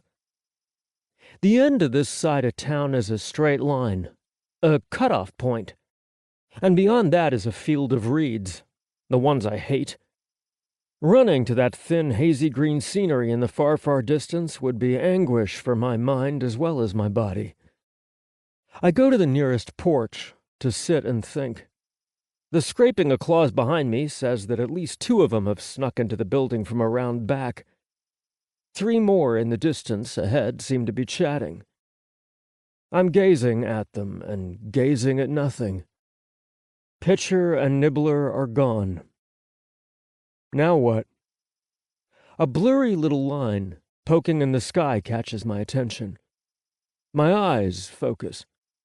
It's from a building beyond those chatting 3 and directly ahead of me. But it can't be. Tall, skinny, 2 branching connections and a... Don't get your hopes up. But it is. It's there, a wire, connected to the top of the intersecting lines, which means there's only one thing it could be. A motherfucking antenna. Chapter 38. Auk. I'm starting to long for field work. When my mind churns with problems that can't be solved right away, I sigh first before responding to anyone trying to talk to me. These are the early signs of my restlessness.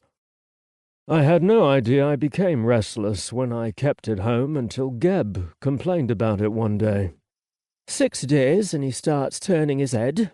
16 and he's gnashing his teeth. Geb suffers mild inconveniences quietly, so I realized he had a point.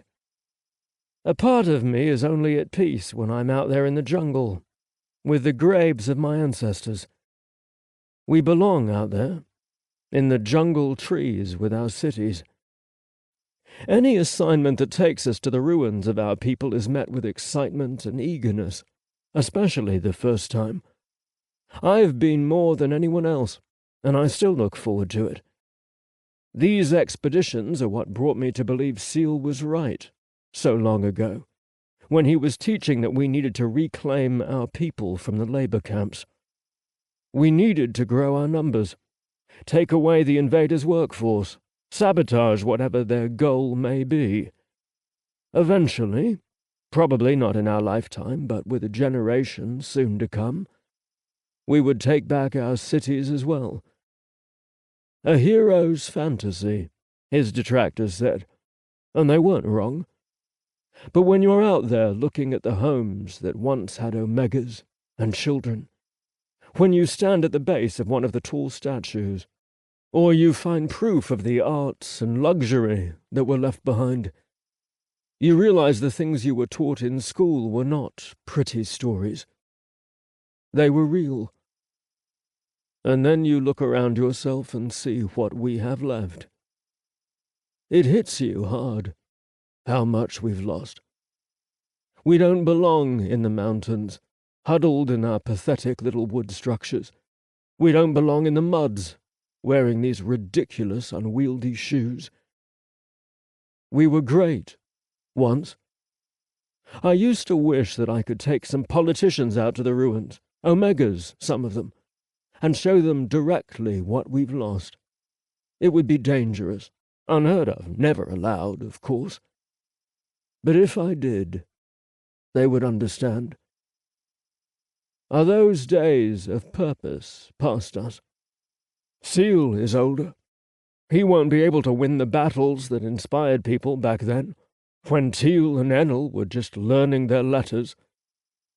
It's crazy to think of my 2 youngest lovers like that.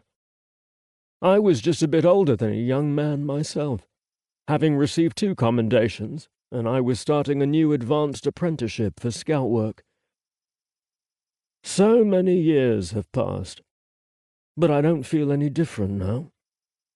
Time has blended together so that everything beyond a month feels like it could have happened in the same space. This has been the longest week, however. This one won't blend. It feels like I have lived a whole year, a whole new phase of my life.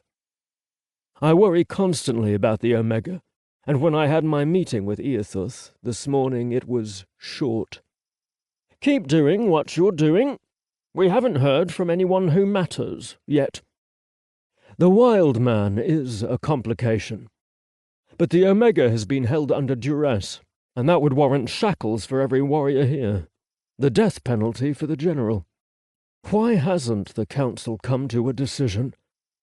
The Omega certainly can't live here for the rest of his days, and separated from his mates forever. I've provided all the information, as much as I can, anything that might be useful. And now I'm waiting for them to follow through on their job, only to be given a curt dismissal from Eothuth.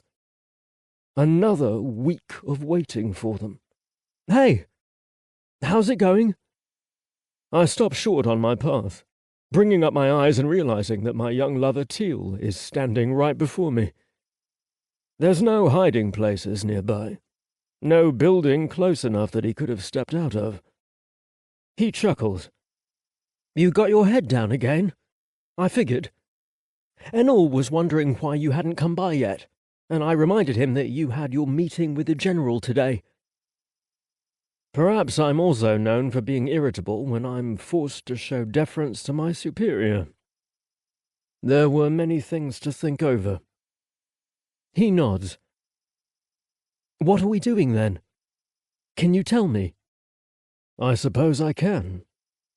Nothing yet. I shake my head. They've had a week to deliberate, but our orders haven't changed. Ah, well, that explains why you didn't see me coming from all the way back there. He gestures behind him. Tisk, you're not a very good scout, you know. Have you reconsidered taking your promotion yet? They would probably give you Eothuth's place if you asked. He says it lightly, only playing, but we both know there's some truth in his last statement. At a time like this, I could consider it. But I give him the same explanation as always, and it's the truth. I need to be away from everyone to do my best. Leading is someone else's job. He's come quite a way from where Seal and the Wild Man are staying, so I ask, what are you doing out here? His friendly expression fades with a slanting glance. The warrior, Seal, is mad at me. He rubs the back of his neck. He shrugs. I cast a stern glare in the direction of the Wild Man, but I'm not sure I should be angry yet. Tell me what happened. Well, he asked me not to speak to Pykh when he wasn't there. Wise of him. Enel asked Teal not to speak to Pykh whether or not anyone was there. Eothuth's orders are to hold him until we get word back from the council. There is no mention of his welfare or getting to know him. Yet I supported Teal's decision initially, before anyone got hurt, and while I was still feeling guilty. And so you did not speak to the Pykh when he wasn't there, I say. Because doing so is dangerous, and he tried to take off your leg. Remember? My hand finds his thigh, sliding around to the back where my fingers curl just enough for my claws to test his flesh. A possessive hold, though his injury was lower, under his knee. Well? He widens his eyes and looks off to the side. Do not try to be cute with me. It doesn't work. With forceful touches, I turn him. Where are the bandages? How much did you bleed? It must be only a scrape again. He doesn't seem hurt. But I know the Wild Man would not hesitate to rend him. He's not bluffing, giving a warning or wrestling roughly as the young ones do sometimes when they're at odds with each other. Teal does not understand that. As I think, I talk to myself out loud. He must go in shackles if he is violent. If Seal can't hold him, I won't allow you to keep putting yourself in danger. The Wild Man is not an Ealafi to be tamed into a pet, Tilahi. And being wild is not an excuse for harming someone younger like yourself who is only trying to help. No, it's okay. He didn't hurt me. Honest. He was just upset that I talked to him. Seal or the wild man? Both. Pykh did not want to talk to me at first, but then he did, and then he must have told Seal about it when he came back with lunch, because Seal took me aside and he said, not nice things, but nothing I didn't deserve. Don't be mad. No, I'm not mad at him, I'm about to say. But that would make me the third person to get angry at Teal over his mischief. These young ones are a burden on me. While I care for Teal and Enel very much, their ways of curiosity and going around orders become tiresome easily.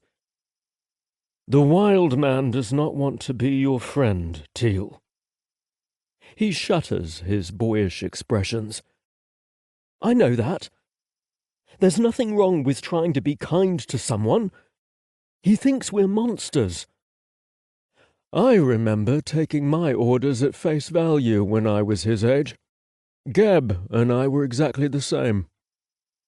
It's not our task to rehabilitate him. The council will find a place, probably at the Priory, and he'll be cared for there.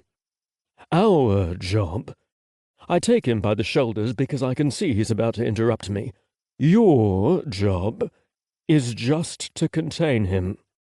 For his safety and ours. How many times do I have to explain that?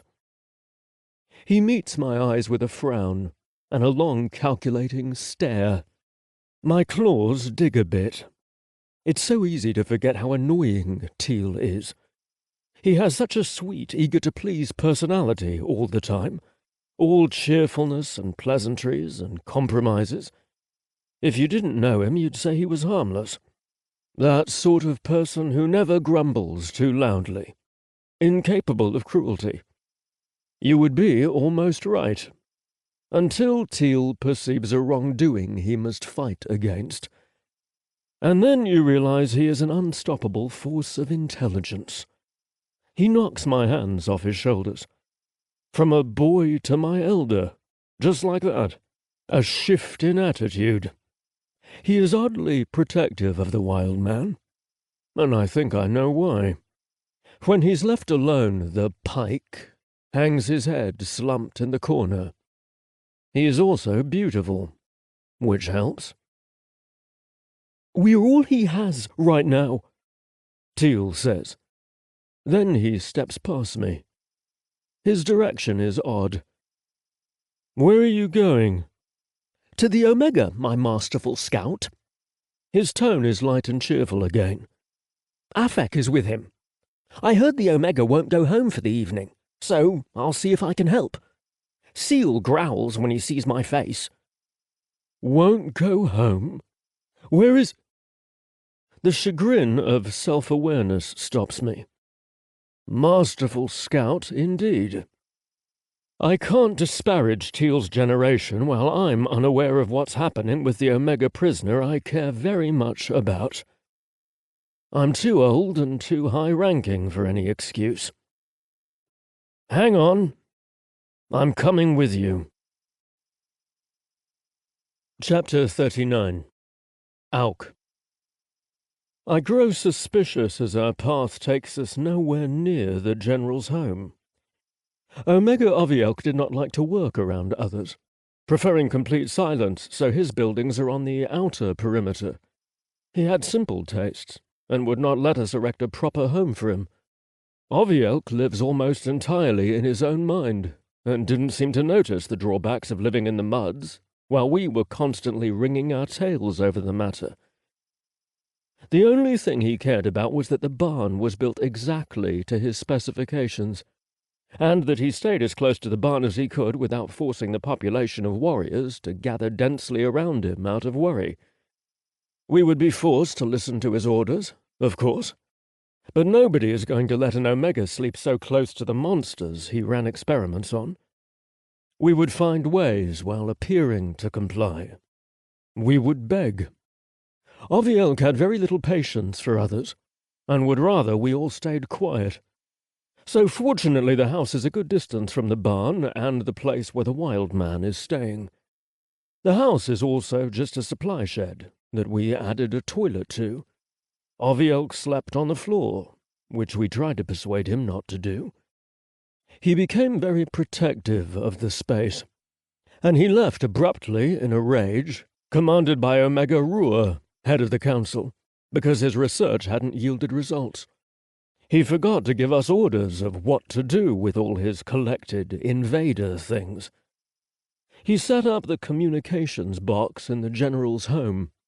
The Scholar Guild sent one to every battalion, which we've been using to relay information directly to the council and get orders.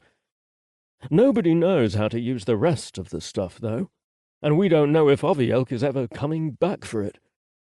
So Eothuth ordered us to just lock the place up and make sure the roof stays repaired. It was the only logical decision. The lock is intact on the platform, the broken door handle lying next to it. "What is going on?"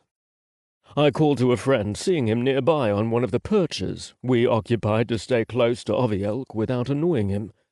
He shakes his head, indicating he doesn't know. "The new Omega is studying Audiobook's things." His partner calls after. "He yells at us if we get near the door, just like Audiobook." Oh, good. I continue toward the platform. Teal is slower to follow. "Maybe just I should go?" Teal says. "The Omega already doesn't like you." He's right. My head lowers and my tail curls near the ground. My steps are reluctant, but determined, like I'm headed into a storm.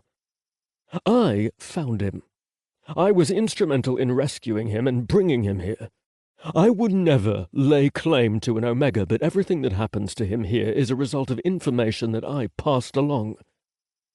Teal sets his foot on the bottom platform stair, but never puts his weight on it, unsure of going forward. Being yelled at by an Omega is a sign of dishonor. I am determined up until the doorway, where I linger and peer in first. The Omega is talking fast and low. Something seems to be wrong. He's sitting amongst a mess on the floor. My tail makes a startled jump to see what's happened of Audiobook's carefully stacked and catalogued possessions. Oak! Pykh comes to me from the corner where he was resting. He touches my arm affectionately and rumbles a purr. Then he looks around me at Teal behind my back. He frowns. "Where's the general? Isn't he with you?" I take a moment to respond. Omega Audiobook would have threatened to lash you and send you home if you so much as entered his space without a good reason. Touching his things? I can't even imagine the punishment that would require, much less taking objects from their shelves and strewing them across the floor. Yet here is the image, one that myself and the general might be held responsible for. Silver and metal boxes everywhere, some of it knocked sideways, cables running in every direction, many of them ripped out and lying dead with unconnected, scraggly ends. The inside pieces of equipment, green boards that weren't to be peered at or breathed on when we collected them, are scattered on the dusty floor.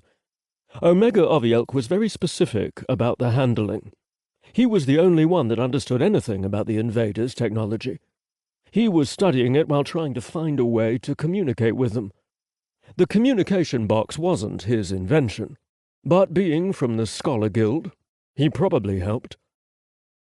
"This has to be picked up," I whisper in horror. Pykh speaks. "I don't recommend touching anything, not unless you want to be touched with that." He points to a shelf with a scat stick. Laying alongside the many precious things we worked hard to bring Audiobook, exactly as he specified. It was the most useful mission we had seen since Seal went missing. The new Omega is just like Audiobook. I take one step toward him and his quiet speech cuts off. He glares at me sharply. I can visibly see the moment he recognizes me, and I sense the growing dislike behind his stony features. He has metal tools in his hands that he can throw at me this time. Omega, I mean you no harm. I keep my hands away from my body, and I go to one knee with my head low. No doubt I should show full submission, but then he would order me to take him to his guardians, and I would reveal the lie. I wish I could do as he asked. It is a great honor to serve an Omega, refusing one so harshly. But what do I do when one Omega treads on another? We've never had to face this before. Omegas manage themselves. I suppose that means Audiobook has to come here and deal with it. But the new Omega is not from our culture. The normal rules don't apply. Maybe Audiobook will be rightfully angry and strip Eothuth and I of our titles and honor. I know the moment Teal enters the room, because I hear a frightened squeak. Oh no! What do we do? Pykh slouches. I've been hoping somebody'll bring the general to let us know. No one can find him since this morning. I had a meeting with him this morning. I murmur from my position. I hear the metal tools clinking. The Omega has not given any indication that I should rise. Pykh, he will never acknowledge you. It's okay to get up. He won't notice. Pykh says. Did the general say what he was doing today? Ethu from the wall was the last person to see him. He says the general was kind of quiet. Kind of quiet isn't how anyone would describe him. Teal comments with amusement. I know, but he's gone. The Omega chased him off with that. I can assume that Pykh gestures to the scat stick again. I glance up suspiciously, wondering if the Omega has grabbed it to threaten me with. He's not even looking at me, poking around in one of the boxes with his tools. And then he had his meeting with you, and the Omega wanted in here, and I didn't know what to do. It's okay now. Teal's purr grows strong and comforting. You should have asked for help earlier. I did, but he doesn't like it when anyone else is here. I'm surprised he hasn't started throwing things at you yet. A moment of quiet. He sounds better now that Teal is with him. Then, Pykh, I'm serious. He won't notice you. It's okay to just get up. He doesn't even know what you're doing. I can see he's right. The Omega only mutters to himself, twisting the tools and opening another of the metal cases. I wince as his hands reach inside and rip something out. Audiobook made it very clear that these components were fragile. We have to stop him somehow, before he does more damage. This will not be well for my reputation. The general should do it, Pykh says. But he's not here, and I'm not surprised. He may have seen what was going on and run. That might have been the best action to take. Who can say what the right choice is? Dominating a helpless Omega, or letting a scholar Omega's research get destroyed? They may go easy on me in the trial, since there is no right answer, and I was never prepared for this, but they will not give me my scouting missions ever again. I will lose the jungle, the cities, and that quiet solitude I loved in such places.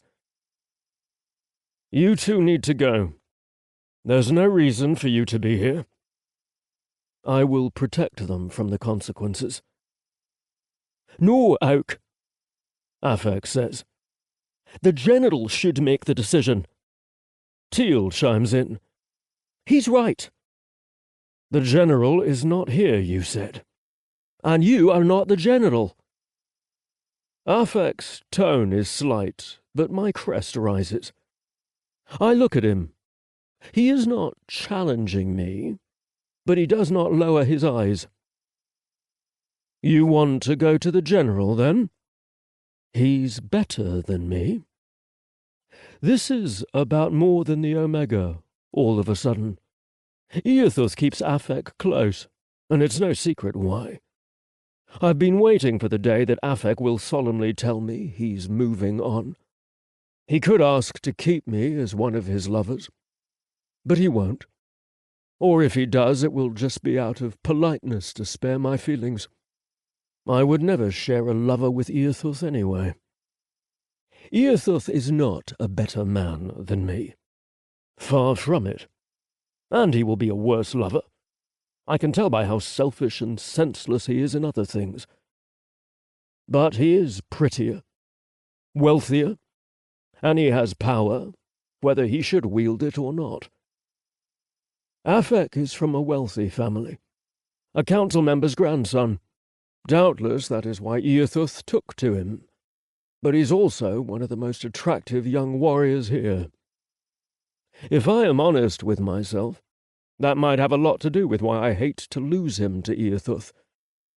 I've always known that Pykh is too handsome and well-connected to be satisfied with me to the end of my life. I am a curiosity, as the older silent one.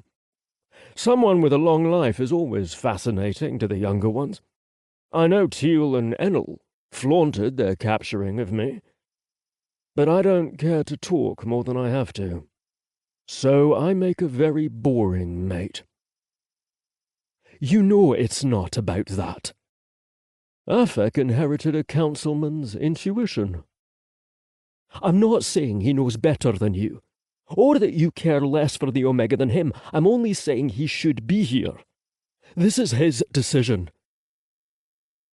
That day will come, and I will pretend not to be jealous. It's happened effortlessly in my mind, while my real actions always contradict the unyielding control I imagine I have. He is not here, and you too should be free of punishment. Go on. Go have dinner.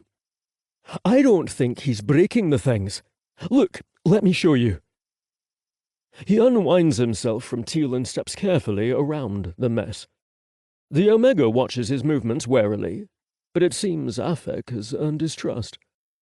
Teal and I move much more carefully, and are studied with an open glare.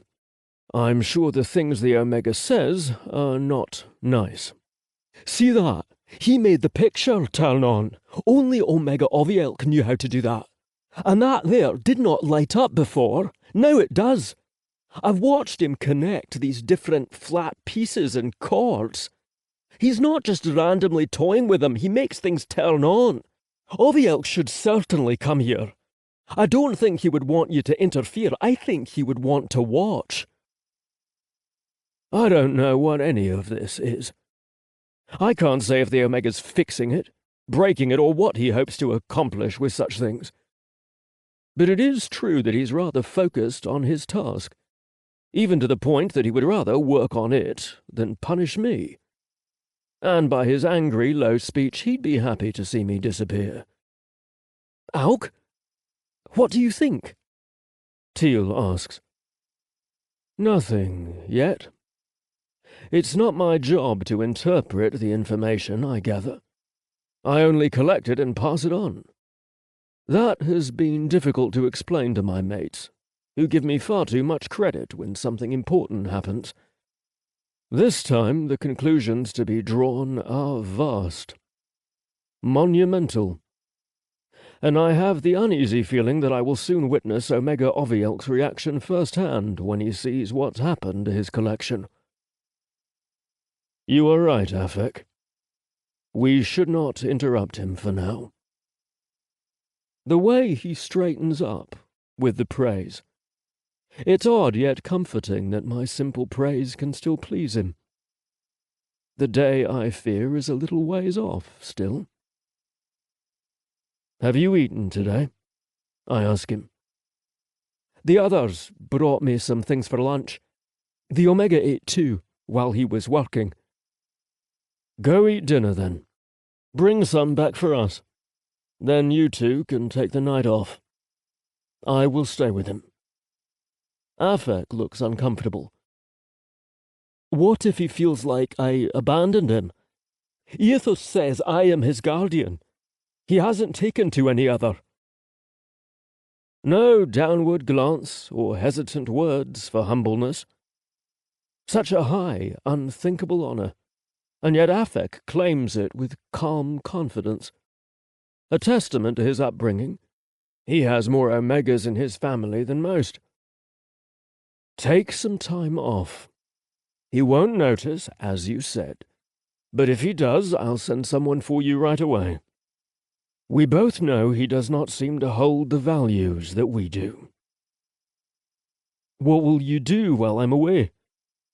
I'll just watch him for now. I have to include these details when I see Eothuth next. I don't want you to do it. It's my job. Chapter 40. Auk. I am not any better at decision-making when I am alone, it turns out. Pykh was right. I need Eothuth, whether I like it or not. He may be a fool, but at least he's compelled to do something. Me? I look at this Omega tearing through Ovielk's things, and I'm suddenly quite a novice. It's good to be away from everyone, for a while, and the Omega does not make much noise. I return to my favorite activity.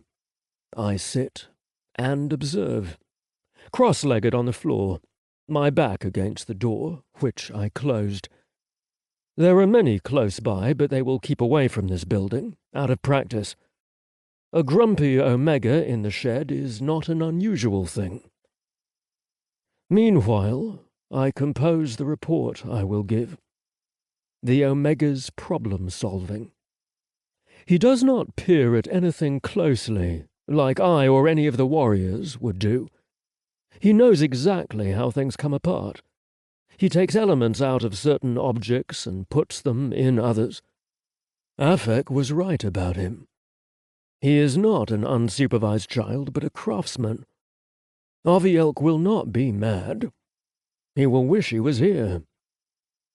I must be the eyes for him, which I will do as well as I can, even if I don't understand it.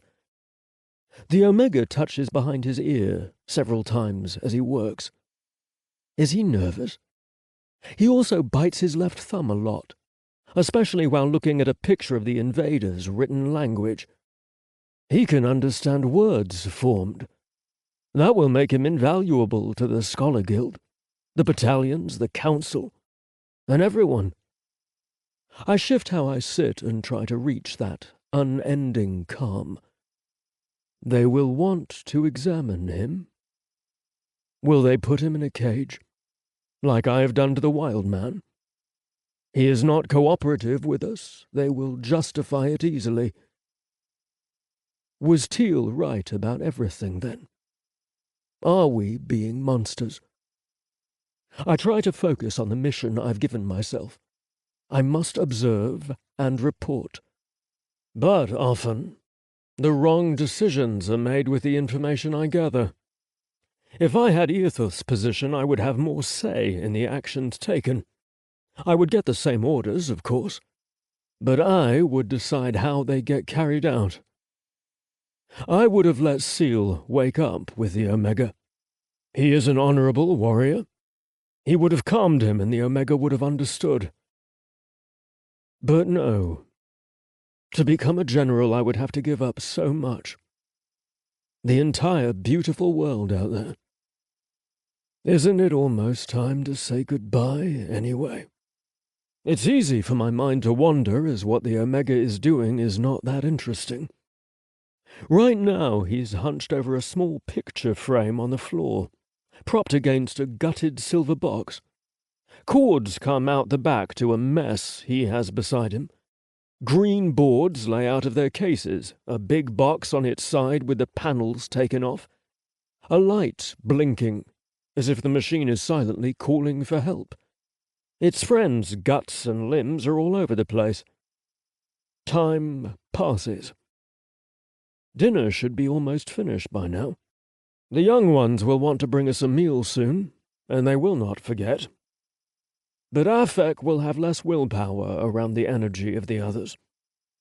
He will start the night off with a straight back and refusals to talk about his new important duty.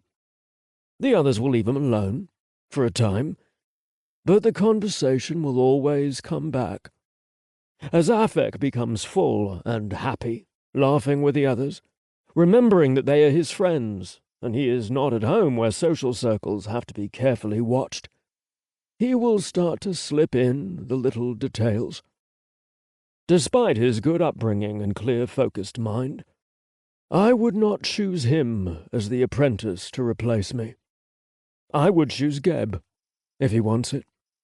I should ask him soon. I've taken him with me many times, and he's unquestioning of authority. He will be the perfect scout. Or a very imperfect one, depending on how you look at it. I've prevented certain outcomes by withholding information. Geb will not do the same. After the meal, Teal will entice Afek to pleasure. Then they will rush here with the food to make up the lost time. The Omega stands, ending my lazy swirl of thoughts. He wipes his palms on his thighs and takes a big breath, like he's been hard at work. He fixes me with his gaze of dislike, then comes over. When he picks up the scat stick, I'm on my feet at once. He aims it at me and says a single word, like one bird chirping to another. Eek! By the determination on his face, I can assume this is a serious order. Eek! Eek! And then a string of syllables I can't begin to describe. Not unpleasant, but not anything that sounds like a language.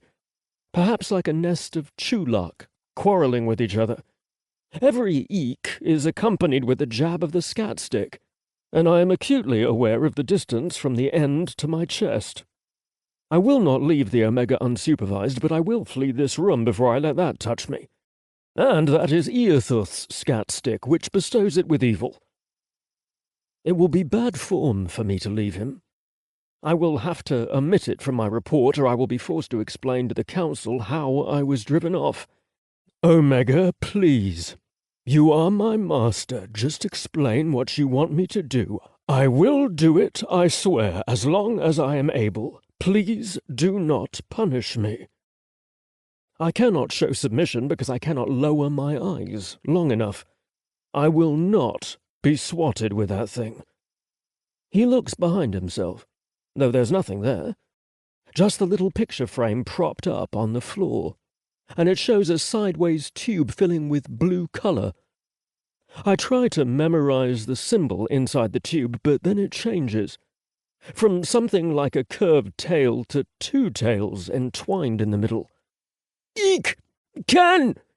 Your words don't make any sense to me. The blue color grows to the right. Just a sliver. The symbol does not change. There's so much I will have to remember about this interaction. For now, I must notice as much as possible. He checks the picture, then takes a step toward me. My flat back bumps against the door. I have never outright lied on a report before, and I do not want to. I also don't want to say I fled in terror. Why? What did he do? He tried to touch me with Eothuth's scat stick. Do you want food? Some is coming, I promise. I can go now and bring you something if you're very hungry. I must find a way for him to understand me. I put one hand on my stomach to indicate hunger and set my claws against my lips to indicate eating food. I think he understands.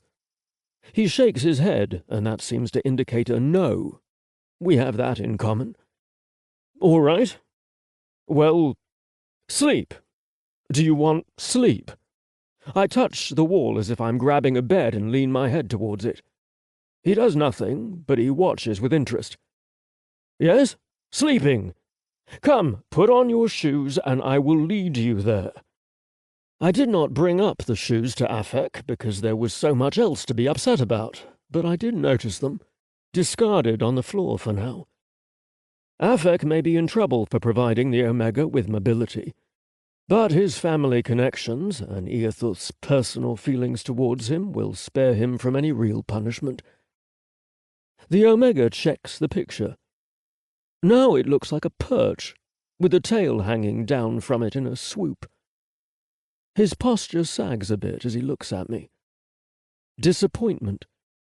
He tosses the poop stick behind him, and I peel myself out of the wall. Thank you for getting rid of that. He makes a gesture of come here. Weapon or not, I'm reluctant to step within reach of him. But my service compels me. Each step is a bare minimum of distance. My feet lead the way, but my body follows only so far, meaning that I lean back, like the Omega can bite. A string of syllables from him. I recognize the sound, Eek! Point at what you want. Give me a hint. The symbol changes again. I notice that when I speak, the blinking light on the box flashes faster. It does this for a while after I'm done, and then the symbol changes. I test this. Do you want me to speak and make the symbols change?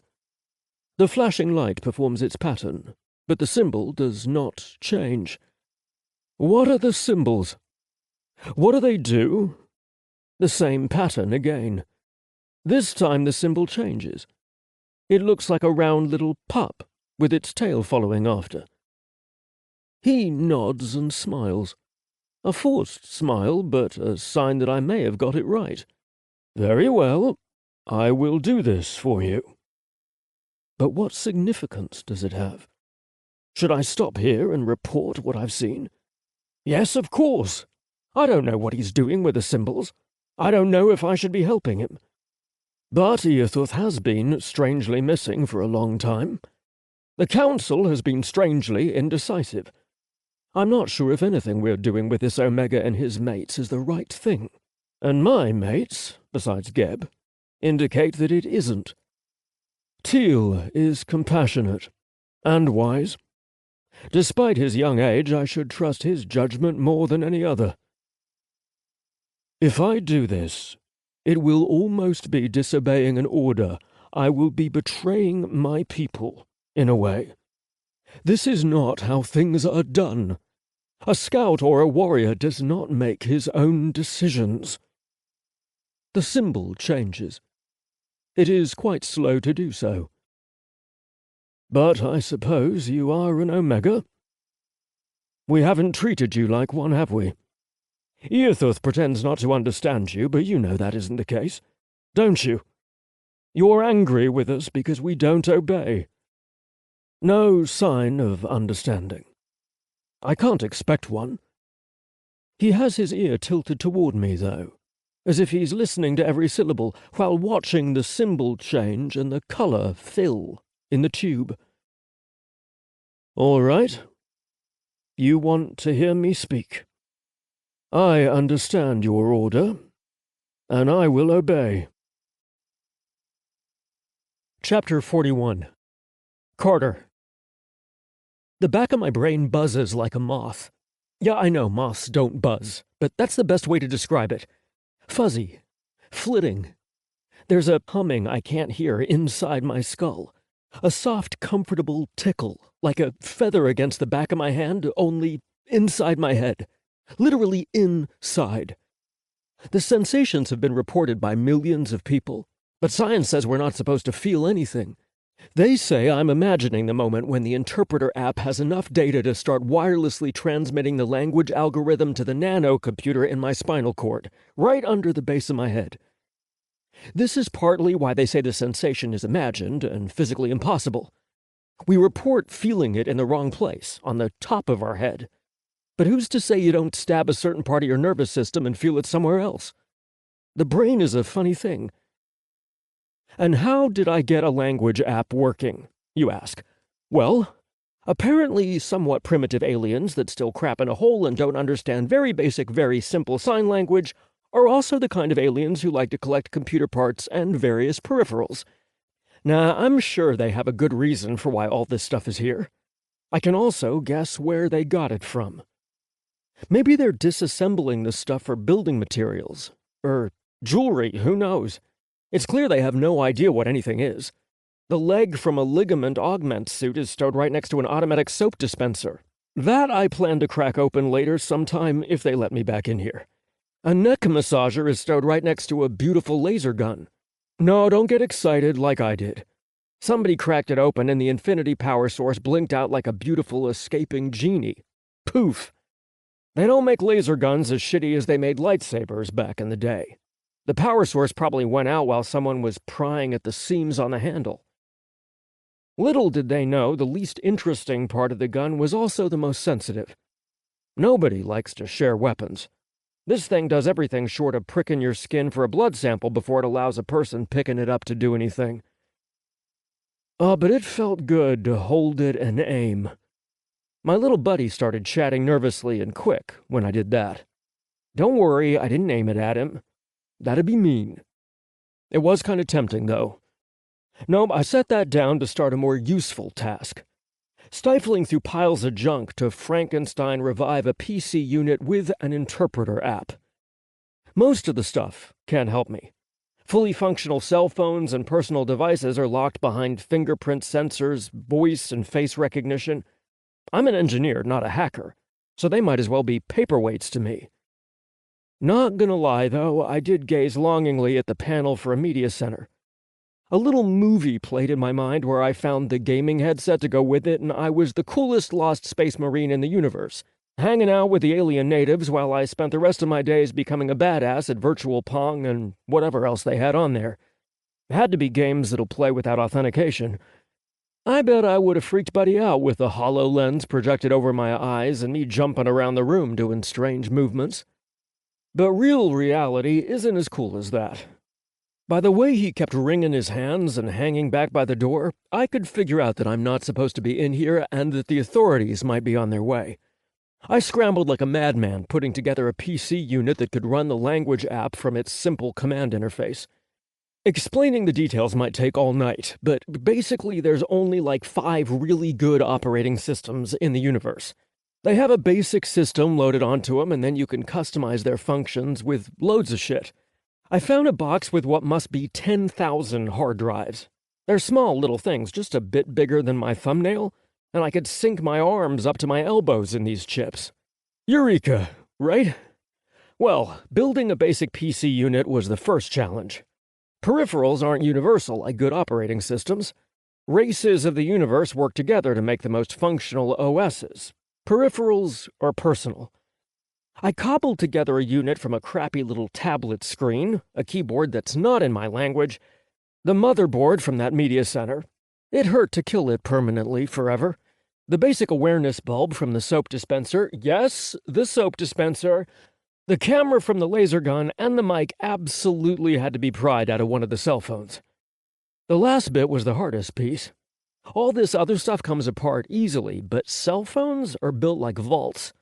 I was destroying one and tossing it aside, destroying one and tossing it aside. The damn things wouldn't cooperate, and I don't have precision tools. It's a good thing humans get around, I'll tell you that. About 1/3 of the crap is of human origin, and in a galaxy of infinite races, believe it or not, that's not a coincidence. Yay for the #1 sexually indiscriminate race. And also yay for the universal galactic language. Without that, I'd be stuck staring at a bunch of gibberish alien characters on the simple command interface. Once I pressed enough wrong codes for the OS to detect that I didn't know what the fuck I was doing, it automatically switched over. I got to hunt and peck at the alien keyboard to painstakingly type out long commands, searching in the directory for an interpreter application. If a translation device was hooked up to the network wherever the OS was in use, the app would be stored in the bowels of the OS's program directory. It's a redundant system, keeping apps on the mainframe and loading them onto peripherals, but it means that if you buy a device from ABC Company, but you want all XYZ functionality, the app on the mainframe replaces the one on the device you just bought. Otherwise, all your peripherals would be speaking a different language, and you'd have to learn the same device a dozen different times, depending on where you bought it and from whom. The universe is too big a place for brand loyalty. If your pallet jack breaks, you're not going to blast across the stars for the exact same one, but you'll want it to perform like all the others. In a shared alien world, it's important to make sure the buttons serve your needs. It's a big, crazy universe, and it depends on commerce. We trade a lot. Mainframe OSs make it possible. The microphone fails on me 6 times. Damn cell phones, they're the worst. But Jay, I've recently reduced his nickname from Jackass, is patient and lets me break stuff to add to my Frankenstein computer so he can start talking again. Language learning is an intensive process. More so than gaming, and it isn't quick. Dinner comes and goes. I eat very slowly because I don't want a full meal that'll make me fall asleep. If I'm not eating, Buddy gets worried and starts trying to force-feed me like Nibbler once did. Oh, Nibbler. Nope, not feeling the pain. Gotta get to work. I keep feeling like Goldie is gonna burst in here and be like, in his gibberish language, "All right, fun's up, time to go." Something rubs me wrong about that guy. Probably the fact that he clearly understands me, but doesn't give an answer. I could say the same for Buddy, I guess, but I know he's not in charge. He's too young. He's just my babysitter. I don't know where Jay is on the command chain, but I definitely misjudged him. He helps me out, droning on for hours when there's no point, long after the other two curl up all lovey together in the corner and fall asleep. It's just me and him for long hours. My Frankenstein computer displaying a progress so slow I keep checking that it isn't frozen.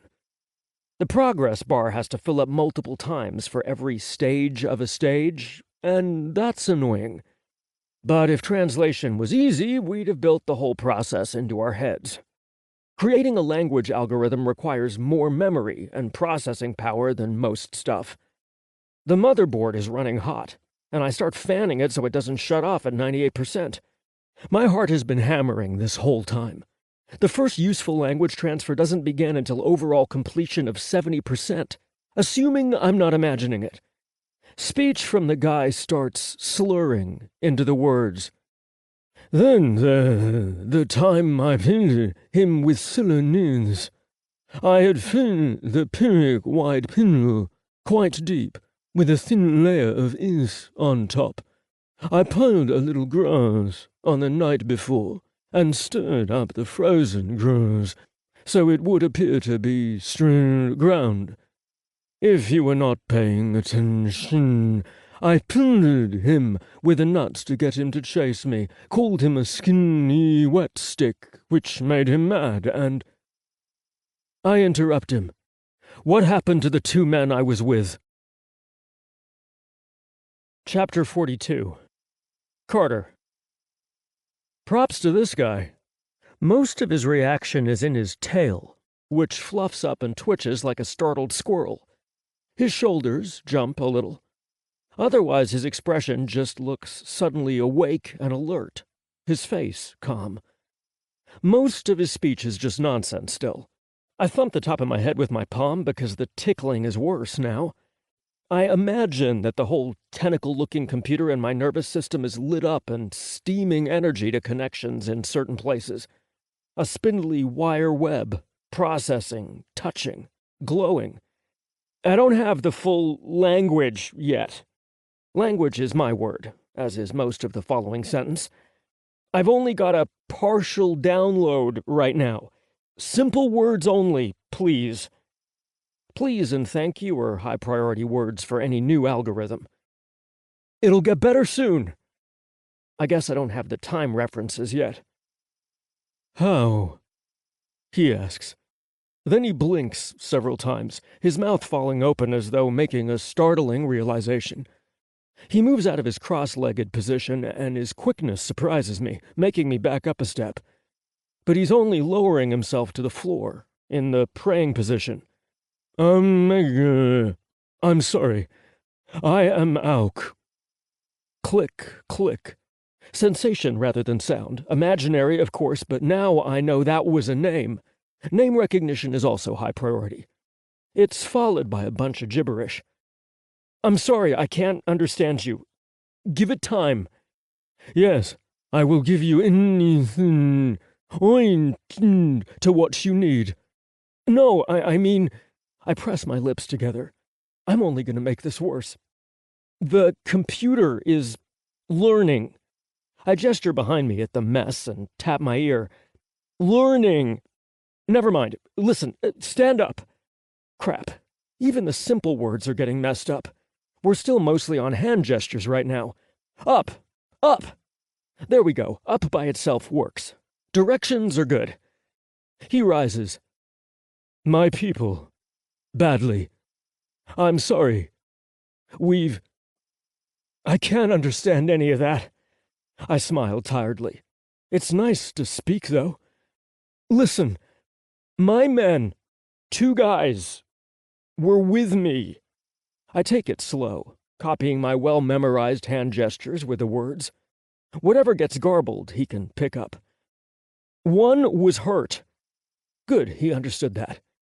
The other was big. Where are they? What happened to them? Omega, Pykh, and Sue, gibberish.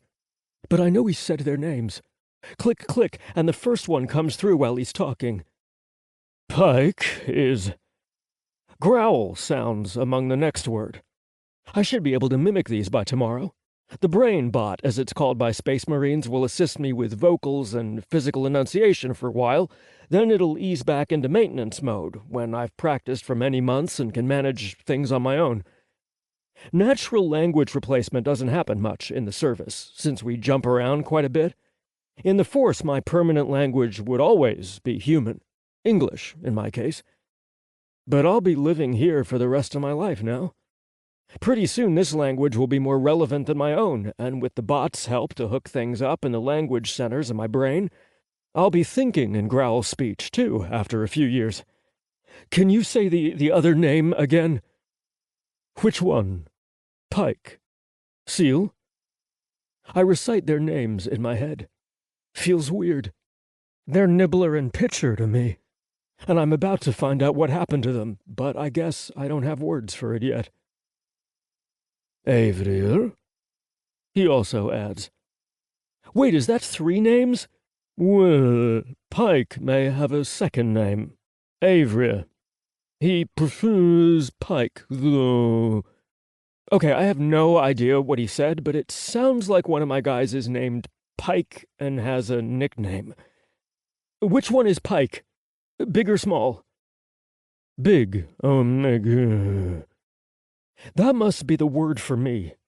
It'll be a long time before a translation for that gets through, if ever. Only very common languages get total advanced translations and idioms, which are memorized by rote into the system.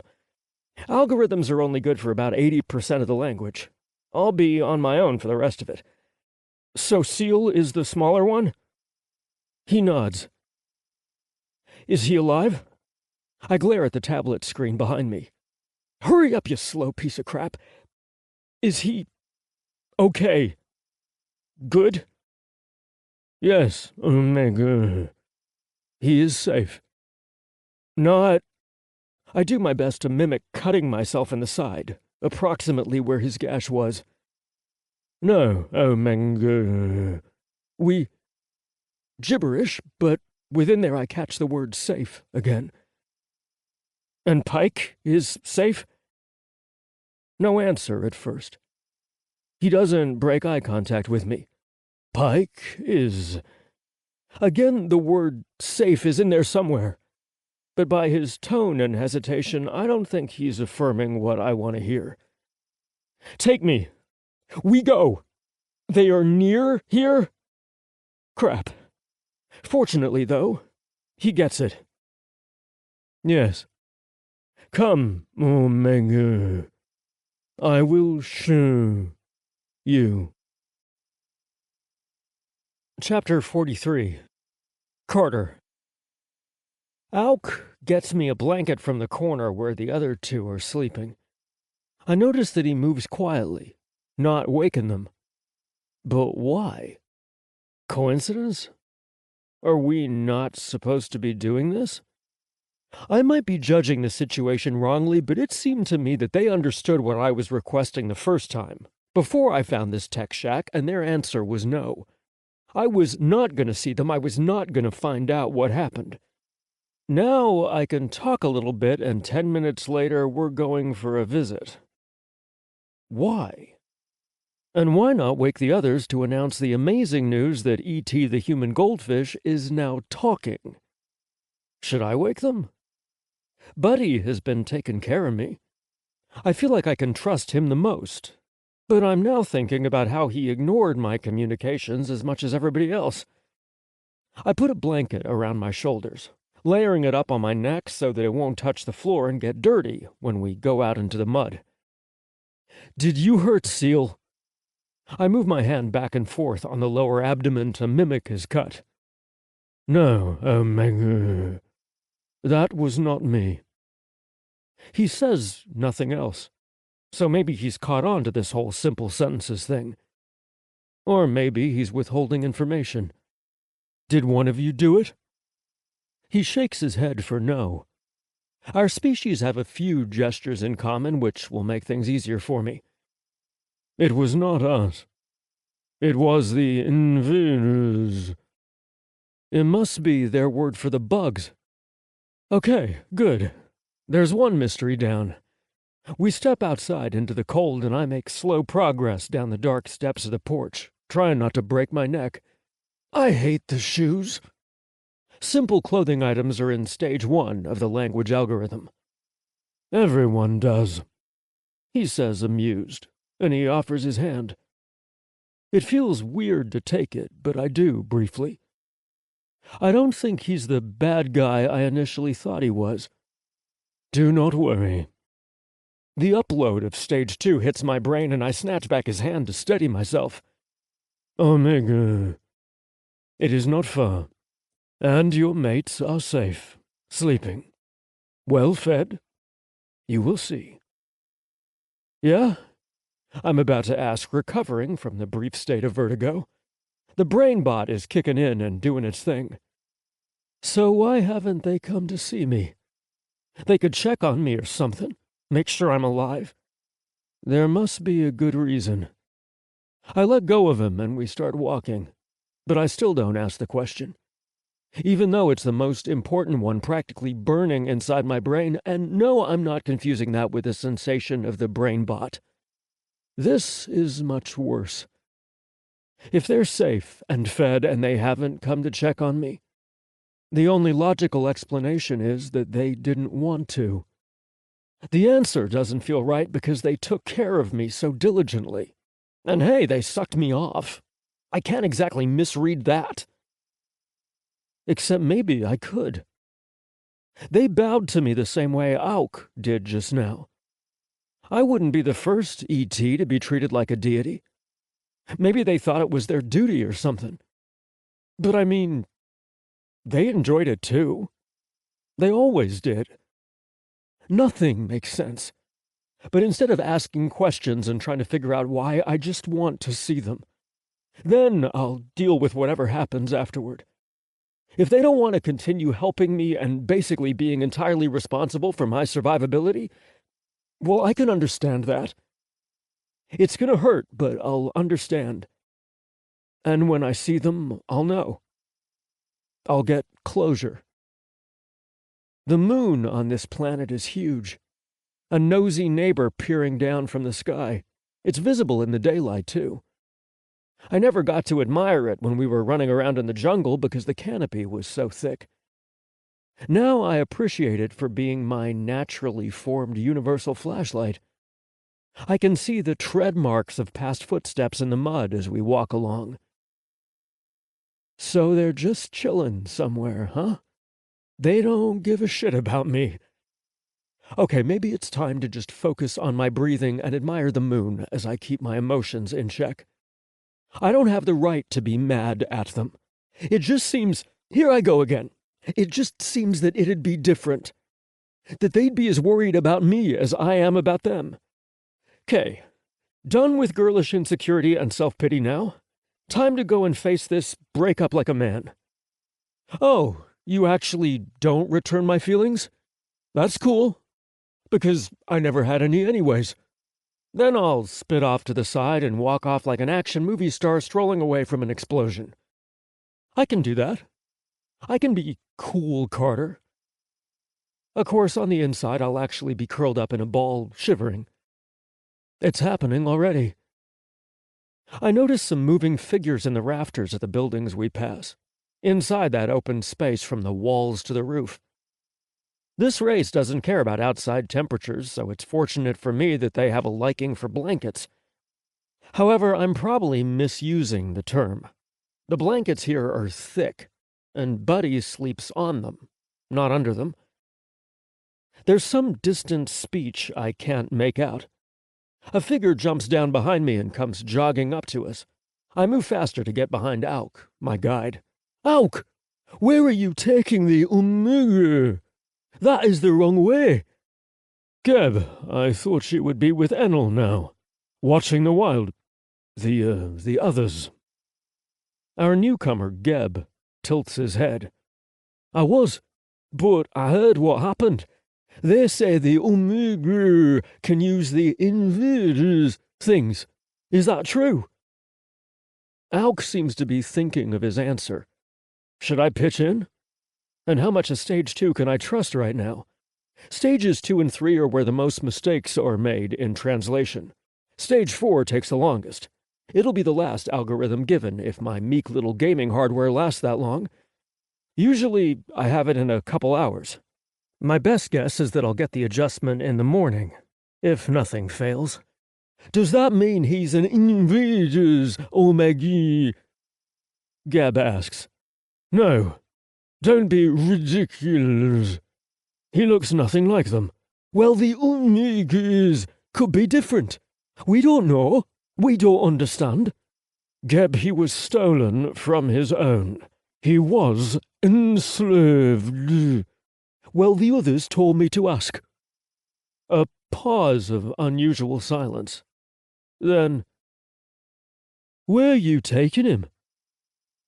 There's a subtle note of demand in this question, if the brainbot has this right. It's all right, Geb. I'm obeying the Omega's commands. I can give commands? Yes, that does match up with the deity assumption.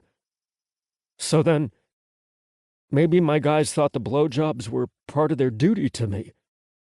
Does that make me a perverted rapist? Probably not, since the concept of rape only exists in about half of all species. But it sure doesn't make me feel good. My brain is derailing. I can barely pay attention to Geb's reply. No, you are disobeying the General's commands, Auk. This is not like the usual orders of where you should be surveying or what's important to pay attention to. That is your job, and the General knows to trust you when you defer. But this is the Omega's care. He speaks now, Geb. You will be retired early for this. Is that what you want? To waste away in a little home with nothing to do? Auk huffs, and his spiny back lifts up a bit higher. Anger. What is with my younger lovers stepping all over my tail recently? No annoyance. The brainbot is feeding visuals from my eyes to the computer for translation, but it's delayed. I am not a pup to be looked after like you, Geb. Just because Aethoth is gone does not mean you can disobey him. We care about you, Auk, and this is not right. You know that. I would be dismayed for this. You will only be forced into early return, but you will waste away there. Auk crosses his arms as Geb approaches and strokes his arm. I don't need the brainbot to translate this. They're lovers. I eye them curiously. I haven't seen any women here, so it's possible that male relationships are common in the military. It's common among a lot of races who don't let their women serve. I'll have an easier time if that's the case, though I'm not looking to get back on the market once I understand why my two friends abandoned me.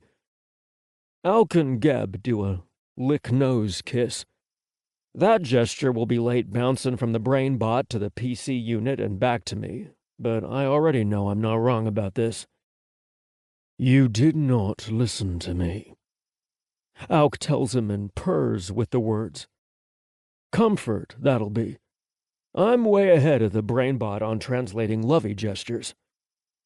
The Aminger speaks now, and it is his words I'm obeying. His commands cannot be mistaken anymore. I am only following the law. If an Omega decides the law does not apply to him, then I guess it is so, unless there's another Omega around to make sure that he does. It is not our place to govern Omegas.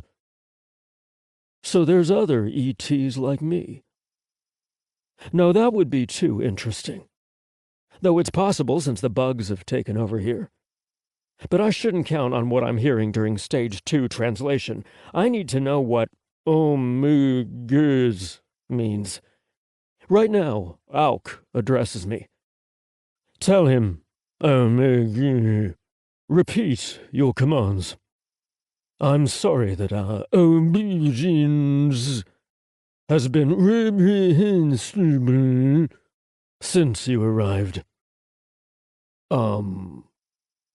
Commands. Got it. Take me to see my two friends, please. Geb is suddenly clutching his lover instead of just idly leaning into him. How can he do that? Then before he gets an answer, he pulls away and bows, as low as he can without his knees touching the ground. The tuft of his tail is fluffed up and curls around his own leg. I'm sorry. That's okay, Geb, I say, taking on the deeper voice of Cool Action Carter. If they want to follow my commands, I'll be their Omegas until I figure out what that is. Probably a deity or a spirit thing. I'll have to see my options before deciding how honest to be. This is crazy. We'll just be on our way, and I'll make sure my two friends, are safe. Then I'll be simple words. All right.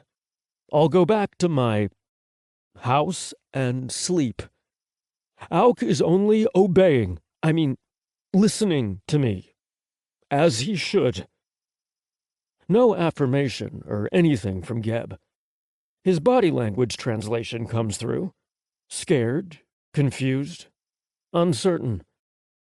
Go home now, Geb. Auk and I will continue on our own.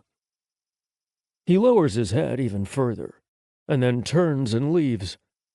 At a controlled walk at first, but then he makes a running leap at the nearest building.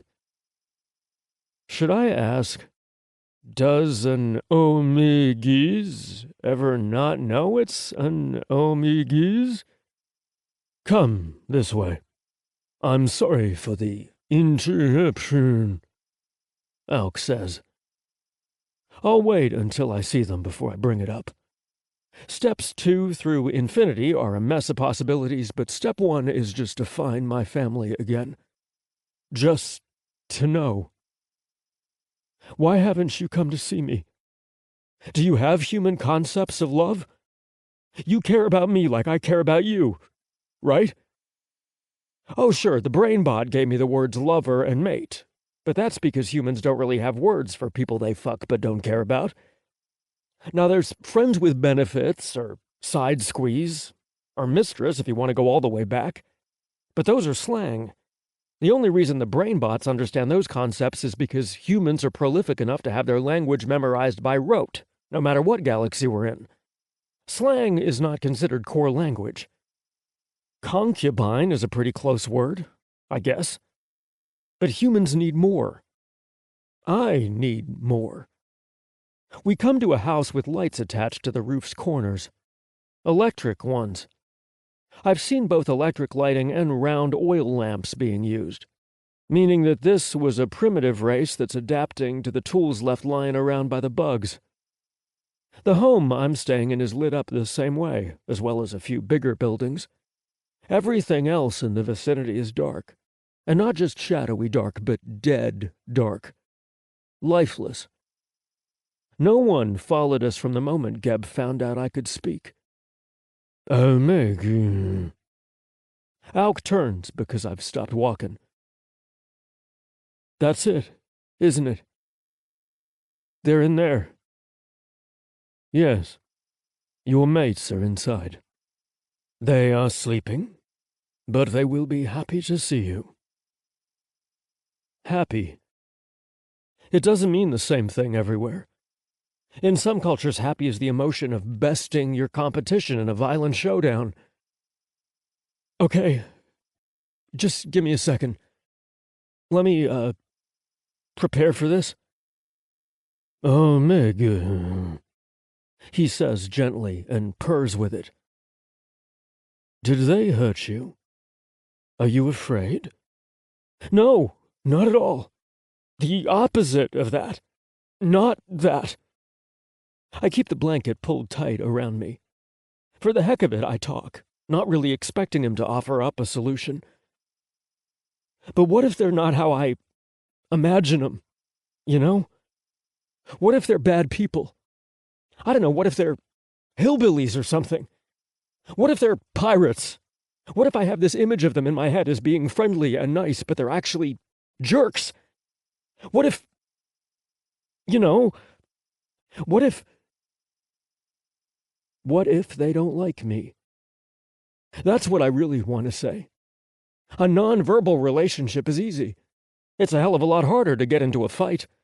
Personalities don't clash. Don't eat my food, or in my case, stop giving me too much food, is about as complicated as the communication needs to get. Learning to speak was necessary. I'd do it again even if this doesn't work out. But I may have just doomed myself to lose my only two friends, and the situation was already steering that way. I'm still stranded. Alone. Surviving. I don't have anyone here. Oh, Meg. Alk purrs strongly, which my guys used to do as well. He reaches for me but doesn't touch me. Seal is an honorable warrior. You will like having him in your court if you decide to keep him. The wild man is, well, dedicated. I think you know what I mean. If he cannot control himself, we will contain him. I promise. You will never be forced to take a mate while you are here. I would try harder to puzzle out but it's likely a lost cause in Stage 2. I just have to see for myself. We take a few steps closer to the house. Then I get an idea. Alk, I don't want you to tell them that I can speak. Keep it a secret for now. Don't tell them I speak. I'm working ahead trying to put my reasons into decent words, but he doesn't ask me to explain. I understand. Oh, Ming. And I will make sure your orders are followed by everyone. Thank you. He goes up the steps, and the only thing for my feet to do is follow after. All right, I whisper to myself. Here we go. Chapter 44. Pykh. I have not slept. The Fleophaki are not cruel. They weren't even that bad when they were punishing me. I've been through so much worse. So it is not for fear of them that I stay awake. It is this constant discomfort in my thoughts. He needs me. I'm supposed to protect him. Even in sleep, my tail end does not stop a frequent lift and roll along the ground. It is always down there, seeking at our feet, so that Seal once grumbled for me to go to sleep when I already had. He woke me up. The Omega was a precious thing. Without him, I don't know what I am anymore. Not a slave, certainly. Before, when I was with him, I might have said that I wanted the daily chores of a slave again. It was just nice to have things to do, to know when to do them, to know that there is no other option. Once we were free, there have been things to do, but they are never certain. Well, our task is the same every day. Stay alive, don't get caught. The way to do that is unknown, unclear. And now I am without him. While Seal's stories make sense sometimes about claims and how Omegas must not be forced, I can see how the Fliafaki would want to protect him. I feel that they are wrong. They don't understand, and Seal has forgotten. The Omega chose us. The second day when he put his lips to our cheeks, Seal's first and then mine, that is when he chose. Yes, my claim scent was already on him. Perhaps I shouldn't have done that. But there was no other option. I have left my scent on every cage mate and sought pleasure with them, if they were willing. But the Omega chose me too. It was not one-sided. Seal says we will have to wait a little longer, and then the Omega must choose again. I have finally accepted this, but it does not make it any easier to sleep. I hear steps outside, and it does not disturb me. The Fliafaki take turns guarding me, so someone is always awake. Sometimes I hear them talking and shuffling around out there. They used to stare at me all the time, but now Seal is here and they are not allowed to. I haven't told Seal this, but he is my third guard, also my caretaker and my lover. It has taken some time, but I'm no longer as mad at him. I've come to realize that what he's doing to me now is the same thing I did to him when he was a new slave. I taught him the rules. I cared for him when he did not appreciate it. I will be a better mate from now on. So we sleep facing each other, him against the wall and me taking the outside. Everything about our roles has reversed. He used to be the one protecting me when we sleep. I'm now understanding how much he didn't like being my cage mate at first. How wrong he felt. There is a particular creak in the floor that happens just inside the doorway. The moment this area is stepped on, I turn and see that one of the guarding Fliafaki has moved aside the cloth we hang over our door. I consider growling. I consider waking Seal. But for now I quietly get to my feet. I am the protector, though Seal is proficient at the role as well. Besides, my mate has never slept deeper than he does now in this place, and I have noticed it improves his mood. Careful, with quiet steps I address this person who I think at first might be the young one, Teal, or sometimes Teal al-He. What is it? I cannot talk now. How are you, Avery? Do you still wish to kill me? There have been so many voices and faces and names. I don't immediately trust my memory. I step closer, wishing we had the master's warm lamps and this room was not so dark. I sniff, quickly, just to make sure. It is you. I don't growl, but my voice deepens. My crest wants to rise up in full, but I suppress it. Yes? He itches the side of his neck. His weight is off-center. It's unusual for him to not look confident. I will assume, since I am not dodging claws and fangs right now, that you're doing reasonably well. He tries to go on, but I interrupt him and my voice is just short of a growl. That doesn't mean I won't try to kill you if you're too annoying. He places his hands outwards from his body, his fingers flat, the claws facing down and away. I have learned that this means he doesn't want to hurt me. But I have also learned that doesn't mean I will like what they say or what they want me to do. Easy with the threats, Avery. Pykh, This is important." He turns his head slightly to also be talking over his back shoulder, which I find odd. "I know you do not like me, and you have very good reasons. I would never ask you to forgive me because it's not right.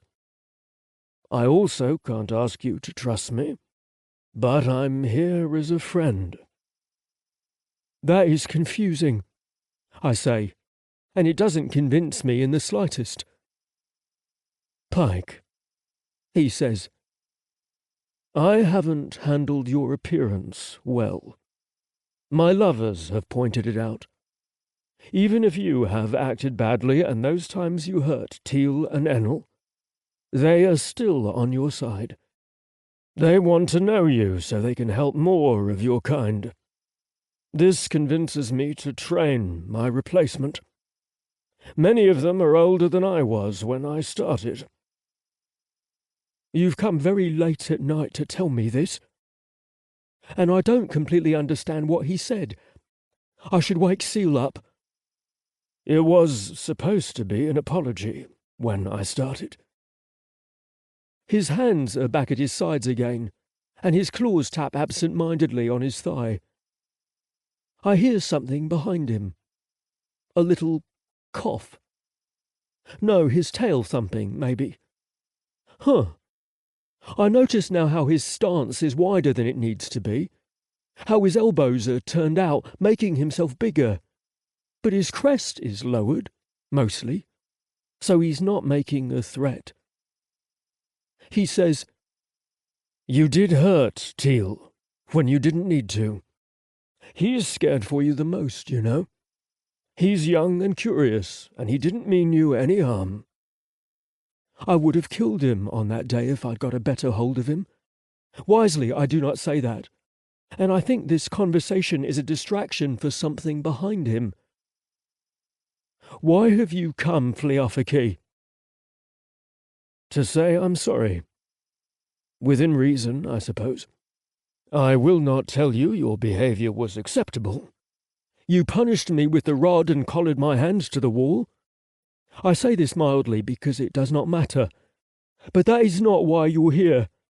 What's behind you?" I was right. He moves to hide this thing. This someone. I inhale strongly through my nose and stop moving.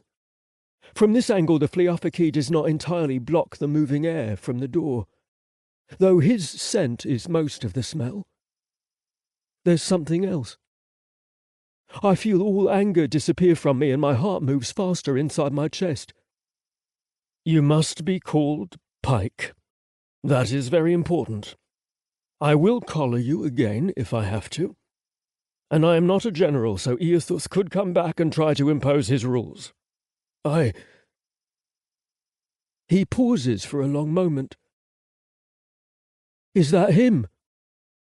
Why hasn't he come to me? I'm remembering now how Seal says he has to choose me again. Does this mean he might not? I step to the side to see an Auk steps with me to block. One pale little foot pokes out from him for just a moment, so I stop. I am not listening much to what the Pykh says. "You must not be the animal. You must show us and show him that you know your place. Please." He huffs. "If you really hate me and wish to see me dead, just put your claw in him and I will see the executioner by the end of this year." A head pokes around the Plyophyke's form and gives him a frowning stare. Then he steps out fully, knocking Auk's arm aside when he tries to continue protecting him. "Omega?" The Omega throws a hand at him like he is shooing an annoying insect.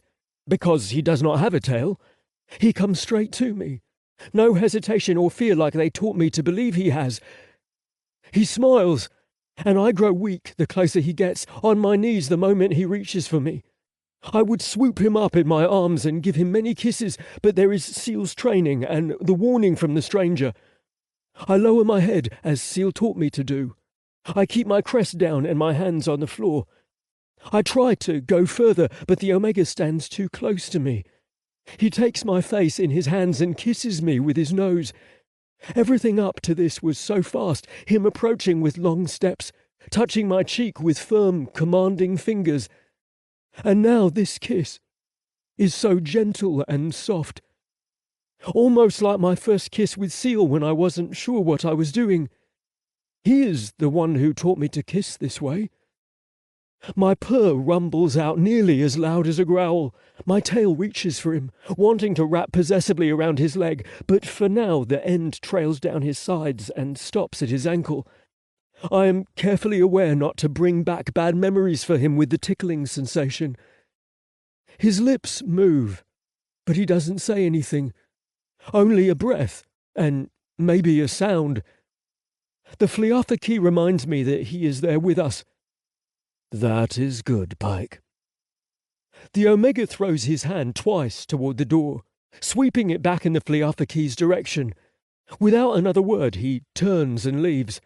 I hear them scrambling around outside, my two penkeepers meeting with him to discuss what happened. But in here, we are alone. In here, it's how it's supposed to be. Chapter 45.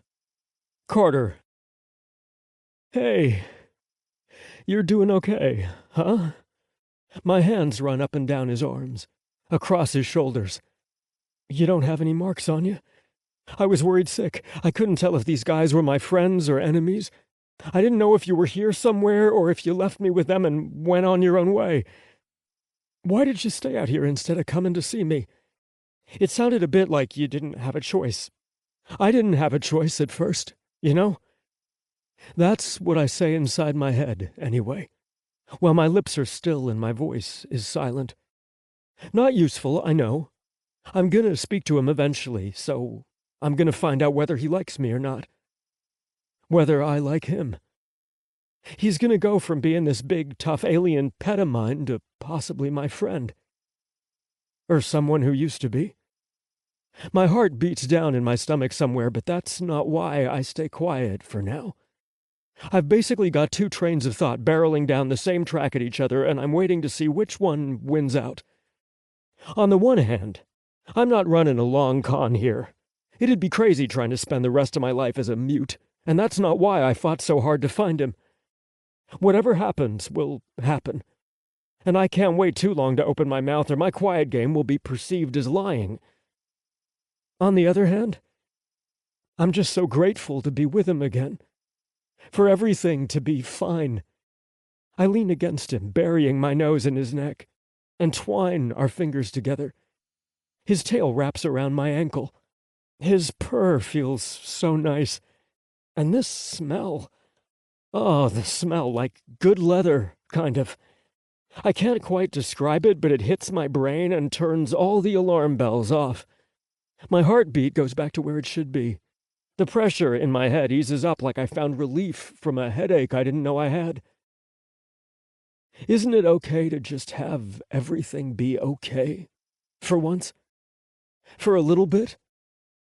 Me speaking would only complicate the moment, and it's not like I have half the vocabulary to explain things anyway. Let me look at you. Let's see what they've done. He pushes me away and looks me up and down, still sitting on the floor, which puts his face in the vicinity of my groin. He's tall, so it's more like his chin there, and for once I have something covering me. But this is familiar too. Like nothing's changed. I want this off. His claws hook inside my waistband and yank my pants down to my knees. I yelp, reaching for his hands to stop him, trying to pull my pants back up. I nearly spoil the short game, this test, whatever it is, by yelling, "Ah, what are you doing?" I didn't think we'd go from romantic embrace to stripping me so fast. No, little Omega, it must come off, he says, and his voice so deep, so near that sensitive part of me makes a shiver run down my legs. Why must it come off? I was doing fine in my clothes, thanks, and it's cold. But how do you argue when you can't argue? I grabbed the fabric in my hands and tried to stop them from going any lower. I have to see every part of you. he says and kisses my thigh. I bite my lip. If the Pykh hurt you, well, I don't know what I can do. There are so many, but I will fight harder to get to you. I will destroy my own life. I have only stayed here because Seal told me you were safe. Seal. I search the dark corners and find his shape. The Pykh told me you guys were safe too. But I don't speak yet. Nibbler takes the pants off each foot, and now I'm completely naked in front of him. Like I've been before. He's made me more vulnerable, but this is getting more familiar. Nibbler? What did you say? He looks at me curiously, and I press my lips tight together. The BrainBot will automatically choose the language it determines is most useful. Nibbler was not actually a word in their language, but the syllables were right. The B's and the O's came out as little rumbling sounds from me. His focus switches. His nose dips near my junk, and I almost want to cover myself with my hands to maintain my modesty. I'm somewhere caught between this is a stranger and this is my friend whom I trust very much.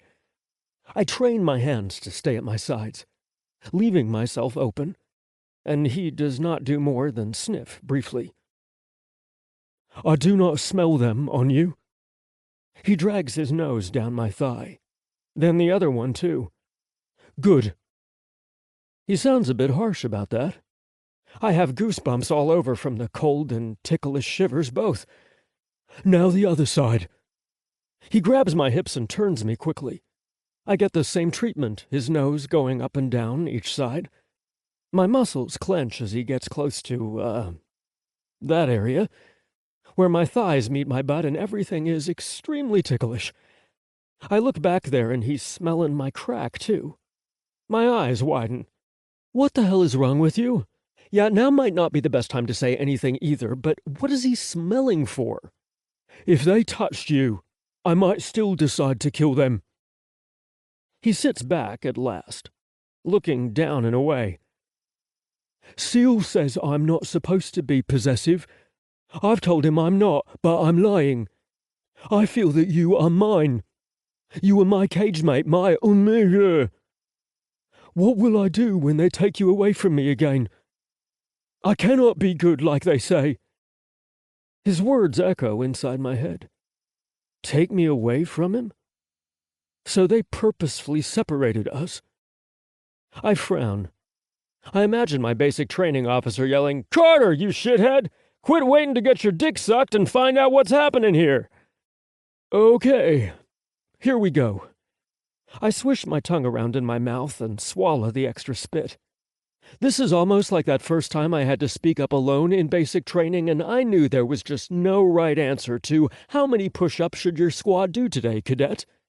The answer was a lot, which was the number I gave him, and they all did that while I had to do double. This won't be nearly as bad as that, so I've been pretty stupid up to this point. He's holding me again, his face against my stomach, and I pet him where I can, the sides of his head where he doesn't have spiny quills. They won't take me away from you again. If they do, I lean down to rummage through the discarded pants on the floor. It's easy because he's backed away and stares at me with huge eyes. I'll put this against their throat, I say, showing him my knife. Perhaps I let my basic training memories get the best of me. I didn't plan my first words to him, but I imagine they would be a lot friendlier than that. I drop the knife back to the floor. Sorry, I'm not trying to scare you. I can speak now. Hi. Crap, what a horrible thing to say. Nibbler is leaning so far backwards from me it looks like he'd be running already if he was on his feet. What's that saying about first impressions and how goddamn important they are? I care about you a lot. You're my friend. And I want you to continue being my friend. Nothing is right. Here I was worried they would be lunatics, and it turns out that's going to be me. I'm going to be the weird hillbilly one. I'm so sorry. Let me start again. I'm speaking to you right now because I fixed a really slow computer with a language app on it. My name is Carter, and, I like you very much. His throat bobs as he swallows. And then suddenly, bam, he's on his feet, just up like that and towering over me. His eyes are so bright, even in this light, and his nose smushes up against my nose. I hold my breath. I'm afraid to squeak. You know words? Yeah, I do. And boy, I sound like the baby bear version of Papa Bear. I'm making all the right sounds, but my voice just doesn't have the impressive depth of theirs. His tail waves wildly in my peripheral vision, beyond his face and his owl-like eyes, from one side of his head to the other. Excited, the brain bot says. Like my pounding heart. Seal! He shouts, making me duck and cover my ears. Seal, wake up! The Omega speaks now! Find out if he chooses you! Chapter 46. Seal. I open my eyes to the sight of two pale feet stepping towards me. One of them wrapped on the ankle with a tail, causing the Omega to take slower, wider steps with that one. I raise my head and urge my eyes to focus. Is this a dream? No. No dream. Says a different but familiar voice. He puts a hand on my chest and keeps me from getting up. It is easy to do, I'm so tired. But waking up more with every passing second while his little hands run down my chest and stops on my abdomen. Gentle fingers feel my freshly forming scar, where my skin is very sensitive. Pykh, what have you done? I murmur. I did not do it, Seal. He's here on his own. He's learned our words, and he's come to choose us, like you said. I'm sorry I was not more patient. Choose? Says a sweet voice. It is dark, the light casting odd shadows where it angles in from the rafters. But I can see all his features from memory and suggestion both. It's too soon for that, I say, starting to prop myself up. One of those little hands centers on my chest again and pushes. It's a firm, bossy gesture, and I obey it. But as my head rests on the pillow, the riddles of what's occurring start to crop up. Pykh, what is happening? To the Omega. Did you speak just now? The little hand pats my chest. The Omega stretches out beside me and lays his head on an arm I offer right away. So familiar. So missed. Besides the new pillows on the floor, this is how we always slept. I didn't forget you, says the sweet thing. His voice is so small and cheerful. Musical. I want you to know that. I've been driving myself up and down walls worrying about you two. You especially. Pykh humphs behind him. Seal did not even want to look for you. Oh? I lash my lover 1,000 ways in my head. Pykh sounds like he's telling on me, and while the fact may be true, the implication isn't. Not for a moment. Now the Omega raises his head a bit, a question in his eyes. My free arm takes its usual place across him, and I bear down tight so he doesn't go away. So he can feel how much I've missed him. I never thought it was right what they were doing, and neither did Auk. I told them you wouldn't understand because you're not from here. But the General was firm, and his reasoning was logical, despite the damage that was done. What reasoning? Why wouldn't they at least tell me if you were okay? I am distracted from his questions for a moment. How can you speak? It's a long story, and I don't have the vocabulary to tell you. I dig a claw in my ear to remove that screeching word. Ah. Well, it is not really my place to ask. You do amazing things. Yeah, I guess so. The general insisted that the claim marks had to wear off, so that you would see us without the bond influencing your mind, and you could decide whether to reinstate the claim or not. If you were an abused Omega, I flinch, and we did not do a good job. Well, then they made the right decision. You could be done with us. Otherwise, you would always be connected to us. You would stay loyal to us, even though you were abused. He shakes his head a little, as much as he can while lying down. Abused? Huh. I don't think the brown art is translated correctly. I don't understand. I try to copy his words. That's because those words don't exist in your dictionary. Vocabulary. I wince. I'm sorry.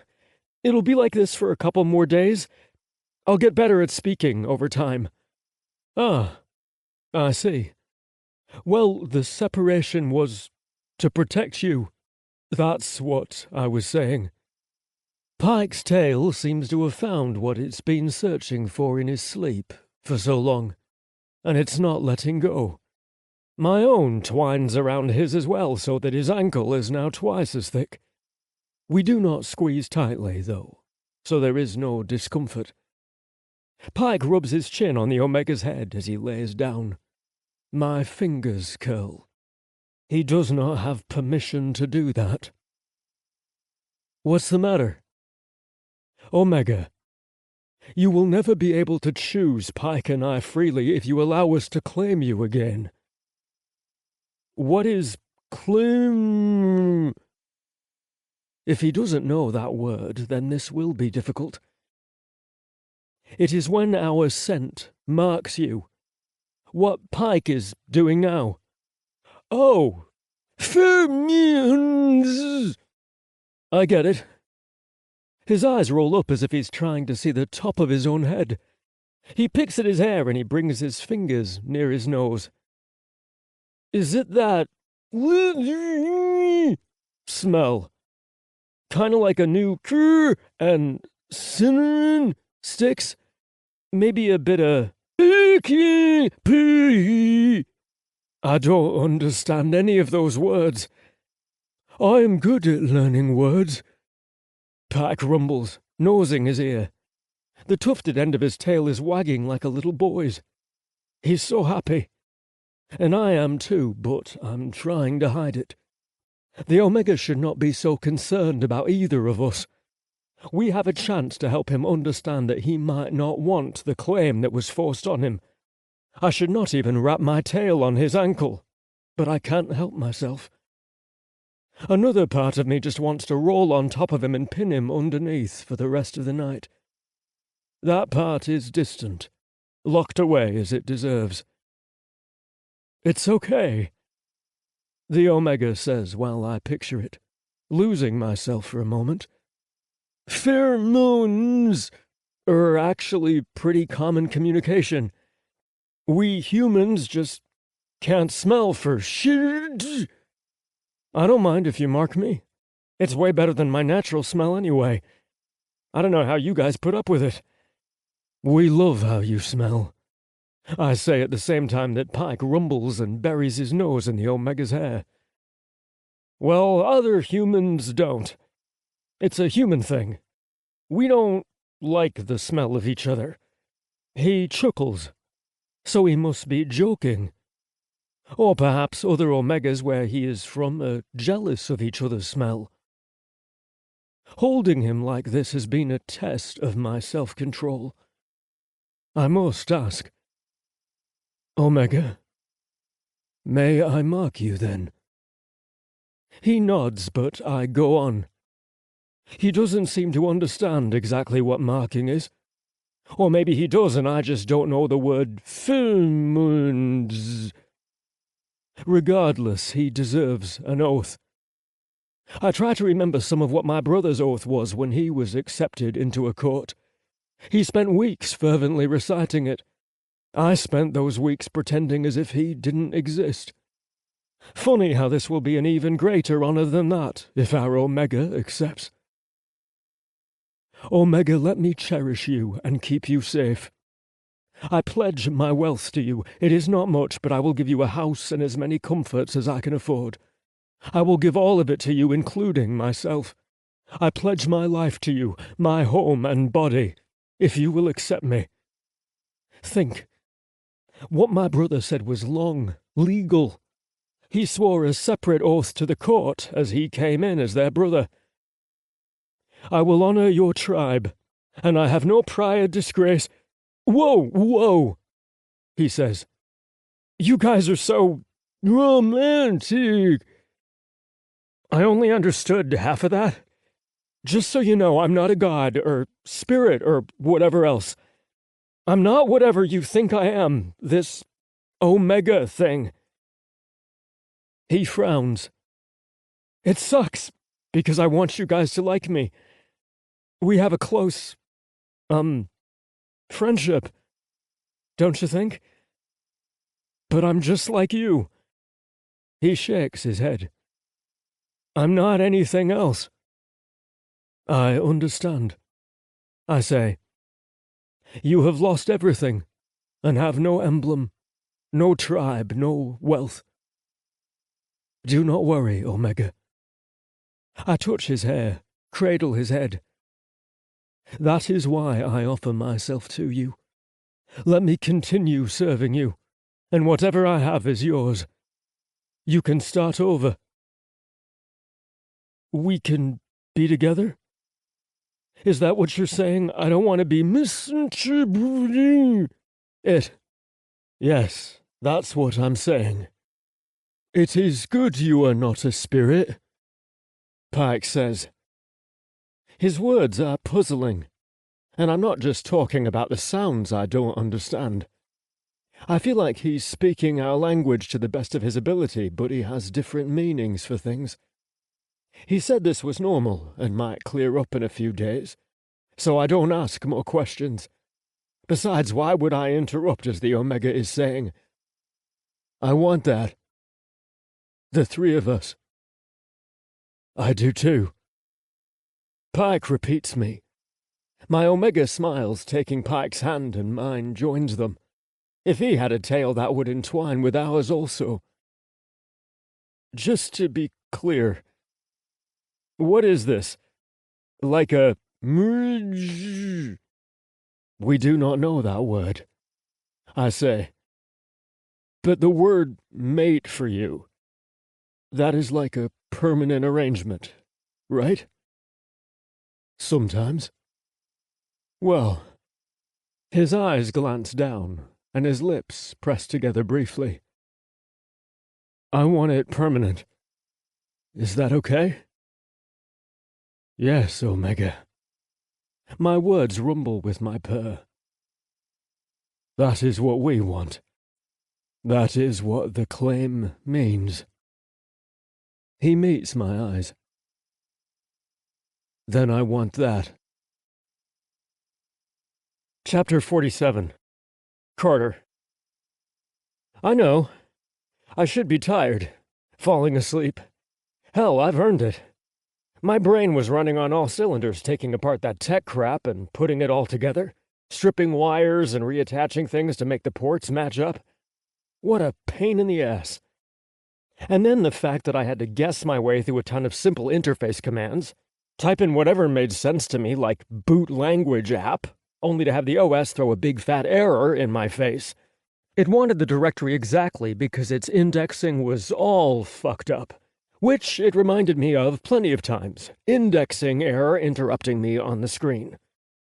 The PC unit thought I should know every time it found a new error, even though it was clearly the technological equivalent of Frankenstein's monster, gasping and moaning on the table, looking up with horrified eyes to ask, "What have you done to me?" And I was the mad scientist holding things together, keeping it alive for a purpose.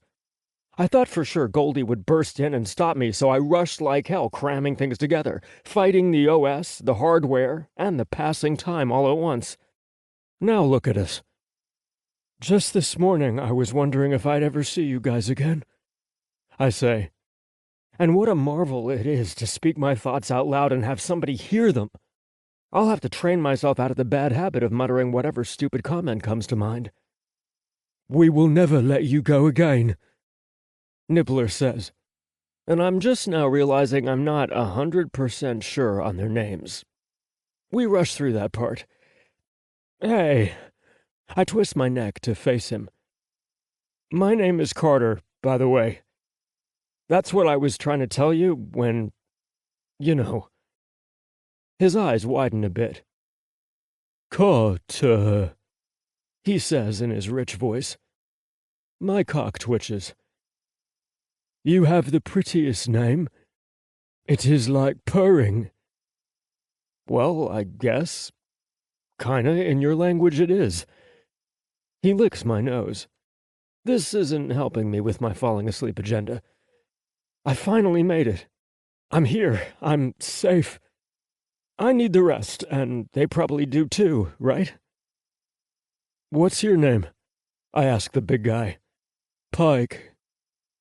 He doesn't give the other one, so Pykh it is. I envision my mind as a little hard drive, overwriting files. Delete Nibbler. Insert Pykh.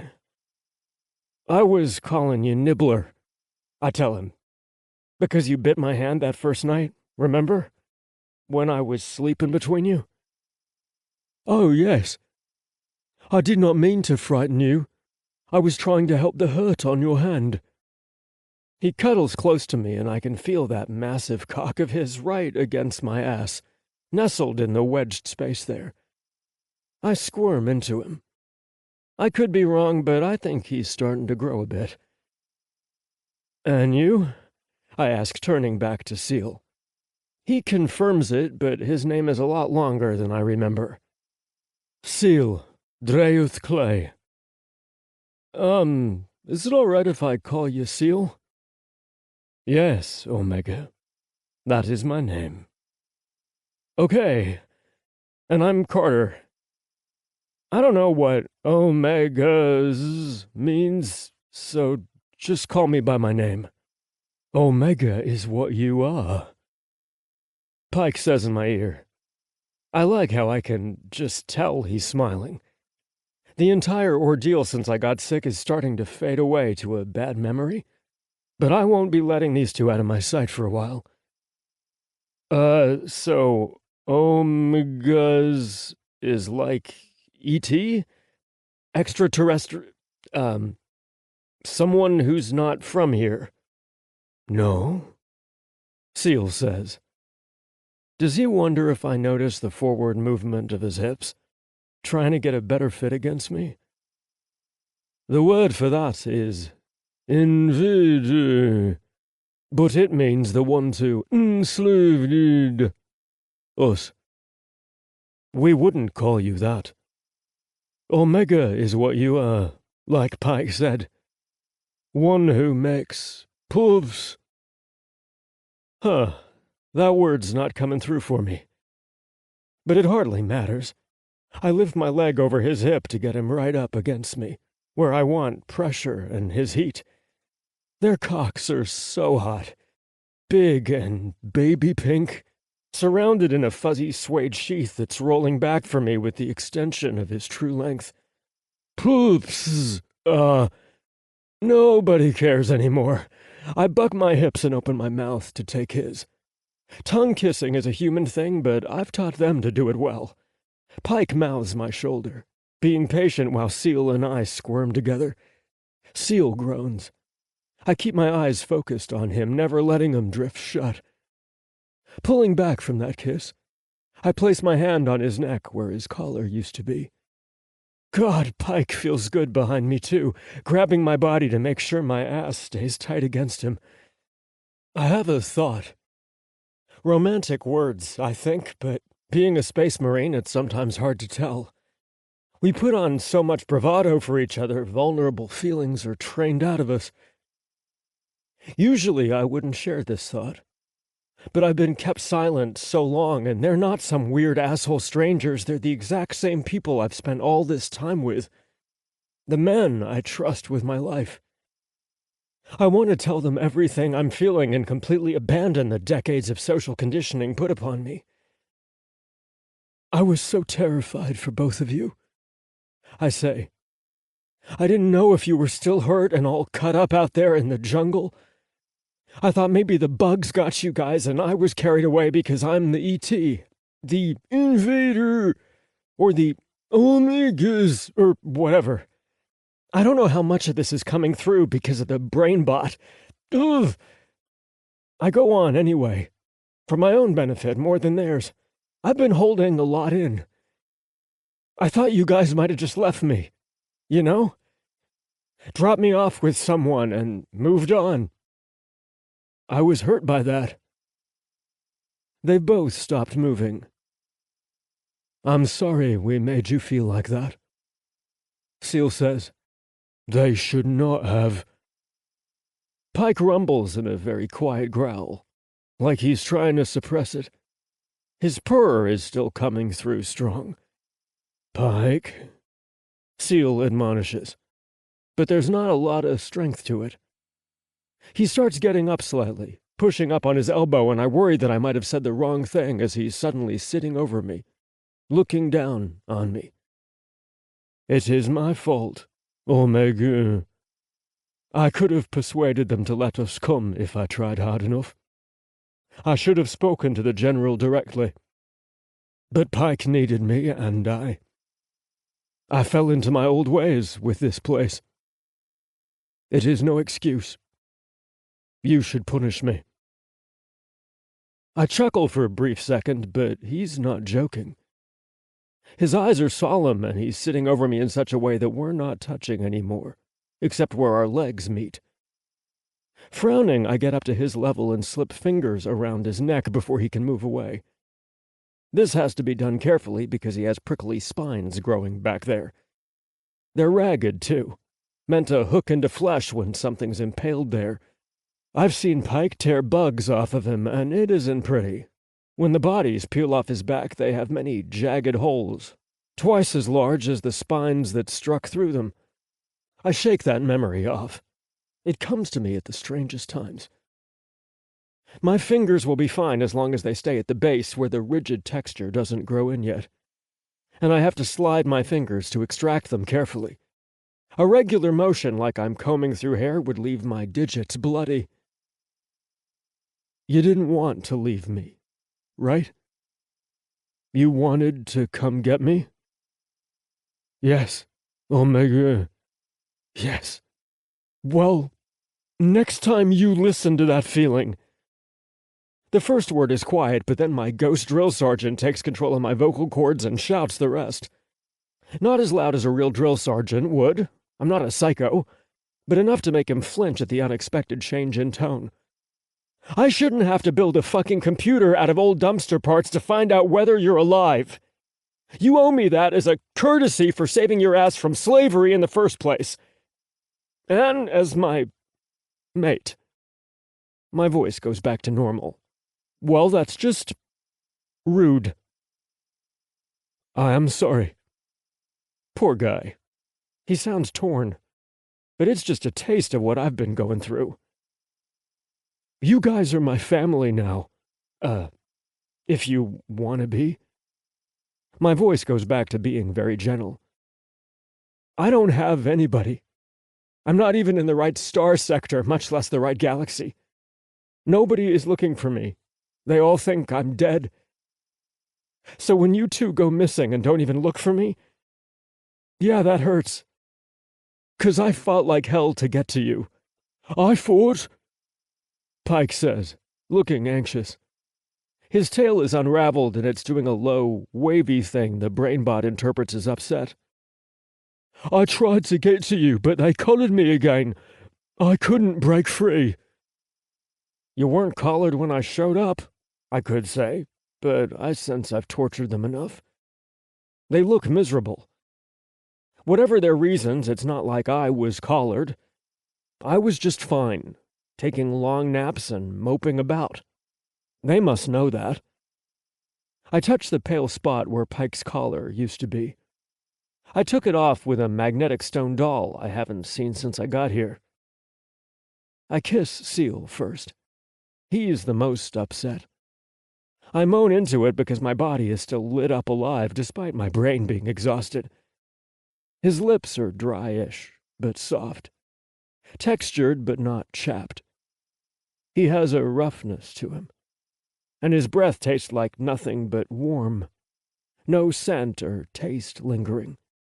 Rough, but clean. Pykh is a little more adventurous, let's say. He always tastes a little bit like whatever he's been chewing on. Sometimes it's the unpleasant flavor of fish. Sometimes it's the much better flavor of minty leaves, or a spicy kind of wood he likes. I don't care if it's bad or good, I'll kiss him fully all the same, every time. My dick says the apologies are done. I'm not fooling around about the marriage thing. Mate thing, the commitment. Ugh, the promise. There we go. I sigh. My PC unit better be operational. I'm gonna need all 4 stages. You two are what I've got. Out with it. No point in bottling up my feelings to preserve my human masculinity, right? Besides, I'm hoping to get laid tonight, so I think even my Space Marine brothers would give me a pass. I love you. My eyes dip down for that one. My tongue stalls on the word love.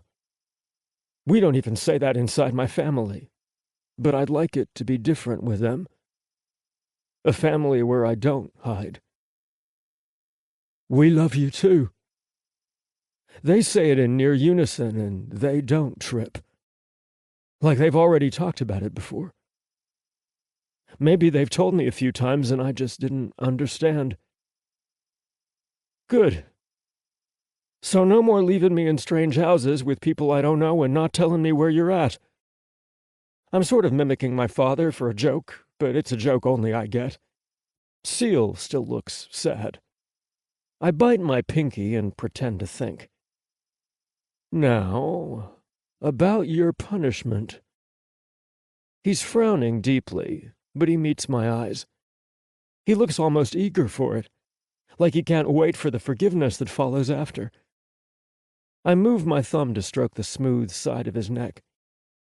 It's funny how they could both hold me down and do whatever, but when I touch them, they hold still and act obedient.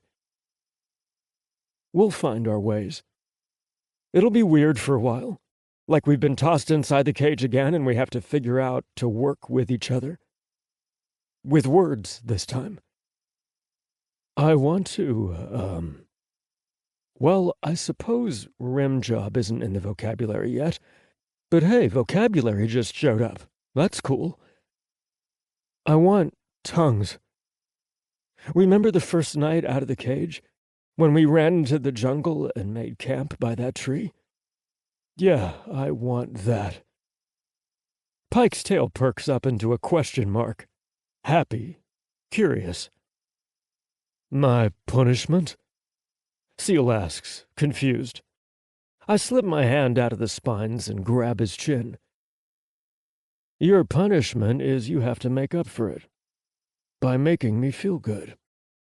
Okay. I have to be punished as well, Pykh says in a deep tone, crowding into Seal's space. He makes me laugh. Yes, your punishment is that you have to share. He pouts a little at that. I've seen you trying to edge Seal out of things. No more of that. Share. Yes, oh my God. And maybe let me do more, is something I should add. But he'll get the idea in a moment. Chapter 48. Seal. Our sweet foreign Omega does not understand the word punishment, or how to give it. He supposes that taking what he wants from me is a hardship, and not my duty, my pleasure.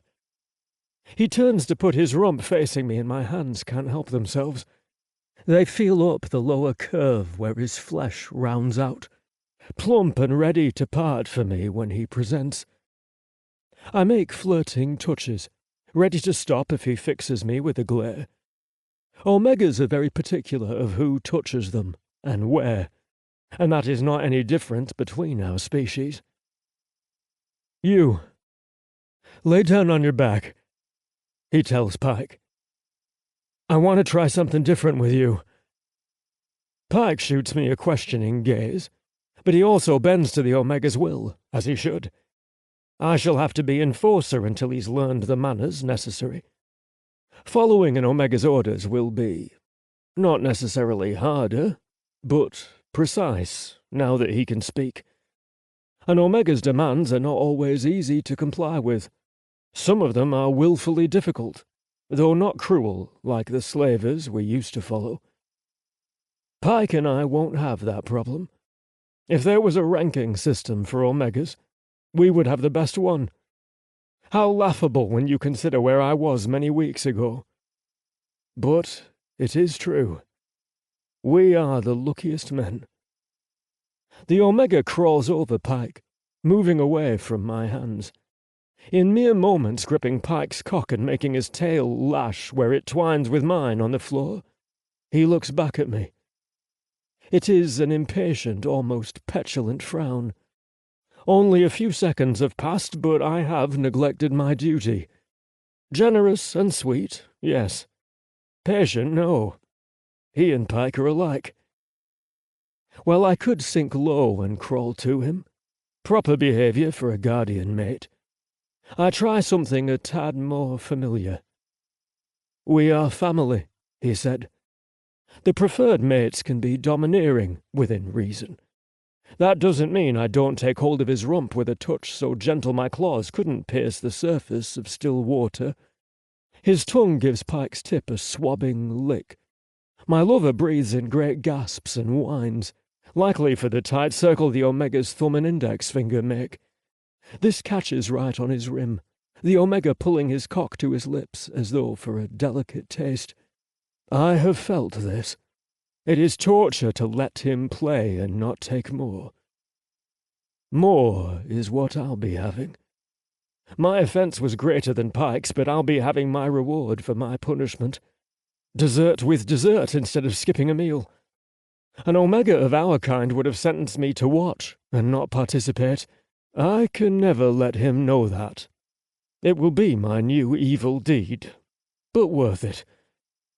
The Omega looks back worriedly as I lift his legs, one then the other, and prop them on my shoulders, my arms wrapping around so I can grab his cheeks and part them. This puts his flesh right against my mouth, where it will be best served. He makes the cutest squeak. Eek! I meet his wide, panicked eyes, but I know he isn't telling me to stop. His face is flushed, his eyes vivid with suspense. He wants to experience what I'll do. This is his first time like this. That is odd. An Omega will have pleasure all sorts of ways before they are very old. It is their choice, and very few of them want to restrain themselves. He should have had lovers reach him all sorts of ways, but my tongue is already too busy to ask, petting his puckered flesh with quick little teasing flicks first. I will seal my mouth over it in a moment, but he'll have to wait. Poor Pykh is forgotten now, but the Omega still has a grip on him. It seems I'll get to play with them both from here. My tail is still entwined with Pike's in the middle, but the loose end smacks the floor, lazily, indulgently. Pike's, meanwhile, is swatting up and down at a pace of twice his heartbeat.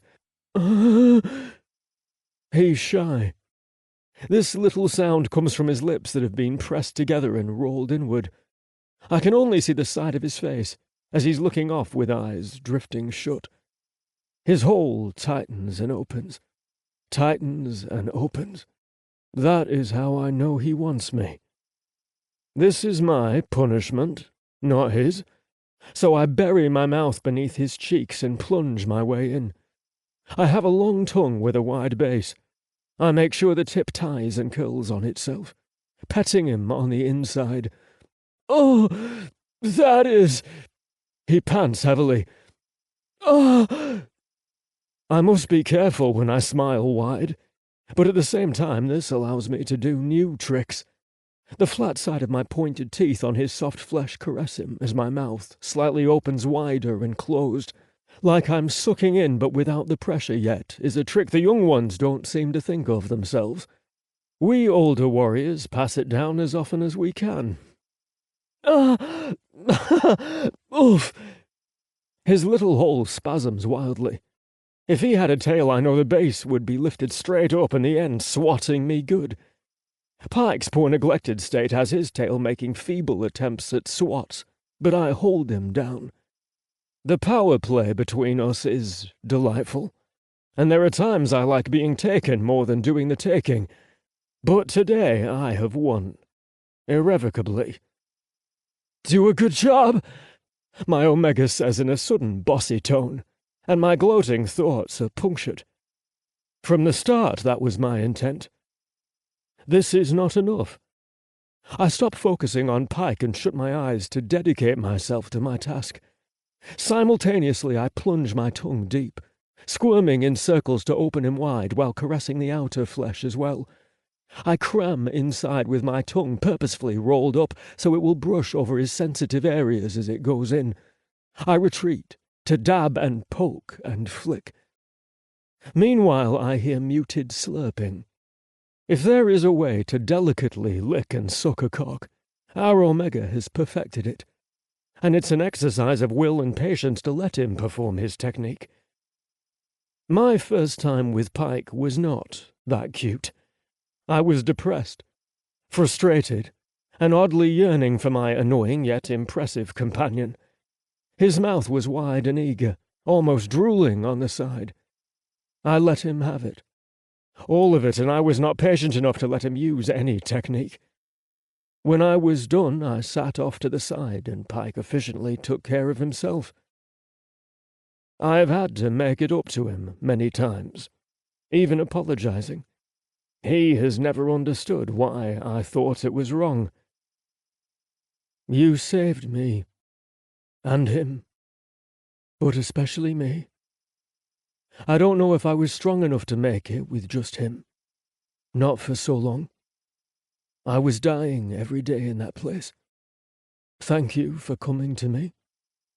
And thank you for finding us. We must do things in a civilized manner. There are rules. But Pykh is right. We should never have allowed them to take you from us. I'm sorry. All right, the Omega says, after what feels like a day. I was lost, but happy. His voice has a rougher, deeper tone, like it should have naturally. His lips are bright red and wet. Pykh is gone, his eyes shut and his cheek resting on the floor. His claws have made new tiny grooves in the floor. That's enough of that, the Omega says. I think I'm ready to try it now. My head tilts curiously. Chapter 49. Pykh. This is pleasure and torture. Do you know what it's like having a little mouth cover the end of your cock, but not eagerly, not fully, not swiftly, not even for the purpose of giving me pleasure? No, this is for him, my dominant, sweet little Omega, the one who has ordered me to be better at serving him, and therefore I must. I don't know how Seal feels about what he said, but I know he will fight the Fleafaki next time. The Omega has united us again, made our family whole. Seal and I will not work as lone cage mates again. All we do is fight. I'm jealous of him, that jerk. He has the easier task, getting to taste and pleasure the Omega as much as he wants, while I must endure a very long wait. Seal has always said I need to learn patience. I have no doubt he's feeling smug up there, the Omega on his tongue and the sight of me suffering down here. Well, suffering is not the word. Submitting is. And while I have been dominant in nighttime moments since coming here, Seal likes to make me submit. It's an unusual arrangement we have. Usually I am always dominant. Now I'm being held down and examined for personal pleasure by the smallest, most delicate mate I've ever had. And the most fierce. What other mate would walk into my pen and scold me for not getting free already? He has freed himself from every pen and cage anyone ever put him in. Seal and I together cannot begin to match him. So he is an unusual, special thing. I barely feel the weight of him when he rolls on top of me sometimes when he sleeps. But oh, I feel that delicate, wet little mouth running up and down my cock, exploring me. He supports himself with one elbow dug into my hip, pointy but inconsequential because he is so light. His hand from that elbow is propped in his hair, fingers spread through it, his cheek set against his palm and his mouth tilted onto me. Like he was just resting in his cage after a day's work, sprawled on the ground and said, "Oh, what is this cock doing here?" and then started sucking it for his own amusement. I am the amusement. He rests a foot free from Seal, and this helps him balance, though it is awkwardly placed at a half-bent position. This helps him lean slightly to one side with the position of his mouth and use his free hand, his warm, unclawed hand, to reach between my thighs and underneath, where the softest part of my body is, and currently the heaviest also. My crest would shudder and lift if it wasn't trapped underneath me against the floor. Seal and I do explore those areas, with our tongue. Our claws are too sharp to fondle with our hands, and even with our mouths we must be extra careful because of our pointed teeth. The Omega knows nothing of this problem. His palm and fingers can run over every inch of my sacs down there. He can hold them in his hand like fruit and heft them. His fingers spread to hold them both at once, and he applies a rolling, jostling pressure, while his mouth idly wraps lips around the tip of my cock, closing tightest around the ridge, and his tongue is making lazy, slurping little laps at the fluid leaking out from my slit. Like the tip of my cock is a sealer nut, just for him. My fluid is the sweet, sticky taste inside. Neither he nor Seal seem to be particularly concerned about how I'm yearning to burst and entirely done with the teasing part of our session. It's unfair. I need them both, and I'm the furthest away, my head up here while my cock is with Seal and the Omega down there. It seems to be only a piece in their pleasure. As the lowest submissive currently, my cock is an item for them.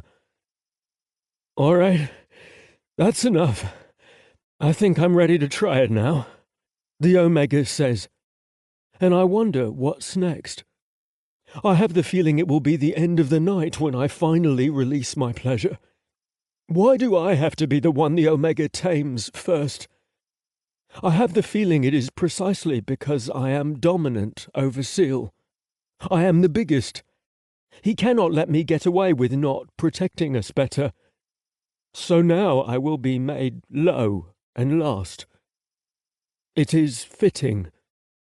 The Omega kisses Seal, and I am left alone. Stay close to me, all right? Yes, Omega. I will never leave you again. I will break every law to stay by you. He shakes his head. No, not that. Although I will take it as a promise. His grip on Seal's neck is dominating, like a growl or a nip. I mean right now, as I do this, don't go away and be off by yourself, I mean. Stay with me. Touch me. Be a part of it. He grins and one eye closes briefly. And don't worry, I'm coming for you next. Ah, I understand. Yes, Omega. His tone purrs. His head tilts down. Beautiful submission from Seal. But his tail twines so tightly with mine it is a controlling, domineering tangle. He stops my tail end from thumping rapidly on the floor, and as the Omega faces me, he has a slight, smug smirk for me over one pale shoulder. What is happening? What did they decide for me? Did I miss something? The Omega crawls over me with his rear end up, and Seal loses focus on me. I see the hunger on his expression that I've been experiencing this whole time. Then the Omega kisses me, and I pick up my head to give him as much as he will accept. His kisses are unusual, but they give me pleasure. They are messy and wet, like sex. The Omega reaches backwards underneath himself and grips me. He turns so his mouth is free of my kiss. We're gonna take this slow, all right? It's been a while for me. Slow. I purr and grumble, not really paying attention. I don't even notice that he asked me a question. The moment his pudgy little heat touches my hard, slick cock, I realize I've been wrong about everything. Seal is the one being punished after all. Well, we both are, but the Omega forgives me first. I am the luckiest slave, cage mate, and fleafaki in the world. There isn't anyone alive luckier than me, and I can no longer be kept low. He winces, and I know that means he's going to stop. Seal is behind him, purring, jealous undoubtedly, but he is giving the Omega too much control. So much that the Omega stands in his own way of what he wants from me. I sit up quickly, startling them both. I take the Omega in my arms, ignoring Seal's growl, and turn us to take the dominant position. Do not be afraid, I whisper in his ear. Then I put him in a submissive position, hands and knees on the floor. It is only to achieve the most comfort for him. Pykh, what are you doing? Seal growls. I keep my crest low since the slightest provocation would make him attack me. I know how to be careful, I say, keeping the growl out of my voice. I make my tone a little higher than usual, like I do when I'm pleading, so he knows that I'm not about to treat our Omega roughly. He is not the first cage mate I've guided through this. I can be gentle and slow, but I have to be in control. Over the Omega's body, into his ear, I whisper again. Trust me. His eyes are wide with uncertainty, but he nods. I know how to guide as well, but that is not how you treat an Omega. You do things his way. Pykh? Last warning. He said it's okay. It's okay, Seal. I'll let you know if, that changes. He does not sound like such a dominant Omega now, but I have not forgotten my real place. Besides, this is how I wanted it from him. I want to watch him take me. You can be inside me as well, I tell Seal, lifting my tail base for him. He yanks my tail. I already plan to. Wait, what? What's going on back there? His bewildered tone makes me smile.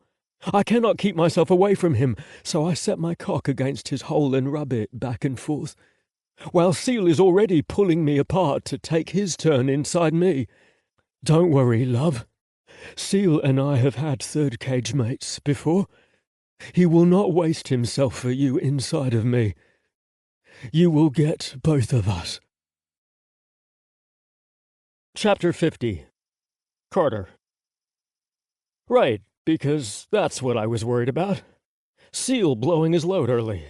Not the realization that despite how hot they are, how sweet they are, and how much I really want them, my asshole isn't quite up to the task of opening to something that big. I might have been putting my emotions before my physical abilities. And I'm no virgin, but let's be honest, I wasn't exactly shopping my ass around while I was studying all night for those exams. I don't have a lot of experience with anything but vanilla sex, and now these guys are putting me at the bottom of a train or sandwich or whatever it is we're making here. And I've been assured that I'll be finishing them both tonight. If I can take it, that is. I want to take them. Let's not make any mistake here. I'm all in. But I'm nervous, feeling him up against me. Hot, soft, and wet, with either my saliva or the pre-cum that leaks out of them pretty much continuously. His cock fucks in my ass crack, rather than going for the prize. But he always pauses when his head gets there. He always waits and pushes a little bit. A big part of me is worried he's just going to slip it in and go for it. And for a while that makes me tense. Their breaths and purring are heavy behind me. The vibration from their chest doesn't really reach to their pelvis, unfortunately, but they still make amazing pillows. There comes a point where even I get impatient with this not fucking, wondering why Pykh doesn't at least try to push it in already. When I look back there, Seal is watching me, but Pykh has his head toward him. Only Pykh is moving, and rather than fucking me, he's actually fucking himself on Seal. He said they'd had a third person before. I'm curious. Also a little apprehensive, but curious. Later, when I get this out of my system, we're going to share our histories and past experiences. They'll never be just Nibbler and Pitcher to me, ever again. The overly large alien pets I was trying to train with hand signals. Now they're going to be people. Men. I want that. Hey, I say, feeling awkward for having to speak up. Don't leave me out of this. His cock pauses on my ring of muscle again, and this time he really pushes. For the first time. Nothing gives way and my arms grab each other. I bury my head because no matter what, I'm determined not to make a sound. I know it'll get better in a few minutes. I really should have packed some dildos with me to my new station and kept myself limber. There's all sorts of advice on message boards to smuggle in personal vices and items, but I didn't even give it a thought. I just figured I'd get the real thing eventually. And besides, I'd never even owned a dildo. I would have had to buy that new. But I wish I'd been prepared. I did know that aliens tend to be better packaged than humans. Pykh doesn't go in, even though I don't ask him to stop. He touches just to the fringe of aching, and then barely moves at all. I pick my head up. I look back there. You are beautiful. Little and pink. Like a... I'm too late to stop him. I realize the ridiculous, embarrassing poetry he's about to spit out while he's already saying the word. Flower. When you move, it's like you're kissing me with your little mouth again. Only harder, warmer. Kind of like your tight little hands, only they can hardly cover me like this will. Pykh, that is hardly the way to talk to your Omega. Both of them sound out of breath. Then what should I say, my mate? Tell him how beautiful he is. I did! He grunts. This whole time he's moving subtly and flexing himself on Seal, making sure that that guy gets fucked while I'm sitting here with the tip in my ass. Not his hole. Him. Tell him how his pale limbs are smooth, beautiful and soft.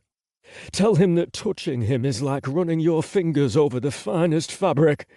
Okay, that's enough. My ears are turning red, and the feeling of horrible embarrassment with my ass out in the air is not what I would define as the mood. I should have stayed on top of him. Now I pick myself up a little bit and push back onto him. They both growl and groan. The ring is the hardest part. That muscle staying tight on entry. I don't quite take it all gung-ho and ready for fucking like I thought I would. I have to pause. Exhale. Reach that point where you finally might as well go all the way or pull out and switch to something else. It is a long, hard stretch getting myself onto him. I might make a little squawk like a girl. I shut my eyes and grimace with it. But it's not bad. An ache, a discomfort. His pre-cum acts as lube, and he actually makes a good fit once I've had a few breaths. We all need a few breaths, and Seal reaches around to pull one of my ass cheeks aside, giving him a better view, I guess. Gentle now, Pykh. Pykh snarls.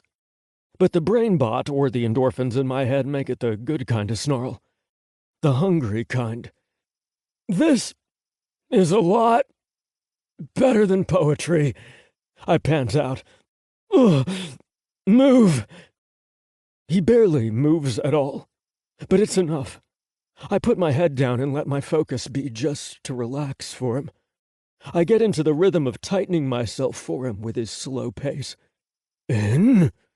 Seal growls when he decides Pykh is going too slowly. I hear a little rustling, and then we're moving at a new pace. I look back there and he has a hold of Pyke's hips, becoming the engine leading the train. And he wants to see me fucked, apparently. Bouncing, widening, I discover that I can actually take a lot more of him than I thought, at a faster pace than I thought. It feels better moving this way, and I let out a breathy moan. Now longer, he says, and I'm certain I've never heard his voice this low before. Controlling Pyke's hips, he makes Pykh fuck me the way he wants, pulling him out to the edge and making the slow, deep sink all over again. Oh, there's really nothing sexy about my moans. I sound like an animal giving up. Do you like that, little Omega? Pykh asks. He sounds a little gruff, too. Feels good. You like having my cock inside you? Yes, I moan, but I'd rather not answer any more questions at the moment. My knees are sinking. I can't even muster the energy to bring them back up again. And the long pace gets faster and shorter, pushing me to the floor. Pykh breaks his gruff tone with a whining sound. Seal, you'll make me end it too soon. That's the idea. I want my turn. That's not fair. I want my turn. Oh, yeah. I forgot I wasn't about to be finished. Not even close. As deep and satisfying as this feels, finally to be taking one of them in, I'll be going a whole new round with Seal when he gets his turn. That knocks my knees to the ground, and I stretch out. I bundle up the pillows and shove them underneath me before I let my weight drop so that I can just sprawl and let them have at it. Pykh follows and crawls over me, hands landing heavily on the floor to prop himself up. The poor guy has the worst spot, practically having to do continuous push-ups to contend with Seal and me. But nobody complains. Nobody readjusts. He just keeps moving inside me no matter what. And I have the easiest job of all. Now his hips move fast, pushing me into the floor. As he comes, Seal is still moving inside him for his own gratification, and I can feel him pounding through our connection. My whole ass feels wetter than it did from Seal's tongue when that baby pink cock pulls out of me. Cum spills down my thighs. I'll have to think of some embarrassing poetry for his genitals, I think woozily. Fight fire with fire. My turn, my sweet. Romantic words for the guy who encouraged the deeper fucking. He takes Pyke's position over me, but closer. His stomach lands against the top of my ass, his chest just above my back. He doesn't squish me, but his hips come down with their full weight. His knees bent and spread so he can drill in and out of me. It's pretty gentle, actually. I have the feeling he was rougher with Pykh. I make some noises for him, using what's left of my energy to just not appear dead after all this. I don't want him to stop, but participating is a great effort. My body feels lazy and tingly. Omega, my Omega, he breathes. And then I feel him twitch very deep down inside of me. Their cum is hot enough to notice, and I feel it spurt inside, seeping deeper than he can reach. Directly into my stomach, it feels like. And of course a lot of it must seep out and around him where we connect. I'm already drenched from Pykh. Seal comes for a long time, longer than a minute, and his cock twitches with every new spurt. Pykh gives him a half-hearted smack on the ribs with the back of his hand. "Why do you get to knot him while I'm left with this?" He's still hard, and that globe at the base of his cock is all swelled up. I imagine that inside me. It'll widen out to twice his size. "You got him first, so I get to knot him." I'm a little proud that he sounds tired, but his cock isn't going anywhere, and now I know why.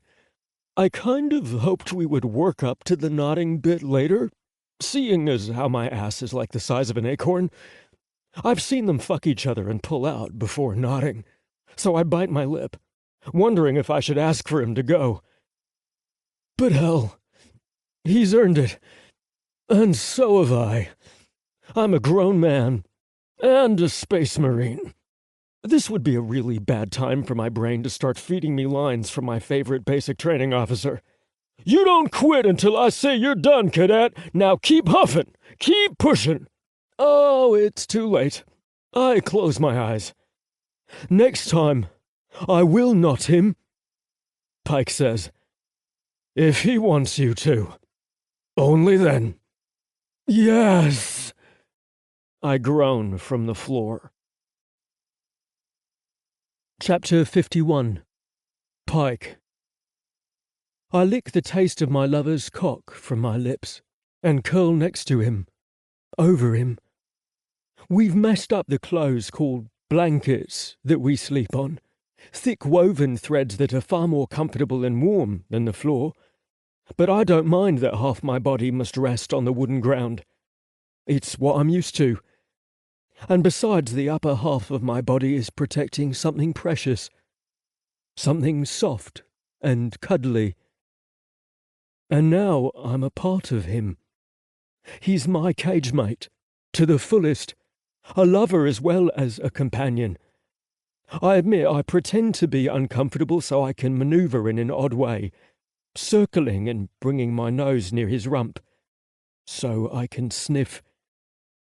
He smells so much better than before, with Seal and I mingling with the overwhelming scent of him and sex.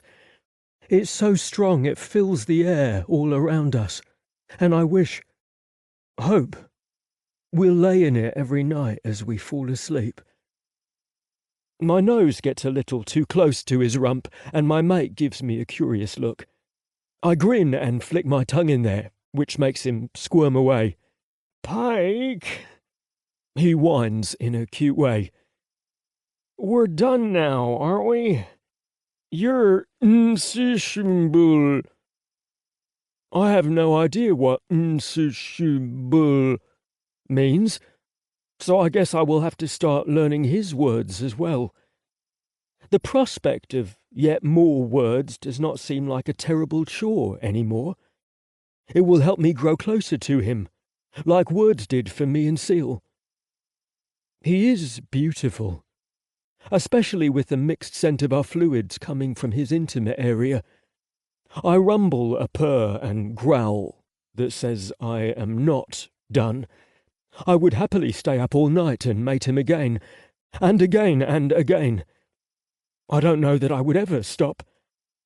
I suppose I would have to eventually. I cannot have everything I want. That does not even matter. I must listen to what he wants. But there is a way. If I am good, I will make him want me more and more. I purr loudly with satisfaction. I do not think the Omega is as experienced as me, based on his shyness. So I will teach him many things. His role will not be hard.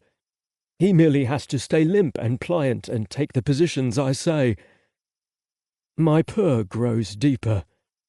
"Pykh, settle down," Seal says in his warning tone, laying fully on the blankets too, holding the Omega to his chest, who looks back at me with lidded eyes and a pink face. "You are as pretty as a flower," I say, and he frowns as his eyes widen. "Can we stop with the flower comparisons? They're just cringe." "Ah!" He ends in a squeal because I dip my tongue back into his hole, further this time, tasting as much as I can. I only meant for a sniff before I laid down, and then a little lick. I was going to sleep, but his hole is at its most tempting just now, plump and squishy for me, ready to accept things put into it. I wish it was morning so I could see better.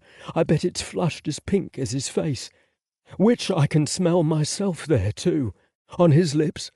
Also his hands. I want to explore all over him and smell myself on his body. I will mark whatever is missing my scent. I will cover everything. Maybe tomorrow. Pykh, last warning. Then to the Omega he says, Pykh has to be spoken to firmly, and I will discipline him if you cannot. Just say the word. You do not need to be afraid, but, well, he's never been near an Omega before. He hasn't been trained for it. This makes me lift my head away at last, and I give him a hurt glare. By his expression, I deserve it. And I suppose I did forget my place. I keep my crest as low as if it were skin and take my position for sleeping behind him. I'm sorry. I make the submissive whimpering sound that I used to do for the masters. Hey, what's this about disciplining? Am I understanding that word right? Oh, you mean like how you guys sometimes smack each other with your tails during sex?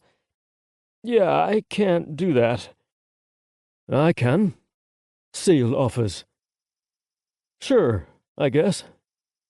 Seal's tail smacks my hip hard enough to hurt, and I make a little yelp. I was not prepared for him to do that right away. I bury my nose against the Omega's hair and make another submissive whimper. The Omega does not sound upset, so I don't think I actually bothered him. I think he's just playful, like me. He always smiles. Seal is just tricking him into punishing me. I will be submissive anyway and let Seal have his game. As if a tail smack could actually hurt more than 1 second. Well, I didn't mean right now. The Omega yawns. Just, whenever he needs it. He needs it often, Seal says, his lips pulling into a smirk. Seal is lying, Omega. May I tail lash him too? My own tail makes loopy swishes, giving my playfulness away. Sure. Just so long as nobody smacks me with their tail. That looks like it hurts. No one would dare. I rumble, and Seal's tone matches mine. Our bodies are different, but our purr sounds exactly the same, if he's here. We change our individual sounds to blend for him. It must have some meaning. You guys are like a big massaging bed, the Omega says sleepily, patting Seal's rump. So warm, too. I missed you guys. We missed you. We love you. Seal and I utter the same words. When I wake up, we've found completely different positions. My tail is slipped between my legs to the front and tangled around all of us somehow. I can't see where it goes, but I feel Seal and the Omega both, my tuft flicking somewhere near their knees. I'm curled over Seal's head while he and the Omega are curled together, so that I'm arched over both of them, protecting them. I run my claws through Seal's hair, carefully so they won't catch on messy places. You will be better now, I say, and kiss the top of his head, like he is the sweet Pykh I'm looking after. The Omega will cure his depression and make him happy to be alive again. He is already doing it for us, making us playful towards each other again. A cage mate is always special, but when you are trapped with one person all the time, it sometimes doesn't matter how much you love them. When you are irritated, you will have to take it out on them. There is no one and nothing else. I will be in a better mood from now on. I'm sorry I was not good to you. That is not like me. You are my mate, and I love you." His breath makes a gruff noise, and I imagine him saying, "Pykh, shut up." He's told me that so many times for asking questions. "I will just tell you again when you are awake," I tease in a soft tone, but it is not a lie. Something weird happened between Seal and me. It's difficult to think about because we've been close for so many years, never having an Omega, and they have been good years. Because of him. Yet I lost my feelings for him somehow. I was coming back to him, I think, but there was a deep betrayal there. He was the Fliafaki. I was the slave, Pykh. We were enemies. Now we can be the Omega's guardians and his mates. We are all one thing again. I must gently tug my tail and let it return to me through all the twists and loops it put itself in. Then I pick up a loose blanket by our feet and use it to cover the Omega's back. It is a cold morning. I stand and walk out of my pen. I pause outside the door and look in every direction. This is not a beautiful place like the city inside the jungle was. Beautiful and dangerous. This place is, well, brown. The dirt is brown. The pokey grass is a brownish green and all the buildings are brown. But this place is safe. The buildings are made for other Fliafaki. Like me. I am Fliafaki. And an Omega's guardian. That makes me better than everyone else. And I need the clothes Seal first gave me to show it. Chapter 52. Seal.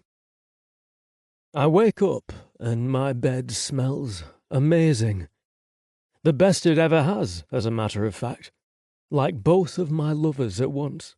But without the fear and filth and the sensation of something, or 5 somethings crawling through my crest somewhere. No, it smells sweetly of them and me.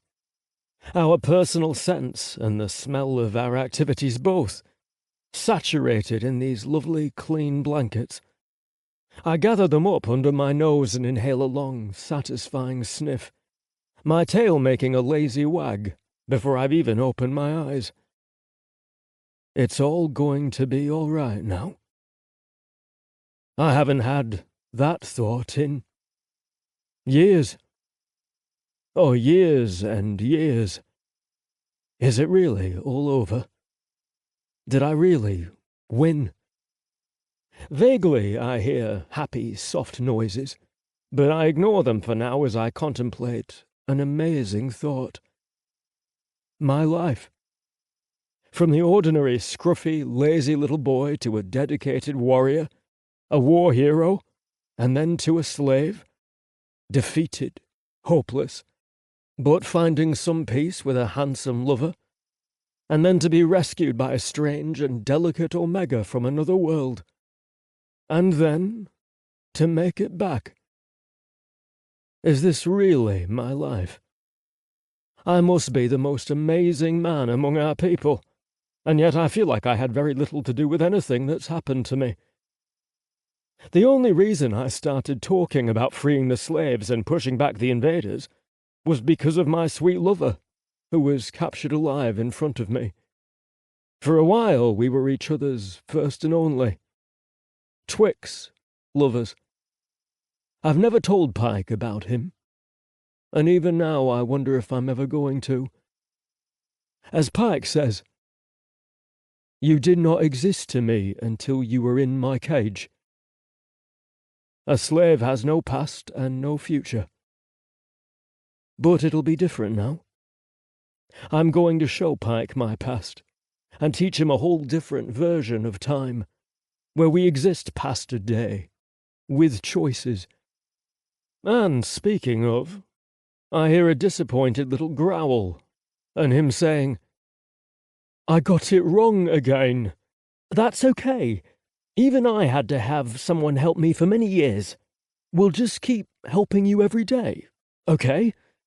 Yes, but why don't we undo it and show it to him one more time, just for practice? Well, says a third voice, I've never worn one of these, so I need a demonstration too. It's easy. You just take this end over here, and then this end goes this way, and then you go under, over, this wraps around your waist, and... I blink my eyes and pick my head up from the lovely bedding. Across the large room, Pykh is being dressed by 3 young warriors, their hands touching him all kinds of places, including some unnecessary brushes, like the very borderline where his back becomes his rear. And one warrior has an arm reaching through his legs, for the purpose of wrapping him in a zerk cloth, a full coverage style practiced by only 2 elite tribes. Their customs come from far away, where sand would make it uncomfortable to sit without the cloth covering all areas. The one showing him the wrapping is on his knees, his nose unavoidably close to Pyke's groin, and his eyes casting an upwards sly glance. He rolls his lips together but cannot hide the smirk coming over them. His tail end is lively and coiling like a naughty pup. The others have similar expressions and fawning stares. This is very different than what Seal showed me. Yes, well, the fashions change, you know. The 3 try very badly to suppress their chuckles. Fashions? Is that another word for clothes? Yes, exactly. Very good, says another with an unnecessary pat to his back. I see his hand land, linger, and his fingers bend just slightly to feel the muscle. All right, that's enough, I growl sleepily, and push myself out of the cozy tangle of blankets. 3 heads whip around with wide, caught stares. The hands jump back to their owners. A buckle falls to the floor, and the most guilty, the one with his arm reaching through his legs, picks it up. That buckle goes around his waist and attaches in the front. No reason to be reaching between his thighs. They're purposefully dressing him in the most complicated way possible for their own amusement. Seal! Look, I'm wearing new fashions! He's cheerful. My protective growl, just about to gain volume, dies off. The 3 are waiting for my reaction, their bodies frozen but ready to bow and scuttle away, I imagine. The material they have him in is a rich black, gleaming and soft. Where did they even get it? I imagine the one doing all the work, showing them how it's done. He is rather beautiful. Very light stripes on grey, almost bluish skin. He's from one of the elite clans. I wonder what he's doing here. What do you think? Pykh asks, and I detect a hint of worry. You look very handsome, I purr, instead of my possessive growl. I make sure my face is unfriendly, as I stare one at a time at each of the others, though. Just a hint of bared teeth and narrowed eyes, to let them know I've caught their mischief. It's not supposed to be handsome, Pykh says like he's offended. I look like a flea off a key, don't I? Yes, absolutely, whispers one of the rascals. A very strong one, whispers another. Pykh smiles, but his eyes are on me. You've always been a Fleafiki, I answer. And yes, you look very dignified, which means, handsome, says one, his eyes darting to me as his hands resume the wrapping and buckle clipping, with minimal touching this time. No, it means possessing of power. You look like you aren't a slave anymore, Pykh. You have pride. I put it in the most meaningful words for him. You are a master. Yes, I got our emblem back. See? He shows it to me in his hands, and my brow lowers with confusion. When we awoke here, all of our stuff was missing. I'll help you attach it in a moment, says the rich brat. The hands of all three young warriors are behaving themselves now. One of them is Tialal-He, who I yelled at only yesterday for speaking with Pykh without me here. He's been constantly fascinated. Let me repeat, that was only yesterday. One of them, the affluent, out-of-place one, is new to me. The other, Enel something, did not like Pykh very much as far as I knew. And now at some point while I slept, a truce was made. They're all friends. Is this all right, Seal? Pykh asks. Am I supposed to wear other clothes? He gestures to our meagre pile of rubble. Anything that could have been called clothes has been thrown away. Now it's just a heap of leather and silver, with the fertility idol set on top. The other three look at the pile and share a bewildered look amongst themselves. You look perfect, Pykh. I'm just surprised is all. I don't approach him yet. I feel like I'm staring at a vision, and I don't want to spoil it. He's so independent. Yesterday it felt like we were all enemies, and now you're getting along. I'm surprised. I cannot think of a better word. Surprised, scared, a touch angry, excited too, breathless. I'm a Fleophaki now, he says again, and I notice his eyes strain to the side, checking the others' expressions. If they smirk at him or give any indication they're playing a prank, I will become the wild man and make scratches on their hides. There is no reaction, though.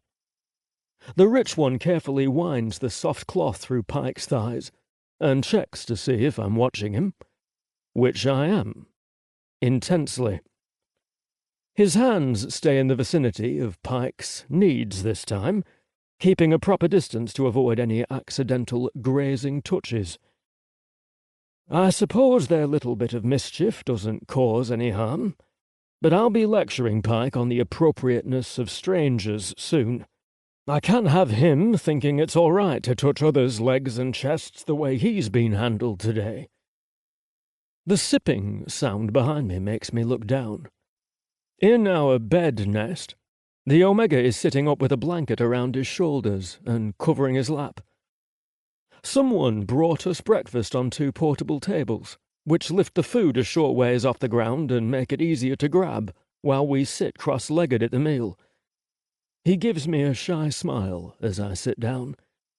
Before, in our cage and with the masters, I would tell him good morning, pull him close and start to purr. Pykh would usually begin our morning activities right away. I was eager for that too. But if my randy lover slept, I treasured our earliest moments just the same. Me and him smiling sleepily at me. I would put the Omega in my lap and straighten his hair with my claws. There's 2 clumps sticking up right now, but I sit just a little ways from the Omega. I suppose the fact that he couldn't speak before, and the fact that there was only 3 of us in the world for a while, meant that I treated him disrespectfully. Like he was mine to groom, when he can clearly groom himself. I must get used to waiting to be asked for these things. And Pykh. Oh dear. I thought this morning was paradise. But the day will quickly become difficult if the Omega has to rein him in. A bit handsy, aren't they? Says the Omega, setting down his cup. The drink smells delicious. A sweet tea they have not served Pykh and I before now. I don't know what that means. I won't even try to pronounce it. Touchy. Touching. Touch. You know, hands. They're putting their hands all over him. I eye him curiously. You noticed? And you did not like it? Why didn't you say anything? I asked the last question quietly, very gently. I'm compelled to ask it to learn everything I can about him, but questioning an Omega is not commonly accepted behavior. I suppose I am mated to him now, but I'm not used to it. I don't know anything about him. Well, it doesn't seem to be bothering him. The Omega shrugs. It only bothers me. I hope they don't want to dress me up next. I reach over and touch his hand. They wouldn't dare. I let him see how serious I am by meeting his eyes. Then I lower my gaze submissively and take back my hand. And besides, my people are usually not as rude as they've been since you arrived. They're just new, uncertain. They'll behave better now that your commands are understood, and you have us to enforce them. He laughs a little at this, which I don't understand. It must mean he is pleased, or maybe relieved, or maybe he doubts me. They will listen to us. Pyke's size is intimidating, and I am well known among my people. I've never been good at bragging, even when it is just telling facts about myself. A warrior. They respect me. They know who I am and what I've done. That should be sufficient. So you are famous? His head tilts. With those two clumps sticking up in his hair, I must curl my claws into my palms to keep them under the table. I do not know the word famous. I wince at the awful screeching that comes out of my mouth. But I am known. Yes. I am suddenly aware that I keep repeating that word.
special, but when you are trapped with one person all the time, it sometimes doesn't matter how much you love them.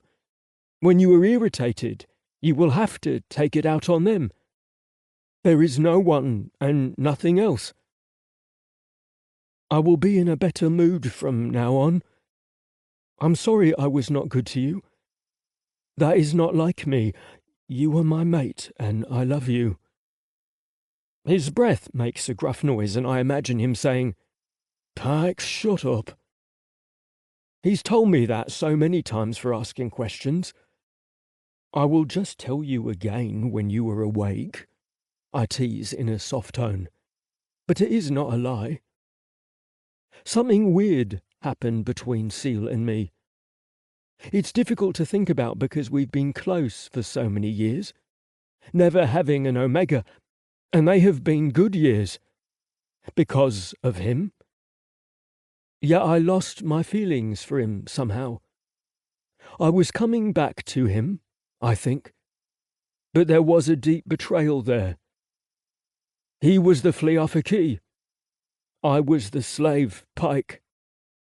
We were enemies. Now we can be the Omega's guardians and his mates. We are all one thing again. I must gently tug my tail and let it return to me through all the twists and loops it put itself in. Then I pick up a loose blanket by our feet and use it to cover the Omega's back. It is a cold morning. I stand and walk out of my pen. I pause outside the door and look in every direction. This is not a beautiful place like the city inside the jungle was. Beautiful and dangerous. This place is, well, brown. The dirt is brown. The pokey grass is a brownish green and all the buildings are brown. But this place is safe. The buildings are made for other Fleophaki. Like me. I am Fleophaki. And an Omega's guardian. That makes me better than everyone else. And I need the clothes Seal first gave me to show it. Chapter 52. Seal. I wake up and my bed smells amazing. The best it ever has, as a matter of fact. Like both of my lovers at once, but without the fear and filth and the sensation of something, or 5 somethings crawling through my crest somewhere. No, it smells sweetly of them and me. Our personal sense and the smell of our activities both, saturated in these lovely clean blankets. I gather them up under my nose and inhale a long, satisfying sniff, my tail making a lazy wag before I've even opened my eyes. It's all going to be all right now. I haven't had that thought in years. Oh, years and years. Is it really all over? Did I really win? Vaguely I hear happy, soft noises, but I ignore them for now as I contemplate an amazing thought. My life. From the ordinary, scruffy, lazy little boy to a dedicated warrior, a war hero, and then to a slave, defeated, hopeless, but finding some peace with a handsome lover, and then to be rescued by a strange and delicate Omega from another world, and then to make it back. Is this really my life? I must be the most amazing man among our people, and yet I feel like I had very little to do with anything that's happened to me. The only reason I started talking about freeing the slaves and pushing back the invaders was because of my sweet lover, who was captured alive in front of me. For a while we were each other's first and only. Twix lovers. I've never told Pykh about him, and even now I wonder if I'm ever going to.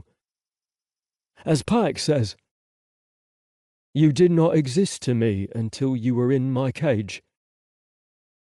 A slave has no past and no future. But it'll be different now. I'm going to show Pykh my past, and teach him a whole different version of time, where we exist past a day, with choices. And speaking of, I hear a disappointed little growl, and him saying, "I got it wrong again." That's okay. Even I had to have someone help me for many years. We'll just keep helping you every day, okay? Yes, but why don't we undo it and show it to him one more time? Just for practice. Well, says a third voice, I've never worn one of these, so I need a demonstration too. It's easy. You just take this end over here, and then this end goes this way, and then you go under, over, this wraps around your waist, and... I blink my eyes and pick my head up from the lovely bedding. Across the large room, Pykh is being dressed by 3 young warriors, their hands touching him all kinds of places, including some unnecessary brushes, like the very borderline where his back becomes his rear. And one warrior has an arm reaching through his legs, for the purpose of wrapping him in a zerk cloth, a full coverage style practiced by only 2 elite tribes. Their customs come from far away, where sand would make it uncomfortable to sit without the cloth covering all areas. The one showing him the wrapping is on his knees, his nose unavoidably close to Pyke's groin, and his eyes casting an upwards sly glance. He rolls his lips together, but cannot hide the smirk coming over them. His tail end is lively, and coiling like a naughty pup.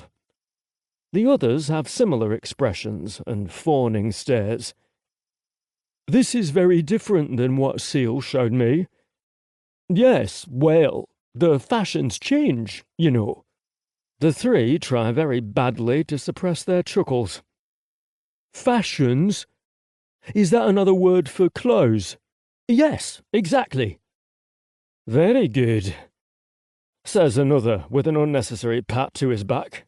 I see his hand land, linger, and his fingers bend just slightly to feel the muscle. All right, that's enough, I growl sleepily, and push myself out of the cozy tangle of blankets. 3 heads whip around with wide, caught stares. The hands jump back to their owners. A buckle falls to the floor, and the most guilty, the one with his arm reaching through his legs, picks it up. That buckle goes around his waist and attaches in the front. No reason to be reaching between his thighs. They're purposefully dressing him in the most complicated way possible for their own amusement. Seal! Look, I'm wearing new fashions! He's cheerful. My protective growl, just about to gain volume, dies off. The 3 are waiting for my reaction, their bodies frozen but ready to bow and scuttle away, I imagine. The material they have him in is a rich black, gleaming and soft. Where did they even get it? I imagine the one doing all the work, showing them how it's done. He is rather beautiful. Very light stripes on grey, almost bluish skin. He's from one of the elite clans. I wonder what he's doing here. What do you think? Pykh asks, and I detect a hint of worry. You look very handsome, I purr, instead of my possessive growl. I make sure my face is unfriendly, as I stare one at a time at each of the others, though. Just a hint of bared teeth and narrowed eyes, to let them know I've caught their mischief. It's not supposed to be handsome, Pykh says like he's offended. I look like a flea off a key, don't I? Yes, absolutely, whispers one of the rascals. A very strong one, whispers another. Pykh smiles, but his eyes are on me. You've always been a Fleafiki, I answer. And yes, you look very dignified, which means, handsome, says one, his eyes darting to me as his hands resume the wrapping and buckle clipping, with minimal touching this time. No, it means possessing of power. You look like you aren't a slave anymore, Pykh. You have pride. I put it in the most meaningful words for him. You are a master. Yes, I got our emblem back. See? He shows it to me in his hands, and my brow lowers with confusion. When we awoke here, all of our stuff was missing. I'll help you attach it in a moment, says the rich brat. The hands of all three young warriors are behaving themselves now. One of them is Tialal-He, who I yelled at only yesterday for speaking with Pykh without me here. He's been constantly fascinated. Let me repeat, that was only yesterday. One of them, the affluent, out-of-place one, is new to me. The other, Enel something, did not like Pykh very much as far as I knew. And now at some point while I slept, a truce was made. They're all friends. Is this all right, Seal? Pykh asks. Am I supposed to wear other clothes? He gestures to our meagre pile of rubble. Anything that could have been called clothes has been thrown away. Now it's just a heap of leather and silver, with the fertility idol set on top. The other three look at the pile and share a bewildered look amongst themselves. You look perfect, Pykh. I'm just surprised is all. I don't approach him yet. I feel like I'm staring at a vision, and I don't want to spoil it. He's so independent. Yesterday it felt like we were all enemies, and now you're getting along. I'm surprised. I cannot think of a better word. Surprised, scared, a touch angry, excited too, breathless. I'm a flea off a key now, he says again, and I notice his eyes strain to the side, checking the others' expressions. If they smirk at him or give any indication they're playing a prank, I will become the wild man and make scratches on their hides. There is no reaction, though. The rich one carefully winds the soft cloth through Pyke's thighs and checks to see if I'm watching him, which I am, intensely. His hands stay in the vicinity of Pyk's knees this time, keeping a proper distance to avoid any accidental grazing touches. I suppose their little bit of mischief doesn't cause any harm, but I'll be lecturing Pykh on the appropriateness of strangers soon. I can't have him thinking it's all right to touch others' legs and chests the way he's been handled today. The sipping sound behind me makes me look down. In our bed nest, the Omega is sitting up with a blanket around his shoulders and covering his lap. Someone brought us breakfast on 2 portable tables, which lift the food a short ways off the ground and make it easier to grab while we sit cross-legged at the meal. He gives me a shy smile as I sit down. Before, in our cage and with the masters, I would tell him good morning, pull him close and start to purr. Pykh would usually begin our morning activities right away. I was eager for that too. But if my randy lover slept, I treasured our earliest moments just the same. Me and him smiling sleepily at me. I would put the Omega in my lap and straighten his hair with my claws. There's 2 clumps sticking up right now, but I sit just a little ways from the Omega. I suppose the fact that he couldn't speak before, and the fact that there was only 3 of us in the world for a while, meant that I treated him disrespectfully. Like he was mine to groom, when he can clearly groom himself. I must get used to waiting to be asked for these things. And Pykh. Oh dear. I thought this morning was paradise. But the day will quickly become difficult if the Omega has to rein him in.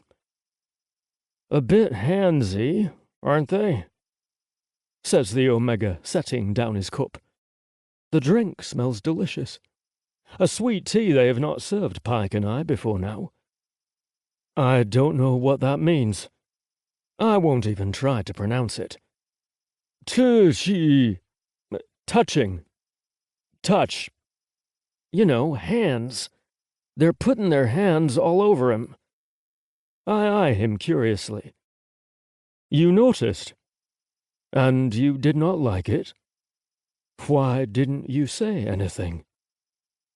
I asked the last question quietly, very gently. I'm compelled to ask it to learn everything I can about him, but questioning an Omega is not commonly accepted behavior. I suppose I am mated to him now, but I'm not used to it. I don't know anything about him. Well, it doesn't seem to be bothering him. The Omega shrugs. It only bothers me. I hope they don't want to dress me up next. I reach over and touch his hand. They wouldn't dare. I let him see how serious I am by meeting his eyes. Then I lower my gaze submissively and take back my hand.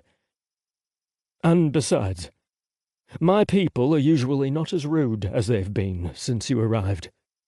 They're just new, uncertain.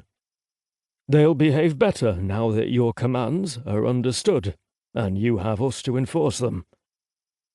He laughs a little at this, which I don't understand. It must mean he is pleased, or maybe relieved, or maybe he doubts me. They will listen to us. Pyke's size is intimidating, and I am well known among my people. I've never been good at bragging, even when it is just telling facts about myself. A warrior. They respect me. They know who I am and what I've done. That should be sufficient.